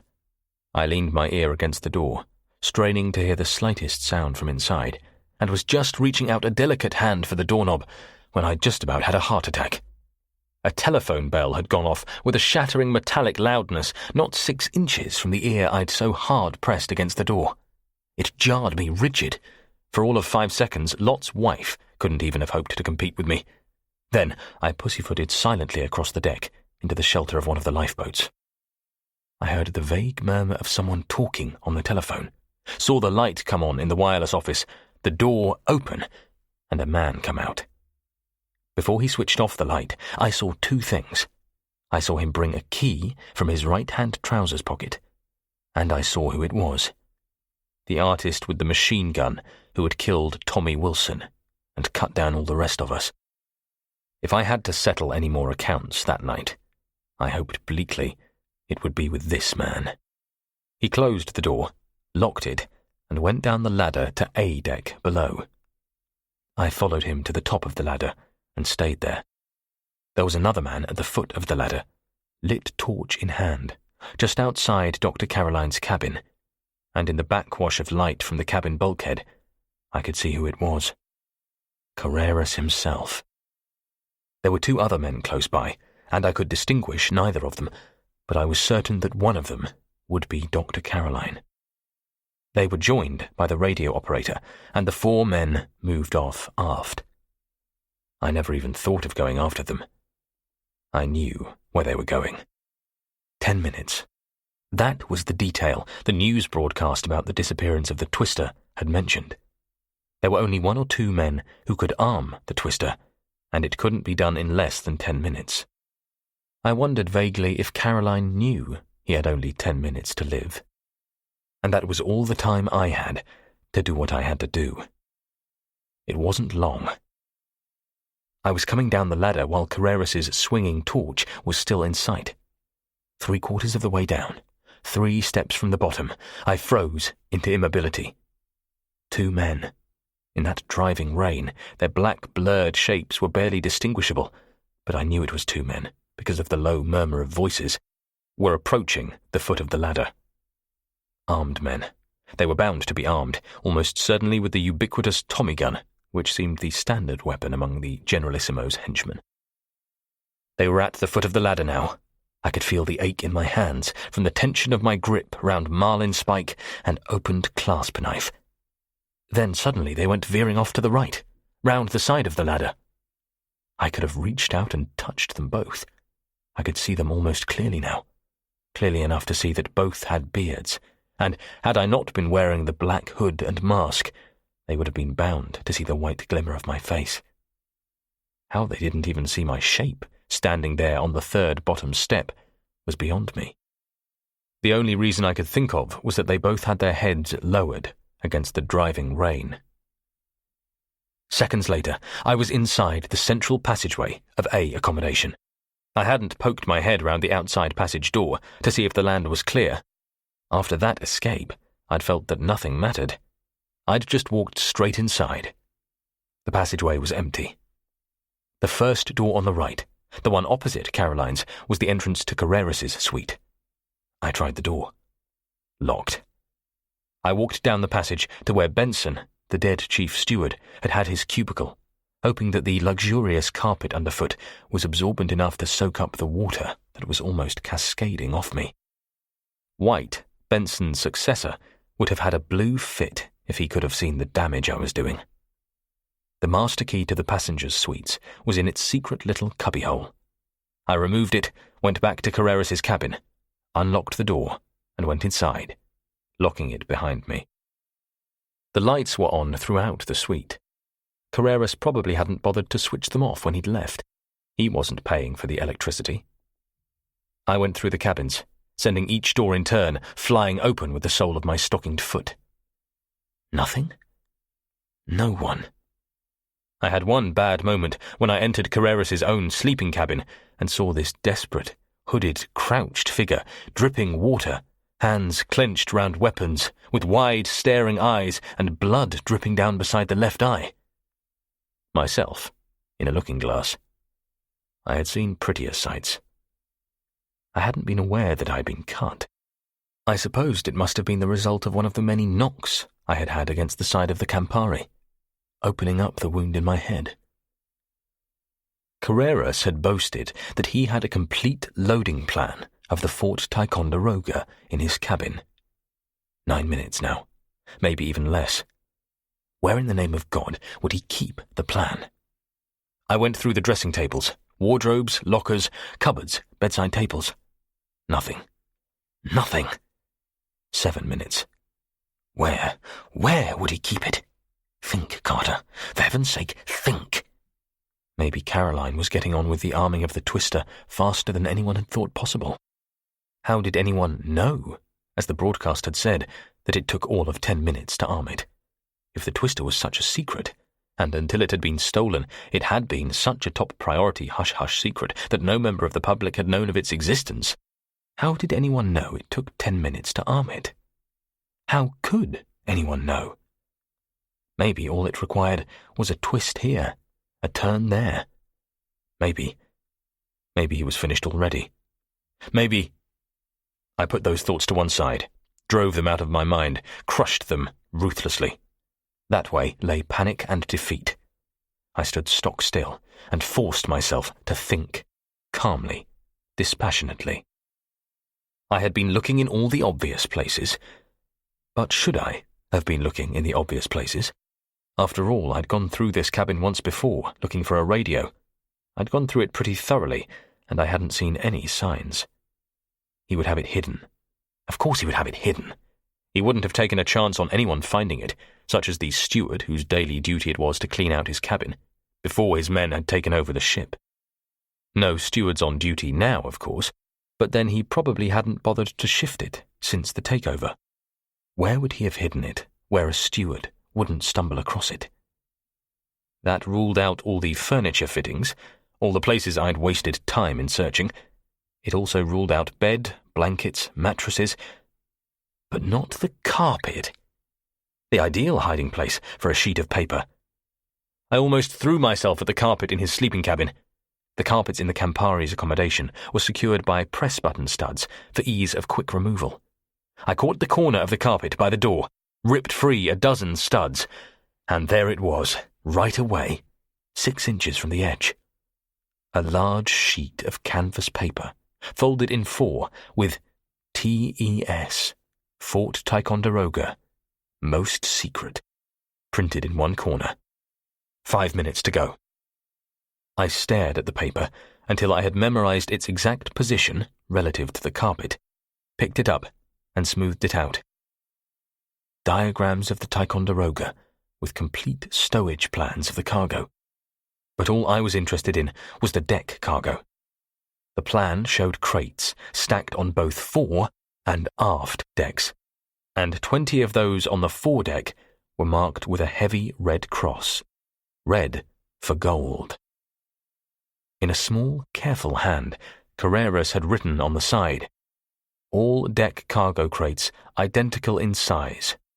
Gold in waterproof, kapok-filled welded steel boxes to float free in event of damage or sinking. Each crate equipped with yellow water stain." I supposed this was some chemical which, when it came into contact with salt water, would stain the sea for a wide area around. I read on. Gold crates indistinguishable from general cargo. All crates stamped Harmsworth and Holden Electrical Engineering Company. Stated contents, generators and turbines. Forward deck cargo consigned to Nashville, Tennessee, exclusively turbines. After-deck cargo consigned to Oak Ridge, Tennessee, exclusively generators. So marked. Forward 20 crates on forward deck. Gold. I didn't hurry. Time was desperately short, but I didn't hurry. I studied the plan, which corresponded exactly to Carreras's observations, and I studied the observations themselves until I knew I would never forget a word of them. I folded and replaced the plan exactly as I had found it, pressed the carpet snap studs back into place, went swiftly through the cabins on a last check to ensure that I had left no trace on my passing. There were none that I could see. I locked the door and left. The cold, driving rain was falling even more heavily than ever now, slanting in across the port side, drumming metallically against the accommodation bulkheads, rebounding ankle-high off the polished wooden decks.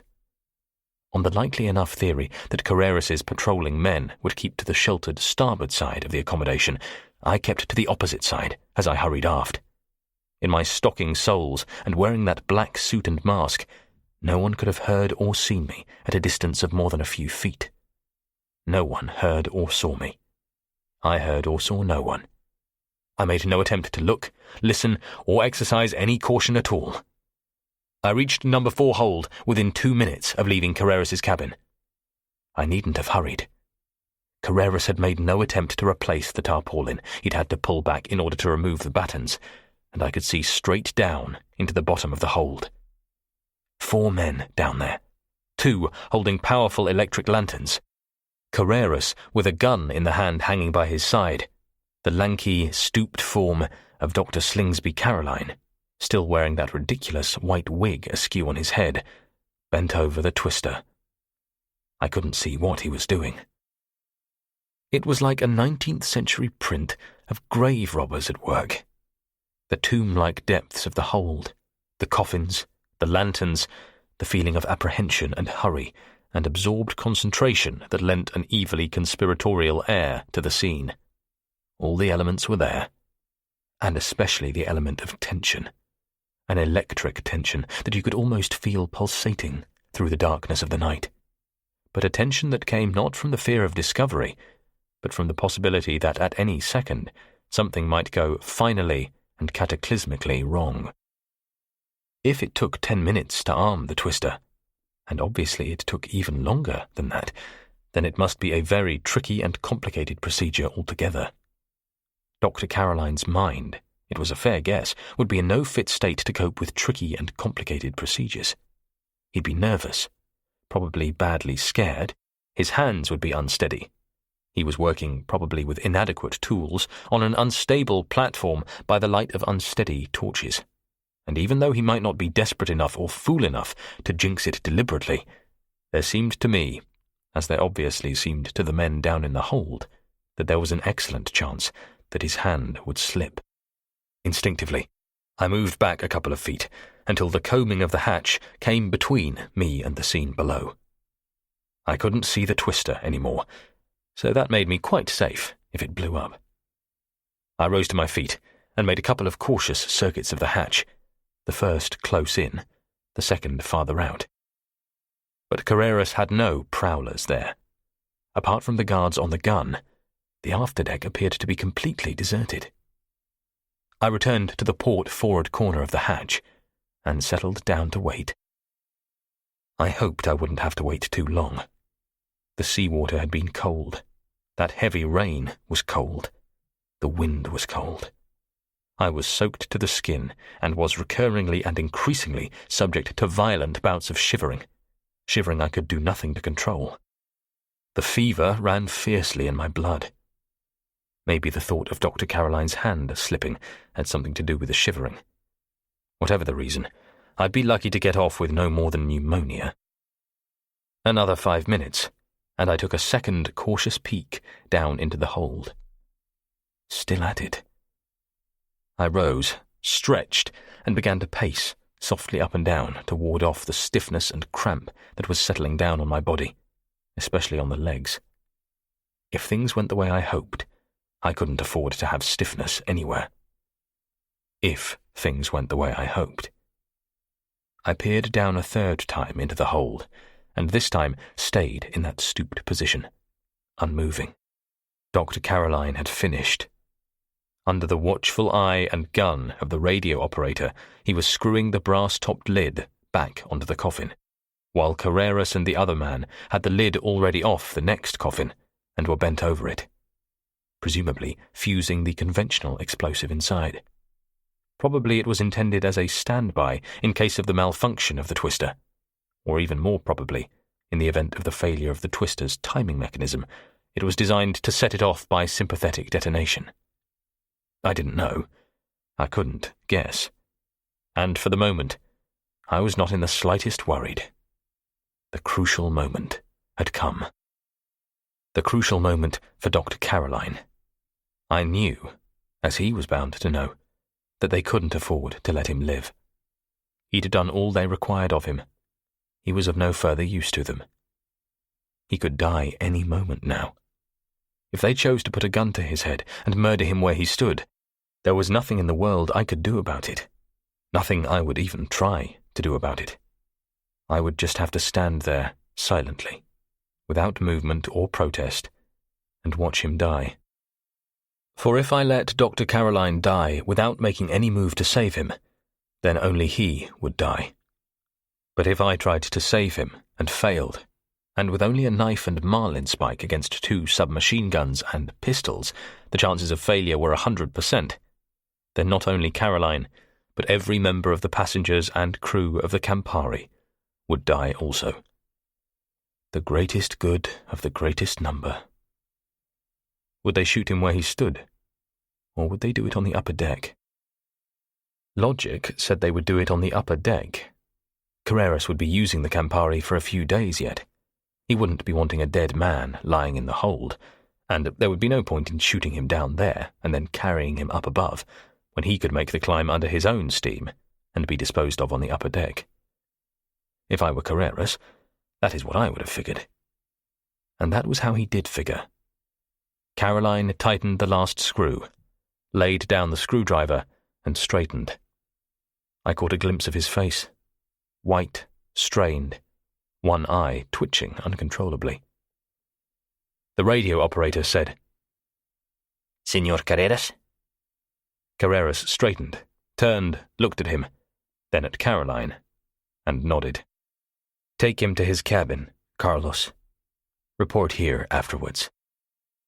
I moved back swiftly as a torch shone vertically upwards from the hold. Carlos was already climbing the ladder.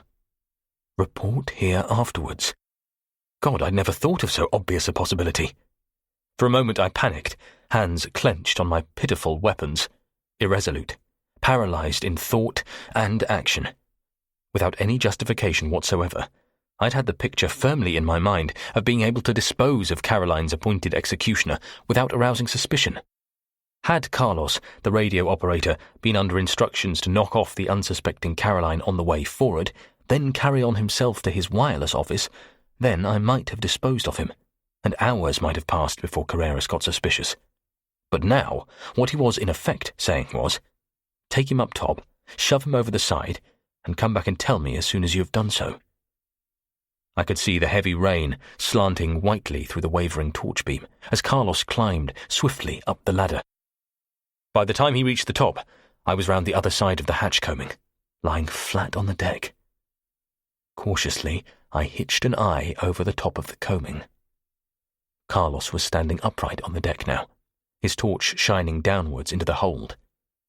I saw Dr. Caroline's white head appear, saw Carlos move back a couple of steps, and then Caroline, too, was over the top.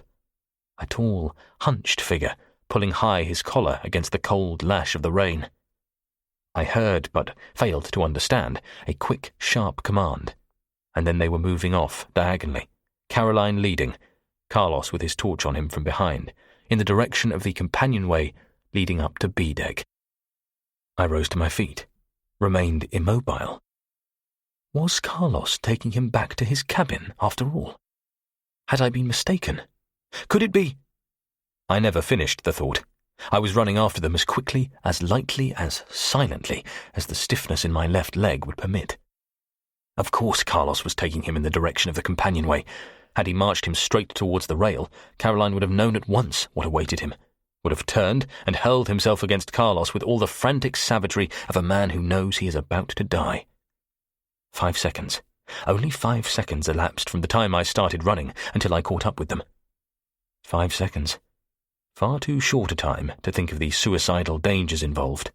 Far too short to think what would happen if Carlos should swing his torch round, if any of the 3 guards at the gun should happen to be watching this little procession, if either Carreras or his assistant in the hold should choose to look over the combing to see how the problem of disposal was being attended to.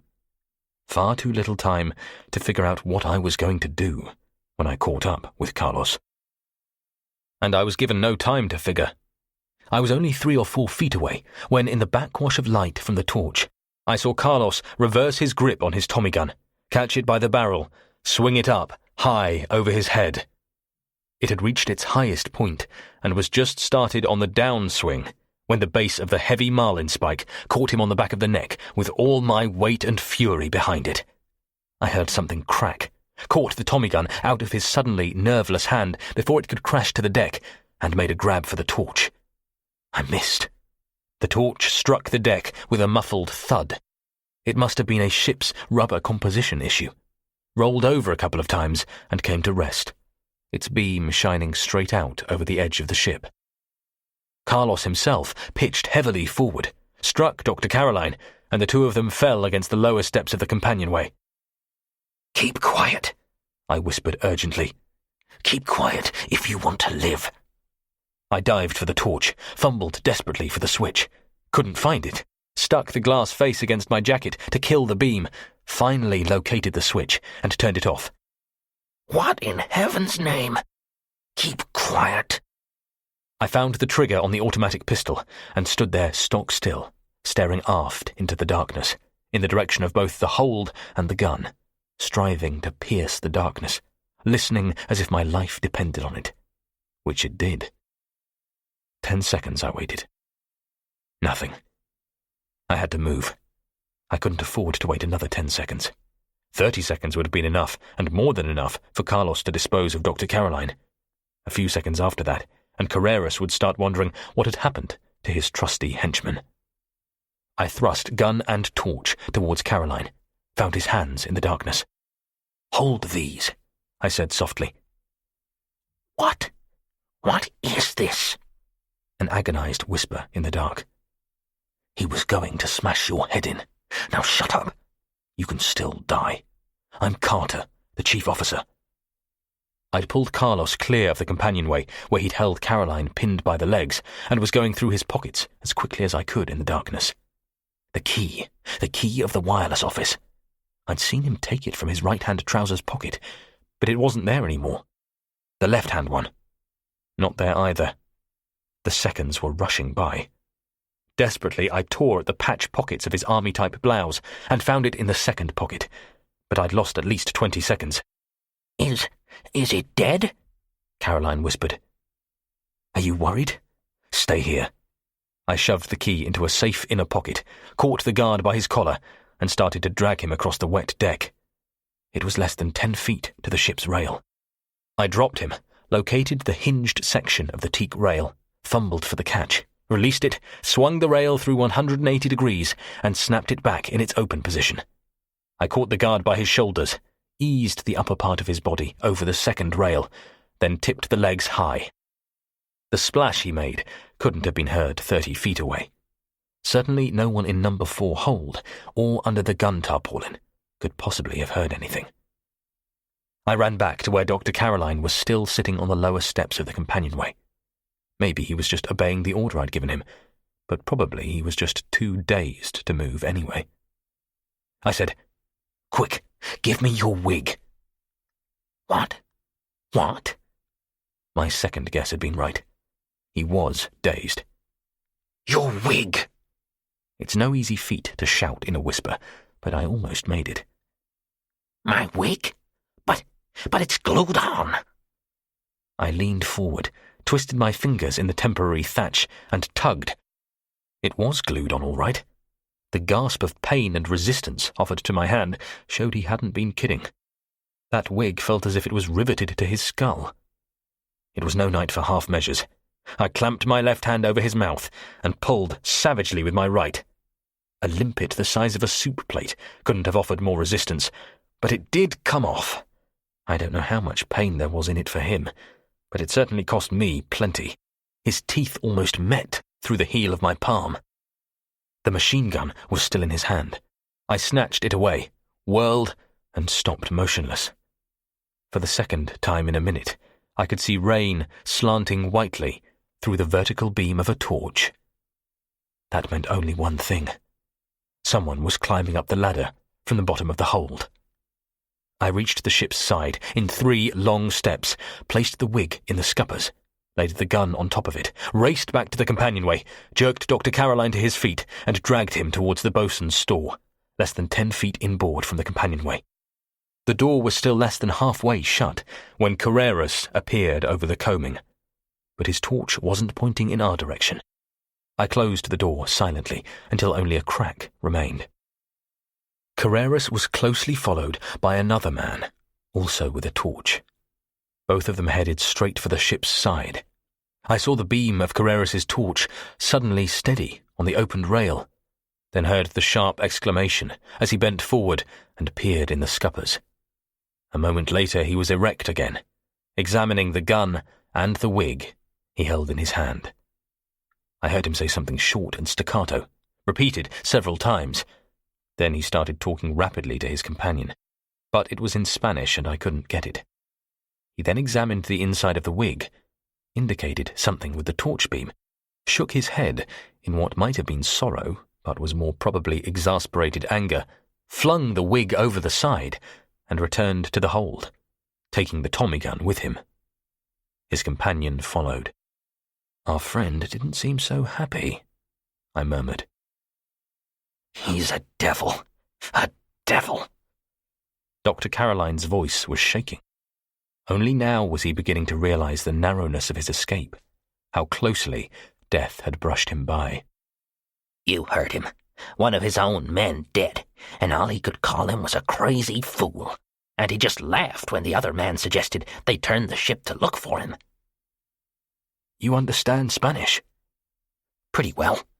He said something like, just like that sadistic so-and-so, to force Caroline to open the rail so that he could see what was coming to him. He thinks I turned on the guard, grabbed his gun, and that in the fight, before we both went overboard, my wig was torn off. There was a handful of my hair sticking to the underside of the wig, he says. Sorry about that, Dr. Caroline. Good God, sorry? You saved both our lives. Mine, anyway. Sorry. Dr. Caroline, I thought, was a pretty strong-nerved person. He was recovering fast from the shock. I hoped his nerves were very strong indeed. He was going to need them all to survive the ordeal of the next few hours. It was that handful of hair that really convinced him. I said nothing, and he went on. Please tell me exactly what is going on. For the next 5 minutes, while I kept watch through that crack in the doorway, Dr. Caroline plied me with questions, and I answered them as quickly and briefly as I could. He had a highly intelligent, incisive mind, which I found vaguely surprising, which in turn was a stupid reaction on my part. You don't pick a dimwit as the chief of development for a new atomic weapon. I supposed his rather comical-sounding name, and the brief glimpse I'd had of him the previous night, a man bound hand and foot to a four-poster and looking into a torch beam with wide and staring eyes looks something less than his best, had unconsciously given me the wrong impression entirely. At the end of the 5 minutes, he knew as much about the past developments as I did myself. What he didn't know was what was to come, for I hadn't the heart to tell him. He was giving me some details of the kidnap when Carreras and his companion appeared. They replaced battens, tied the tarpaulins, and went forward without any delay. That meant, I supposed, that the fusing of the auxiliary time bombs in the other 2 coffins were complete. I unwrapped the torch from its oilskin covering, looked around the store, picked up a few tools, and switched off the light. Right, I said to Caroline. Come on. Where? He wasn't keen to go anywhere, and after what he'd been through, I didn't blame him. Back down that hold. Hurry. We may have little enough time. 2 minutes later, with the battens and tarpaulins as well pulled back into place as possible above us, we were on the floor of the hold. I needn't have bothered bringing any tools. Carreras had left his behind him, scattered carelessly around. Understandably, he hadn't bothered to remove them. He would never be using these tools again.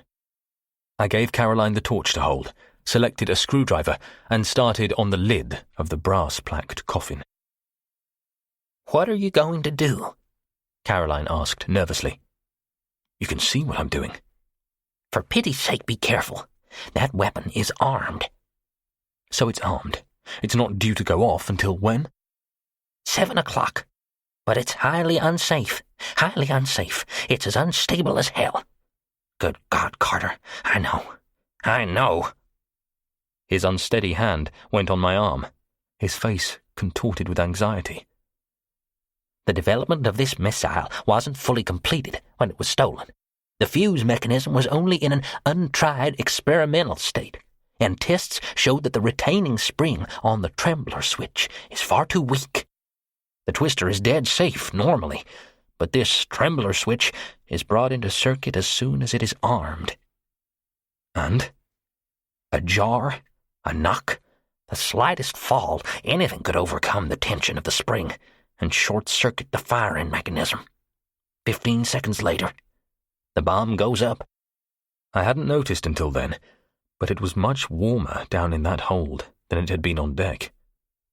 I raised a soaking sleeve in a half-witted attempt to wipe some sweat off my forehead. Have you told Carreras this? The warmth was also affecting my voice, bringing it out as a harsh, strained croak. I told him. He won't listen. I think Carreras is a little mad. More than a little. He seems perfectly prepared to take a chance, and he has the twister tightly packed in cotton wool and blankets to eliminate the possibility of a jar. I gazed at him for a long moment, without really seeing him, then got on with the next screw. It seemed much stiffer than the last one, but it was just possible that I wasn't applying so much pressure as I had been before. For all that, I had all the screws undone inside 3 minutes. Gently I slid off the lid, placed it to one side, slowly peeled back a couple of blankets, and there lay the twister. It looked more evil than ever. Of course. There are your tools. Disarm the bloody thing. He stared at me, his face suddenly empty of expression. That's why we're here? Why else? Surely it was obvious. Get on with it. It can't be done. It can't be done. I caught him by the arm, not gently. Look, friend, you armed the damn thing. Just reverse the process, that's all. Impossible. Finality in the voice. When it's armed, the mechanism is locked in position. With a key. The key is in Carreras's pocket. Chapter 11. Saturday, 1 a.m. to 2:15 a.m. The weakness in my left leg, a near paralyzing weakness, hit me all of a sudden, and I had to sit down on the baffle and hang on to the ladder for support. I gazed at the twister. For a long time I gazed down at it, with bitter eyes. Then I stirred and looked at Dr. Caroline. Would you mind repeating that? He repeated it. I'm terribly sorry, Carter. But there you have it. The twister can't be rendered safe without the key. And Carreras has the key. I thought of all the impossible solutions to this one, and recognized them at once for what they were. Impossible. I knew what had to be done now.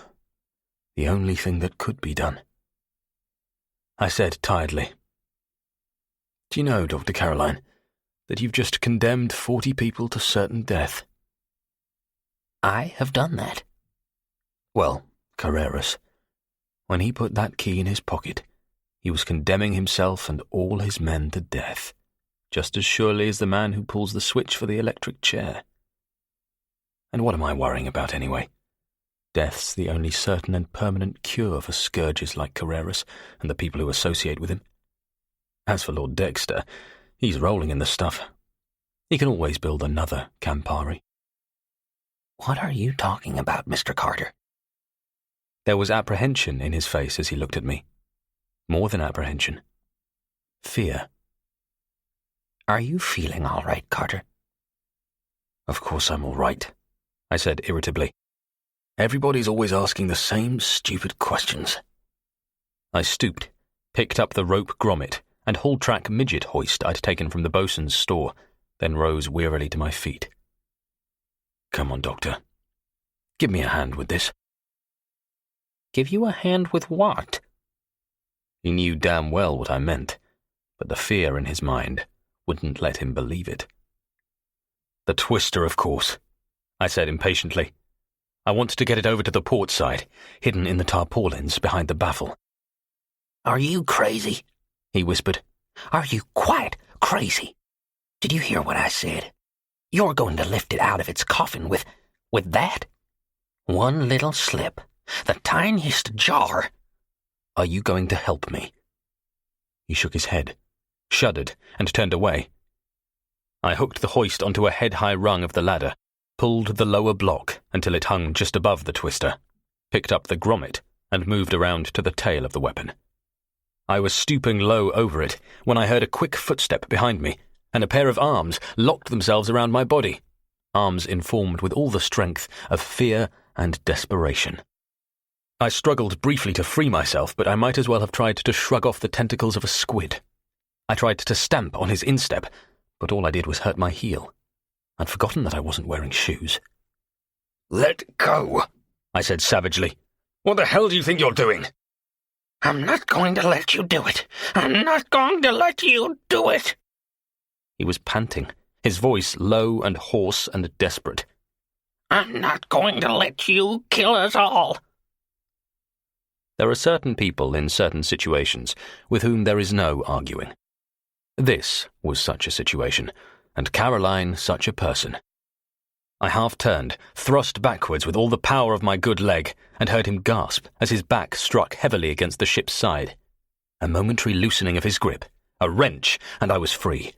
I picked up the big marlin spike and showed it to him in the light of the torch. I don't want to use this, I said quietly. Next time, I will. My promise. Can't you stop shaking long enough to realize that I'm trying to save all our lives, not throw them away? Don't you realize that anyone might pass by up top any moment, see the loose tarpaulin, and investigate? He stood there, hunched against the metal, staring down at the floor. He said nothing. I turned, took the torch in my teeth, placed the grommet on the edge of the coffin, and bent down to lift the tail of the twister. Or to try to lift it. It weighed a ton. To me it did, anyway. What with one thing and another, I wasn't as fit as I had been. I'd managed to lift it perhaps 3 inches, and didn't see how I was going to hold it there for even a couple of seconds, when I heard a footstep and a kind of moan behind me. I tensed, braced myself for the next assault, then relaxed slowly, as Dr. Caroline stepped past me, bent down, and slid the grommet round the tail of the twister. Together, we managed to move the grommet up to approximately the midpoint of the missile. Neither of us said anything. I hauled on the hull-track pulley until it became taut. Dr. Caroline said hoarsely, It'll never take it. That thin cord. It's tested to 1,000 pounds. I hauled some more, and the tail began to lift. The grommet wasn't central. I lowered it again. The grommet was adjusted, and next time I hauled, the twister came clear along its entire length. When it was about 3 inches above its cotton wool and blanket bed, I set the automatic lock. I mopped my forehead again. It was warmer than ever down in that hold. How are we going to get it across to the other side? Caroline's voice had lost its shake now. It was flat and without inflection. The voice of a man resigned to the dark inevitability of a nightmare. We'll carry it across. Between us, we should manage it. Carry it across? He said dully. It weighs 275 pounds. I know what it weighs, I said irritably. You have a bad leg. He hadn't heard me. My heart's not good. The ship's rolling. You can see that polished aluminium is as slippery as glass. One of us would stumble, lose his grip. Maybe both of us. It would be bound to fall. Wait here, I said. I took the torch, crossed to the port side, picked up a couple of tarpaulins from behind the baffle, and dragged them across the floor. We'll place it on these, and pull it across. Pull it across the floor? Bump it across the floor? He wasn't as resigned to the nightmare as I had thought. He looked at me, then at the twister, then at me again, and said with unshakable conviction, You're mad. Oh, for God's sake, can't you think of something else to say? I grabbed the pulley again, released the lock, hauled, and kept on hauling. Caroline wrapped both arms round the twister as it came clear of the coffin, struggling to make sure that the nose of the missile didn't collide with the baffle.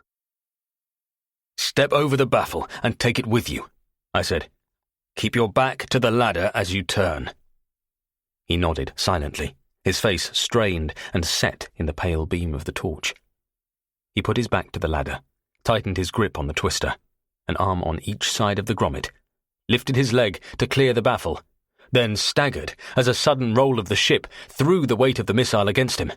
His foot caught the top of the baffle. The combined forces of the twister and the ship's roll carried him beyond his centre of gravity. He cried out and overbalanced heavily across the baffle to the floor of the hold. I'd seen it coming. Or rather, I'd seen the last second of it happening. I swept my hand up blindly, hit the auto-lock, and jumped for the swinging missile, throwing myself between it and the ladder, dropping my torch as I reached out with both hands to prevent the nose from crashing into the ladder. In the sudden impenetrable darkness, I missed the twister. But it didn't miss me. It struck me just below the breastbone with a force that brought an agonized gasp from me. Then I'd both arms wrapped round that polished aluminium shell, as if I were going to crush it in half. "The torch!" I yelled. Somehow, in that moment, it didn't seem in any way important that I should keep down my voice. "Get the torch!" My ankle! "The hell with your ankle! Get the torch!" I heard him give a half-suppressed moan, then sensed that he was clambering over the baffle. I heard him again, his hands scuffing over the steel floor. Then silence. "Have you found it?" The Campari had started on its return roll, and I was fighting to keep my balance. I found it. "Then switch it on, you fool!" I can't. A pause. It's broken. That helped a lot. I said quickly, "Catch hold of the end of this damn thing. I'm slipping." He did, and the strain eased. He said, Have you any matches? "Matches?" Carter showing inhuman restraint. If it hadn't been for the twister, it would have been funny. "Matches? After being towed through the water for 5 minutes alongside the Campari?" "I hadn't thought of that," he said gravely. A few moments' silence, then he offered, I have a lighter. "God help America," I said fervently. "If all her scientists... Light it, man, light it." A wheel scraped on flint, and a flickering pool of pale yellow light did its pitiful best to illuminate that one tiny corner of the dark hold. "The block and tackle, quickly." I waited until he had reached it. "Take the strain on the free end, knock off the lock, and lower gently. I'll guide it onto the tarpaulins." I moved out half a step from the baffle, taking much of the weight of the missile with me. I was barely a couple of feet away from the tarpaulins when I heard the click of the auto-lock coming off, and suddenly my back was breaking. The pulley had gone completely slack. The entire 275 pounds of the twister was in my arms. The Campari was rolling away from me. I couldn't hold it. I knew I couldn't hold it. My back was breaking. I staggered and lurched forward, and the twister, with myself above and still clinging desperately to it, crashed heavily onto the tarpaulins with a shock that seemed to shake the entire floor of the hold. I freed my arms and climbed shakily to my feet. Dr. Caroline, the flickering flame held just at the level of his eyes, was staring down at the gleaming missile like a man held in thrall, his face a frozen mask of all the terrible emotions ever known. Then the spell broke. 15 seconds, he shouted hoarsely. 15 seconds to go. He flung himself at the ladder, but got no further than the second step when I locked arms round both himself and the ladder. He struggled violently, frantically, briefly, then relaxed. "How far do you think you're going to get in 15 seconds? I said. I don't know why I said it. I was barely aware that I had said it. I had eyes and mind only for the missile lying there. My face probably showed all the emotions that Dr. Caroline's had been registering. And he was staring too. It was a senseless thing to do, but for the moment we were both senseless men, staring at the twister to see what was going to happen. As if we would ever see anything. Neither eyes, nor ears, nor mind would have the slightest chance in the world of registering anything before that blinding nuclear flash annihilated us, vaporized us, blew the Campari out of existence. 10 seconds passed. 12. 15. 20. Half a minute. I eased my aching lungs. I hadn't drawn a breath in all that time, and my grip round Caroline and the ladder. "Well," I said, "how far would you have got?" Dr. Caroline climbed slowly down the 2 steps to the floor of the hold, dragged his gaze away from the missile, looked at me for a long moment with uncomprehending eyes, then smiled. "Do you know, Mr. Carter, the thought never even occurred to me." His voice was quite steady, and his smile wasn't the smile of a crazy man. Dr. Caroline had known that he was going to die, and then he hadn't died, and nothing would ever be quite so bad again. He had found that the valley of fear does not keep on going down forever. Somewhere there is a bottom. Then a man starts climbing again. You grab the trailing rope first, and then release the auto-lock, I said reproachfully. If I was light-headed, who was to blame me? Not the other way around. You might remember the next time. There are some things for which to make an apology is impossible, so he didn't even try. He said regretfully, I'm afraid I'll never make a sailorman, but at least we know now that the retaining spring on the trembler switch is not as weak as we had feared. He smiled wanly. Mr. Carter, I think I'll have a cigarette. I think I'll join you, I said. After that, it was easy. Well, relatively easy. We still treated the twister with the greatest respect. Had it struck at some other angle, it might indeed have detonated, but not with respect exaggerated to the extent of tiptoeing terror. We dragged it on its tarpaulins across to the other side of the hold, transferred the haul-track hoist to the corresponding ladder on the port side, arranged a couple of spare tarpaulins and blankets from the coffin to make a cushioned bed for the twister between baffle and the ship's side, hoisted the missile across the baffle without any of the acrobatics that had accompanied the last transfer, lowered it into position, pulled over the blankets, and covered it completely with the tarpaulins on which we had dragged it across the floor. It'll be safe here? Dr. Caroline inquired. He seemed almost back to what I should have imagined his normal self to be, except for the hurried breathing, the cold sweat on his brow and face. They'll never see it. They'll never even think to look here. Why should they? What do you propose to do now? Leave, with all possible speed. I've played my luck far enough. But first, the coffin. Must weight it to compensate for the absence of the twister, then batten down the lid again. And then, where do we go? You're not going anywhere. You're staying here. I explained to him just why he had to stay there, and he didn't like it one little bit. I explained to him some more, pointed out carefully, so that he couldn't fail to understand that his only chance of life depended on his staying there, and he still didn't like it any more. But he saw that it had to be done, and the fear of certain death eventually outweighed the very understandable and almost hysterical panic my suggestion had caused him. And after that 15-second lifetime, when we had waited for the twister to detonate, nothing could ever seem so terrifying again. 5 minutes later, I battened down the coffin lid for the last time, thrust the screwdriver into my pocket, and left the hold. The wind, I thought, had eased a little. The rain, beyond question, was heavier by far. Even in the pitchy darkness of that night, I could see the blur of whiteness round my stockinged feet as the heavy wind-driven drops spattered on the iron decks and rebounded ankle-high. I took my time making my way forward. There was no hurry anymore. And now that the worst was behind, I had no mind to destroy us all by undue haste.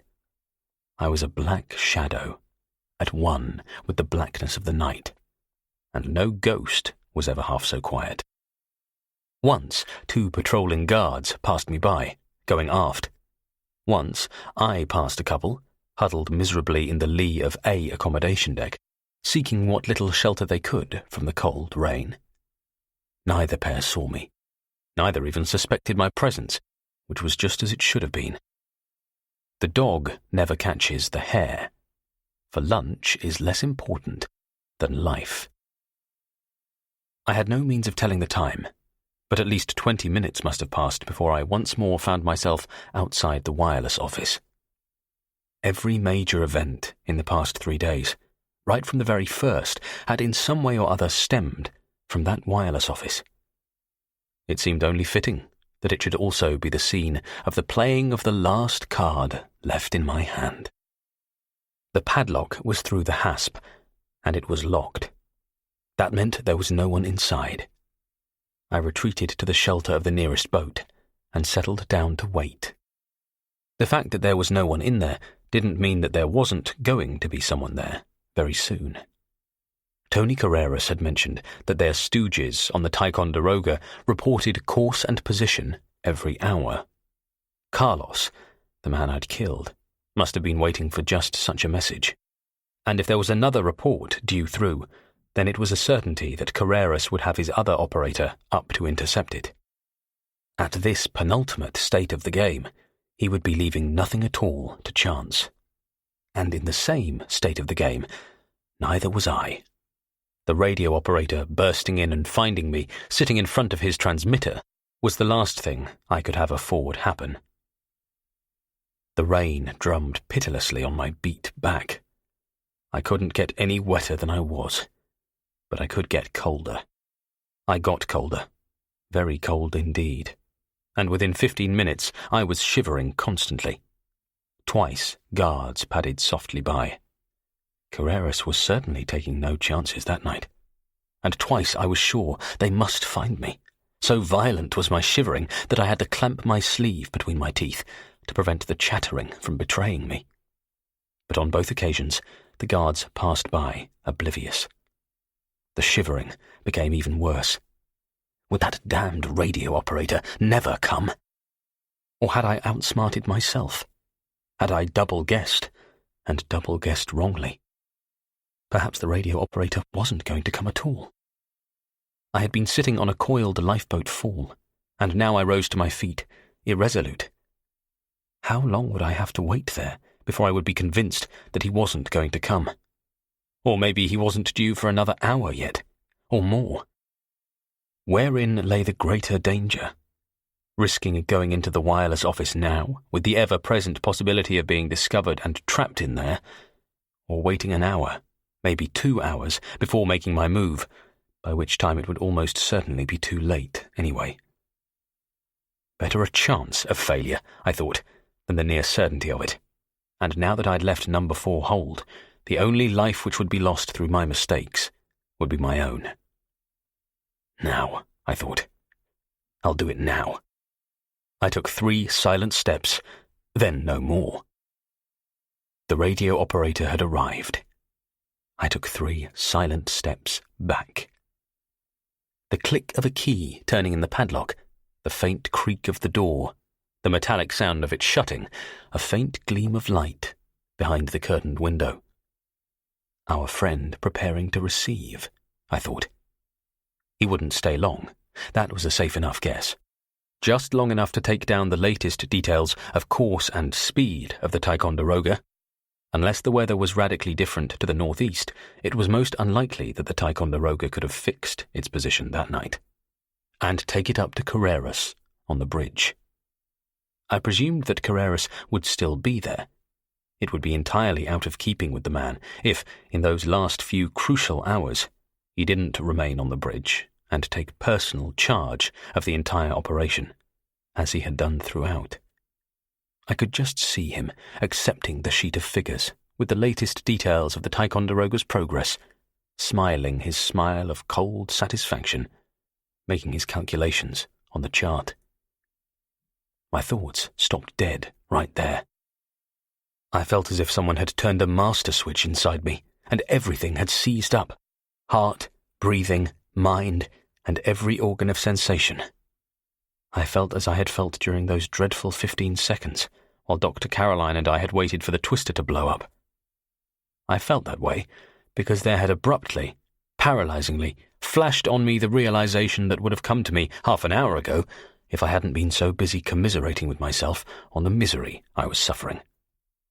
Whatever else Carreras had not established himself as, and there were many things, he had established himself as a consistent, prudent, and methodical man, and he'd never yet worked out any chart problems on figures supplied him without coming to have a check made by his trusty navigator, Chief Officer John Carter. My mind churned into low gear again, but it didn't make any difference. True, he'd sometimes waited some hours before having his check made, But he wouldn't be waiting some hours tonight, because by then it would be far too late. We couldn't be more than 3 hours now from our rendezvous with the Ticonderoga, and he'd want a check made immediately. Waking up a sick man in the middle of the night would hardly be a consideration to worry Carreras. Nothing was surer than that within 10 or 15 minutes of that message coming through, he'd be calling at the sick bay. To find his navigator gone. To find the door locked from the inside. To find MacDonald waiting with a gun in his hand. MacDonald had only one automatic. Carreras could call on 40 men with submachine guns. There could only be one ending to any battle in the sick bay, and the end would be swift and certain and final. In my mind's eye, I could just see stammering machine guns spraying the sick bay. Could see MacDonald and Susan, Bullen and Marston. I crushed down the thought, forced it from my mind. That way lay defeat. When the radio operator left the office, if I got inside unseen, if I was left undisturbed to send off the message, how long would that leave me to get back to the sick bay? 10 minutes, not any more than 10 minutes. Say 7 or 8 minutes to make my way undetected right aft to the port side, to where I had left the 3 ropes tied to the guardrail stanchion, secure one to myself, grab the lifeline, give the signal to the boatswain, lower myself into the water, and then make the long, half-drowning trip back to the sick bay. 10 minutes? 8? I knew I could never do it in double that time. If my trip from the sick bay to the afterdeck through that water had been any criterion, the trip back, against instead of with the current, would be at least twice as bad, and the first trip had been near enough the end of me. 8 minutes? The chances were high I'd never get back there at all. Or the radio operator. I could kill the radio operator as he left the office. I was desperate enough to try anything, and frantic enough to have a fair chance of success, even with the patrolling guards around. That way, Carreras would never get the message. But he would be waiting for it. Oh yes, he would be waiting for it. He would be very anxious indeed to have the last check, and if it didn't come within minutes, he was going to send someone to investigate, and when that someone found the operator was dead or missing, the balloon would be up with a vengeance. Guards running here, guards running there, lights on all over the ship. Every possible source of trouble investigated, and that still included the sick bay. And MacDonald would still be there, with his gun. There was a way. It was a way that gave little enough hope of success, with the added drawback that I would be forced to leave those 3 incriminating ropes attached to the guardrail aft, but at least it didn't carry with it an outright guarantee of failure. I stooped, felt for the coiled fall rope, cut it with my clasp knife. One end of the rope I secured to my waist with a bowline. The rest of it, about 60 feet, I wrapped round my waist, tucking the end in. I fumbled for and found the radio office key that I'd taken off the dead Carlos. I stood in the rain and the darkness and waited. A minute elapsed, no more. Then the radio operator appeared, locked the door behind him, and made for the companionway leading up to the bridge. 30 seconds later, I was sitting in the seat he'd just vacated, looking up the call sign of the Fort Ticonderoga. I made no attempt to hide my presence there by leaving the light off. That would only have aroused the suspicions, and quickly, too, of any passing guards hearing the stutter of transmitted Morse coming from a darkened wireless office. Twice I tapped out the call sign of the Ticonderoga, and on the second occasion I got an acknowledgement. One of Carreras's radio operator stooges aboard the Ticonderoga was certainly keeping a pretty sharp watch. I should have expected nothing else. It was a brief message, speeded on its way by the introductory words. Highest priority, urgent, immediate, repeat, immediate attention, master, Fort Ticonderoga. I sent the message, and took the liberty of signing it, from the office of the Minister of Transport, by the hand of Vice Admiral Richard Hodson, Director, Naval Operations. I switched off the light, opened the door, and peered out cautiously. No curious listeners, no one at all in sight. I came all the way out, locked the padlock, and threw the key over the side. 30 seconds later, I was on the port side of the boat deck, carefully gauging, as best I could in that darkness and driving rain, the distance from where I stood to the break in the forecastle. About 30 feet, I finally estimated, and the distance from the forecastle break aft to the window above my bed was, I guessed, about the same. If I was right, I should be almost directly above that window now. The sick bay was 3 decks below. If I wasn't right, well, I'd better be right. I checked the knot round my waist, passed the other end of the rope round a convenient arm of a davit, and let it hang down loosely over the side. I was just about to start lowering myself when the rope below me smacked wetly against the ship's side and went taut. Someone had caught that rope and hauled it tight. Panic touched me, but the instinct for self-preservation still operated independently of my mind. I flung an arm round the davit and locked onto the wrist of the other hand. Anyone wanting to pull me over the side would have to pull that davit and lifeboat along with me. But as long as that pressure remained on the rope, I couldn't escape. Couldn't free a hand to untie the bowline or get at my clasp knife. The pressure eased. I fumbled for the knot, then stopped as the pressure came on again. But the pressure was only momentary. No pull, but a tug. 4 tugs, in rapid succession.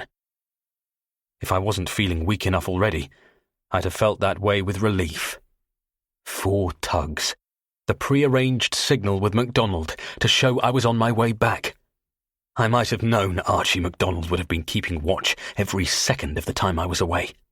He must have seen or heard, or even felt, the rope snaking down past the window, and guessed that it could only be myself. I went down that rope like a man reborn, checked suddenly as a strong hand caught me by the ankle, and 5 seconds later was on terra firma, inside the sick bay. "The ropes," I said to MacDonald. I was already untying the one around my own waist. "The 2 ropes on the bedstead. Off with them. Throw them out the window." Moments later, the last of the 3 ropes had vanished. I was closing the window, pulling the curtains, and calling softly for lights. The lights came on. MacDonald and Bullen were as I had left them, both eyeing me with expressionless faces. MacDonald, because he knew my safe return meant at least possible success, and did not want to betray his knowledge. Bullen, because I had told him that I intended to take over the bridge by force, and he was convinced that my method of return meant failure, and didn't want to embarrass me.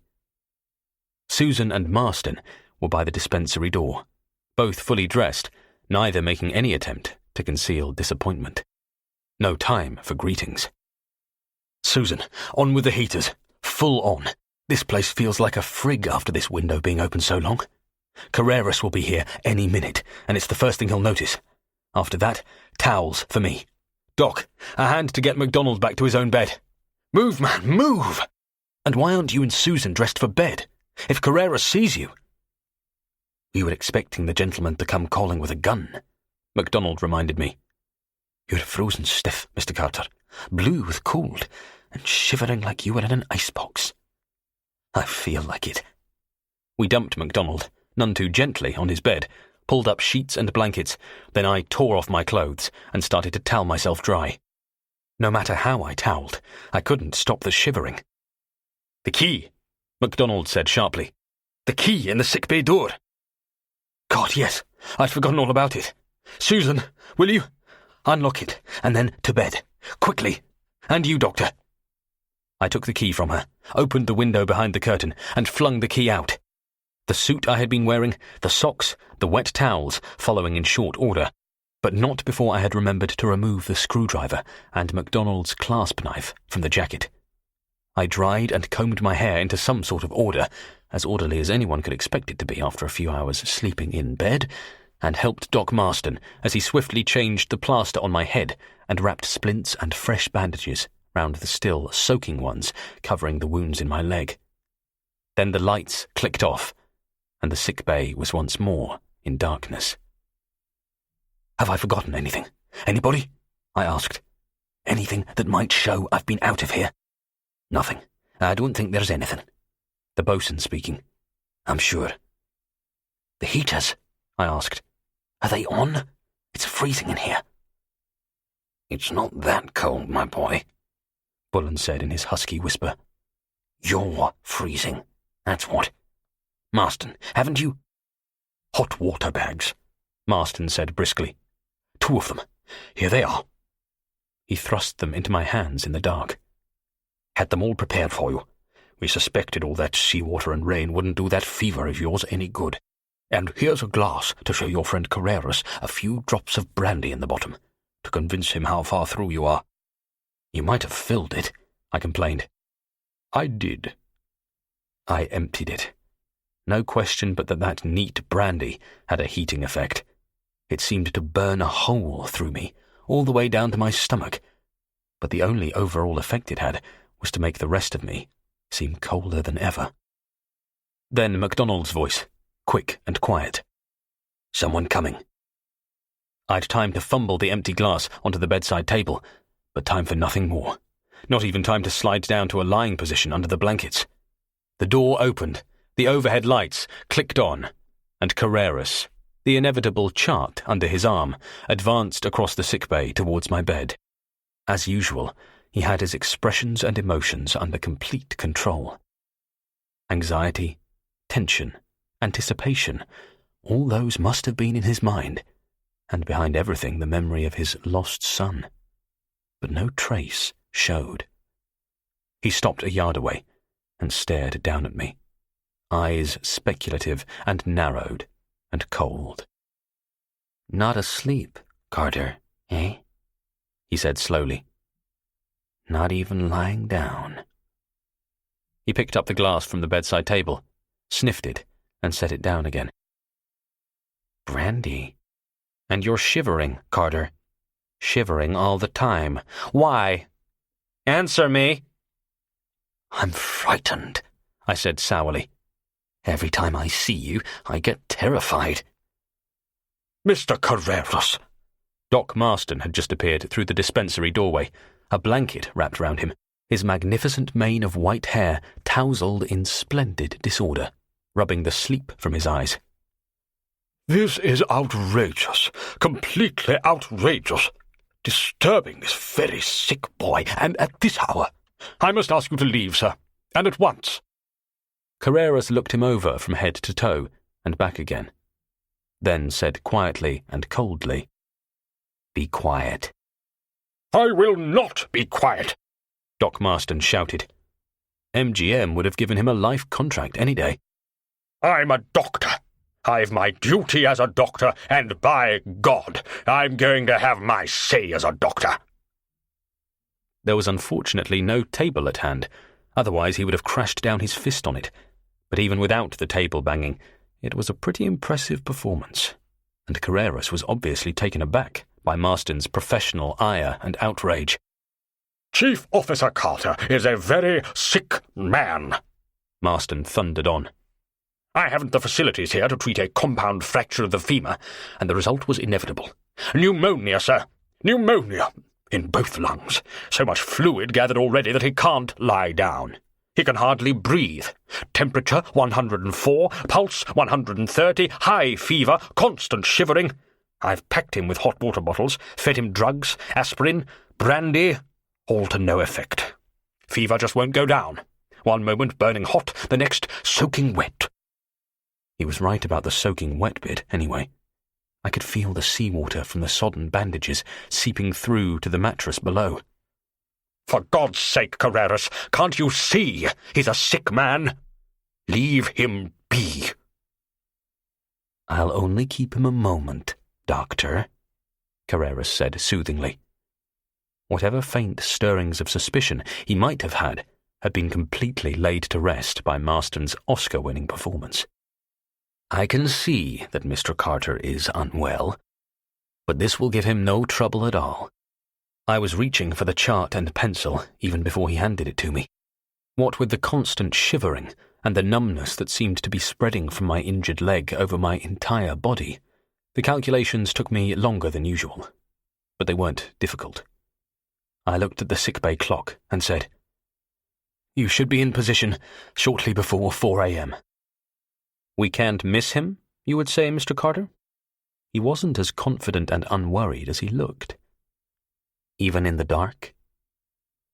With the radar going, I don't see how you can. I wheezed some more so that he wouldn't forget to remember how sick I was, and went on. How do you propose to make the Ticonderoga stop? I was as anxious as he was that contact should be established and transfers accomplished as quickly and smoothly as possible. The twister in the hold was due to blow up at 7 a.m. I'd just as soon be a long distance away by that time. A shell across the bows and a signal to stop. If that doesn't work, he added reflectively, a shell through the forecastle. You really do surprise me, Carreras, I said slowly. Surprise you? A barely perceptible lift of the left eyebrow. For Carreras, a perfect riot of expression. How so? A man who has taken such infinite pains, and, I must admit, shown such superb planning throughout, to throw it all away by such careless, haphazard action at the end. He made to speak, but I held up my hand and carried on. I'm just as interested as you are in seeing that the Fort Ticonderoga is stopped. I don't give a tuppenny damn about the gold. I do know it's essential that Captain Bullen, the boatswain, and I get to a first-class hospital immediately. I do want to see all the passengers and crew transferred to safety. I don't want to see any members of the Ticonderoga's crew killed by gunfire. And finally— Get on with it, he interrupted coldly. Right, you intercept at 5. In the present weather conditions, it'll be half light then. Light enough to let the master of the Fort Ticonderoga see you approaching. When he sees another vessel closing in on him, with the whole width of the Atlantic to use to pass him by, he'll become immediately suspicious. After all, he knows he's carrying a fortune in gold. He'll turn and run for it. In the half-light, with poor visibility, falling rain, pitching decks, and a gun crew almost certainly untrained in naval gunnery, your chances of registering a hit on the small target presented by a target running away from you are pretty small. Not that pop gun I'm told you've mounted on the forecastle will achieve very much anyway. No one could call the gun I have mounted on the afterdeck a pop gun, Mr. Carter. But for all the untroubled smoothness of the face, he was thinking plenty. It's almost the equivalent of a 3.7. So what? You'll have to turn broadside on to bring that one to bear, and while you're turning, the Ticonderoga will be getting even farther away from you. For the reasons already given, you'll almost certainly miss anyway. After the second shot, those deck plates will probably be buckled to hell and gone. Then, how do you propose to stop him? You can't make a 14,000-ton cargo ship stop just by waving a few Tommy guns at it. It will not come to that. There is an element of uncertainty in everything, but we shall not fail. There's no need for any element of uncertainty, Carreras. Indeed? How do you propose it should be done? I think that's enough. It was Captain Bullen who broke in, his husky voice heavy with all the weight and authority of the Commodore of the Blue Mail. Doing chart work under pressure is one thing. Voluntarily scheming to further this criminal's plans is another. I have listened to all of this. Haven't you gone far enough, mister? Hell no, I said. I won't have gone far enough till all of us have gone all the way to the Navy Hospital in Hampton Roads.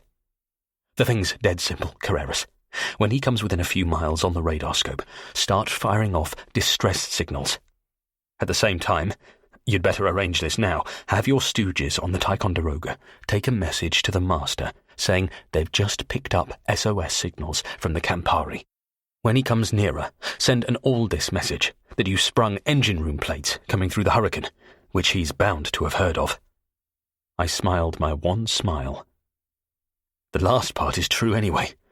When he's stopped alongside and you whip the tarpaulins off your guns, well, you have him. He can't and won't dare to try to get away. He stared at me without seeing me, then gave a small nod. I suppose it's out of the question to persuade you to become my Lieutenant Carter? Just see me safe aboard the Ticonderoga, Carreras. That's all the thanks I want. That shall be done. He glanced at his watch.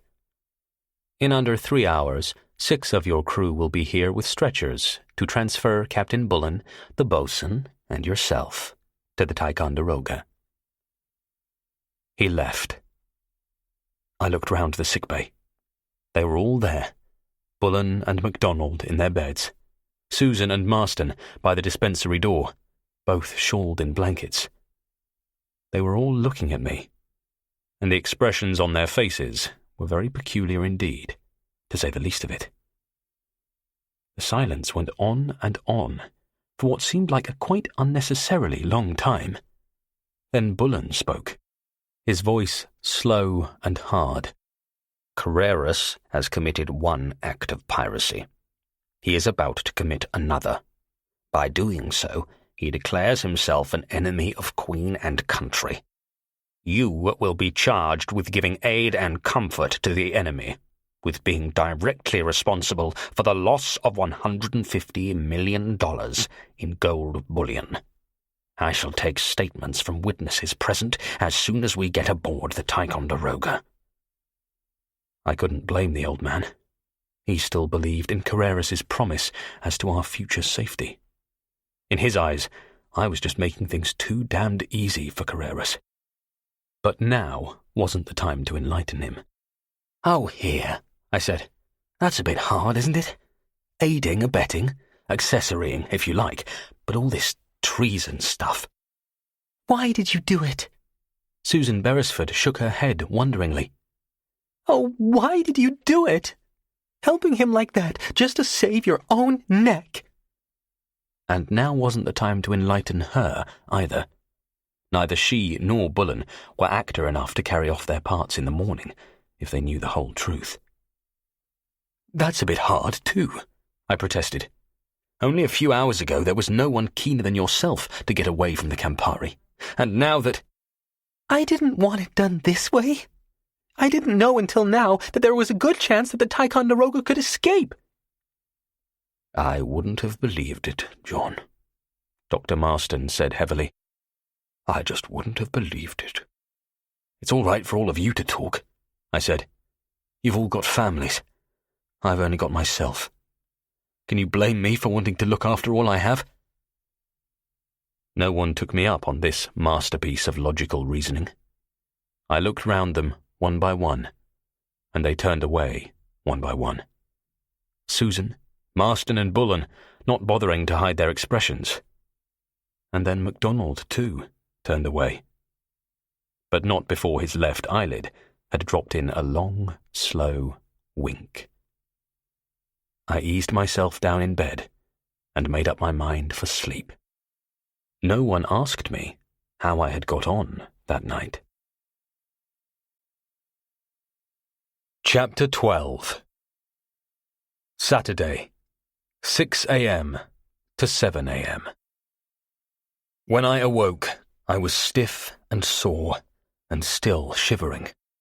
But it wasn't the pain or the cold or the fever that had brought me up from the murky depths of that troubled sleep. It was noise, a series of grinding, creaking metallic crashes that echoed and shuddered throughout the entire length of the Campari as if she were smashing into an iceberg with every roll she took. I could tell from the slow, sluggish, lifeless roll that the stabilizers weren't working. The Campari was stopped dead in the water. "Well, mister?" Bullen's voice was a harsh grate. "Your plan worked, damn you. Congratulations. The Ticonderoga's alongside." "Right alongside," MacDonald confirmed. "Lashed alongside." "In this weather?" I winced as the two ships rolled heavily together in the trough of a deep swell, and I heard the harsh, tearing scream of sound as topsides metal buckled and rended under the staggering weight of the impact. "It'll ruin the paintwork. The man's mad." "He's in a hurry," MacDonald said. I can hear the jumbo winch aft. He's started transshipping cargo already. Aft? I couldn't keep the note of excitement out of my voice, and everybody suddenly looked at me, curiosity in their eyes. Aft? Are you sure? I'm sure, sir. Are we tied bow to bow and stern to stern, or are we facing in opposite directions? No idea. Both he and Bullen were giving me very close looks, but there was a difference in the quality of the closeness. Does it matter, Mr. Carter? He knew damned well it did. It didn't matter, I said indifferently. Not much it didn't matter. Only $150 million. That was all it mattered. Where's Miss Beresford? I asked Marston. With her folks, he said shortly. Packing clothes. Your kind friend Carreras is allowing the passengers to take one suitcase apiece with them. He says they'll get the rest of their stuff back in due course, if anyone manages to pick up the Campari, after he has abandoned it, that is. It was typical, I thought, of the man's extraordinary thoroughness in all he did. By letting them pack some clothes and promising the eventual safe return of the remainder, he would eliminate from even the most suspicious mind the unworthy thought that perhaps his intentions towards the crew and passengers weren't of the highest and noblest. The phone rang. Marston picked it up, listened briefly, then hung up. Stretcher party in 5 minutes, he announced. Help me dress, please, I said. My white uniform shorts and white shirt. You're not getting up? Marston was aghast. What if... I'm getting up, dressing, and getting back to bed again, I said shortly. Do you think I'm daft? What's Carreras going to think if he sees a man with a compound fracture of the thigh hopping briskly over the rail onto the Ticonderoga? I dressed, stuck the screwdriver under the splints on my left leg, and got back to bed again. I was no sooner there than the stretcher party appeared, and all three of us, still blanket-wrapped, were lowered gently onto the stretchers. The 6 bearers stooped, caught the handles, and we were on our way. We were carried straight aft along the main deck passage to the afterdeck. I saw the end of the passage approaching, the grey, cold dawn light replacing the warm electric glow of the passageway, and I could feel my muscles tense involuntarily. The Ticonderoga would be in sight in a few seconds along our starboard side, and I wondered if I would dare to look. Would we be tied bow to bow, or bow to stern? Would I have won, or lost? We came out on the afterdeck.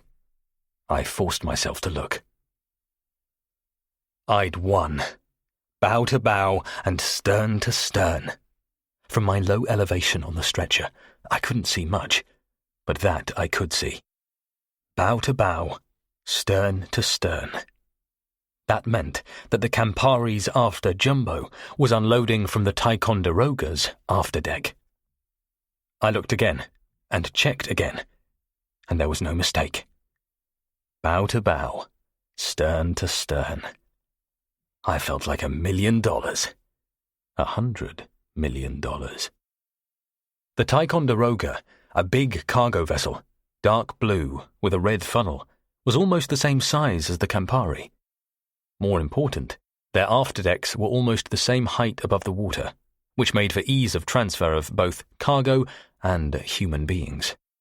I could count 8 crates already aboard the afterdeck of the Campari, a dozen still to come. The transfer of human livestock had gone even further. All of the passengers, as far as I could judge, and at least half of the Campari's crew, were already standing on the afterdeck of the Ticonderoga, making no move except to brace themselves against the rolling of the ship. Their stillness was encouraged by a couple of hard-faced characters in green jungle uniform, each with a machine pistol cocked. A third gunman covered 2 Ticonderoga seamen who were stationed at lowered guardrails to catch and steady men as they stepped or jumped from the afterdeck of the Campari to that of the Ticonderoga, as the 2 ships rolled together. 2 more supervised Ticonderoga crew members fitting slings to the crates still to be transferred. From where I lay, I could see 4 other armed men. There were probably many more, patrolling the decks of the Ticonderoga, and 4 others on the afterdeck of the Campari. Despite the fact that most of them were dressed in a quasi-uniform of jungle green, they didn't look like soldiers to me. They just looked like what they were: hardened criminals with guns in their hands. Cold-eyed men with their history written in their faces by the lines of brutality and depravity. Although he was maybe a bit short on the side of aesthetic appreciation, there was no doubt but that Carreras picked his killers well. The sky was low, with grey tattered cloud stretching away to the grey indistinctness of a tumbled horizon. The wind, westerly now, was still strong, but the rain had almost stopped. No more than a thin, cold smear of a drizzle, felt rather than seen. Visibility was poor, but it would be good enough to let Carreras see that there were no other ships in the vicinity, and the radar scope, of course, would be working all the time. But apparently the visibility hadn't been good enough to let Carreras see the 3 ropes, still attached to the base of the guardrail stanchion on the port side. From where I lay, I could see them clearly. To me, they looked about the size of the cables supporting the Brooklyn Bridge. I hastily averted my eyes. But Carreras, I could now see, had no time to look around him anyway. He himself had taken personal charge of the transshipment of crates, hurrying on both his own men and the crew of the Ticonderoga, shouting at them, encouraging them, driving them on with an unflagging, unrelenting energy and urgency, which seemed strangely at variance with his normally calm, dispassionate bearing. He would, of course, be understandably anxious to have the transfer completed before any curious 3rd ship might heave in sight over the horizon, but even so. And then I knew what accounted for all the nearly desperate haste. I looked at my watch. It was already 10 minutes past 6. 10 past 6! From what I'd gathered of Carreras's proposed schedule for the transfer, and from the lack of light in the sky, I'd have put the time at no more than 5:30. I checked again, but no mistake. 6:10. Carreras would want to be over the horizon when the twister went up. He would be safe enough from blast and radioactive fallout, but heaven alone knew what kind of tidal wave would be pushed up by the explosion of such an underwater nuclear device. And the twister was due to go up in 50 minutes. His haste was understandable. I wondered what had held him up. Perhaps the late arrival of the Ticonderoga, or the lapse of a longer period of time than he had expected in luring it alongside. Not that it mattered now. A signal from Carreras, and it was time for these stretcher cases to be transferred. I was the first to go. I didn't much fancy the prospect of the brief trip. I'd just be a reddish stain spread over a couple of 100 square feet of metal if one of the bearers slipped as the 2 big ships rolled together. But the nimble-footed seamen probably had the same thought in mind for themselves, for they made no mistake. A minute later, and both other stretchers had been brought across. We were set down near the forward break of the afterdeck, beside our passengers and crew. In a group slightly to one side, with a guard all to themselves, stood a few officers, and maybe a dozen men, of the Ticonderoga's crew. One of them, a tall, lean, angry-eyed man in his early 50s, with the 4 gold rings of a captain on his sleeves, and carrying a telegraph form in his hand, was talking to McElroy, our chief engineer, and Cummings. McElroy, ignoring the sudden lift of the guard's gun, brought him across to where we'd been set down. "Thank God you all survived," McElroy said quietly. "Last time I saw you 3, I wouldn't have given a bent penny for any of your chances. This is Captain Brace of the Ticonderoga. Captain Brace, Captain Bullen, Chief Officer Carter." "Glad to make your acquaintance, sir," Bullen whispered huskily. "but not in these damnable circumstances." No question about it. The old man was on the way to recovery. "We'll leave Mr. Carter out of it, Mr. McElroy. I intend to prefer charges against him for giving undue and unwarranted aid to that damned monster Carreras." Considering I'd saved his life by refusing to let Doc Marston operate on him, I did think he might have shown a little more gratitude. Johnny Carter! McElroy looked his open disbelief. It's impossible! You'll have your proof, Bullen said grimly. He looked up at Captain Brace. Knowing that you knew what cargo you were carrying, I should have expected you to make a run for it when intercepted, naval guns or no naval guns. But you didn't, did you? You answered an SOS. Isn't that it? Distress rockets, claimed that plates had been sprung in the hurricane, sinking, come and take us off. Right, Captain. I could have outrun or outmaneuvered him, Brace said tightly. Then, in sudden curiosity, how did you know that? Because I heard our first mate here advising him that that was the best way to do it. Part of your answer already, eh, McElroy? He looked at me without admiration, then back at McElroy. Have a couple of men move me nearer that bulkhead. I don't feel too comfortable here. I gave him an injured glance, but it bounced right off him. His stretcher was shifted, and I was left more or less alone in front of the group.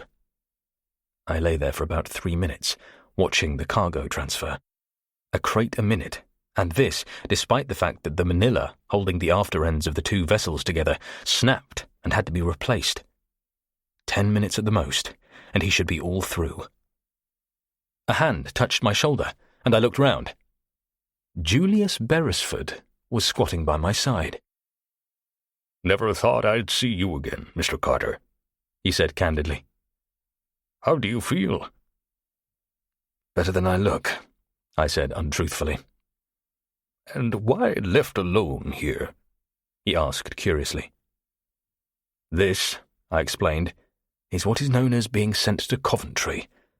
Captain Bullen is convinced that I gave unwarranted help or aid, or some such legal phrase, to Carreras. He's not pleased with me." "Rubbish," he snorted. He heard me doing it. "Don't care what he heard," Beresford said flatly. "Whatever he heard, he didn't hear what he thought he did. I make as many mistakes as the next man, maybe more than most, but I never make a mistake about men. Which reminds me, my boy, I can't tell you how pleased I am, and how delighted. Hardly the time and place for it, but nevertheless my very heartiest congratulations. My wife feels exactly the same way about it, I can assure you." It was taking me all my time to pay attention to him.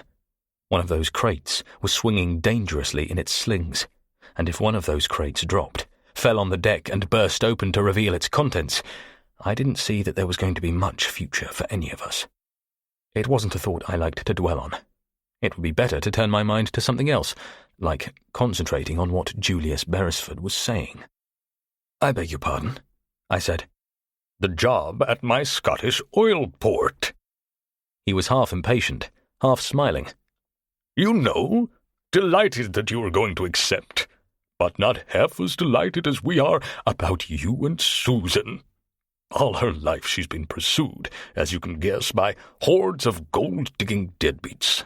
But I always told her that when the day came that she met a man who didn't give a damn for her money, even though he was a hobo, I wouldn't stand in her way. Well, she's found him, and you're no hobo." The oil port? Susan and me? I blinked at him. "Look, sir." "I might have known it. I might have known it." The laugh was pretty close to a guffaw. "That's my daughter. Never even got around to telling you yet. Wait till my wife hears this." "When did she tell you?" I asked politely. When I'd last seen her, about 2:15 that morning, I would have thought it the last thing in her mind. "Yesterday afternoon. That was even before she had made the job proposal to me. But she'll get around to it, my boy. She'll get around to it." "I won't get around to it." I didn't know how long she had been standing there, but she was there now, a stormy voice to match stormy eyes. "I'll never get around to it. I must have been mad. I'm ashamed of myself for even thinking of it. I heard him, Daddy. I was there last night with the others in the sickbay when he was telling Carreras that the best way of stopping the Ticonderoga was... A long, piercing blast on a whistle brought the tale of Carter's cowardice to a merciful end. Immediately, green-shirted armed men began to appear from other parts of the Ticonderoga, from the bridge and engine room where they had been on guard during the transshipment, which was now finished except for one last crate. 2 of the men with guns, I noticed, were dressed in blue merchant navy uniforms. Those would be the radio officers Carreras had introduced aboard the Ticonderoga. I looked at my watch. 6:25. Carreras was cutting it fine enough. And now Carreras himself had jumped across to the afterdeck of the Ticonderoga. He said something to Captain Brace. I couldn't hear what it was, but I could see Brace, his face hard and grim, nodding reluctantly. Carreras arranging for the transfer of the coffins. On his way back to the rail, he stopped beside me. You see that Miguel Carreras keeps his word. Everybody safely transferred. He glanced at his watch. I still need a lieutenant. Goodbye, Carreras. He nodded, turned on his heel, and left as his men brought the coffins onto the afterdeck of the Ticonderoga.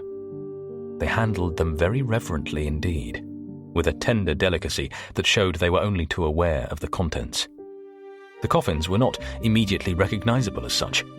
In the final gesture of the consummate actor, paying the minutest attention to the last detail in his role, he had draped them with 3 stars and stripes. Knowing Carreras, I was pretty sure he'd brought them all the way from the Caribbean. Captain Brace stooped, lifted a corner of the flag on the coffin nearest him, and looked down at the brass plaque with the name of Senator Hoskins on it. I heard a quick indrawing of breath, saw that Susan Beresford, hand to her parted lips, was staring down wide-eyed at it too. Remembered that she must still be under the impression that the twister was inside, reached out and grabbed her ankle. I grabbed it hard. "Be quiet," I muttered fiercely. "For heaven's sake, shut up." She heard me. She kept quiet. Her old man heard me, but he kept quiet also, which must have taken quite a bit of doing on his part when he saw me with my hand round his daughter's ankle. But the ability to keep expressions and emotions buttoned up must be among the most elementary training for an aspiring multimillionaire. The last of Carreras's men was gone. Carreras with them. He didn't waste any time wishing us bon voyage or anything of the kind. He just ordered ropes cast off and disappeared at speed for the bridge. A minute later, the Campari was underway, and her afterdeck, haphazardly packed with crates, was slewing round and heading away towards the east. "Well," Bullen said into the heavy silence. "There he goes, the murderer. With my ship, damn his soul." "He won't have it for long," I said. "Not even for half an hour. Captain Brace, I advise you—" "We'll dispense with your advice, mister." Captain Bullen's voice was a series of rat traps snapping shut, the blue eyes very frosty indeed. "This is urgent, sir. It's imperative that Captain Brace—" "I gave you a direct order, Mr. Carter. You will obey." "Will you please be quiet, Captain Bullen?" Respectful exasperation, but more exasperation than respect. "I think you'd better be listening to him, sir," the boatswain put in, gravely unhappy.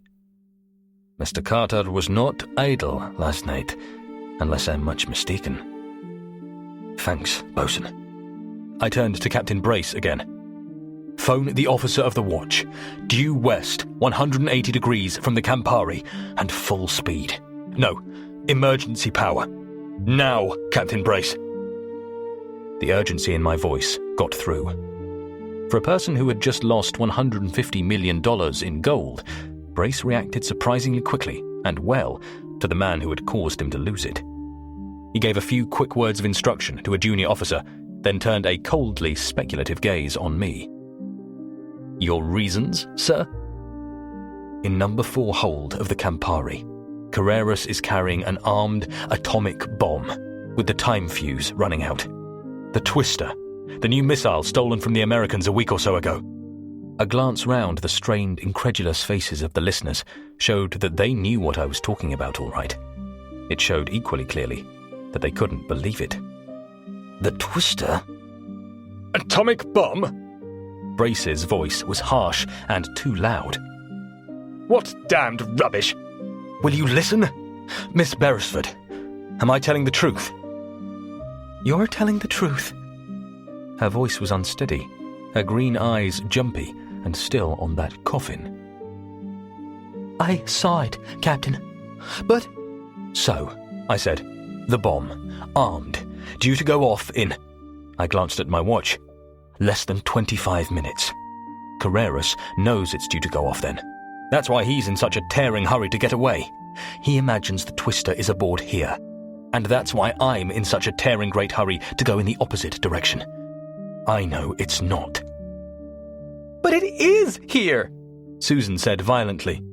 It is. You know it is. That coffin. There. You're wrong, Miss Beresford. The Ticonderoga was picking up speed now, the rumbling thrust of her propeller shaft vibrating through the deck plates.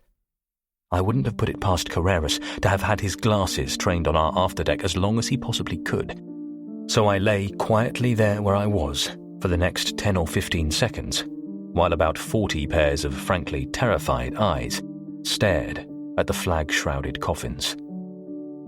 Then the poop of the Ticonderoga had swung round to the east, the Campari was blocked from sight, and I was out of my blankets, ripping off the outside bandages and splints, and fishing for the concealed screwdriver before getting stiffly to my feet. The effect upon the passengers and crew, who had believed implicitly that Chief Officer Carter had a compound fracture of the thigh, was startling, to say the least. But I had no time to consider effects. I hobbled to the nearest coffin and pulled the flag clear.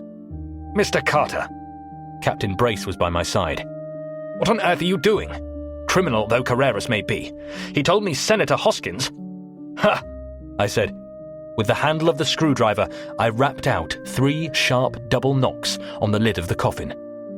3 knocks came in reply. I glanced round the ever-closing ring of watchers.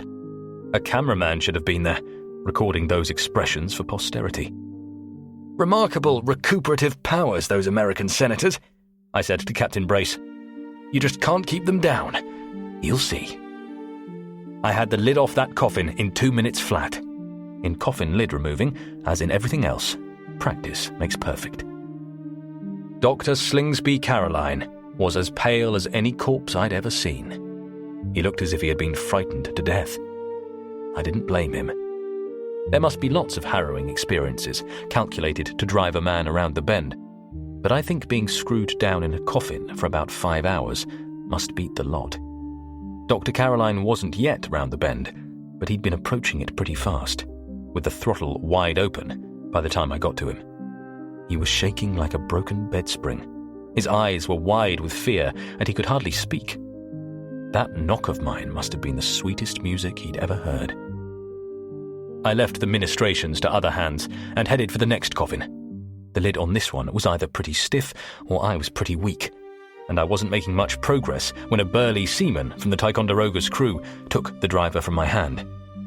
I wasn't sorry to let it go. I looked at my watch. 17 minutes to 7. And this time, Mr. Carter?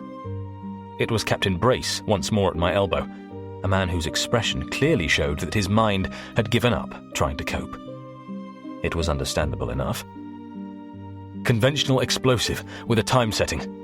I think it's meant to blow up the Twister in sympathetic detonation if the Twister's own time mechanism doesn't work. Frankly, I don't know. The thing is that even this could sink the Ticonderoga. Couldn't we just heave it over the side? He asked nervously. Not safe, sir. About due to go off, and the jar of its hitting the water might be enough to trigger off the clock.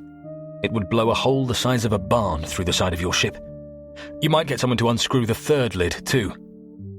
I looked at my watch again. 15 minutes to 7. The Campari was already hardly more than a dark smudge far down on the lightening horizon to the east.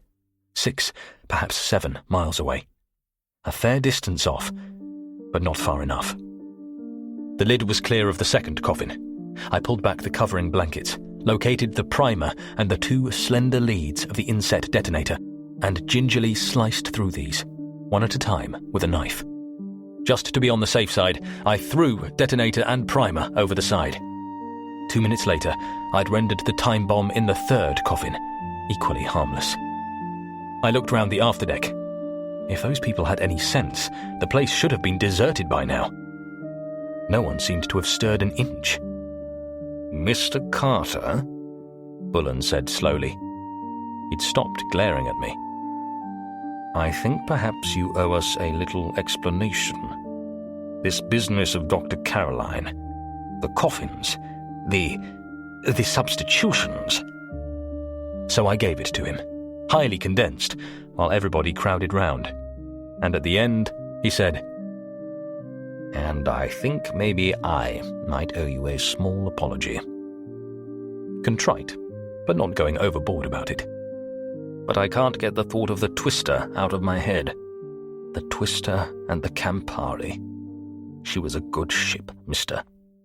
Damn it, I know Carreras is a villain, a monster, a man surrounded by cutthroats. But did you have to do it this way? To condemn them all to death? 40 lives on your hands? Better than 150 lives on Carreras's hands, Julius Beresford said somberly. Which is what it would have been, but for our friend here. Couldn't be done, sir, I said to Bullen. The Twister was armed and locked in position. Carreras has the key. The only way to render the bomb safe would be to tell Carreras and let him unlock it. If we'd told him before he'd left here, sure, he'd have disarmed it. Then he would have killed every man and woman on the Ticonderoga. You can bet what you like that the Generalissimo's last instruction was, no one must live to talk about this. It's still not too late, Bullen said insistently. He wasn't giving a damn about Carreras, but he loved the Campari. Once we're underway, there's no chance of his being able to board us again and kill us, even assuming he comes after us. We can dodge whatever shells. One moment, sir, I interrupted. How do we warn him? By radio, man, by radio.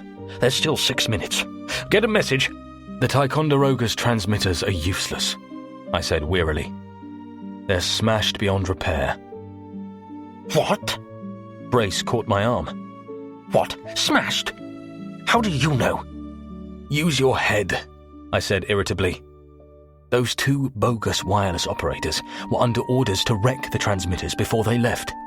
Do you think Carreras wanted you sending out SOSs all over the Atlantic the moment he took off? The thought hadn't even occurred to me. Brace shook his head and spoke to a young officer. On the phone. You heard. Check. He checked and was back in 30 seconds, his face grave. He's right, sir. Completely smashed. Our friend Carreras, I murmured. His own executioner. 2 seconds later, and 5 minutes ahead of schedule, the Campari blew itself out of existence. She must have been at least 13 miles away. She was well hull down over the horizon, and the high, square bulk of the Ticonderoga's raised poop lay in our direct line of sight. But for all that, the searing blue-white glare that was the heart of the exploding bomb struck our cringing, wounded eyes with all the strength of a dozen noonday suns, while it momentarily high-lit the Ticonderoga in blinding white and shadows blacker than night, as if some giant searchlight had been switched on only yards away. The intense whiteness, the murderous dazzlement, lasted no more than a fraction of a second, although its imprint on the eye's retina lasted many times longer, and was replaced by a single bar-straight column of glowing red fire that streaked up into the dawn until it pierced the cloud above, and, following that, a great column of boiling, seething white water surged up slowly from the surface of the sea. Incredibly slowly. Seemed to reach halfway up to the clouds, then, as slowly, began to fall again. What little was left of the shattered and vaporized Campari would have been in that gigantic waterspout. The Campari and Carreras. From birth to death, that waterspout must have taken a full minute, and it was only seconds after it had vanished and the eastern horizon became clear again that the single flat thunderclap of sound, followed by the deep, menacing rumble of the after-explosion and accompanying shockwaves, came to us over the surface of the sea. Then again, all was silence, profound and deathly. "Well, Dr. Caroline," I said conversationally, "at least you have the satisfaction of knowing that the damn thing works." He didn't take me up on my conversational gambit. No one took me up on it. They were all waiting for the tidal wave. But no tidal wave came. After a minute or two, a long, low, very fast-moving swell bore down on us from the east, passed under the Ticonderoga, made her pitch heavily perhaps half a dozen times, and then was gone. It was Captain Brace who was the first of them all to find his voice. "That's it then, Captain Bullen. All gone up in smoke. Your ship and my $150 million in gold." "Just the ship, Captain Brace," I said. "Just the ship. As for the 20 vaporized generators, I'm sure the United States government will gladly recompense the Harmsworth and Holden Electrical Engineering Company." He smiled faintly. Heaven knows he couldn't have felt like smiling. "There were no generators in those crates, Mr. Carter. Gold bullion for Fort Knox. How that devil Carreras—" "You knew there was gold in those crates?" I asked. "Of course I did. Rather, I knew we had it on board. But there had been a mistake in marking the crates.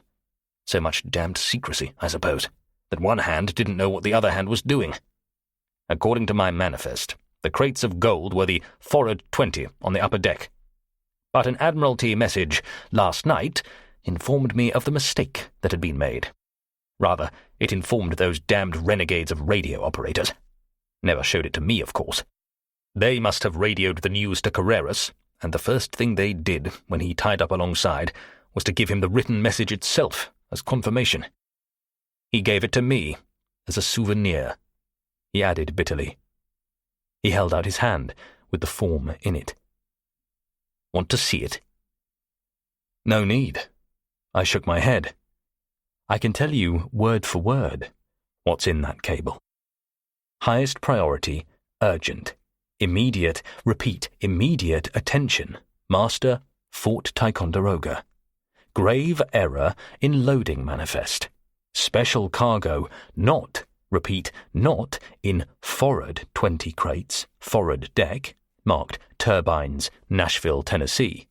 But, repeat, but in forward 20 crates, after deck, marked Generators, Oak Ridge, Tennessee. Indications you may be running into hurricane, essential, secure, after-deck cargo, earliest. From the office of the Minister of Transport, by the hand of Vice Admiral Richard Hodson, Director, Naval Operations."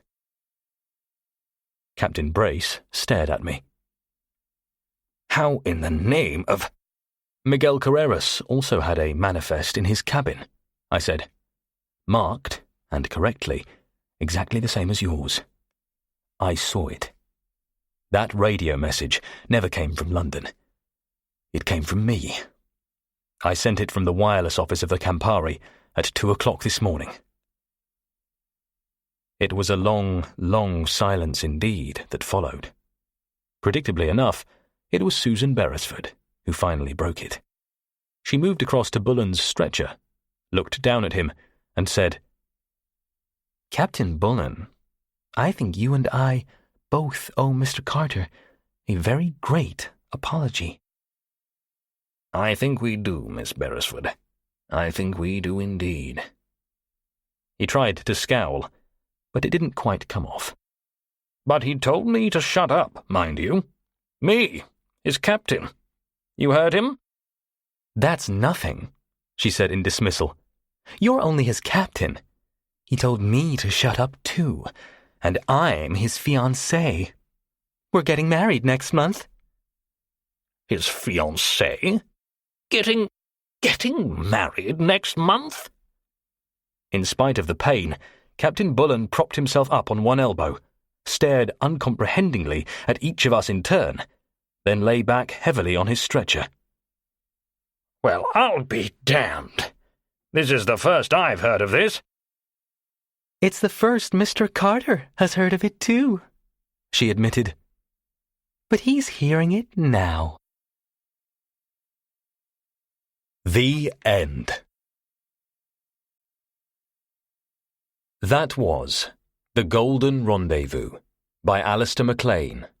Read by Kieran Sword.